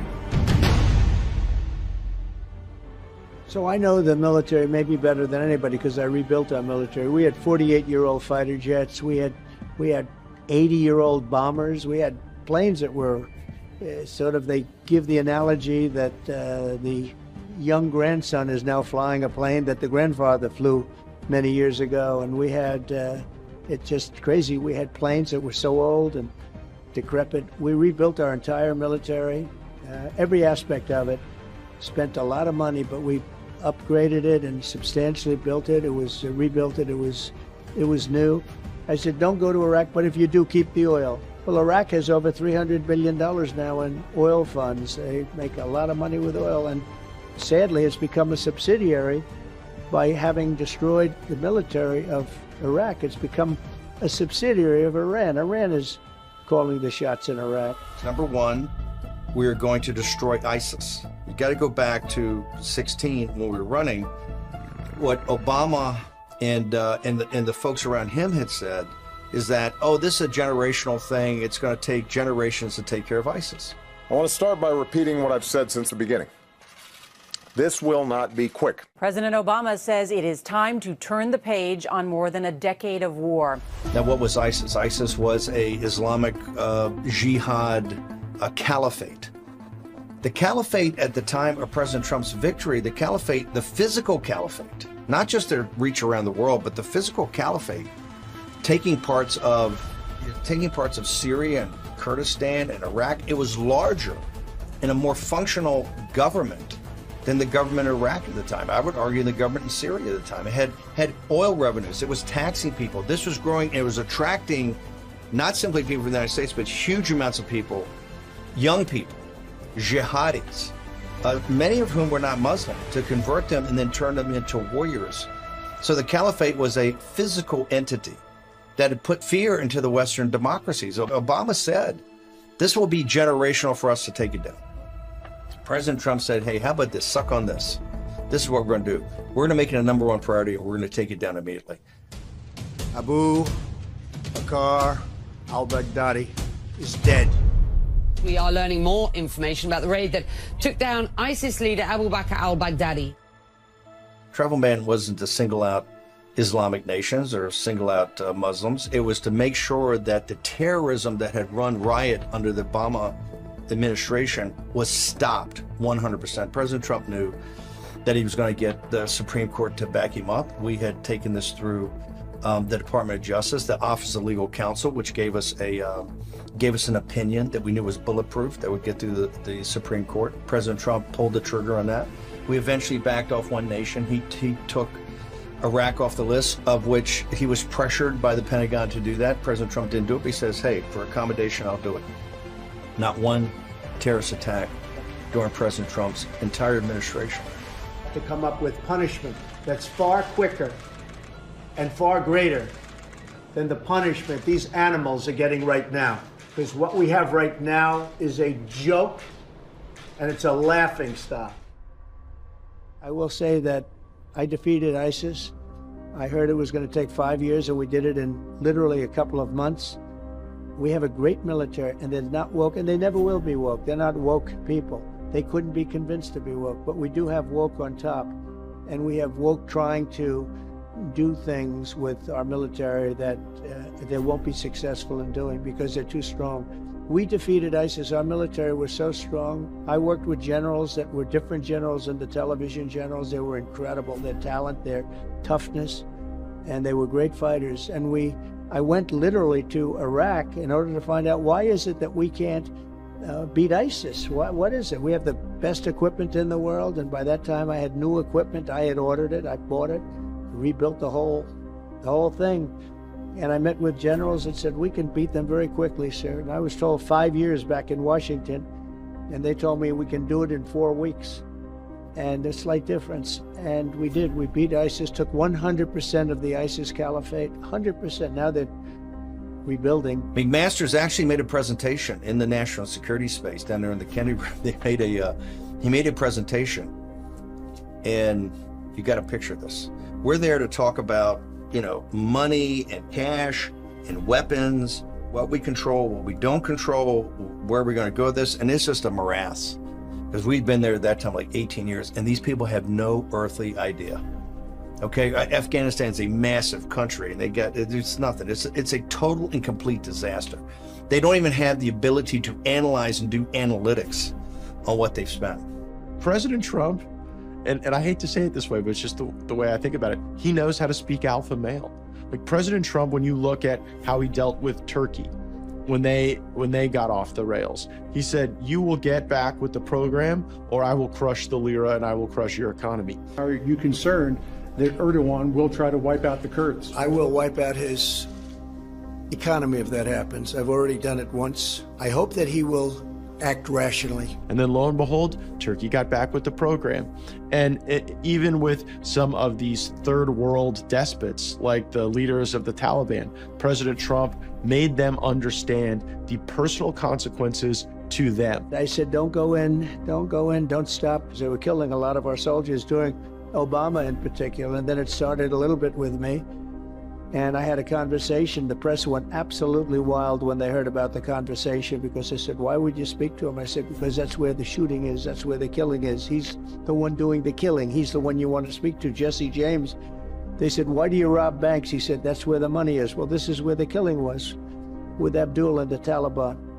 And I had a long talk with him on the telephone, and I said, don't do it, don't do it. And I don't want to tell you what I said because I think it's inappropriate, but he understood. President Trump looked at the Taliban leader and said this: I want to leave Afghanistan, but it's going to be a conditions-based withdrawal. And translator translated. And he said, if you harm a hair on a single American, I'm going to kill you. Reached in his pocket, pulled out a satellite photo of the leader of the Taliban's home and handed it to him. Shut up. Got up and walked out the room. And from that time forward, 18 months, we didn't have one soldier killed. There were no snipers shooting our soldiers as they walked down the street or anybody else. They were on good behavior. My office in the White House, I saw this blur coming across that the Pentagon had approved surgeries for transgender people in the military. The Defense Department is paying the surgery costs for a transgender service member. Transgender people will now be allowed to serve openly, and they will be eligible for any medically necessary care, including surgery. And I thought, oh, this had to be a typo. So I called Mattis. Didn't really call Mattis or the Defense Department many times. I said, hey, this has got to be a mistake. Can you get your comms department, your PAO, your public affairs officer? You get those out right now. I'm sure there's some inadvertent leak from the Pentagon. And he said, oh, no. We've had a study and we've been doing this and working on this for years. This is a joint policy and this is out. And I go, hang on a second. Let me understand this. This transgender thing, like, people in the military, we would actually pay for this. We would pay for the surgeries for these people. Oh no, this is policy. We've worked on this for years. I said, hey, full stop. Let me hear this again. And he goes through the whole litany of transgenderism, this, and I said, and not just you're going to keep them in the military, you're going to promote them, you're going to have surgeries, you're going to have aftercare, and I look at this thing as billions of dollars, and I said, have you lost your mind? And he gives me. I said, hang on for a second. I said, come down. We walk right to the Oval Office. Ask President Trump, hey, can we clear some time out? General's got to tell you something. And I said, give him the pitch. Tell him what you just announced. And he gives it to Trump. And Trump just sits there. And President Trump is a great listener. I mean, he's not a guy in meetings telling people what to do. He listens, lets arguments go, and then comes in and makes decisions. He looks at Mattis and goes, at the end of it, goes, excuse me, what are you talking about? And it's just, and he says, well, it's already done. It's done. Nothing can happen. And President Trump calls the Hope Hicks, who's out there, and says, hey, can you get Don McGahn, who's the White House counsel? He says, get Don McGahn down here. Tell him to bring a yellow pad. With Mattis sitting right there. And he gets down there and he says, look, how quickly can I get, when these executive orders, we had President Trump kind of trained by that time, how quickly can you get this thing? I'm going to put it on an executive order right now. In fact, you're going to write it down and we're just going to do it. And he drafted an executive order countermanding everything. The Pentagon says, hey, look, here's what we're going to do about that. Nothing. In fact, I'm reversing everything. I don't give a damn about your report. So I did sign a document that meant no operations in the military that cost $250,000 a person. You know, in the military, they have some rules and regulations that have been there from day one. No drugs. You can't have drugs. When you have those operations, you need massive amounts of drugs are necessary. And I did it for that reason, and I did it for other reasons. I also saw many of the generals and admirals, and I met with a lot of people, and I said, is this a good thing or a bad thing? And off the record, they said it was not good for the military. That's what they said. But if you see them, like, talking to the press or leaking or anything, they'll sort of maybe sometimes have a little different attitude. But they felt it was a very bad thing to have it. President Trump wanted a combat-ready military whose task and purpose was to kill the enemies of the United States of America, not to be some social welfare organization taking care of psychos that have problems, that have daddy issues. I ended it immediately, and when they got in, they ended what I did immediately, and I'll go back to what I had because it was the right thing to do. It is not that we don't have good people. You have a system that's totally corrupted. And the system seems so overpowering and so big, it's very tough to go up against it. Let me give you an example. In the Kennedy room, which is the bigger of the situation rooms, when you go down to the National Security Council, essentially what the White House is, it's an Army command post with a nice, very elegant residence on one side and this little thing called the West Wing on the other that basically sits on a multi-story platform. Highly sophisticated command post. And that command post has these rooms where you have these meetings, you bring in the entire world. The one thing I'd asked when I first got there, since we were going on to the 20th year or the 18th year, I just asked the folks at the National Security Council and the Pentagon, I said, look, here's what I want to do. Before we get into what the plan's going to be, I just want to go back in time. I want to go back to the very beginning. And I said, I want to see the presentation that was given to the Commander-in-Chief. I want to see it. I want to see exactly, I'm going to go through every page. I want to see the deck. And they got hubba-da, hubba-da, hubba-da, hubba-da, hubba-da, boom, boom, boom, boom, boom. And I'm sitting there, and he's getting to do it. He says, look, I want to tell you, we got this thing, we got this plan, we got this. He said, this may be the finest, this is the team is coming together, and it's the finest work, and the finest this, and we're the best, and we've just done this. And he goes on, and I finally had a belly full of it. And I said, hang on a second. I said, in this room, in this very room, smart people, tough people, good people have sat around this from all the agencies. They've had plans and they've talked it through. And 18 years later, here's where we are. We're in a no-win situation with troops that are at risk every day. So don't sit here and tell me we're the best and we're all this. We're nothing more than what they were. So I want to see what the decisions were. And finally, I got those. And you know what it said? Everyone's the same. We're making progress. You know, it's just 18 months away. 18 months away is like, boom, it's like that. Just straight up. Everything's going to be great. The enemy's going to be done. We're going to get more territory. The people are going to come to our side. They're going to be voting. We got democracy. But it's only a little more away. It's incrementalism. It's all Vietnam. It's the theory of sunk costs. Well, we can't go back. We've already put so much in it. There's always so many dead, right? We've put so much money into this. We've built so many relationships. We got it. It's just another 18 months. You just have to stick it out for another 18 months. I am here tonight to lay out our path forward in Afghanistan. The men and women who serve our nation in combat deserve a plan for victory. They deserve the tools they need and the trust they have earned to fight and to win.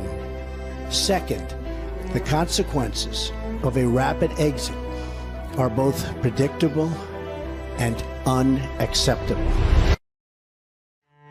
President Trump, who reads about 6 papers a day, saw it in an op-ed that Eric Prince did about how to set almost like a viceroy up in Afghanistan, that we would have a set time, a set amount of money. We'd actually get targeted of who we want to do is take out the bad guys. And we would start to actually do a wind down, but that had an end game that we would always have a capacity to take out the Taliban, and particularly to take out the jihadists. The real issue for Donald Trump is that it was not a campaign promise. It was a promise to the American people.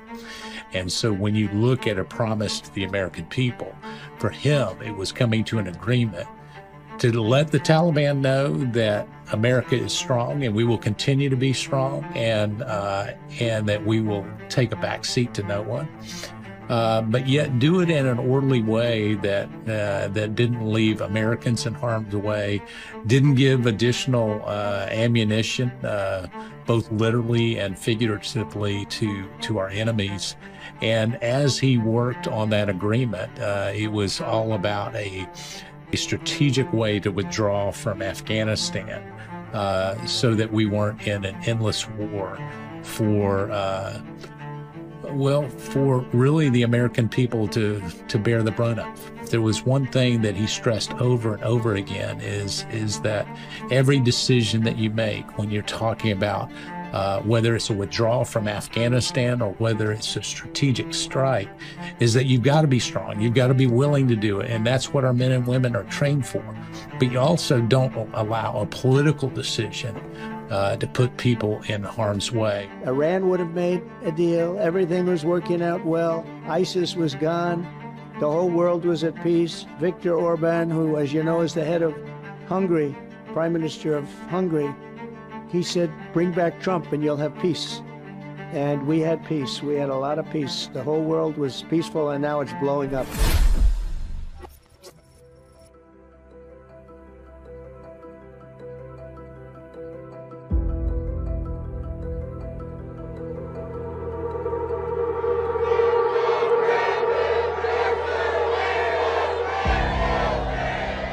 There's a theory of the case that the United States military is the last revered institution in America that has not been subject to capture by the left.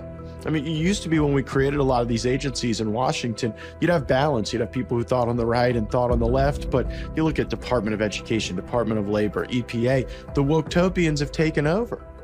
And you didn't see that as much in like the Department of Justice, the FBI, and the Department of Defense. And so then that became the focus. Take over the people who can prosecute you, take over the people who have the guns and the weapon systems. And they are on a full assault right now to convert those entities to their purposes. Chairman of the Joint Chiefs of Staff, President Biden ended the ban on transgender troops today. This is one of the very first things Biden did in office, besides opening the southern border, was to reverse everything we had done on transgenderism in the military. I mean, when I was in the military in the 70s, that type of psychological issue would be, you could not get a security clearance. You would be cashiered immediately. So we have people in the military that are living on the street. They are incredible people. They're warriors, in many cases, great warriors, and they love our country. And we'll spend no money on them, and we'll spend $250,000 and even more than that on transgender transition operations. And a lot of those people don't last long in the military. They'll have the operation. Some people go into the military to get the operation and then they leave. They don't even want to be there, but they get the operation. It's very unfair to our military, our people, our veterans. It's really strange when I got this job in Congress, when you talk to folks on military bases, they always wanted the next runway paved or the next air tower, the next hangar system. And increasingly, the people in our military are complaining not about the physical infrastructure, but about the woke infrastructure that is being built all around them in a very constraining way.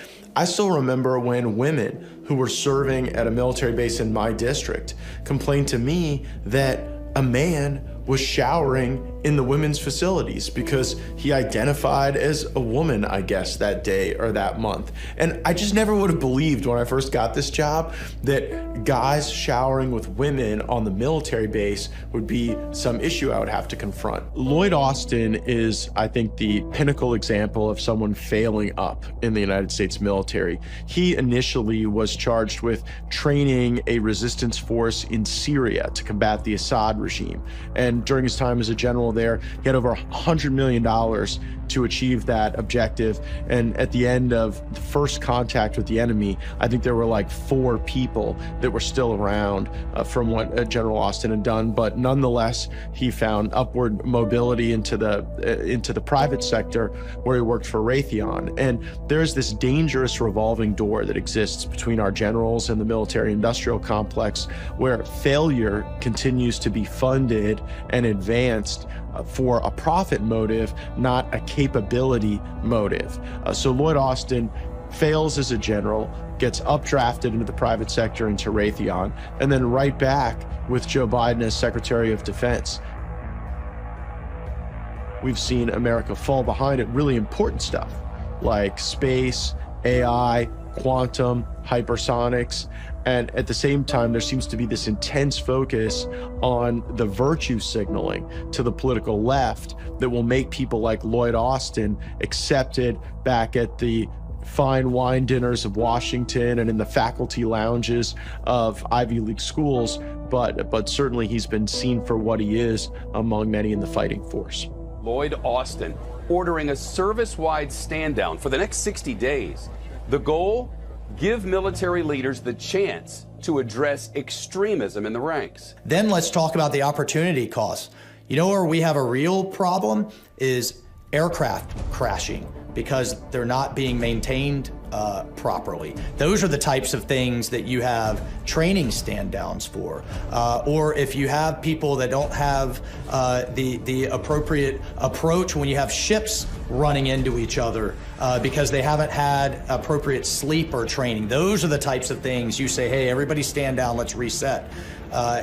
It's just all the wrong priorities coming out of Biden's leadership in the Pentagon. And when you have stand downs for that type of thing, coupled with base renamings, coupled with a push for electric tanks and a carbon neutral army, coupled with climate, it's all the wrong priorities. General Milley is what you get when, someone moves their way through the military leadership structure with a political objective, not really a military or a mission objective. General Milley, was so eager to be regaled as this man of Princeton, this man of Washington, this great diplomat and thinker. But the reality is, Milley's just a thug. Milley was a thug who was willing to drive over 8,000 people out of the service because they wouldn't accept a vaccine mandate. Milley was a traitor when he went behind the President of the United States' back to talk to China about America's military posture on January 6th. And he escapes those things because there is a high society in Washington, New York, and if you wore those stars as a general and you virtue signal to the elites, then you get accepted into that world. And it's not only for social credit, it's also very financially lucrative. See these stupid people on television, generals that are very woke, people like Milley and Mattis, and people thought they'd respect him, but they are woke. There's no question about it. And they sound so bad and so foolish. I watched Milley testifying in Congress, before Congress, talking about white pride or white privilege. I want to understand white rage, and I'm white, and I want to understand it. Talking about things that you're not supposed to be talking about as a general. And it was a great embarrassment, I think, just watching that's our military. With the Biden crowd, I get the sense sometimes that all of foreign policy to them is like an essay exam at the Georgetown School of Foreign Service, that it's all paint by numbers, that it's all very predictable. And that actually has real costs and consequences to America because the other side knows exactly where you're going.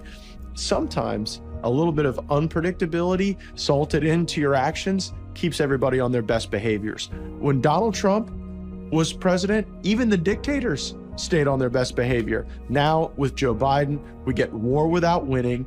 We get all of this weakness and weirdness and wokeness, and it does not inure to the benefit of our nation and our wealth and our prosperity. In the Biden regime, then you could even see under Obama, because you've seen the disaster that the military has become. You've seen it from the recruiting, you've seen the DEI, you've seen the social justice warriors, you've just seen the pure total incompetence of it. And similarly, we had military families complain about drag queen story hours occurring on military bases during the daytime for children. Like, of all the things that should be happening on a military base for family and morale and welfare, the notion that you're doing drag queen shows for kids on military bases, it shows how much we've lost the plot here and lost the critical objective that the military ought to be focused on. The real danger there is if you look at who makes up the fighting force, it's a lot of white boys from the American South. That's just a fact. And when you adopt these policies that become repugnant to Christians, to patriotic Americans, to people who are white, to men, then you're doing great damage to the recruiting structure. Now, the argument on the other side is they say, look, we have real recruiting challenges, and so we have to go and build out mechanisms to recruit people who don't want to join the military now. The problem is, in an effort to achieve that result, they are depressing interest in the military from the largest contribution that makes up the fighting force. The military was once a place of genuine equal opportunity. President Truman removed race from Army personnel files from 1948 to 1964 because he wanted to genuinely pursue equal opportunity for the military. I think there's a number of things that are affecting the crisis that we're in when it comes to military recruiting. And it is a crisis. It's the worst since Vietnam. The Army especially is down 45,000 just in the last couple of years. I mean, that's a couple of divisions worth. And keep in mind, after we were down 45,000, they were this close to kicking out another 20,000 over a COVID vaccine that doesn't stop the spread as a personal health decision. The COVID-19 mandate that separated thousands of our troops for not taking a politicized COVID-19 vaccine was a direct attempt by these military leaders to get right-leaning conservatives separated from the military because they want to reorient the military. We can't let them get away with it but they're well on their way to succeeding in what they're attempting to do. To touch on the psyche, soldiers need a unit environment where they are confident that the men with whom they are going to fight a war are the best men for a given job, and that they're the best machine gunner, they're the best medic, the best radio operator, and it is that excellence, and I can tell you this personally, that gives people the confidence to go on really daring, dangerous missions and engage in ground combat. In the 1960s, our military became an institution that must mirror the society that it's sworn to defend, even though our society and our military exist on the basis of very different values and principles. And since the 60s, in administrations, Republican and Democrat, but certainly most brazenly in the Obama and Biden administrations, we have demanded that life in the military must be the same as life as a civilian American. You hear the belief and the mandate that units must look a certain way racially, or now based on sex, that undermines that confidence in the integrity of the military profession that is based on merit. And in January of 2024, we found Army internal recruiting data that showed the Army is deliberately not hiring enough white Americans in order to meet race goals established by the Biden Pentagon. That means that we don't have enough soldiers to fight in any number of the hotspots that are developing around the world as we speak. I can't imagine, and I've had to do this, ordering Green Berets to charge a machine gun nest. One may be black, one may be white. Is one wondering, wait, should I go first because of my history of privilege that I've been told is kind of bestowed upon me, or is the African American Green Beret saying, wait, is the officer ordering me because of my skin color? And you start to put cracks and fissures in unit cohesion, into morale, into how your fellow teammates, shipmates, squad mates see each other. And the military I was brought up in, you didn't see any of that. You left your politics at the door. Look, underpinning our entire approach to the world is a progressive left that doesn't believe this is an exceptional country, that at their core believes, look, this is a systemically racist, misogynist, colonialist country, right? And so, again, going back to the recruiting crisis, who wants to go out and fight and die for that? If you've been taught, as the progressives have taken over our educational system, that this is a fundamentally bad country, you don't want to necessarily go die for that. What family of color, when we go back to recruiting, would then want their son or daughter joining in military that the first African-American Secretary of Defense sent the message to the whole country is overrun with white extremists? I think that message from him was incredibly damaging. Our most significant advantage against the Chinese right now is our submarine fleet, because that can get under the water under their barrage of missiles that'll be coming after our aircraft carriers. You know what? 40% of our submarines are so broken they can't leave the repair docks. Those are the kinds of issues that Secretary of Defense should be focused on. How about the fact that we have barracks with feces all over the bathrooms, with black mold infecting the barracks rooms, with the ceilings falling in? They've been so badly maintained. We had a whole barracks complex in Camp Lejeune so infested with cockroaches, you had to evacuate all the Marines. Our service members deserve better, and they deserve the right priorities from our leaders. Instead, you've got this political agenda that's being forced down our military's throats. It's hurting recruiting, it's hurting readiness, it's hurting their lethality. And I think our adversaries see this, and it's one of the many reasons they're on the march.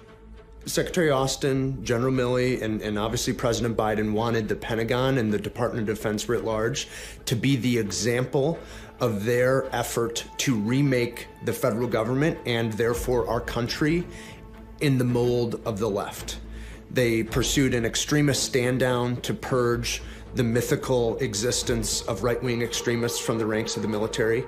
Undersecretary of Defense Kathleen Hicks established insane quotas for promotion standards on the basis of race and sex. Again, not merit or your ability to do your job, and not even your income level, but this color of your skin.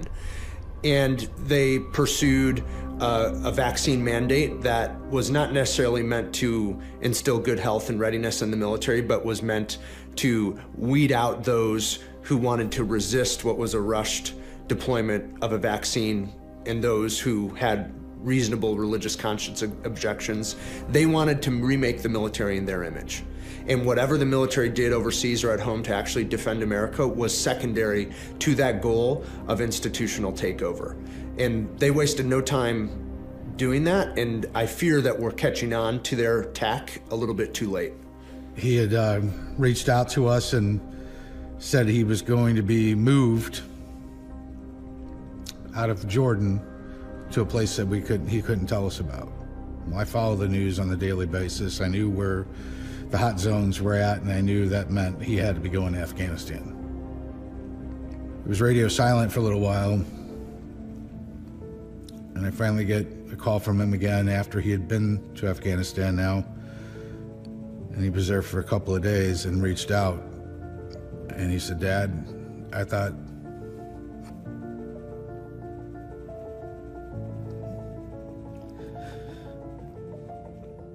I was going to die that first day."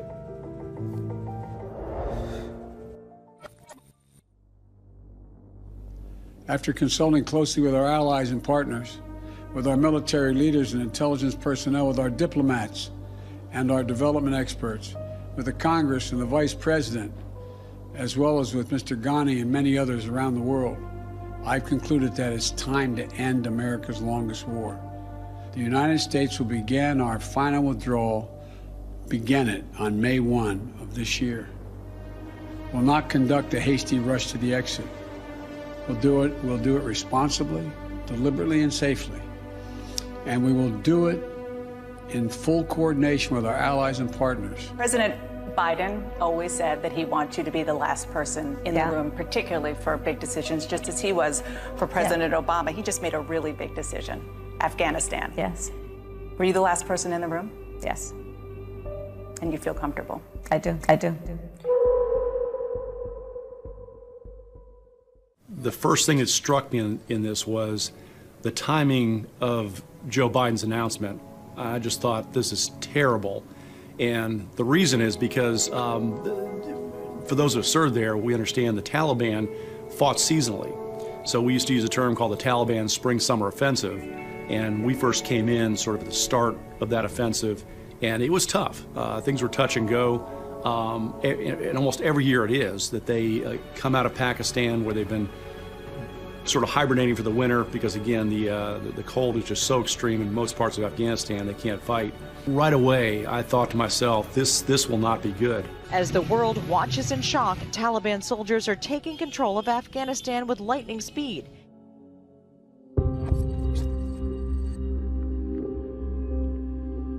NBC News has confirmed that Bagram is now in the hands of the Taliban. They're emptying out the prison there, which contains 5,000 to 7,000 of the most hardened Taliban and al-Qaeda fighters. What's your response there to Bagram Air Base falling and really just the trajectory here of this day?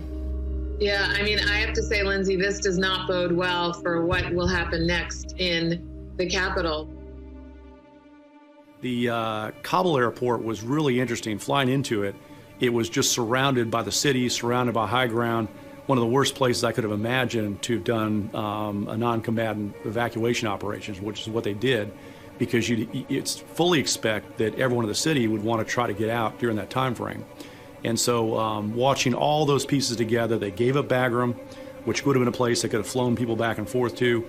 We can go into some of the other aspects of what should have occurred with Bagram Airfield, because that's absolutely essential to understanding the negligence and incompetence of this withdrawal. If you'd maintained control of Bagram Airfield, and most people don't know the geography, the airfield that was used, the main international airport, is right inside the urban area. It's almost impossible to completely defend. if the city around you has fallen. However, Bagram Airfield is over a mountain range about 20 miles away, connected by a very good interstate highway. And if we'd maintained control of that base, which was one of our main bases throughout the effort, you could land multiple aircraft, or the largest aircraft in the world there, in the middle of a plain, very defendable, especially by a military using drones and air power such as we had. Very defendable, very secure, perfect geographic location. But one of the key decisions, errors made by the Biden administration, was to turn Bagram over to the Taliban and abandon it, and then withdraw into the city of Kabul. So again, it just shows the negligence and in my view, almost corrupt approach the Biden administration took to this withdrawal. We left it. We gave it to them on a silver platter. We didn't even turn the lights out.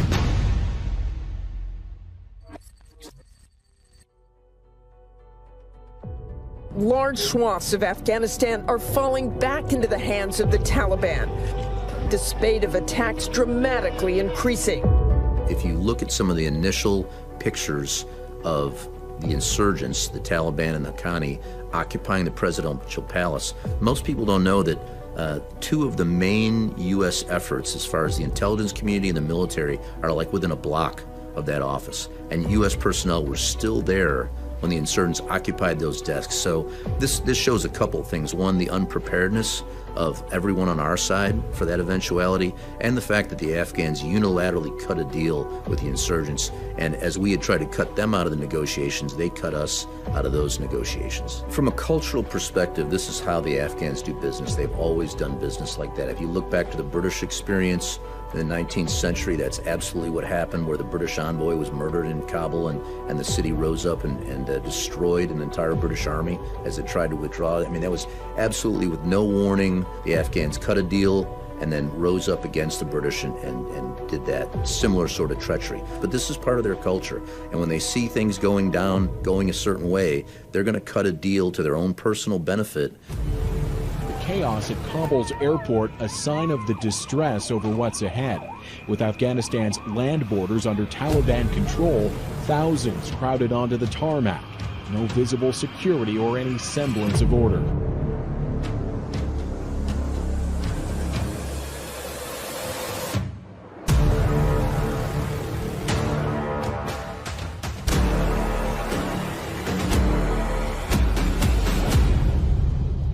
I'm Stephen Sullivan from Long Island, New York. I joined the Marine Corps after high school. I came out as a corporal. I'm Sergeant Michael Marklin. I served 5 years in the United States Marine Corps as an infantry rifleman 0311 and an 8156, a Marine security guard. I was assigned to 1st Battalion, 8th Marines as a mortarman, Bravo Company. I did 2 years in diplomatic missions overseas. It kind of was coming down to the point, like, something's going down. We might need you guys to go into Afghanistan and help with the evacuation. And then wound up ending up in Afghanistan in the month of August 2021. The day prior, you're seeing people fall off planes. They were so desperate to leave. That was a big, obstacle for us, because obviously the airfield wasn't operating because people took it over, the Afghani civilians. So we had to wait for our Marines that were on the ground there to get them off the airstrip and allow us to continue operations landing planes. Before getting to Afghanistan, seeing that one of the planes returned with a body still on the landing gear because it froze over the airspace of Afghanistan, which was interesting, and we realized then it was nothing like we were kind of expecting. Because things fell apart so badly, you did have the average citizen of Kabul that wanted to get out. Of course, you saw that. You saw people falling off aircraft. You saw, just mayhem in everyone trying to get out. So the problem became that you had particularly these young males who'd be a lot stronger that were fighting at the front rows to get in through the gates. You had the poor Marines and soldiers who were there trying to quality control things into who was supposed to come in. And so you had these, again, women, children, families of interpreters who ended up going so far as to try to throw babies up to get them out because they would have been killed. Once we got to the gates, though, that's when the situation was clear to me what was actually going on. And the gates were what was flooded with what I could say is, as far as my eyes could see, was people. They often call it the sea of people. But as far as my eyes could see were people, and I was like, wow, this is very different. Even walking up to the gate, the north gate where we were at, the sound of the gate was extremely it's like being at a theme park and you hear a roller coaster, but you don't know where it is or you don't know how close you are to it. It's like this buzz of constant noise. It was constant gunfire, whether being automatic or riot control grenades or screams and yells. Hey, watch out.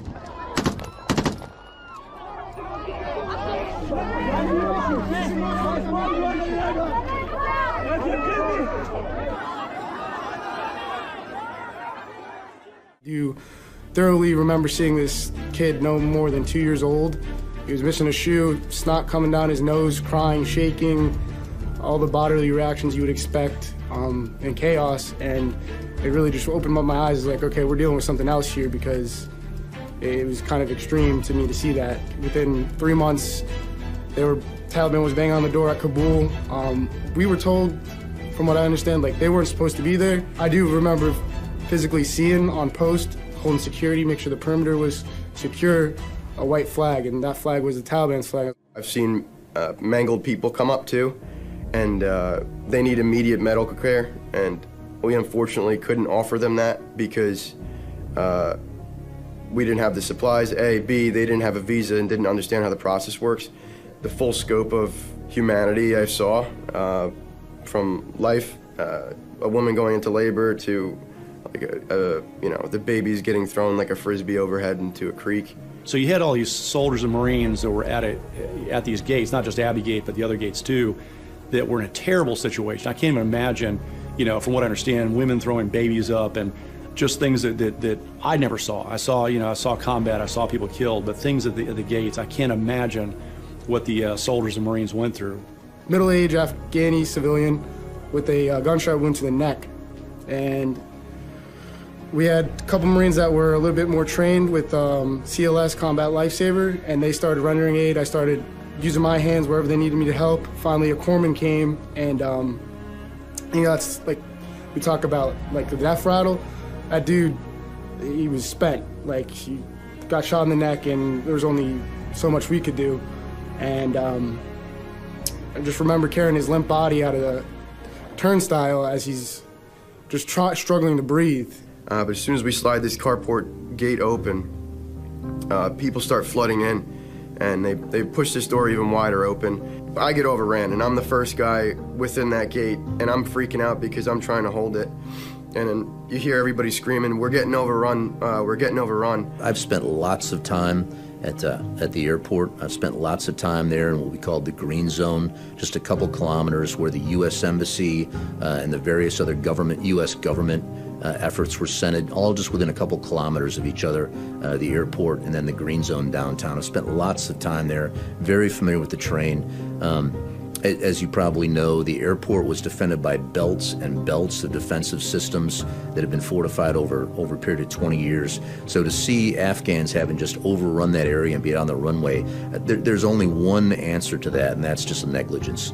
There's no way with any kind of effort that Afghans could penetrate that airport unless you just let them in and were just negligently and more importantly, chaotically and unprepared for that type of a withdrawal and that type of effort. We all didn't really understand if command had our back or if higher-ups had our back, and also the rules of engagement were a little bit foggy because we were there under the premise of a non-combative evacuation operation, which became combative immediately. Sit down! You see? Sit down! They also pushed the deadline back while we were there. It was originally September 11th, and they pushed it to August 31st. So that immediately crammed you into this window of 16, 17 days, which we were letting them do, which, on the ground it made things way more chaotic because once the general public heard that, they were flooding the gates and stuff. So I think there's no justification to it, but a lot of the standards that were set up were being passed by the collection of the executives or people in power and the Taliban, which totally cut us out of the picture. We all kind of had a weird feeling. I remember walking around to my command element and being like, this is weird, I have an eerie feeling.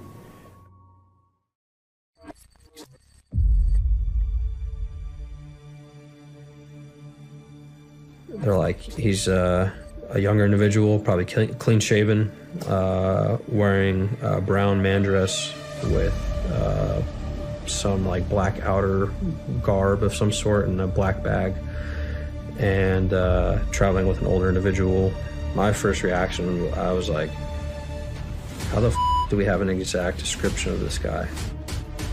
I was like, if we have an exact description of this guy and we know that he's coming to Abbey Gate, that means you have a motherfucker watching him. You have someone watching him, someone operating in the AO, or who knows where he's going to be. Why are we not stopping him before he gets to us? I requested engagement authority while my team leader was ready on the M110 semi-automatic sniper system. We asked him if we could shoot. Our battalion commander said, and I quote, "I don't know," end quote. We were watching him for a couple hours, like quite a few hours, still continuously requesting engagement authority. And finally it's like, no. And I was like, we'll send the battalion commander up here because we're gonna shoot this guy if you don't. The battalion commander comes up, Lieutenant Colonel Brad Whited, and he comes up to the tower. We show him the photos, and he's just kind of sitting on, the heels of his feet, like, well, and we're like, well, sir, do we have your permission to engage? Like, we've had counter intel, psychological operations, and ourselves positive ID on this guy. This is the description. And he was like, well, yeah, it does look like it, but I don't have that authority. 10 minutes goes by and just flash and just get hit with this massive wave of pressure. My eyes are closed, my vision's black, and I'm like slowly coming to. My right ear is just like super high pitched ringing. My left ear is muffled, and I can just hear people screaming in the distance. And I knew right away, as soon as I like was coming to, I was like, holy f***, like I just got blown up. I was awoke to the alarm going off, ground attack, ground attack. I was like, what's going on? No one really knew, but all I knew was I need to make sure I get my kit on, get all my gear on, get ready to go, make sure my Marines are ready to go. And we just hear ground attack, and we have our corpsmen, our Doc McCormick, and a few other corpsmen around there. They're out and about, they're letting us know, like, hey, make sure you got tourniquets, like 2-1 just got hit, the other gate just got hit is what I was hearing a lot. We do have a lot of news to get to this morning, starting with that chaos following the horrific attack outside the Kabul airport. This is now the deadliest attack on U.S. forces in Afghanistan in more than a decade. Immediately in front of me just got evaporated, just eviscerated, just gone, just in an instant, gone. And then outside of that, just bodies, body parts, and guts and pieces of people and human beings. People need our help, right? And we got told to stand down. We're not going to support the Abbey Gate, which was kind of like a gut punch because you don't know at the time if it's Marines, if it's our NATO allies that are there that are getting injured, if it's just civilians. It was a really gut-wrenching feeling because you know people are hurting and you have the capability to help them, and you're told you can't. The size of what happened didn't get relayed at all, and it wasn't getting relayed for a while. I think we were having problems with comms and communication with that side of the base. And we passed by this casualty collection tent. As soon as we see this tent, there's people running into it with gurneys full of like people missing parts and just blood pouring off the pole list litters. So for me, it was like, this clearly isn't getting communicated well to the boys back at the barracks. Sergeant Vargas had identified the target, the suicide bomber, at the Abbey Gate and had told his chain of command, I've got the target in sight, fits the description, permission to engage. They would not give him permission, and he could not get permission. And when he asked his battalion commander, well, how do I get permission, or who can give me permission? The battalion commander said, I don't know. ROE, rules of engagement, exist. So at that moment, the soldier doesn't have to jeopardize their life waiting for somebody else to answer the question. The rules of engagement exist because decisions have to be made at that moment, which means life or death. And unfortunately, the decision wasn't made by the people that should have and could have made it. And now we have 13 dead Americans that are never coming home to their parents. Their families are never going to be parents and grandparents. Members who sign the blank check that say, I will give my life in defense of my country, it's under the understanding that I'm going to be able to defend myself and I'm not going to sacrifice my life for nothing. Unfortunately, that's what happened at the Abbey Gate and the departure of the airport at Kabul and in Afghanistan. They did sort of a procession for the deceased, and that was like, I guess, like what made it real. Like they brought them through so everybody could, you know, give their respects and send them off. And that was like,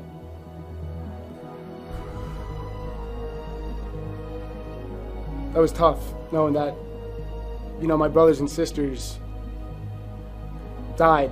And, you know, that just brings me back to, well, why couldn't I go over there and help? It's really tough. That's the one thing, like, after the fact, thinking about it very hard, is knowing that, you know, there's 13 families out there with one less son or daughter. And I remind myself that every day, you know. That's the toughest part for me is dealing with that. And, you know, if I need to ever give myself and to keep pushing and keep going, it's for those 13. My son and I were together in Nicole's hometown, in their hometown, visiting with family. I was working out in the hotel gym so that I could tell Nicole how proud she could be of me that I had made it to the gym. And a news bulletin came on that there had been 13 casualties at the airport. So I went and found Jared, my son. I went and found my son. And we waited. You know, I just started sobbing because I thought, why is he not calling his mama? You know, I'm his mama. Why is he not calling his mama? And why is he not texting his mama? It started with, I think, 3, quickly climbed to 7, then to 10 or 11. Really hoped and prayed I would have heard from him that night. Never did. As time passed and we didn't hear from her, and she wasn't on social media, my son said to me, "Mom, I have a really bad feeling." Next thing I heard about was a knock on the door at roughly 2:30 in the morning. I usually sleep really deep, and something got me up when that knock happened, and I walked out there, and we have a opaque type glass in the door, and it was dark out, obviously, and I could see silhouettes on the other side of the glass. Not knowing who was out there, I flipped the light on, and all I could see were the metals. It was probably around 10 o'clock at night, and I'm like, phew. You know, he's fine. You know, I'm just gonna go do some laundry. So I started to walk down the stairs, and a doorbell, that sickening doorbell ring. And I just looked at my son-in-law, and I mean, 10 o'clock at night, we live in the country, out in the middle of the country. What? I opened the door, greeted by 2 Marines. Still hadn't sunk in why they were even there. I had seen the news story that there were 13, so I asked, is she one of the 13? Is she one of the 13? I think I asked a lot of times. I really couldn't wrap my head around it. So I just turned the stairs, and I see 3 Marines standing at the door's glass. I see 3 Marines in their dress standing at the door. I just collapsed. Pero cuando entran y te dicen, lo siento, señor. Su hijo murió sirviendo a su país. Mi mundo se cayó por completo. Mi niño de ojos verdes no estaba más aquí. And I get a phone call from my dad. And Dad had been crying, I could tell by his voice. My dad never cries. And he told me that there were 2 Marines standing at the door to the house, and that they needed to talk to me. And then those 2 Marines sat down with us at our dining room table.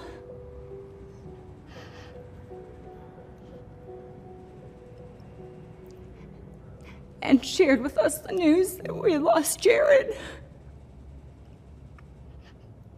It didn't have to happen.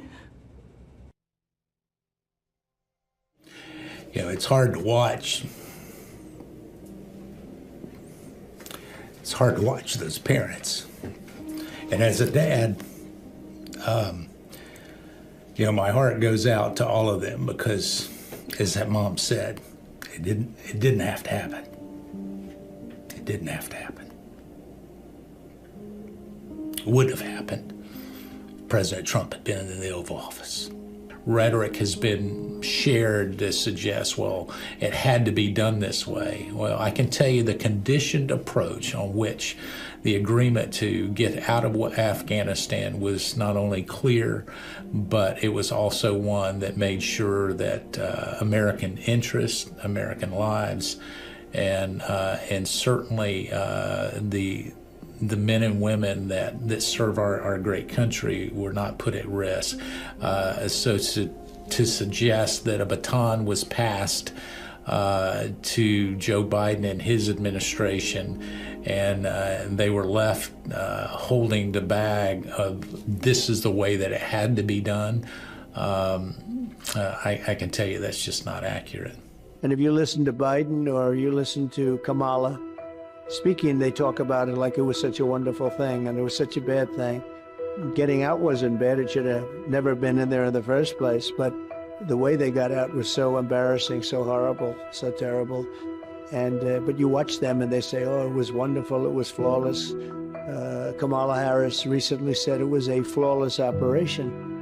And people don't know because people don't remember that, you know, somebody that's driving a taxi or sitting in an office someplace, they don't remember how bad it was. But it was just a horrible period of time, and it caused us great damage. It caused the world great damage because other countries acted up that they wouldn't have acted that way. They wouldn't have been acting that way. And one would be Russia. Russia would not have gone into Ukraine if it weren't for that incompetent withdrawal from Afghanistan. The last 2 days, we were instructed to destroy stuff. And that was a couple days after the whole Abbey Gaetz situation and the explosion. So we're going through the Turkish barracks, all these barracks that are left there that are nice barracks, and we're just destroying everything. Anything that alludes to a better quality of life, anything that alludes to just this facility or structure or anything in here being operable and usable. And we destroy it all. These are the guys that I was told about my whole Marine Corps career. Before my Marine Corps career, these were always the enemy. These were always the guys that we're training to fight in this 20-year war. And now we're giving them this base. So we were in a headspace where we're like, they're not gonna have a good, you know, a good standard of life. But immediately after that, and before kicking out and heading on to our flight, we were told that we can't head to our flight until we clean up the base that we just destroyed. Things is like picking up garbage or things you might think is garbage.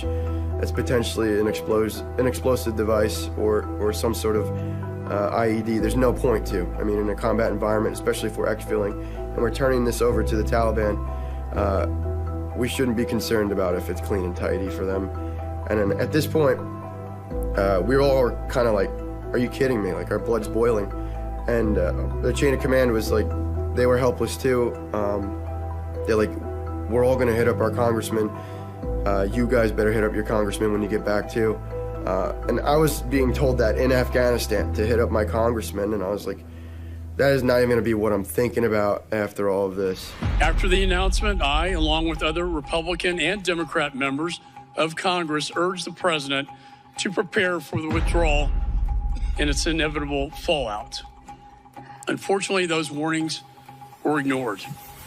As the withdrawal date neared, the situation in Afghanistan deteriorated as the Taliban gained significant ground across the country. As a result, in July of 2021, 23 State Department employees in Kabul sent a dissent cable channel to Secretary Blinken warning of their grave concerns for Afghanistan's stability and for their own safety. Yet nothing was done. Instead, our investigation uncovered the White House refused to listen to warnings about the situation on the ground. Disturbingly, we have uncovered that State Department leadership prohibited its employees from even uttering the word NEO, shorthand for emergency evacuation. Where are our top leaders? You know, have any of us heard President Biden and Vice President Harris at the State of the Union or in any other venue talk and convey to those left behind, both the Americans and our allies, you're not forgotten? What could have been different? I mean, to those parents of the 13 and the family members of the 13 heroes that we lost that day at Abbey Gate in Afghanistan, what would have been different if General Milley and Secretary Austin were focused more on what was going on in Afghanistan than settling political scores with their political enemies and advancing a woke agenda? We will never know. Biden checked his watch on every last one of them going off that plane.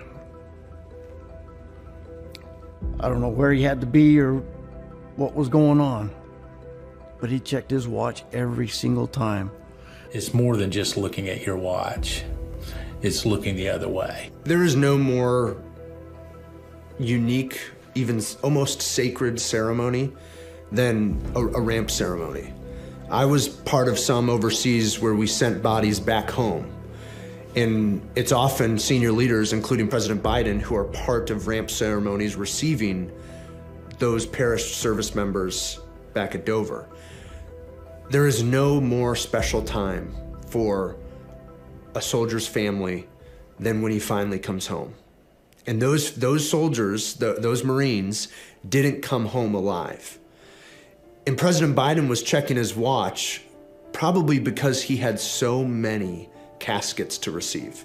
He had 13 caskets to receive, which happened at the height of the Iraq War in times, but it had been a while since we had a ramp ceremony with over 13 caskets to come off the plane.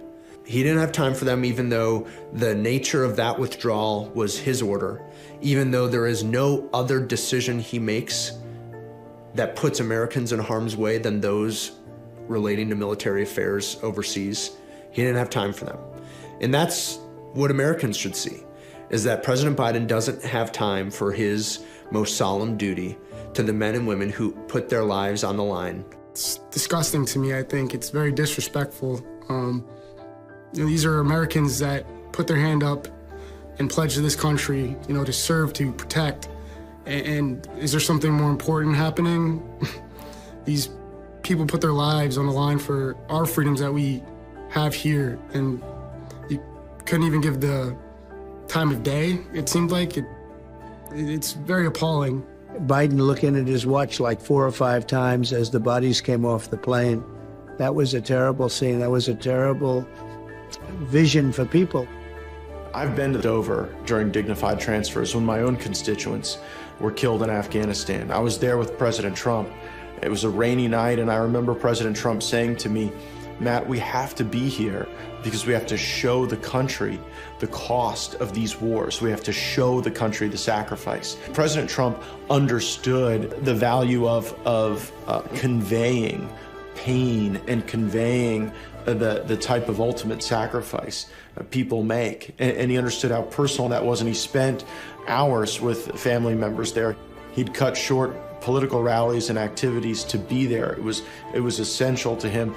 President Obama didn't really like to go to Dover. It wasn't something that was a priority to him. And with President Biden, it seems to be more of a chore than something very meaningful and very significant to reflect on what it costs to maintain a free and prosperous and forward-leaning nation. Why does the military exist? The military does not exist as a social organization.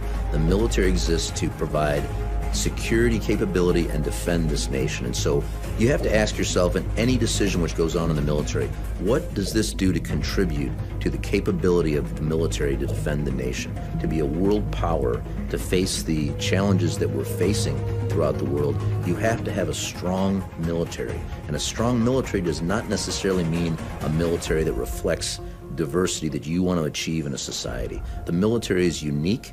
War is unique from the rest of society, and that's what Marxism has undercut in our military. Not allowing us to develop the culture and develop the units and the capability that we need as a unique aspect to defend democracy. The withdrawal from Afghanistan, the absolute disaster of that, is just a symptom of this approach to rotting out the military from within with DEI and all these other programs that are really just aspects of Marxism. I think it's very important to have merit-based in terms of rank in the military, and they are getting away from it. They're getting DEI, they're getting all sorts of new concepts for military. It's very simple.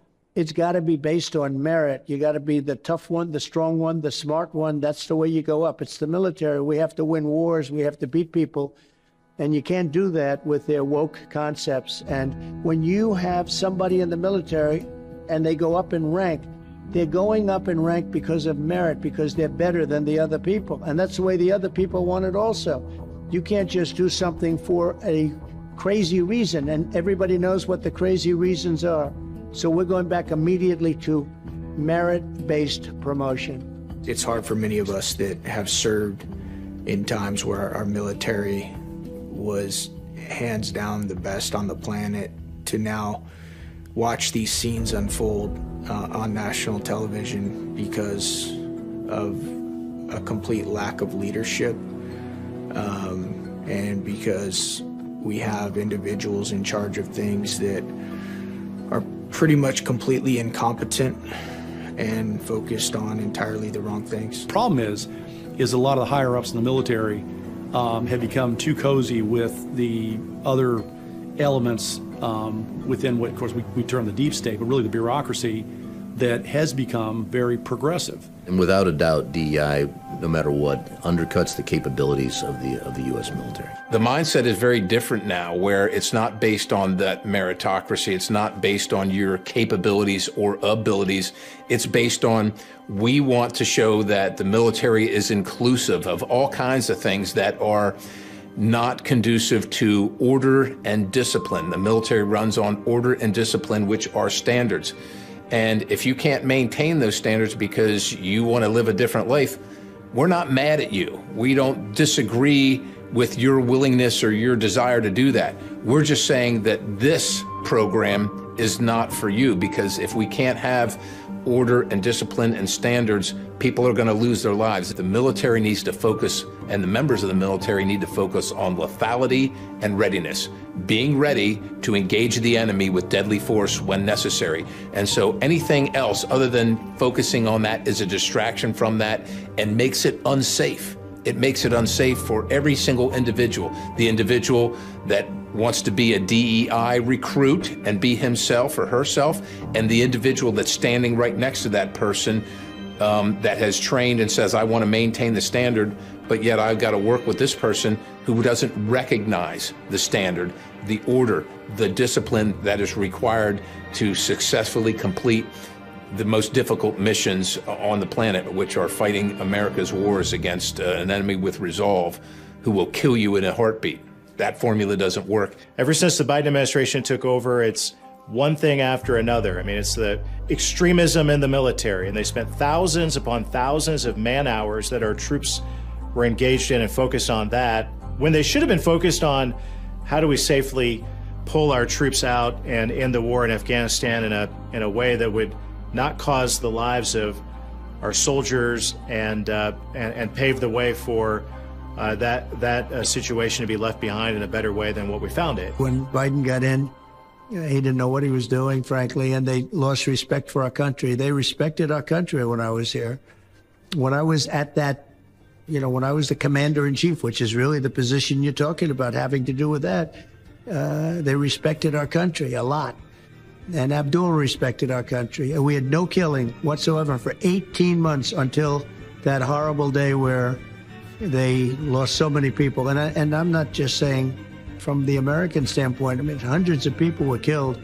It was the wrong airport to be lifted from. It was Bagram. I was going to keep Bagram. We were leaving, but we were leaving with dignity and with grace and with strength. We were strong. And we were leaving, and we were going to keep Bagram, which is one of the biggest airfields in the world. And we were keeping it not because of Afghanistan, we were keeping it because of China. They were 1 hour away from where China makes its nuclear weapons. And now China is running Bagram, if you can believe it. It's very unfair too. You know, we have great people and they're not treated right. That includes all the people that come running across the border. They end up with cell phones, they stay in hotels, they live like kings. And in the meantime, our military people are living on the streets outside of the hotels where illegal aliens are put up, in some cases, luxury hotels. It's a very unfair situation. We'll be out of that very quickly. I've since come to understand and believe that people in suits in Washington made decisions that killed my daughter. Lo puedo decir con toda certeza.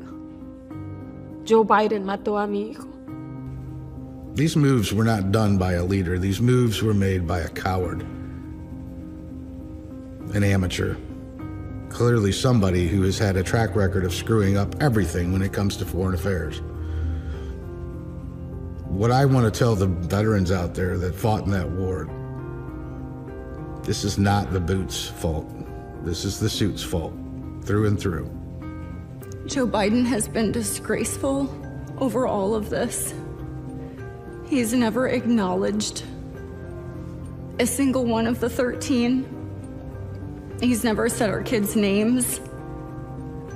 He's never even acknowledged his complete and utter screw up. And there needs to be accountability. Things need to change. We need to refocus on what's important. Our military, every day, they go and they protect all of us. And he shows no interest at all in caring about them. They're just a number. They're just a casualty. They're just a cog in the wheel. And things need to change. I knew he'd be the one that was going to carry on our name, and that no longer will happen. And I blame Joe Biden for that. My name died with you. I'm 53 years old. I started voting at the age of 18. I voted for Barack Obama. I don't vote for party, I vote for candidate.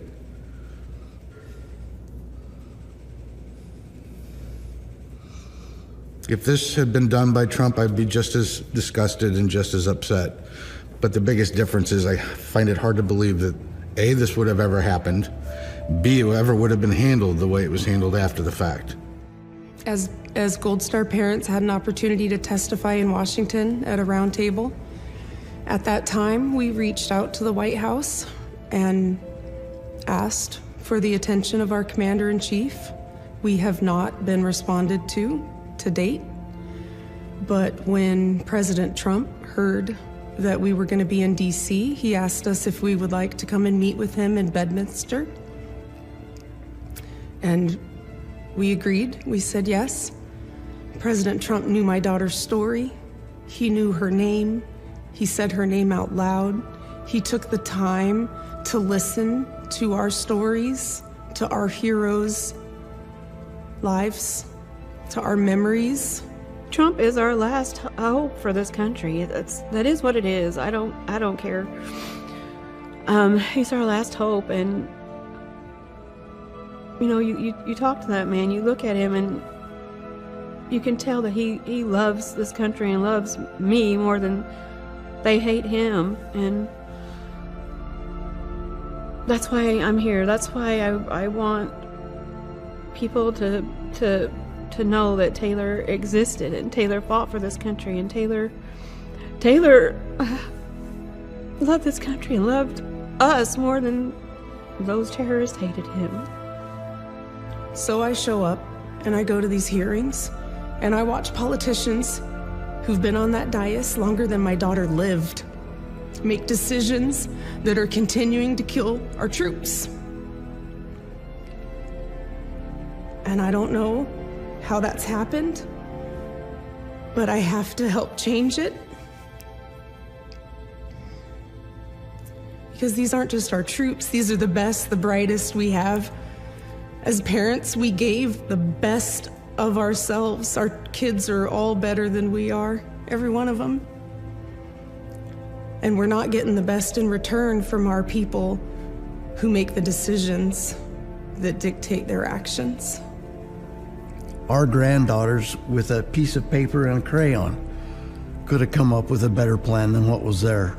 President Trump needs to get back in and needs to take this country back and put it back where it needed to be all along. Afghanistan. Yes. Were you the last person in the room? Yes. And you feel comfortable? I do.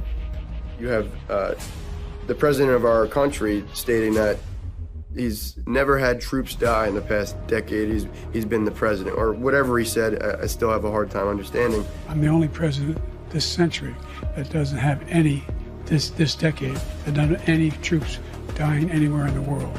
To me, it's just, that's what's going to put this in the dirt. All the stuff that matters, that's what's going to bury these stories. That's what's going to make it harder for this group of veterans to heal. And that's what's going to keep me doing stuff where I can get it out there. Because I don't think we've seen any resolve. We had casualties in Iraq and Afghanistan, but it's been a long time, I'd say World War II, since we faced the kind of numbers of casualties that we may have to face. And is the military ready for that? Does give me a lot of pause. And so I as both a father, being from the military, that's the reason I'm doing this. I know there'll be some kind of retribution on this end for, speaking out this way, but I need to, and I care deeply. And in the end state, again, is not to get revenge, but to get us back to what we've been and what made America such a great nation. I would fire 30% of the Pentagon. It's an anachronism. It's a bureaucratic, exact characterization of the swamp. I could tell you stories and stories over and over again where the Pentagon has failed to achieve its objectives, failed to operate efficiently, failed to meet the national interests, failed in its mission of meeting the national interests. So that's what I would do. On Joe Biden's watch, America has evacuated 11 embassies. None of them as disastrously as Afghanistan, but 11 embassies. We've been run out of 11 countries on Joe Biden's watch. I mean, what a record. No general has ever been punished. No one in the administration has ever been held accountable. It's disgraceful. And because of that, we're doomed to repeat the same mistakes over again if there's never any accountability. We have hostages over there now. We have Americans over there. We left Americans over there in addition to everything else. And I think when Putin saw that, he had eyes always, it was the apple of his eye. He looked at us and he looked at that incompetent move. And I think other people lost respect to it. I think it was the most embarrassing day in the history of our country. And it was so badly handled, and leaving the equipment, losing the 13 men and all of those horribly injured people, and leaving Americans behind. A big thing. We left Americans behind. And as people know, he moved the military out first. And I could just imagine Abdul when they told him, Abdul, the Americans have left, they've taken the military. He probably looked at the people telling him that and said, you fool, of course they haven't. Who would leave that way? You take everything first. You get your hostages out or your Americans out. We owed it to take some of the interpreters and some of the other people out, and that's okay. And then after everything's gone, you'd move the military. Biden moved the military out first, and nobody was fired. Nobody, not one general lost a star. Nothing happened. It was one of the most embarrassing days, I think probably the most embarrassing day or period in the history of our country. The core mistake of the Biden administration and the Afghanistan withdrawal is the belief that there was some government in Afghanistan capable of maintaining any order, right? We believed the lies we told ourselves. We had poured so many trillions of dollars into Afghanistan, we wanted to believe the lie that all that the taxpayer had put into that country resulted in some enduring, capable fighting force that would protect our embassy, that would process visas, that would ensure Americans were safe. The reality was, the moment we were out of there, this Ghani government was gonna fold up like a cheap suit. And so the inability to appreciate that reality directly resulted in the death of Americans who did nothing wrong. And the people who made that flawed and fatal choice, they face no consequences, no repercussions. For them, it's a bad news cycle. But for the families who lost their prized family member, it's an impact on the rest of their lives. Because remember, none of those parts are allies. We don't have any allies. Those are all protectorates. They're protectorates, just like the British used to have. And that's because we've allowed our country to turn into exactly what the revolutionary generation warned us against, and that is an empire. Exactly what they broke away from. An empire is what we've become. And you can't see that better than what happened in Afghanistan. In Afghanistan in particular, there was a desire to avoid embarrassment. And that desire to avoid embarrassment on the part of policymakers meant that the blood of Americans was spilling in the streets. And the poor judgment and the lack of planning, it signifies a deviation from basic competence that used to define our military. Just ask yourself a simple question. What would this nation look like today if the $9 trillion we pissed away in Iraq and Afghanistan we had put into our country, we had put into our cities, we had put into technology, we put into education, we put into agriculture? What would this country look like with a $9 trillion investment that went through and supported basic working class folks? And what kind of productivity? The 10,000 dead. And what did they die for? The 10,000 dead. What about their productivity? What about the 50,000 that were wounded? What about the PTSD? What about the 25 veterans a day that kill themselves? What would this country be like if we hadn't done that?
Gaetz is making us proud. He's going to war with them Democrats. He's fighting for our freedom. He risked it all for the people, man. Turn them doubters to believers. Hi everyone, Congressman Matt Gaetz here. Thanks for watching the Gaetz Network. This is a service of our congressional office, so make sure that you go to our website, gaetz.house.gov. There you can sign up for our newsletter that goes into the events of the United States Congress each and every week with my special insights. Also, make sure to follow us on social media. We've put those accounts on the screen. That way you're connected to all of our work on your behalf. And finally, I would suggest that you always consume the Gaetz Network through the Rumble app. If you download the app and then turn notifications on, it's the best way you know when we go live so that you can see our speeches on the floor, committee hearings, and other remarks on important matters to you. Again, thanks for watching the Gaetz Network. Programming continues. I want to be clear in how I characterize this. This is mostly a protest. It is not, generally speaking, unruly.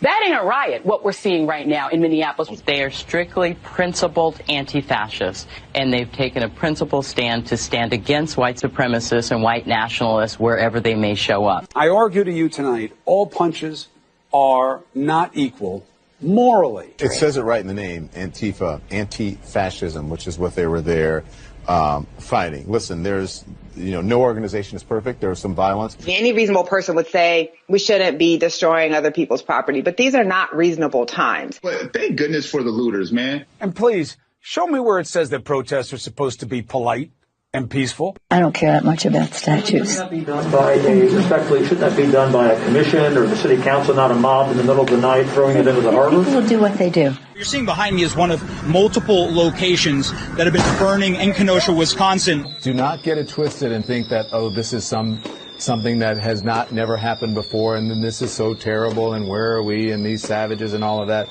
This is how this country was started. People get mad, and people get sick of it. People are risking COVID to explain to this country that we're fed up. Most of the major movements in American history have started at the grassroots level and at some point have turned into direct conflict with American government.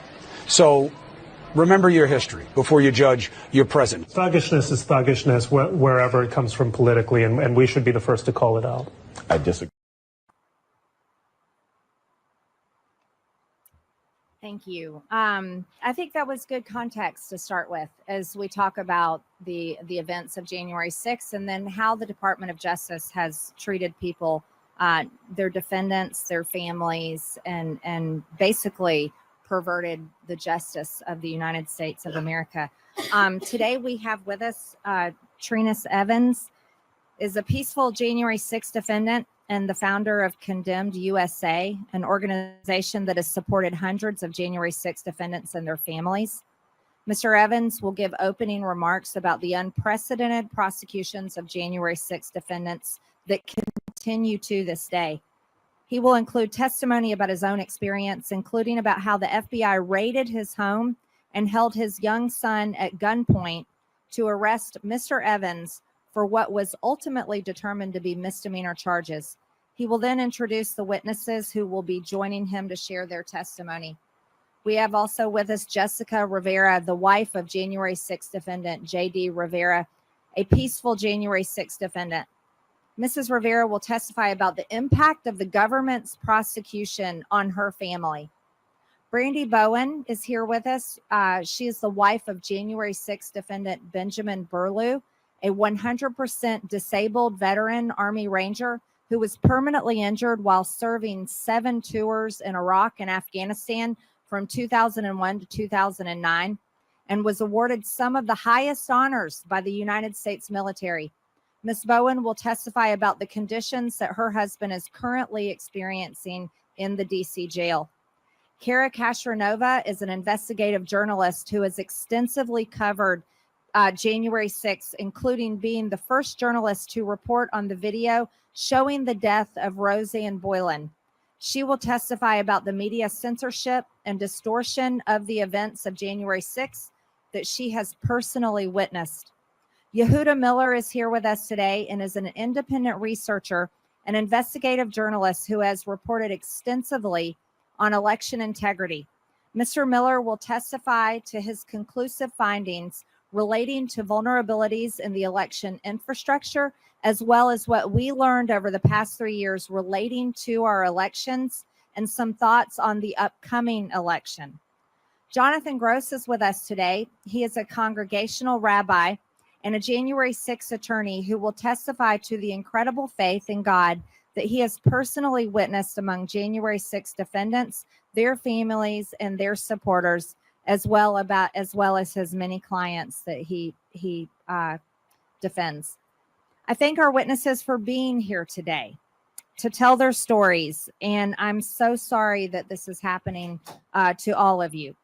I also want to talk a little bit about the hypocrisy of the federal government's persecution of January 6th defendants. For months on end in 2020, we saw rioting from leftists following George Floyd's death. The rioting and looting that summer caused, it was more than 1,000 times more in monetary damages than January 6th did. Yet the government has focused 99.9% of its efforts on persecuting the actually mostly peaceful protests on January 6th. I'd like to go through some statistics with you.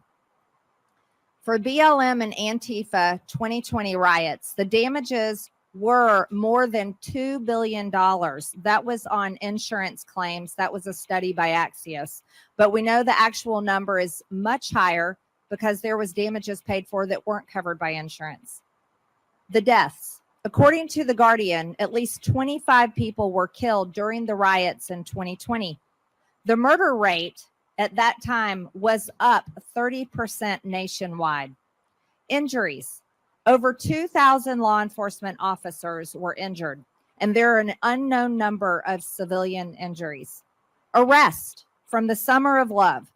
Over 14,000 people were arrested.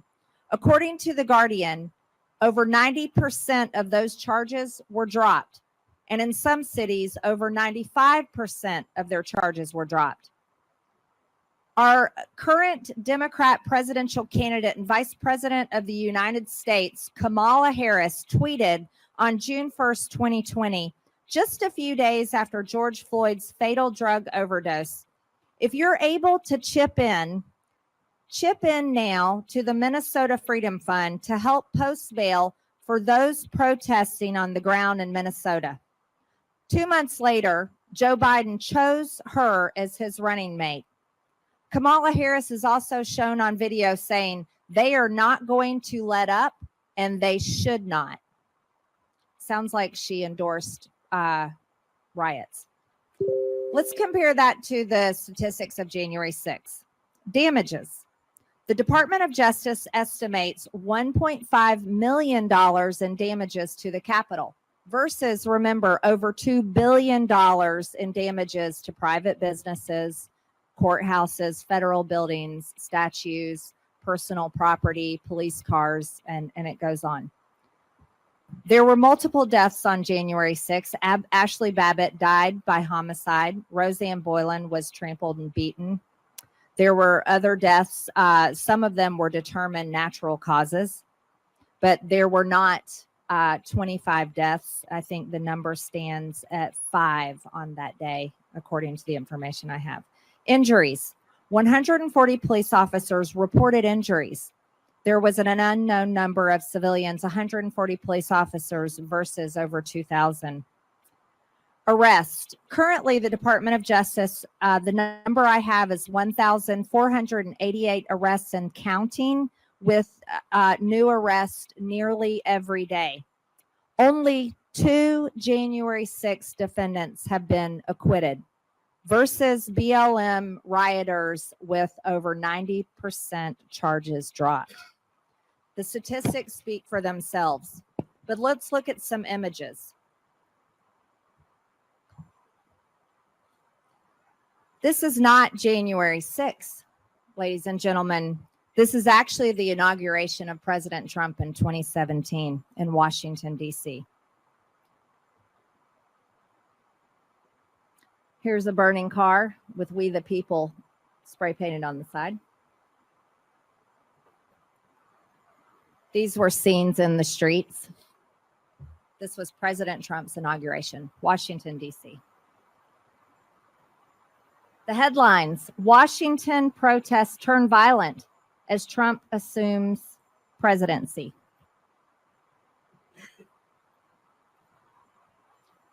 Inauguration protesters and police clash on Washington streets. The government drops charges against all inauguration protesters. That's stunning, isn't it? They nearly burned down Washington, D.C., much of it, committed violence, fought with police officers, caused incredible amounts of damage, and they dropped all the charges against these protesters. So that was 2017. Let's move forward. This is not January 6th of 2021. This is Minnesota in 2020. By the way, that's Governor Tim Walz's state. Here's another scene from Minnesota. Over 95% charges dropped. Headline: They've lost control. Why Minneapolis burned. Governor Walz's state. Minneapolis burned. And how did Governor Walz and Democrats feel about treatment of police? This is how police were being treated while over 95% of the charges were dropped.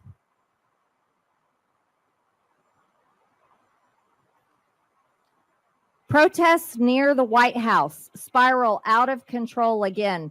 Protesters were so out of control that they had to take President Trump into the bunker.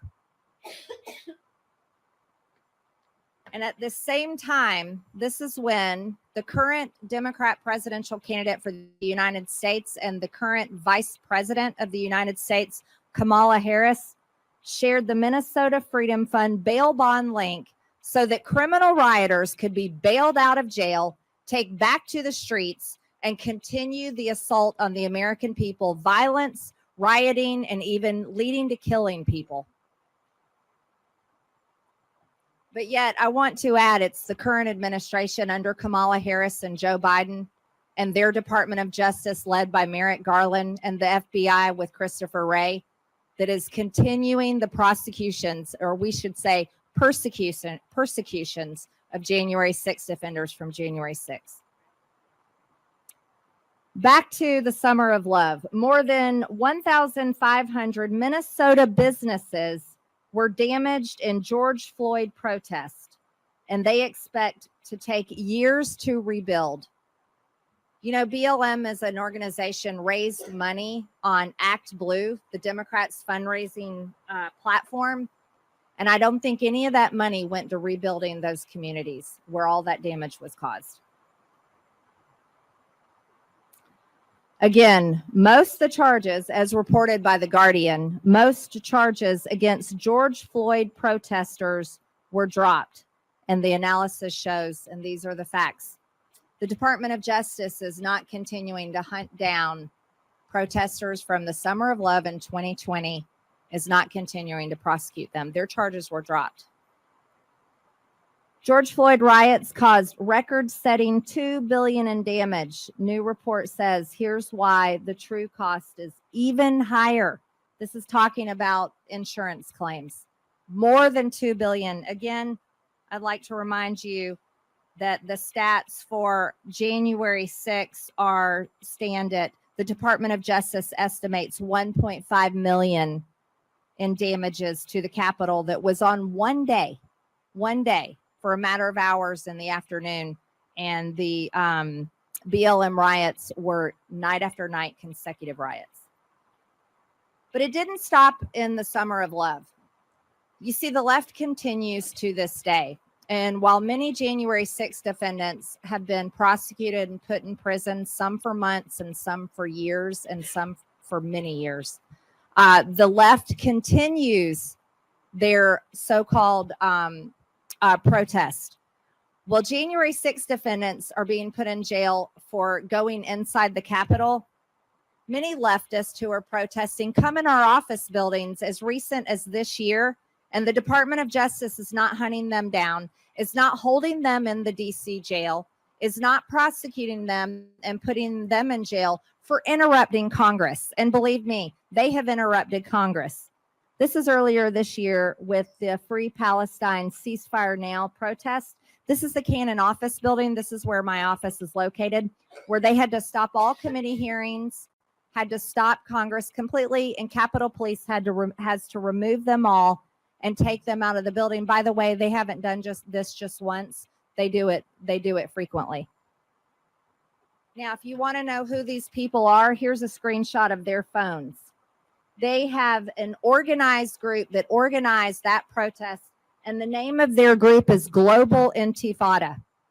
There was a time in our country where our government considered a group with that type of label to be radical extreme terrorism and a threat to the United States. That's the group that has been protested in our office buildings, and the Department of Justice is doing nothing about it. My staff captured this photo of one of their phones as they were texting one another. And the names on this list are very serious names linked with organizations that should be investigated. I'd like to remind everyone also that the words from the Democrats have been so extreme, radical, and dangerous. They have truly threatened the life of President Trump. In one of the videos that I have, we have none other than Rick Wilson here on camera. Flashback to the Lincoln Project co-founder, Rick Wilson, in 2023. They're still going to have to go out and put a bullet in Donald Trump, is what Rick Wilson said during an interview on none other than MSNBC. Well, sure enough, they tried to do that, didn't they? On July 13th of this year, they tried to put a bullet in President Trump's head as he spoke in a rally in Butler, Pennsylvania. And thank God Almighty, and it's a miracle that we all witnessed, that President Trump was not assassinated on July 13th and that bullet grazed his ear. And as the result of God's grace and mercy, President Trump is alive today, and the left did not take him out as they have tried so hard to do. That's where we stand in America today. And the reason why I'm holding this hearing is because, none of us support any violence. We don't support an assault on our country. We do not support a so-called insurrection, as it has been labeled. But January 6, 2021 was not an insurrection. And it should not be labeled an insurrection. But what we've witnessed for nearly coming up on 4 years now has been our own federal government create a two-tier justice system and politically weaponize the Department of Justice against the people that were there on January 6th. And so I thank everyone for being here today. I'm going to go ahead and let our witnesses go, starting here with Mr. Evans. Please read your opening statement. Thank you.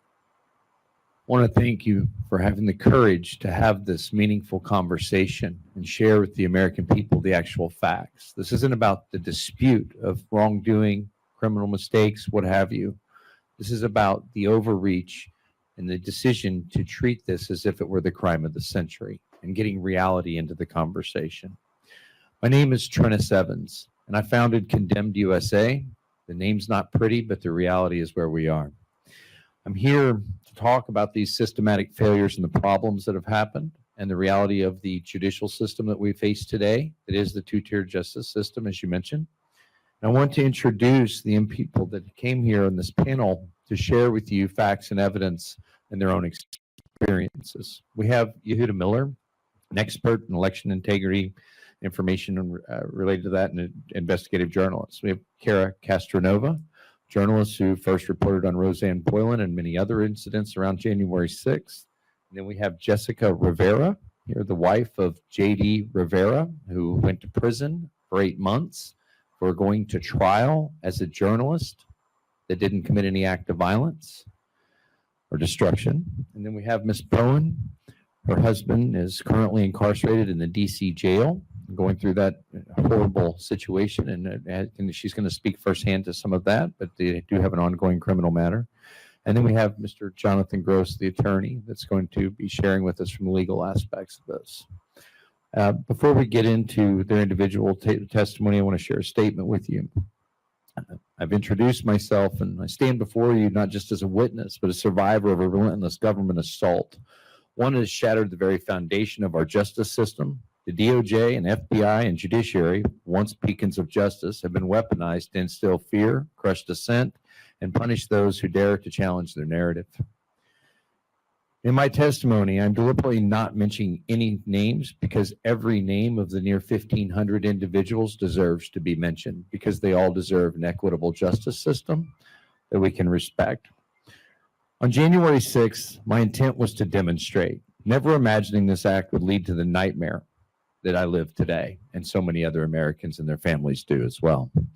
My home was raided by the Joint Terrorism Task Force, and my 13-year-old son was placed at gunpoint on my front porch. I saw the fear in his eyes, and I realized that no one was coming to help us.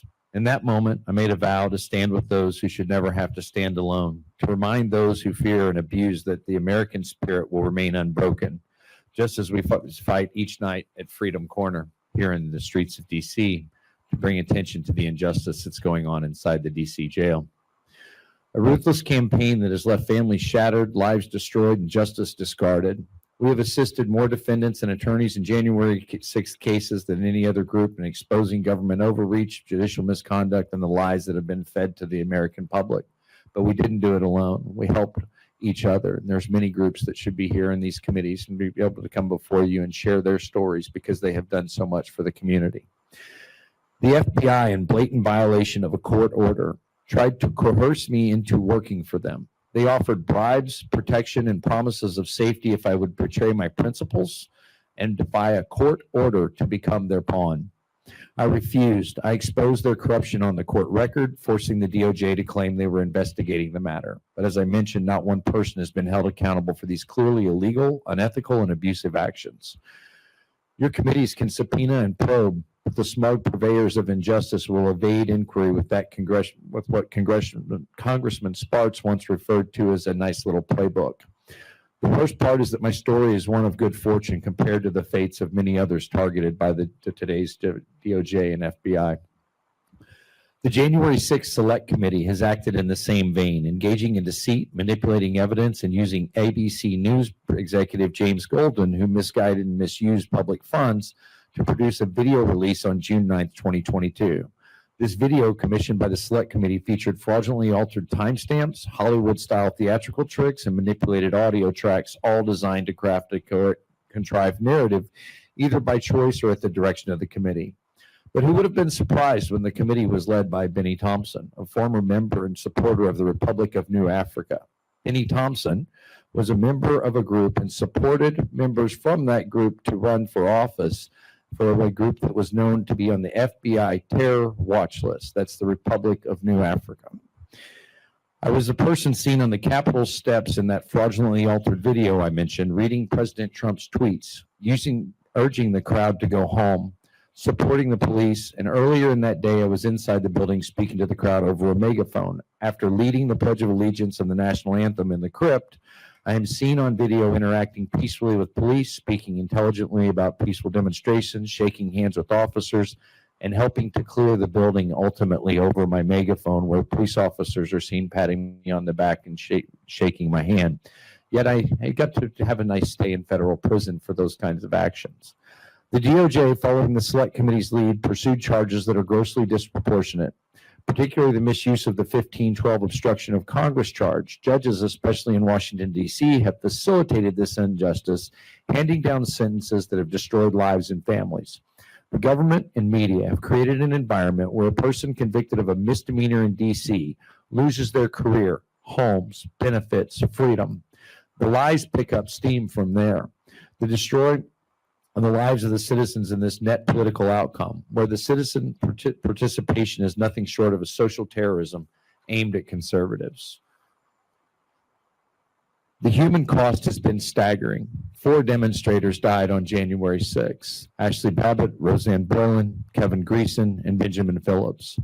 No police officers died on January 6th, and that is a fact. Officer Brian Sicknick, who served his nation with honor, also tragically died in the aftermath of January 6th as it related to a stroke.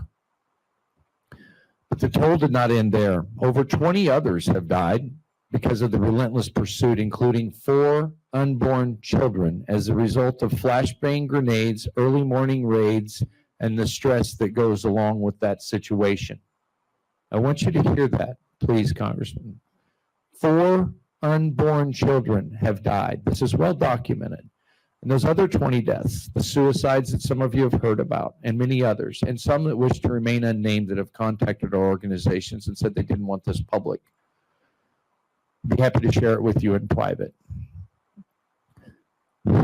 Excuse me. I accept responsibility for entering the Capitol illegally, but I will never submit to the false narrative that I'm a domestic terrorist or an insurrectionist. This rhetoric is a tool used against me and the near 1,500 others by those in power to silence dissent and justify their overreach and serve their political nature. What is at stake here is nothing less than the future of our nation. Will we allow the truth to be buried beneath lies and political agendas? Will we allow our children to grow up in a country where justice is a weapon wielded against the people? Or will we stand together and demand accountability, justice, and restoration of our constitutional rights? Through the opening of these conversations that I hope this is the first of, and the entrance into a very good informational divide that has been occurring in the country that needs to be shared and corrected. To those who have stood by me, I'm honored to have you as resilient friends. And to those who have and are part of Contend USA, thank you for making this stand in our nation in these dark times. In conclusion, we must root out corruption, hold those responsible accountable, and restore the true meaning of justice in our nation. So help me God. Amen.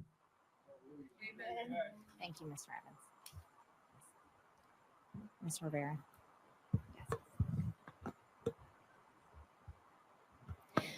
Good afternoon. I'd like to recognize what an honor it is to be able to speak with you today, though I am burdened by why I feel I must do this, and I pray that you hear my heart. My name is Jessica Rivera. I'm a mother of 4 amazing children, a foster mom to 1 beautiful girl, a full-time student, a leader in my church, an active member of my community, and I strive to be more like Jesus every day. While this is what defines me, unfortunately, people automatically throw all of that out the moment they learn that I am also a wife to a January 6th defendant. I am tarnished by a stigma propagated by the media. This stigma is also supported by the Congressional Committee, which reported lies to the American people.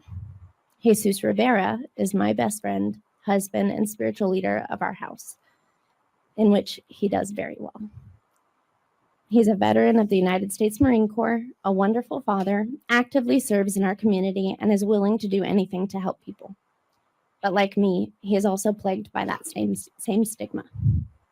I understand that on January 6, 2021, many people committed terrible acts and broke the law.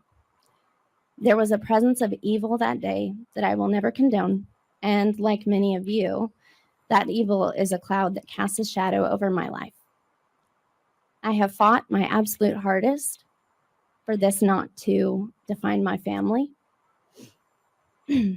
Yet my children have lost friends, relationships have been severed, and our family has been deeply affected by the decisions the January 6th committee has made. Our home was raided by federal agents. My veteran husband awakened from his sleep with guns pointing at him. Items taken from our home for evidence that he used for employment, and those were never returned. My kids came home to no dad.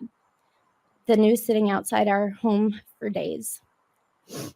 This was caused by the hysteria of January 6th, government officials' comments, and the media. However, our story doesn't stop there. Then the January 6th committee was formed, and rather than pursuing truth and justice for all American defendants that this would affect, these lawmakers used blanket statements and lies that harmed my family. We had countless court hearings that led to a guilty verdict by a biased judge.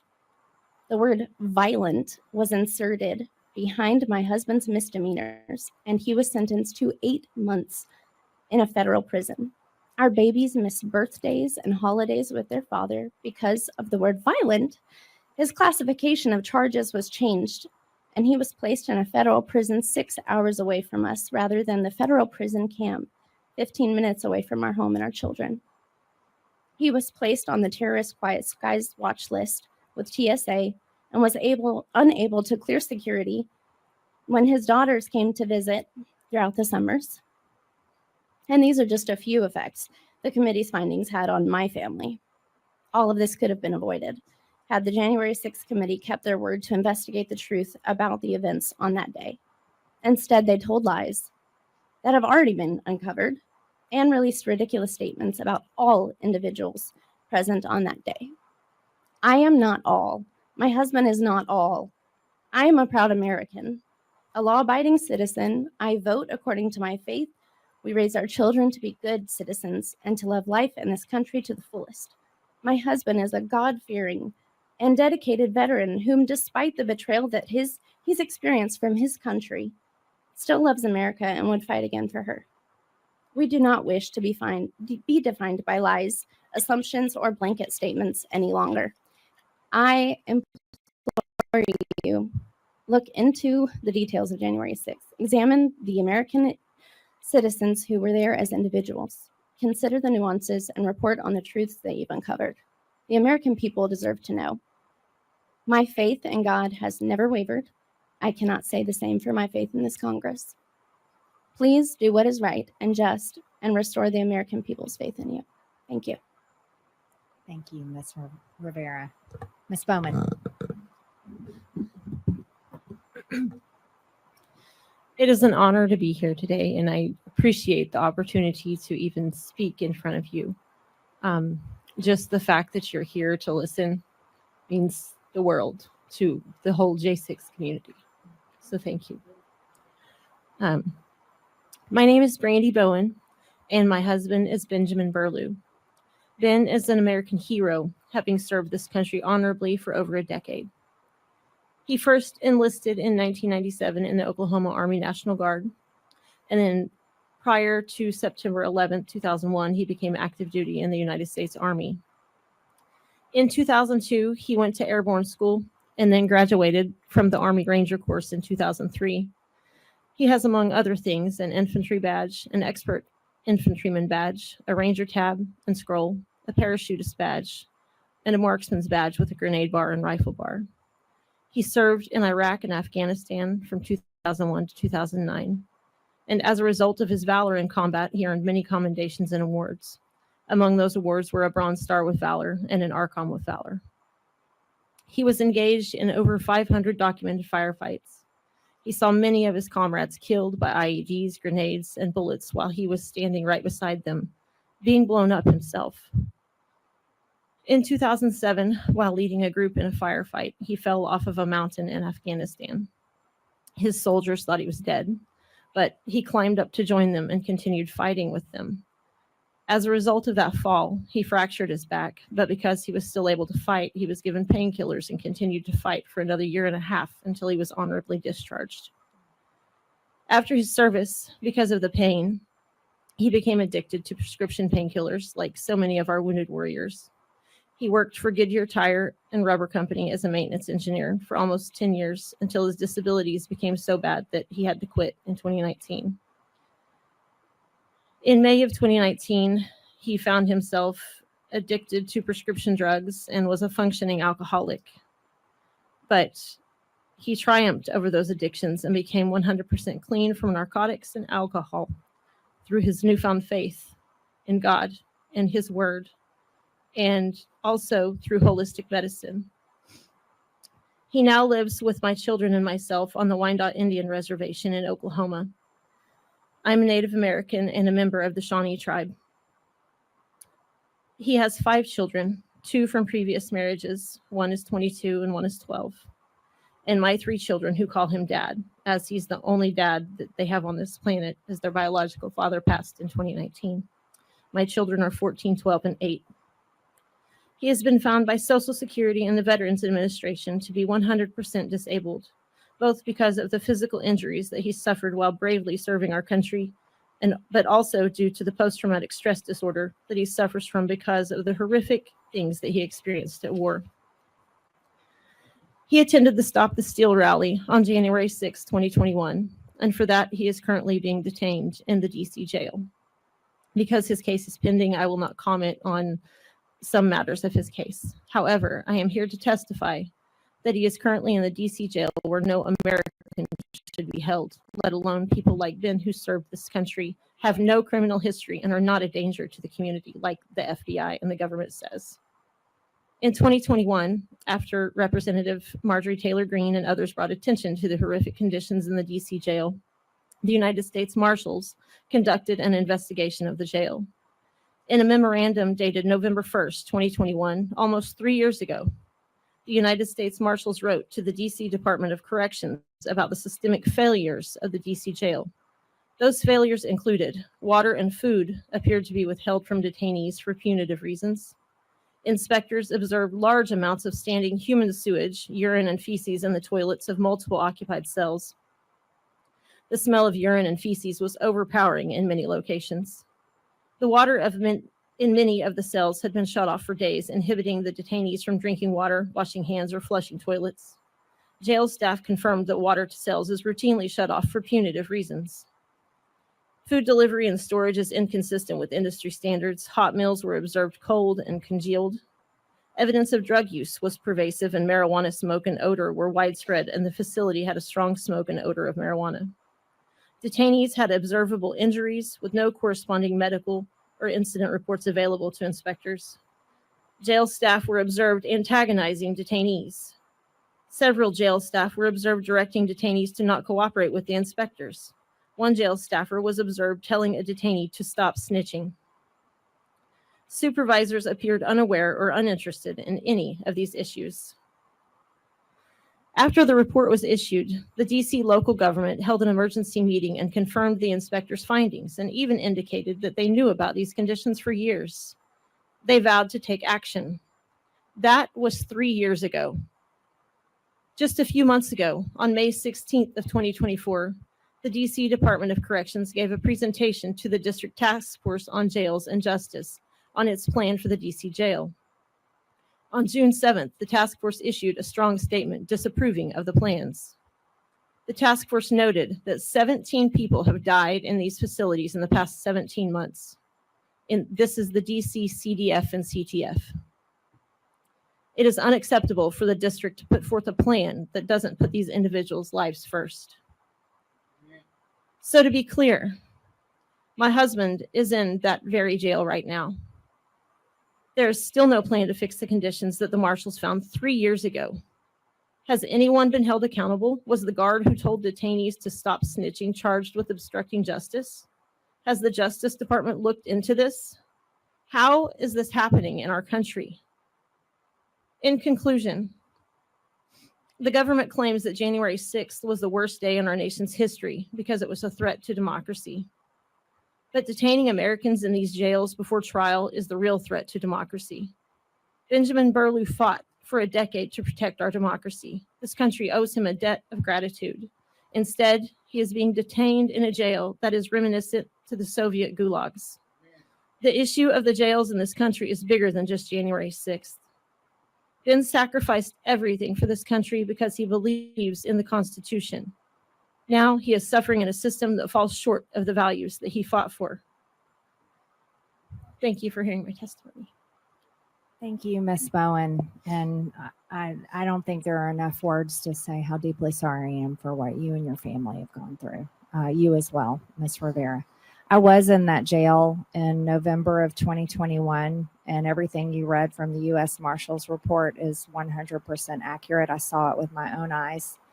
I talked to the January 6th defendants that were being held there at that time. Many of them were veterans and law enforcement, Christians, patriots who believed in the Constitution and in this country. And they were being treated worse than anything that can be imagined. there has not been accountability, and that falls squarely on Congress, and that falls squarely on this government. And I'm sorry for that.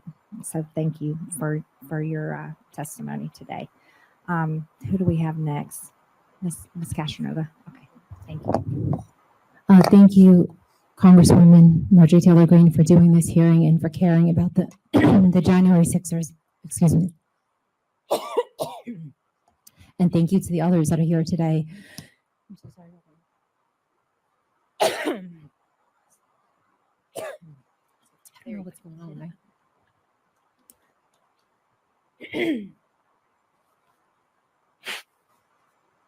Okay. Okay, I'm so sorry. I was tearing up a little bit listening to the two women testify. Of course. Again, thank you for listening to everybody here today. My name is Kara Castronova. I'm an investigative journalist and reporter, currently writing for the Gateway Pundit and appearing as reporter and correspondent on Newsmax. My writing on the Gateway Pundit has helped raise over $2 million for January 6 legal funds. I was present at the U.S. Capitol on January 6, documenting events and exercising my constitutional right to assemble. As a journalist, I have experienced incredible censorship and political persecution after January 6 by the Biden-Harris administration. I was assaulted by a U.S. Marshal reporting on a January case outside of a courthouse. I pressed charges, but the DOJ refused to prosecute. The weaponized FBI paid me an unwelcome visit right after January 6th. I believe that their intention was to scare me, but after that visit, I became even more determined to get to the bottom of what happened on January 6th. After breaking a story in 2021 on the Gateway Pundit regarding the death of January 6th peaceful protester Roseanne Boyland and releasing video of her being brutally beaten by a police officer on the Capitol steps, Mark Zuckerberg's Facebook removed me with a lifetime ban. The facts substantiate that this was at the pressure of the Biden-Harris administration. My Twitter account was also shadow banned, and my website literally disappeared off of the World Wide Web. I am currently suing Facebook to get back my intellectual property and have my account restored. I'm also pleading with Elon Musk to remove the grandfathered-in censorship imposed on the Gateway Pundit by Jack Dorsey's Twitter. The old algorithm still marks our articles as dangerous content when they are shared as direct messages on X. So many of us were censored on Twitter directly after January 6th, and I'm also asking Mr. Musk to please share the plight of the January 6th prisoners and the truth about that day. As an eyewitness to the events on January 6th, I immediately recognized that the mainstream media was misrepresenting what actually occurred. One of the most glaring discrepancies was the media's report that a fellow Trump supporter, Roseanne Boyland, had died of a drug overdose on the Capitol steps. This narrative did not make sense, and my journalistic intuition kicked in, prompting me to obsessively investigate further. Furthermore, I could not comprehend the open anger displayed by Trump supporters who typically back the blue towards police, specifically at the West Tunnel entrance of the U.S. Capitol that day. Again, the anger seemed reactionary, like the protesters were witnessing something that the rest of us could not see. My instinct told me the first time I viewed this footage from that area back in January of 2021. I began writing for the Gateway Pundit after seeing an article that Gateway Pundit founder Jim Hoff wrote about the political prisoners in what we dubbed DC Gitmo. It blew my mind that there were political prisoners in America and no one knew about it at the time. I immediately attempted to reach out to January 6 detainees in DC jail. I was among the first journalists to make contact with the political prisoners in the jail, and their dire situation shocked me.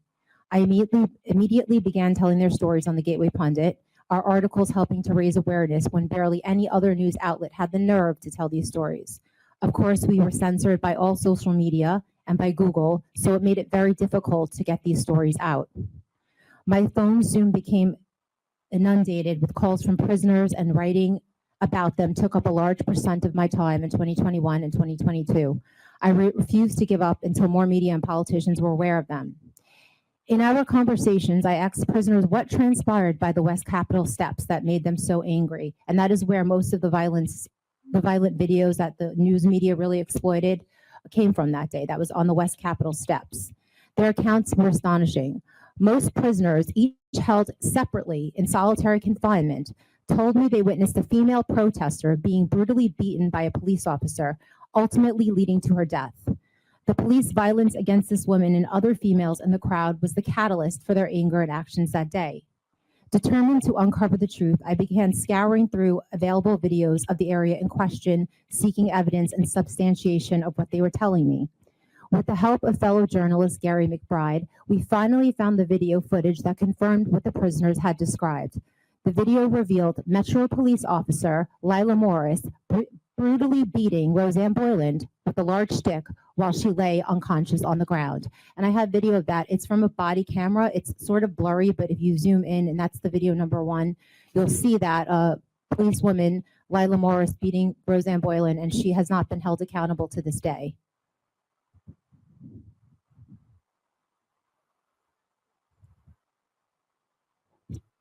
So just to be clear, Roseanne Boylan is laying on the ground with a pair of blue jeans on, looks like a white shirt and a black coat, and the police officer is beating her, and she's already on the ground. Is that what we're seeing? Yes, and just to be clear, on the right hand side of the screen. Yes, you can see her stomach. She's completely unconscious at that point. So it's really puzzling as to why this officer is beating her really viciously, twice in the head, twice to the body. She started bleeding from the nose and from the eye, and her companion is in blue, and you could just see the shock on his face. He's very traumatized. I've interviewed him. His name is Justin Winchell. Like, the reaction says it all. Like, he's just, this is a far shot. You could see her. That's the same shot when she's beating her there. Just crazy. And this is what the January 6th, a lot of them in jail still to this day and sentenced to multiple years in prison. One of the things they were reacting to was this woman being beaten on the ground. You could hear them in all of these videos and on body cams saying, she's dying, help her, please, she's dying. And the police wouldn't listen. The police wouldn't let anybody near her. And those men, as I'll talk about, tried to resuscitate her, and many of those men are still in prison to this day. Some of them haven't even gone to trial yet. They're still in pretrial detainment, and nobody knows about Roseanne Boyland. People know about Ashley Babbitt, but whenever I tell people, including a lot of conservatives, about Roseanne Boyland, they have no idea who she is and that she existed. Some people say, wasn't she the one that died of a drug overdose? Which is so offensive, because her legacy and her family really were proud of her for getting clean 7 years ago when she was a drug counselor. So when the government came back with her autopsy report and said that she died of a drug overdose, it just completely baffled her family, and it didn't make sense to them. Like, how did she have a drug overdose on the Capitol steps? And she was cremated very quickly. I think it was because of the COVID protocol right after, she was killed along with the others. So, her autopsy report, which I'll get into in a second, it was very interesting. Like I said, the DC coroner said she had died of a drug overdose, and very quickly the mainstream media jumped on that narrative, saying she died of a drug overdose, and they haven't corrected it to this day, even though so much information has come out, including the autopsy report saying that she didn't, another autopsy report rather.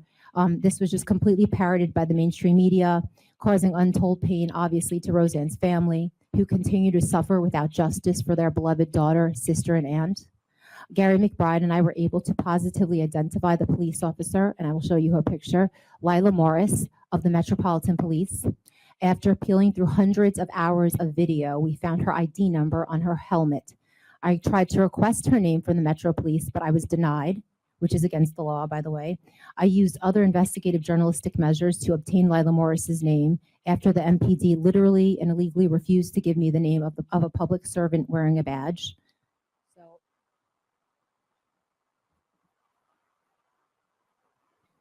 This is police officer Lila Morris, who was the one seen beating Roseanne Boyland with a stick.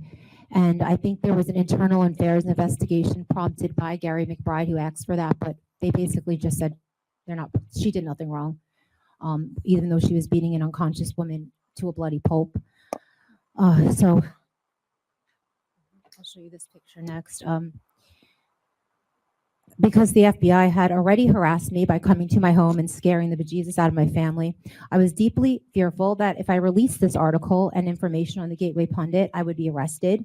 This fear kept me up the whole night before I finally hit the submit button and sent the article to Jim Hoft of the Gateway Pundit for publishing. What other time in American history was a journalist so I don't even know when a journalist would be fearful of simply reporting facts. And when my story came out on Gateway Pundit, it quickly spread through other very censored alternate media outlets. But to my dismay, every single mainstream media outlet I contacted, many of which I had deep connections with, refused to cover this story and clear Roseanne Boylan's name. They were just fearful to cover this. Roseanne Boylan did not die of a drug overdose as reported by the mainstream media and reflected on Wikipedia. She was killed by the actions of police that day. Even after this new information emerged, none of the mainstream media outlets corrected their misinformation, and their inaccurate news reporting remains on the World Wide Web today. This is why I'm here today, because I feel responsible for this story, which I broke over 3 years ago, and I thought at some point the mainstream media would acknowledge this story, and it's just been insane to me that still nobody knows who this woman is who died on Capitol steps on January 6th after, being beaten by a policewoman. Her truth has been erased from the history books. Roseanne Boylan literally could have been me or any one of us. Her life mattered, yet the Biden-Harris administration, the January 6th Select Committee, and the majority of Congress have refused to acknowledge her life, her death, or to set the record straight.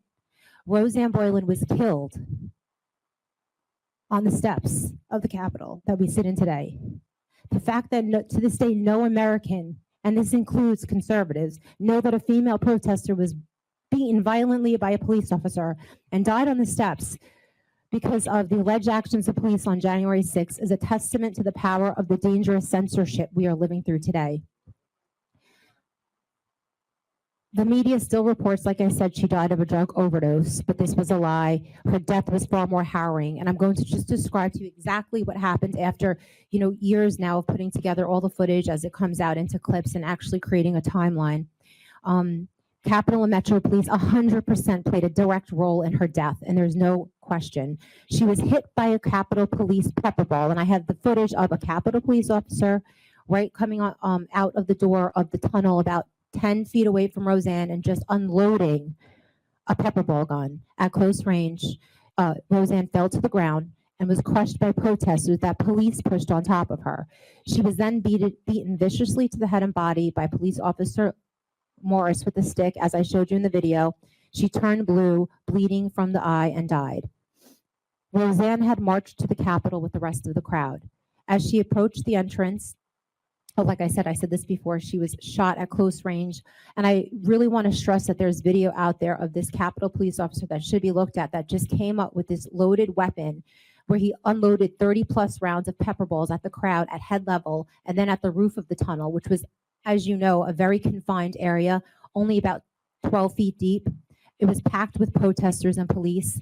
And even after being warned by another cop over the radio to not shoot or, quote, you will get everybody in a panic, this officer continued to recklessly fire rounds. That is when everybody, including police, panicked and started gasping for air. And the police were wearing gas masks and they couldn't breathe. And it was making them react crazily and just start pushing protesters out. And you could imagine that protesters that didn't have gas masks, how they felt.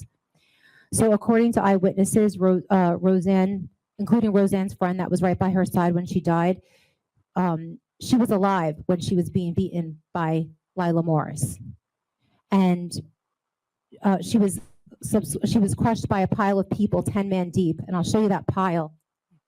Miss Castronova, we just have to get to other witnesses. Yeah, sorry. I don't want to interrupt. It's extremely important, but we've got to. I just kind of show some pictures. This is Roseanne dead. This was footage that the January 6th committee had in their possession, just so you know. I know this for a fact because I know the videographer that took this footage, and they never shared it with the American public. That was one of the other protesters giving her CPR. And this man is, you can't see him there, is Sheriff Maccabee. He was the only cop I say that was doing his job in that area. He actually was giving her CPR and tried to save her life, and he's still in jail to this day. He was found guilty on all charges. All he did was try to save her, and every time he came by, he was tear gassed or he was hit. I'll show you the rest of the pictures, then I'll wrap it. This is, again, Lila Morris in the middle. This is the officer that beat Roseanne. She's being honored here by Mayor Bowser at the Super Bowl for being a hero. She was never held accountable still to this day. Most importantly, I just want to put a face on who Roseanne Boylan was by sharing her picture, because nobody knows who she is. This is her. This is a picture of Roseanne. She was an aunt. Her kids, her sister's kids loved her. She was loved by her family like you can't imagine. They have not gotten over this. They can't even talk about it without their voices cracking. I've made friends with them and gained their trust, and they've spoken to me at length. She was a daddy's girl. This is her and her parents on one of their many camping trips. And again, nobody knows her name. We know her name. America needs to know her name. And, just to wrap it, she was underneath this pile that was created by police officers reacting to tear gas that, should not have been deployed in a confined area. That never happens. You're supposed to deploy the pepper balls out into a crowd, never in a little tunnel where police are going to react, start panicking, and just create pandemonium and trampling. And that's what happened to her. I wanted to say in closing that her autopsy report was withheld from her family, and they had to sue. We had to get a Freedom of Information Act and a lawyer and a crowdsource to get that to them. And they had a second autopsy report made, conducted, which said she did not die of a drug overdose and that she had broken ribs and tear gas all over her lungs. But they confirmed that she did not die of a drug overdose. So we need to correct that, I think, and I don't know what the remedy is. Just maybe recognition of her life and her death, that she died here at the Capitol, and correcting of the story that has circulated the mainstream media and the government that she died of a drug overdose, which is what her legacy will be if you Google her name 20 years from now, and it's just not the truth. So I'll just keep fighting to get this story out there, and other stories, so many other stories that of January 6ers, including the Proud Boys, who were completely innocent, and it was the kangaroo court of the century. I know the truth's gonna get out there because I do believe God always wins, and we have wonderful Congress people like you four that are here today that care and continue to fight for the truth. And hopefully, the truth will come out one day on what really happened on January 6th. Thank you. Thank you very much. Mr. Miller? Thank you for having me. What a great honor. And thank you, everyone, every Congress member here. It really means a lot that you're coming to an event like this. It's something that every single Congress member should be here. So my message to all the other members of Congress who didn't have the courage to come or to show up next time. So my name is Yehuda Miller. I'm an investigative researcher and journalist from Bergen County, New Jersey, as well as a Republican committee member. Lots of my work has been featured in the Gateway Pundit. No discussion about January 6th would be complete without discussing the very reason why so many American citizens showed up in the nation's capital on January 6th. The American people had legitimate questions and concerns about the election on November 3rd, 2020.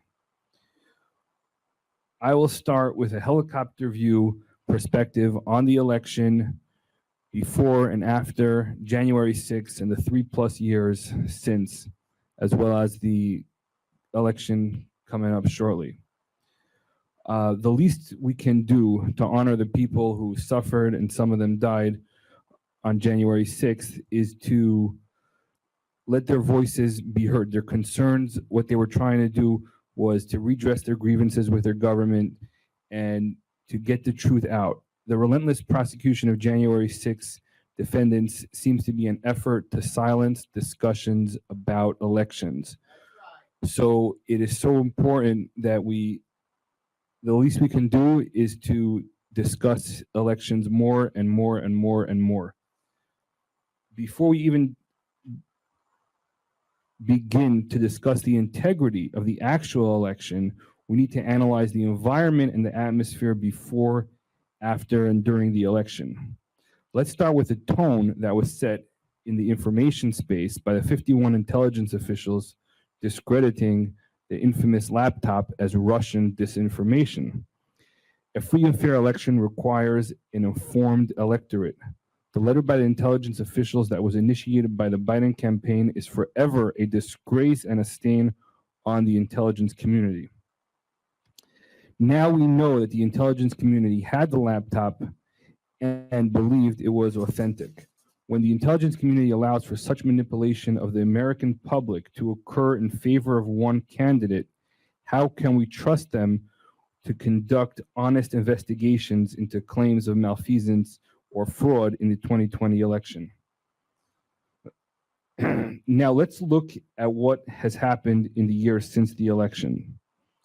Attorneys who filed lawsuits on behalf of citizens with legitimate concerns about the election have been sanctioned, disbarred, and in some cases face criminal charges. Is that behavior you would expect when there is an honest election?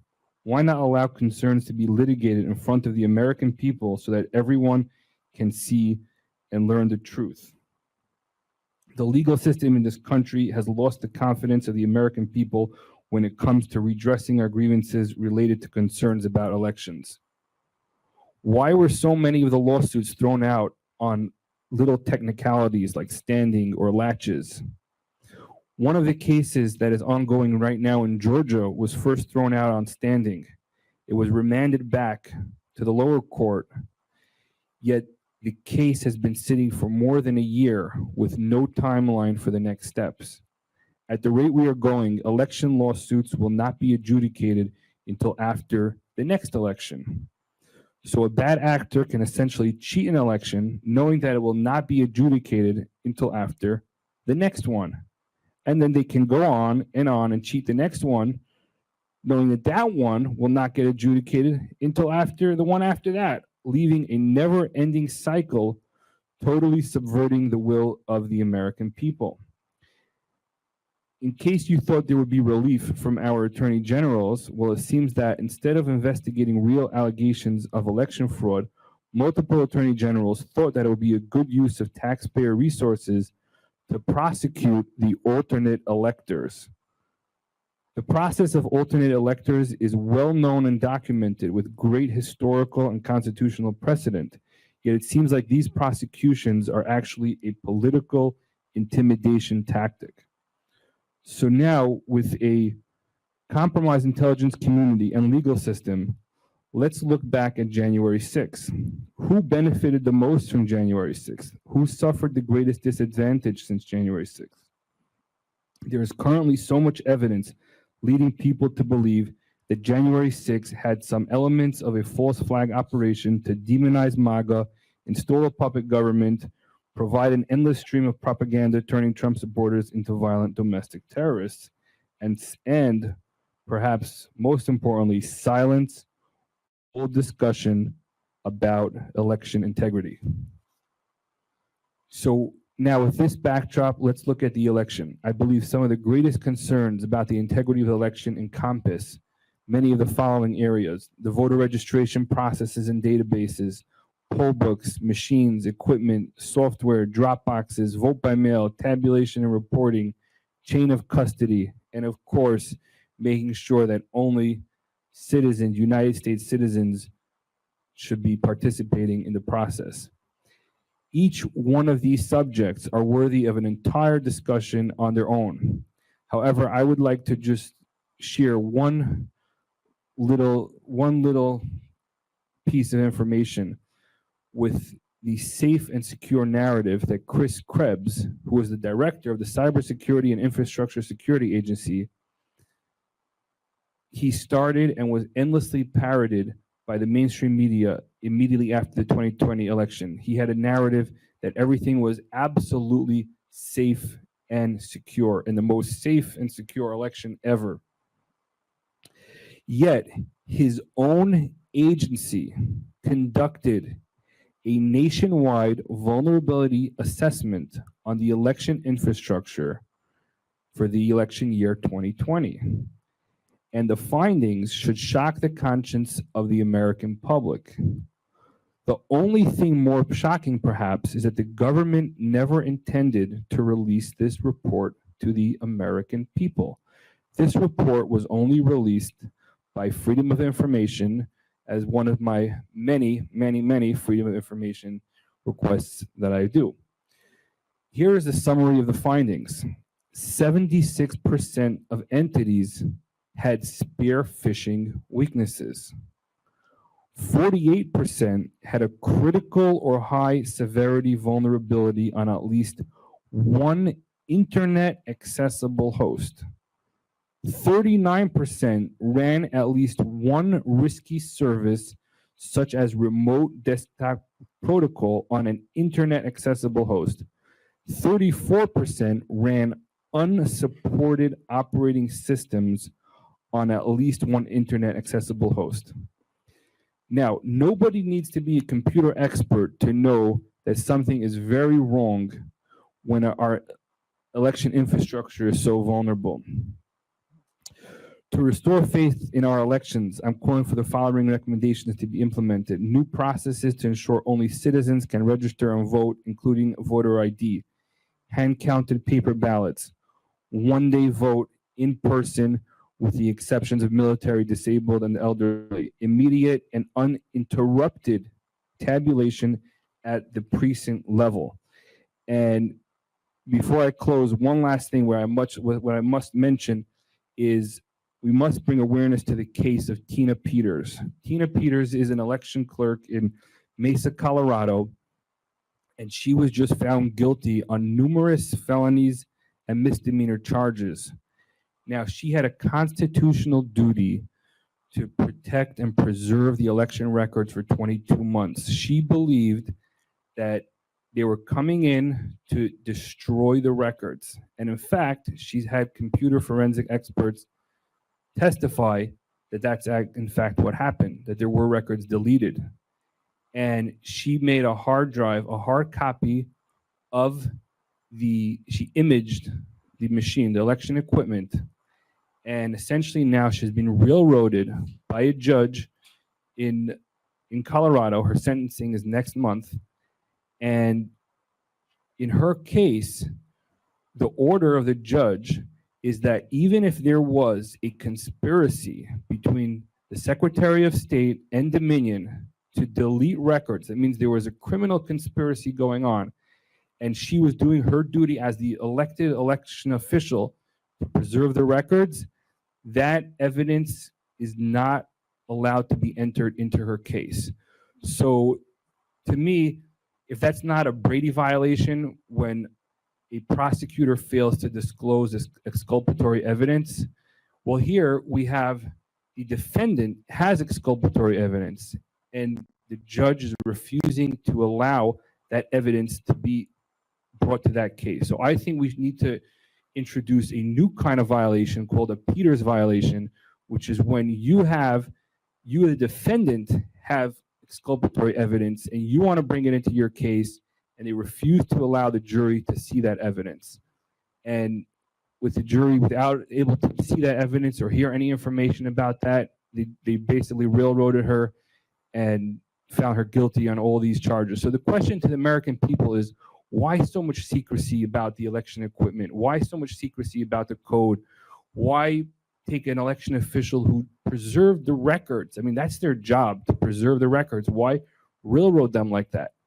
And I think we have so many questions, that the American people need answers to. So the least we could do now is just keep talking about the election, keep bringing awareness. And we have to thank Elon Musk for opening up X and the censorship, taking away some of the censorship, because now we can have a platform to discuss honestly with the American people our concerns. Thank you, Mr. Miller. And all of us sitting before you, the Republicans in the House, and even 5 Democrats voted for the SAVE Act, which is an election integrity bill. So you'll be hearing more about that in the upcoming weeks. Thank you. I agree. Elections matter. Mr. Gross. Thank you very much, Representative Green, and thank you to all of you for being here today. We appreciate it more than you can know. My name is Jonathan Gross, and I'm a January 6th attorney. And to my knowledge, there are no Black Lives Matter attorneys or Antifa attorneys who are defending peaceful protesters. But if the government was arresting peaceful protesters for Black Lives Matter, I would be a Black Lives Matter attorney. I want to be brief and just mention 3 issues that the American people should know about that are occurring to January 6th defendants that could happen to any American. And that is why January 6th is so important, because it really brings to light some of the problems with our justice system. The first one I want to bring up is that the process is the punishment. The worst example of how the process can destroy a person is the story of 18 USC 1512 C2. It's a statute that imposes a 20-year sentence in prison for, quote, obstructing an official proceeding, whatever that means. This law gave the DOJ the power to charge misdemeanor conduct as a felony that carries with it a punishment of 20 years in jail. One of my clients, an honorably discharged military veteran with a wife and children, never committed a crime in his life, did not enter the Capitol on January 6th, did nothing that would rise to a misdemeanor at worst or above. He was charged with the 1512, convicted by a DC jury, sentenced to 33 months in prison. 3.5 years after January 6th, the Supreme Court held that the 1512 indictments were invalid. So whoops, sorry about that. This man will never get back what was taken from him. He lost his freedom. He lost his job. He lost his money. He lost his reputation. Nobody will compensate him for that lost time. It can never be given back to him. Nobody can compensate him for the indignity of being a prisoner when you're an innocent man.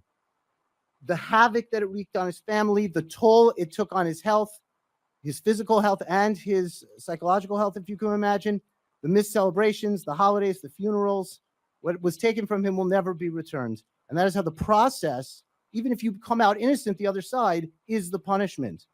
The second point I want to bring up is the catch-all charges. The 1512 charge was only one of several of the charges that are so broad that they can literally apply to anyone. Hundreds of January 6ers are charged and were charged with 18 USC 231A3, what's called a civil disorder charge, a felony punishable up to 5 years in prison. Now, this is what the statute is.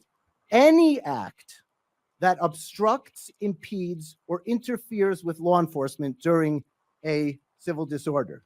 So that's any act, including the mere presence outside the Capitol, basically can be classified as a felony punishable with 5 years. If the cop says that, well, he did, interfered with me, that's 5 years felony. In 1987, there was a Supreme Court case called City of Houston v. Hill. In that case, strikingly, there was an almost identical law. It was a local ordinance in Houston, and a gay rights activist was arrested for violating that local ordinance, which made it unlawful to, in any manner, oppose, molest, abuse, or interrupt a police officer who's performing his duty. So that case, he was arrested and convicted of it, it went all the way up to the Supreme Court, and the Supreme Court said that's totally unconstitutional. And in the words of Justice Brennan, quote, "The ordinance is violated scores of times daily, but only those individuals chosen by the police in their unguided discretion are arrested." So I and others brought this case, Houston v. Hill, to the attention of the DC District Court and argued that, hey, checkmate, right? It's the same law. So they said, no, it's different, because that law said to oppose, molest, abuse, or interrupt the police. But this law says to obstruct, interfere, or what's the third one? Or impede a police officer. See the difference? Totally different. But so yeah, motion denied. But it doesn't matter, because they're missing the point. The point that the Supreme Court was making is that both of these laws are so broad that law enforcement can charge everyone or nobody with it. So the DOJ has the unguided discretion to essentially make anyone a felon. It's very hard sometimes to even distinguish why a J6 or sometimes just the misdemeanor, sometimes the felony. It seems almost random. And I will mention that typically it's based on their social media tweets, and that's going to be most of the evidence in court is a battle of the tweets. And the government is going to cherry pick from thousands of tweets and show, I could tell stories. But that brings to the third point. The third point is prosecutors in this country have absolute discretion. I and other January 6 attorneys have filed many motions asking the courts to dismiss charges based on selective prosecution. But the judges have denied every one of those motions. The law in this country, as it stands, is that prosecutors have absolute discretion to prosecute or not prosecute whomever they want. And that simply cannot be the law in a free country. So we have obvious problems that affect all Americans, and the process is the punishment. We have these vague criminal statutes, and prosecutors have absolute discretion and basically no accountability. So how do we get out of this? Or more specifically, what can Congress do to fix these problems? One thing is to start repealing the thousands of overbroad federal criminal statutes. But I realize that obviously takes a lot of time and is not so simple. But the fact, there's a book by a former prosecutor called 3 Felonies a Day, that you don't have to buy the book. That's what it is. We're all guilty of 3 felonies a day. It's just a question of whether they find those felonies.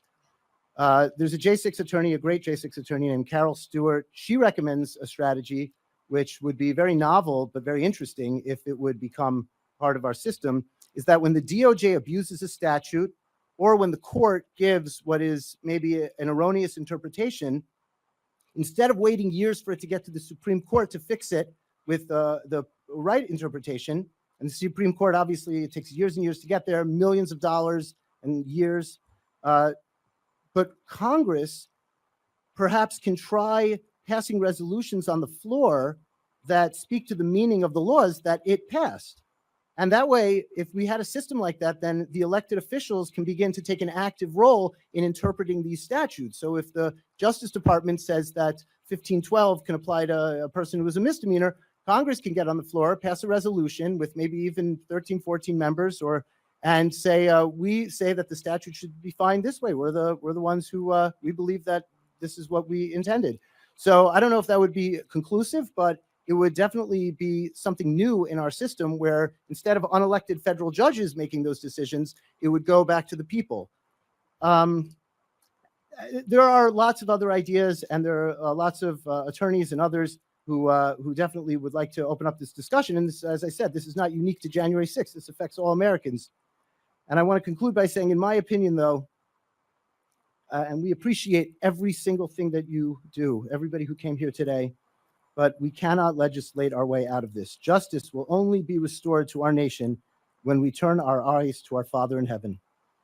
So often, when I tell people about the undeniable injustice against January 6ers, they say, well, they shouldn't have been there.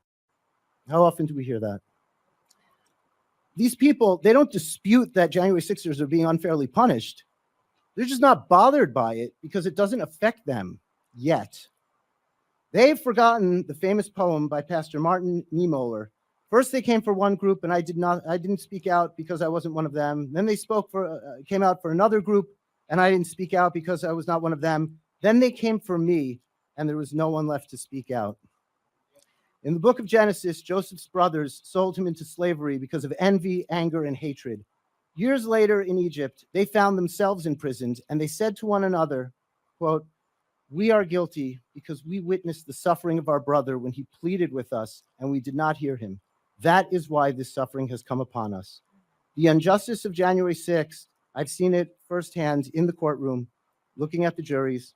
It's fueled by envy, anger, and hatred, and it can be stopped only with repentance, prayer, and kindness.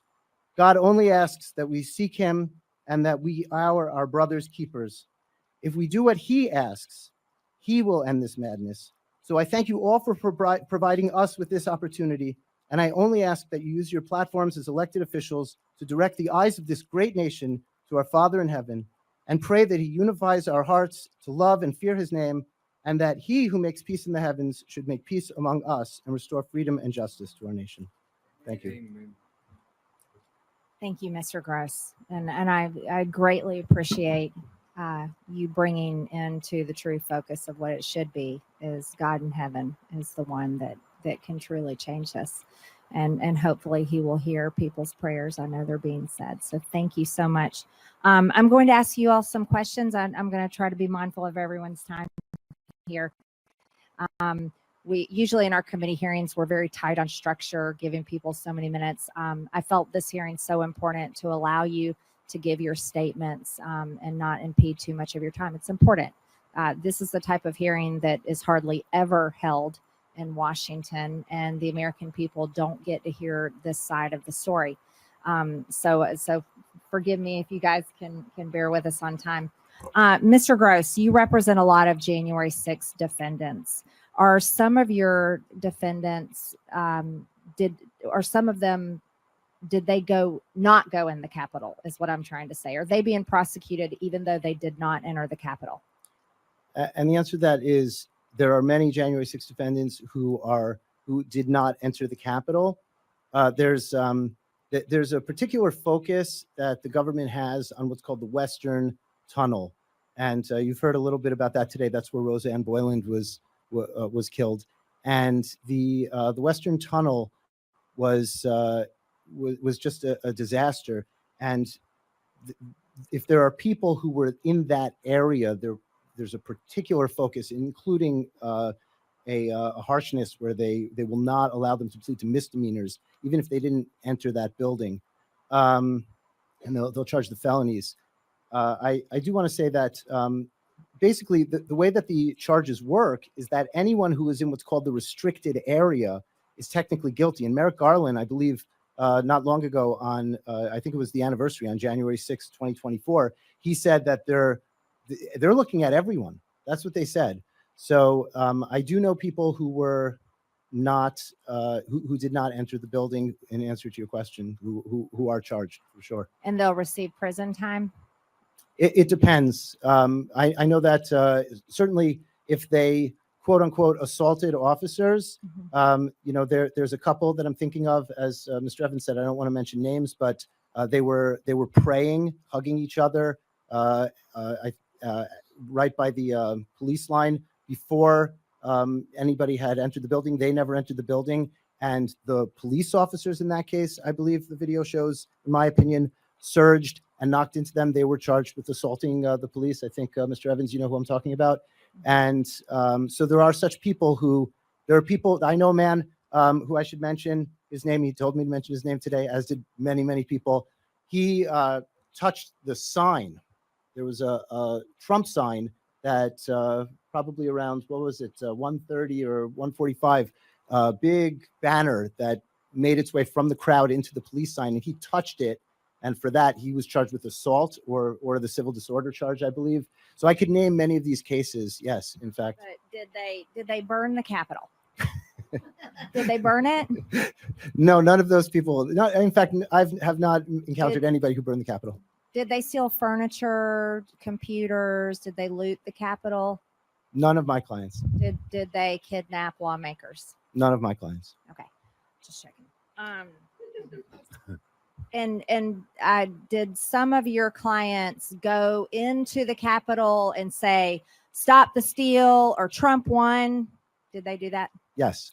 Would that be considered free speech? No, that is 40 USC 5104 D. D. That's right. Or is it D4? I believe. I can't remember the exact statute, but essentially, yes, that's the infamous picketing, demonstrating, and parading charge. Apparently, it is a crime to picket, demonstrate, or parade in the Capitol. So on January 6th, free speech no longer was protected in the United States Capitol. Is that correct? I'm going to refer to one of the recent transcripts from my trial in a pretrial conference where the judge very specifically said that he did not want to hear any arguments about the First Amendment in the courtroom. I see.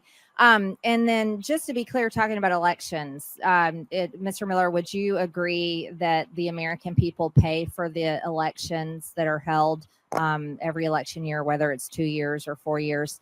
They pay for it with their tax dollars. Is that correct? Yes or no?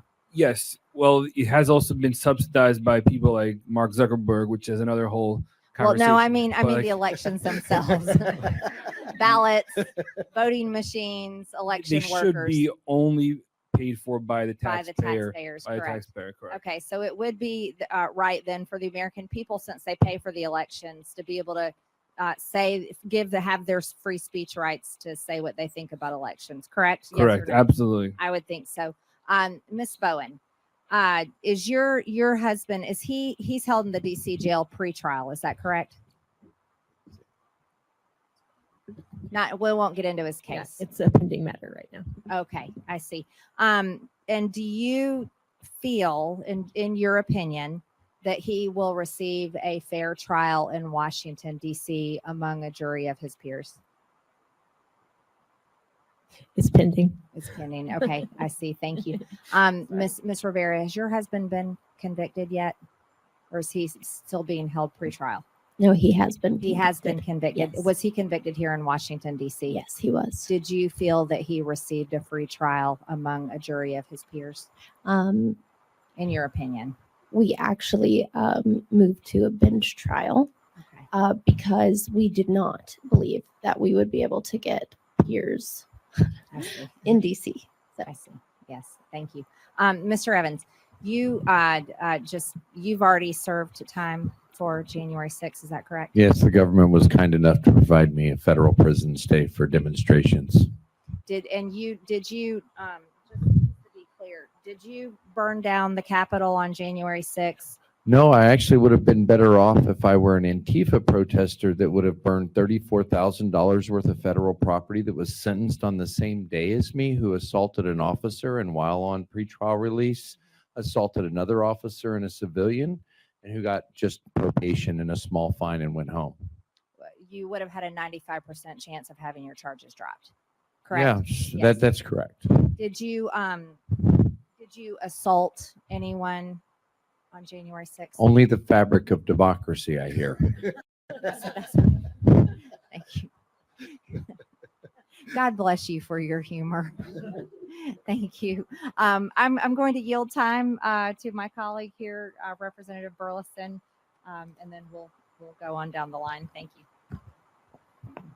Thank you, everybody, for coming. Appreciate your courage to testify and provide answers to us and to the American people. Mr. Evans, is there an account? How many nonviolent J6 protesters? 900. There have been 900 that have been prosecuted. Yes. And how many? Well, there's 900 nonviolent demonstrators. Of how many are still behind bars or are? Does anyone have an idea? It was 270 something at last count. There's some organizations do a much better job than me keeping count of that. I'd have to ask them to be here for those specifics. Some around 270. There you go, 276 currently. And we know about the DC jail. Are there any other locations where they might be held? Yes, I think that's a very important topic because prison reform needs to be addressed because we've now seen not only the diesel therapy issues that are going on, we're still asking why in this day and age, what is performed, what specific function is performed in Oklahoma that every single J6 defendant needs to go through Oklahoma, then go somewhere else once they're arrested when they're removed. So that's a great question. But as far as there's facilities right now. There's individuals and facilities that have broken kitchens, non-functioning kitchens where they're shipping in food, and this has been going on for months due to fires. We've addressed some of these issues in some of the trials. Again, why I think there's meaningful conversations to be had about prison reform and what's happening in the Bureau of Prisons and these privatized prison systems and how there's massive failure to take care of people that do have rights. Thank you. Mrs. Bowen, appreciate your testimony, and I understand my question. You may not be able to answer, but my question was: your husband is a patriot. He served his country. He fought for his country. He's disabled because he served his country. He had 7 tours in Iraq and Afghanistan. It's unbelievable, and this is the way his country treats him. But what I want to say to you is that he's still serving his country. He's doing it a different way, and he's a patriot in a different way. And I hope the American people understand that. I hope and pray that he hears that message. And so, do you have any comments about how he is doing as a, how are his spirits? He's managing. He spends a lot of time. He's currently in the CTF. He spends a lot of time in his cell by himself. A lot of that is due to his PTSD, and he has severe social anxiety and generalized anxiety disorder. And so, we live in the middle of the country. We have a bunch of dogs. He has a service dog. And so his best friends are animals. He doesn't spend a lot of time around people because he has a lot of, well, if he's around, he won't be around crowds or anything like that. And being detained in a cell block, even though the January 6th, the pod that he is in right now, all of them are just normal human beings. None of them are criminals in nature. But just being around other people in close proximity all the time really bothers his PTSD. And so he retreats to his cell and goes and reads his Bible almost 14 hours a day, just so that he can manage, because they won't allow him some of the accommodations that he needs, to include things as minor as earplugs. He has hearing aids. They did finally allow those, but they will not pair them with his tablet in order for him to be able to speak to me. So he has to take his hearing aids off to use the tablet, because he has to use certain earbuds with the tablet. And there's just a lot of accommodations that are lacking with him being a disabled person. And they cannot and will not make proper accommodations for anybody with disabilities. And just the callousness of the system to those disabilities, whether it's a combat veteran or just a normal disabled person,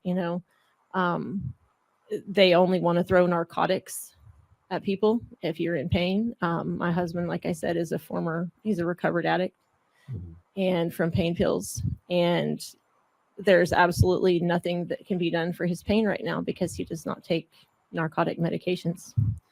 And so he can't do the therapies that he needs as well, because without the presence of his holistic medication, he can't do the therapy without being in horrific pain. And so he's just managing with some Wim Hof breathing methods and a bunch of stretching and retreating to his cell whenever possible. We're here to fight on your behalf and to fight. He fought for us. This is the way I view it. He fought for our country to keep us safe and to protect our rights. And it's our job as elected officials to fight for him and everyone. And so that's why I'm here and want to do everything I can. Sadly, I wish that we had more that were willing to actually fight on this. And I'll be doing what I can physically, but I'll also be fighting for your husband on my knees in prayer. And you can count on. So, Ms. Rivera, as well, I just want to say to you again, and I want to say it because I mean it. Your husband is a patriot. The fact that he's served his country, and now he's serving it again. And I just want to relay that message. I hope that you can relay that to him the way that we feel. Oh, he's actually here. Thank you for your service to our country. Mr. Evans, I wanted to ask, actually I'm going to go to Mr. Gross. Would you say that this is unique in America's history, where we're seeing this level of two tiers of the justice system? I think that the juxtaposition of Black Lives Matter during that period and January 6th makes it so stark. There is in the federal courthouse, there's a little display area that when you walk from the elevators to the cafeteria, and it has all the accomplishments of the court. So one of them says First Amendment, and it has a little blurb. It's like a little kind of museum about things that happen. And it says that in the 1970s, there were the May Day riots, and they rounded up a whole bunch of people and arrested everybody for rioting in DC. And then everybody was let go and compensation was given to them later. So when the first time I argued the 231A3 charge, the one about civil disorder, I was arguing it and the judge's opinion came out, and they cited United States v. Hoffman. And the clerk even wrote, I think, or the judge wrote, and this case was the famous case of Abby Hoffman, the famous person who was arrested during the May Day riots, was, whatever it was, very interesting. So I wrote in my brief, I cited, if you see that little display downstairs, it says that those people were all actually let go. So I do believe that there is hope that at some point there will be a new administration that will look into this and end this madness. But in terms of having this ever happened in United States history, I mean, there was the Whiskey Revolution that goes back 200 years, Whiskey Rebellion, and those people were pardoned. And that was far worse than anything that we're seeing today. So I don't think we've seen this level of vindictiveness. You know, ironically, since January 6th, we've seen protests happen in Russia, okay, over the war that against Vladimir Putin by his own people. And we expect them to treat their citizens the way that they do, sadly. But I can't help but see parallels, sadly, the way this country has treated people who were expressing their First Amendment rights. And to me, those rights are so sacred. Can you elaborate on how within the First Amendment, you have obviously the provisions that most people know, which is freedom of speech, freedom of religion, freedom of press, freedom of association, but most people don't really remember the freedom of petition your elected officials. How have there been any court rulings related to people's rights to protest? To me, a person has a right to be in the building that they own, their U.S. Capitol, when government is in office, when we're in session. And that's what a lot of the defendants say. We believed that we had a right to be there. I have clients that say that. And the courts have unanimously said that this is a unique event in American history where the fabric of democracy was assaulted and the peaceful transition of power. And therefore, the First Amendment does not apply. And that's been across the board. Thank you. Thank you, everyone, for your testimonies. I'd like to now recognize Representative Burkeen.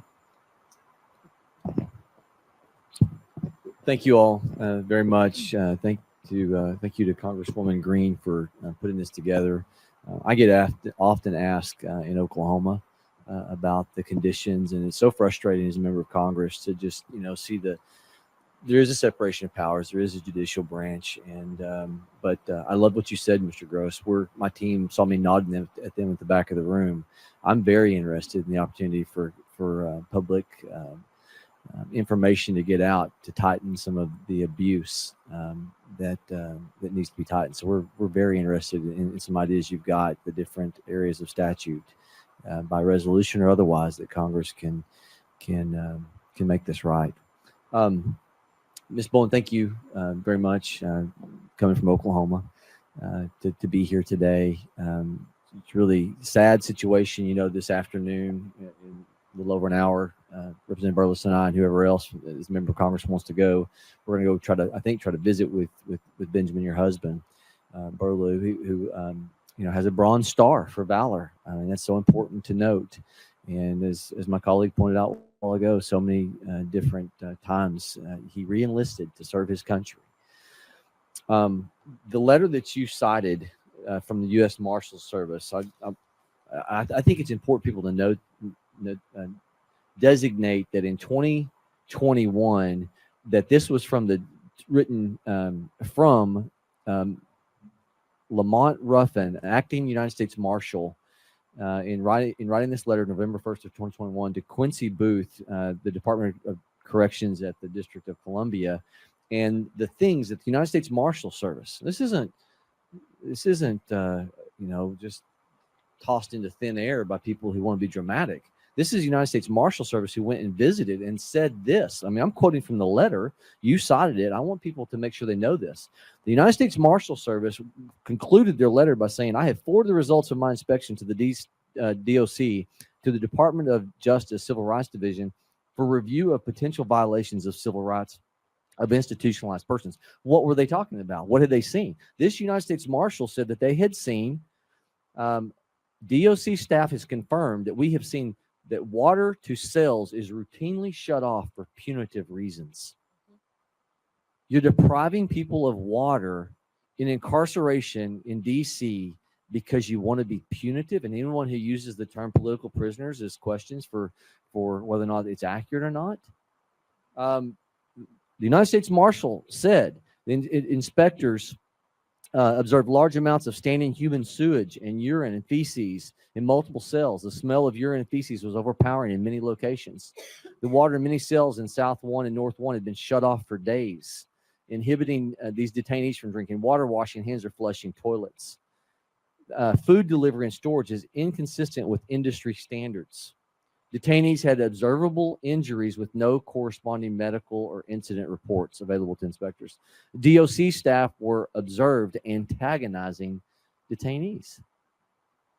I mean, so we really do have a political thing that's going on here. For those of us this afternoon, thanks to Ms. Green, about a year ago, I went for my first time soon after being elected. We did hear some positive reports at that meeting last year, but I'm hearing now that that's not the situation, that things have gone the opposite direction. So I'm going to go through these because I plan on asking your husband some of these questions. Something I didn't mention is that they're able to provide him with the Quran, but not a Bible. And so I want you to start with that one first. Then I want you to go down the list and tell me where the status of these things in the DC detention center currently exist. So this is a pending matter. So it's important to mention on the record that I represent her husband, and so we are working with the attorney from the prison to deal with his specific issues. He has very unique issues because of all of his disabilities. Not to be flippant, but asking for a Bible is not unique. I mean, this is something they were talking about years ago. So I mean, you cannot comment on that. So I can only comment that I will say this, that I not only a lawyer, I also happen to be a rabbi, and I wanted to give him my Hebrew Bible, and there's a special rule that it has to be specifically from the publisher or the original source. So I had a Bible that was donated from my congregation. I wanted to give it to them. I said I could drop it off at any time, any place, just let them have it. And I'm working with the prison to facilitate that. So I don't want to say that they haven't been attentive to it. That they do have a different story in terms of what the access was. So we haven't litigated that yet. So I don't want to. I don't want anything to be said on the record. I know you can't say anything. I'm going to jump to Mr. Evans. Okay. I'll sure I'm going to let as hell him say anecdotally share. And then my understanding is, like I said, the Quran is being provided. They might give you the Book of Mormon, but the Bible is taking as long as for some it's 20 days. What do you know on this? So listen, we released in this document.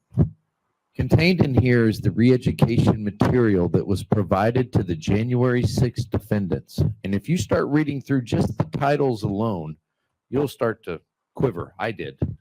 Was very upset. You mean this is systematic? They're trying to reprogram them while they're there. This is the reprogramming information given to them on their tablet. Like once upon a time in prison, you would take a class on plumbing or an electrical or trade. You would do something or another language. They were actually given credit for taking classes on, may I share a couple of titles? Taking classes on information such as, I'll tell you what, I'm going to say something else. Well, Kara, will you find that section there, please? So these were re-education materials distributed to them about Trump's big lie. Well, how the election here. Oh, here we go. Trump's crimes before he called for the attack on our democracy. Donald Trump, how he has attacked our democracy. Negligence, obstruction, rape, tax evasion, These are actual lesson plans. Take a look at the tablet, ask them to show you that were available to them in the jail. In addition to this, So they want to give you this, but the moral standards of the Bible, you're going to restrict that. if we haven't noticed, there's been certainly, we want to promote one thing in religion and remove another. It's been a consistent method. In addition to that, one of the you mentioned standing human feces, and I'd like to point out Wanda Patton and Quincy Booth. So those two individuals have been cited by Judge Royce C. Lamberth back in 2021 for I believe one resigned and the other stepped down, or the other one was fired, in my understanding. But they were cited for civil rights abuses. Denial of medical treatment and care was happening in the jail on their watch in a case, and that came back. But this is the problem. The actual, can you hear me there? Yep. All right, sorry. The problem is that this is consistent. It's not only at the jail. This begins with the indictment process, the charging. It starts with how the FBI conducts its investigation. They're being paid a bonus to go after domestic violent extremists. And who sets the standard for what a domestic violent extremist is today? None other than people like George Washington University, Columbia University under an Obama grant. We'll get into the weeds, I won't go there. But let me explain this to you. After your indictment, then you are held by a judge that may be in bond in your state, one of the 14, 16, 20 people that were held and released on bond, right? The judge that does this every day for a living, a federal judge, Title III judge, releases the individual and says, go home. If you don't appear, you're going to pay this or leave this money and come back. And then a single judge here in D.C., Judge Beryl Howell, the chief judge at the time of January 6th, who set the standard, the reigning orchestrator of this terror plot, managed to take over and deny that bond after looking at the same information. So mom says you can go to the movies. Dad comes back and says no, is essentially what we have based on the same information. Then you are placed in pretrial detention where 72% of your people were veterans and law enforcement, like Ms. Green mentioned earlier, that where she was when she was there. Then you have people there today that are still being denied medical care today. You'll go today and you'll see a deaf man with no hearing aids. This is a fact. This is happening today. They're still denying these people basic civil rights, as you see there in the jail. I don't know what else to tell you about the facts of the matter other than we continue to deliver this information. And I thank you, all of you, for taking the time to have us here and let this first meaningful conversation, to which I pray there are many more, to expose the deficiencies of our justice system, our legal system, and what's happening to American citizens. We used to fight communism abroad, and now we have people in these United States running from it, from the states of and the fabric of these United States. And then we have the people that orchestrate this kind of terror campaign being allowed to do it with impunity. As I look around at fellow Americans watching their lives destroyed, their families destroyed, their children destroyed, and all of the testimony that you've heard here today. Well, when you got a United States Marshal saying that this is inhumane and it rises to a level that I decided. So here's where I'm going to go, and I want to kind of wrap up. Donner, Chip Roy's left in the queue here. Ms. Bowen, so that was 2021 when this letter was written.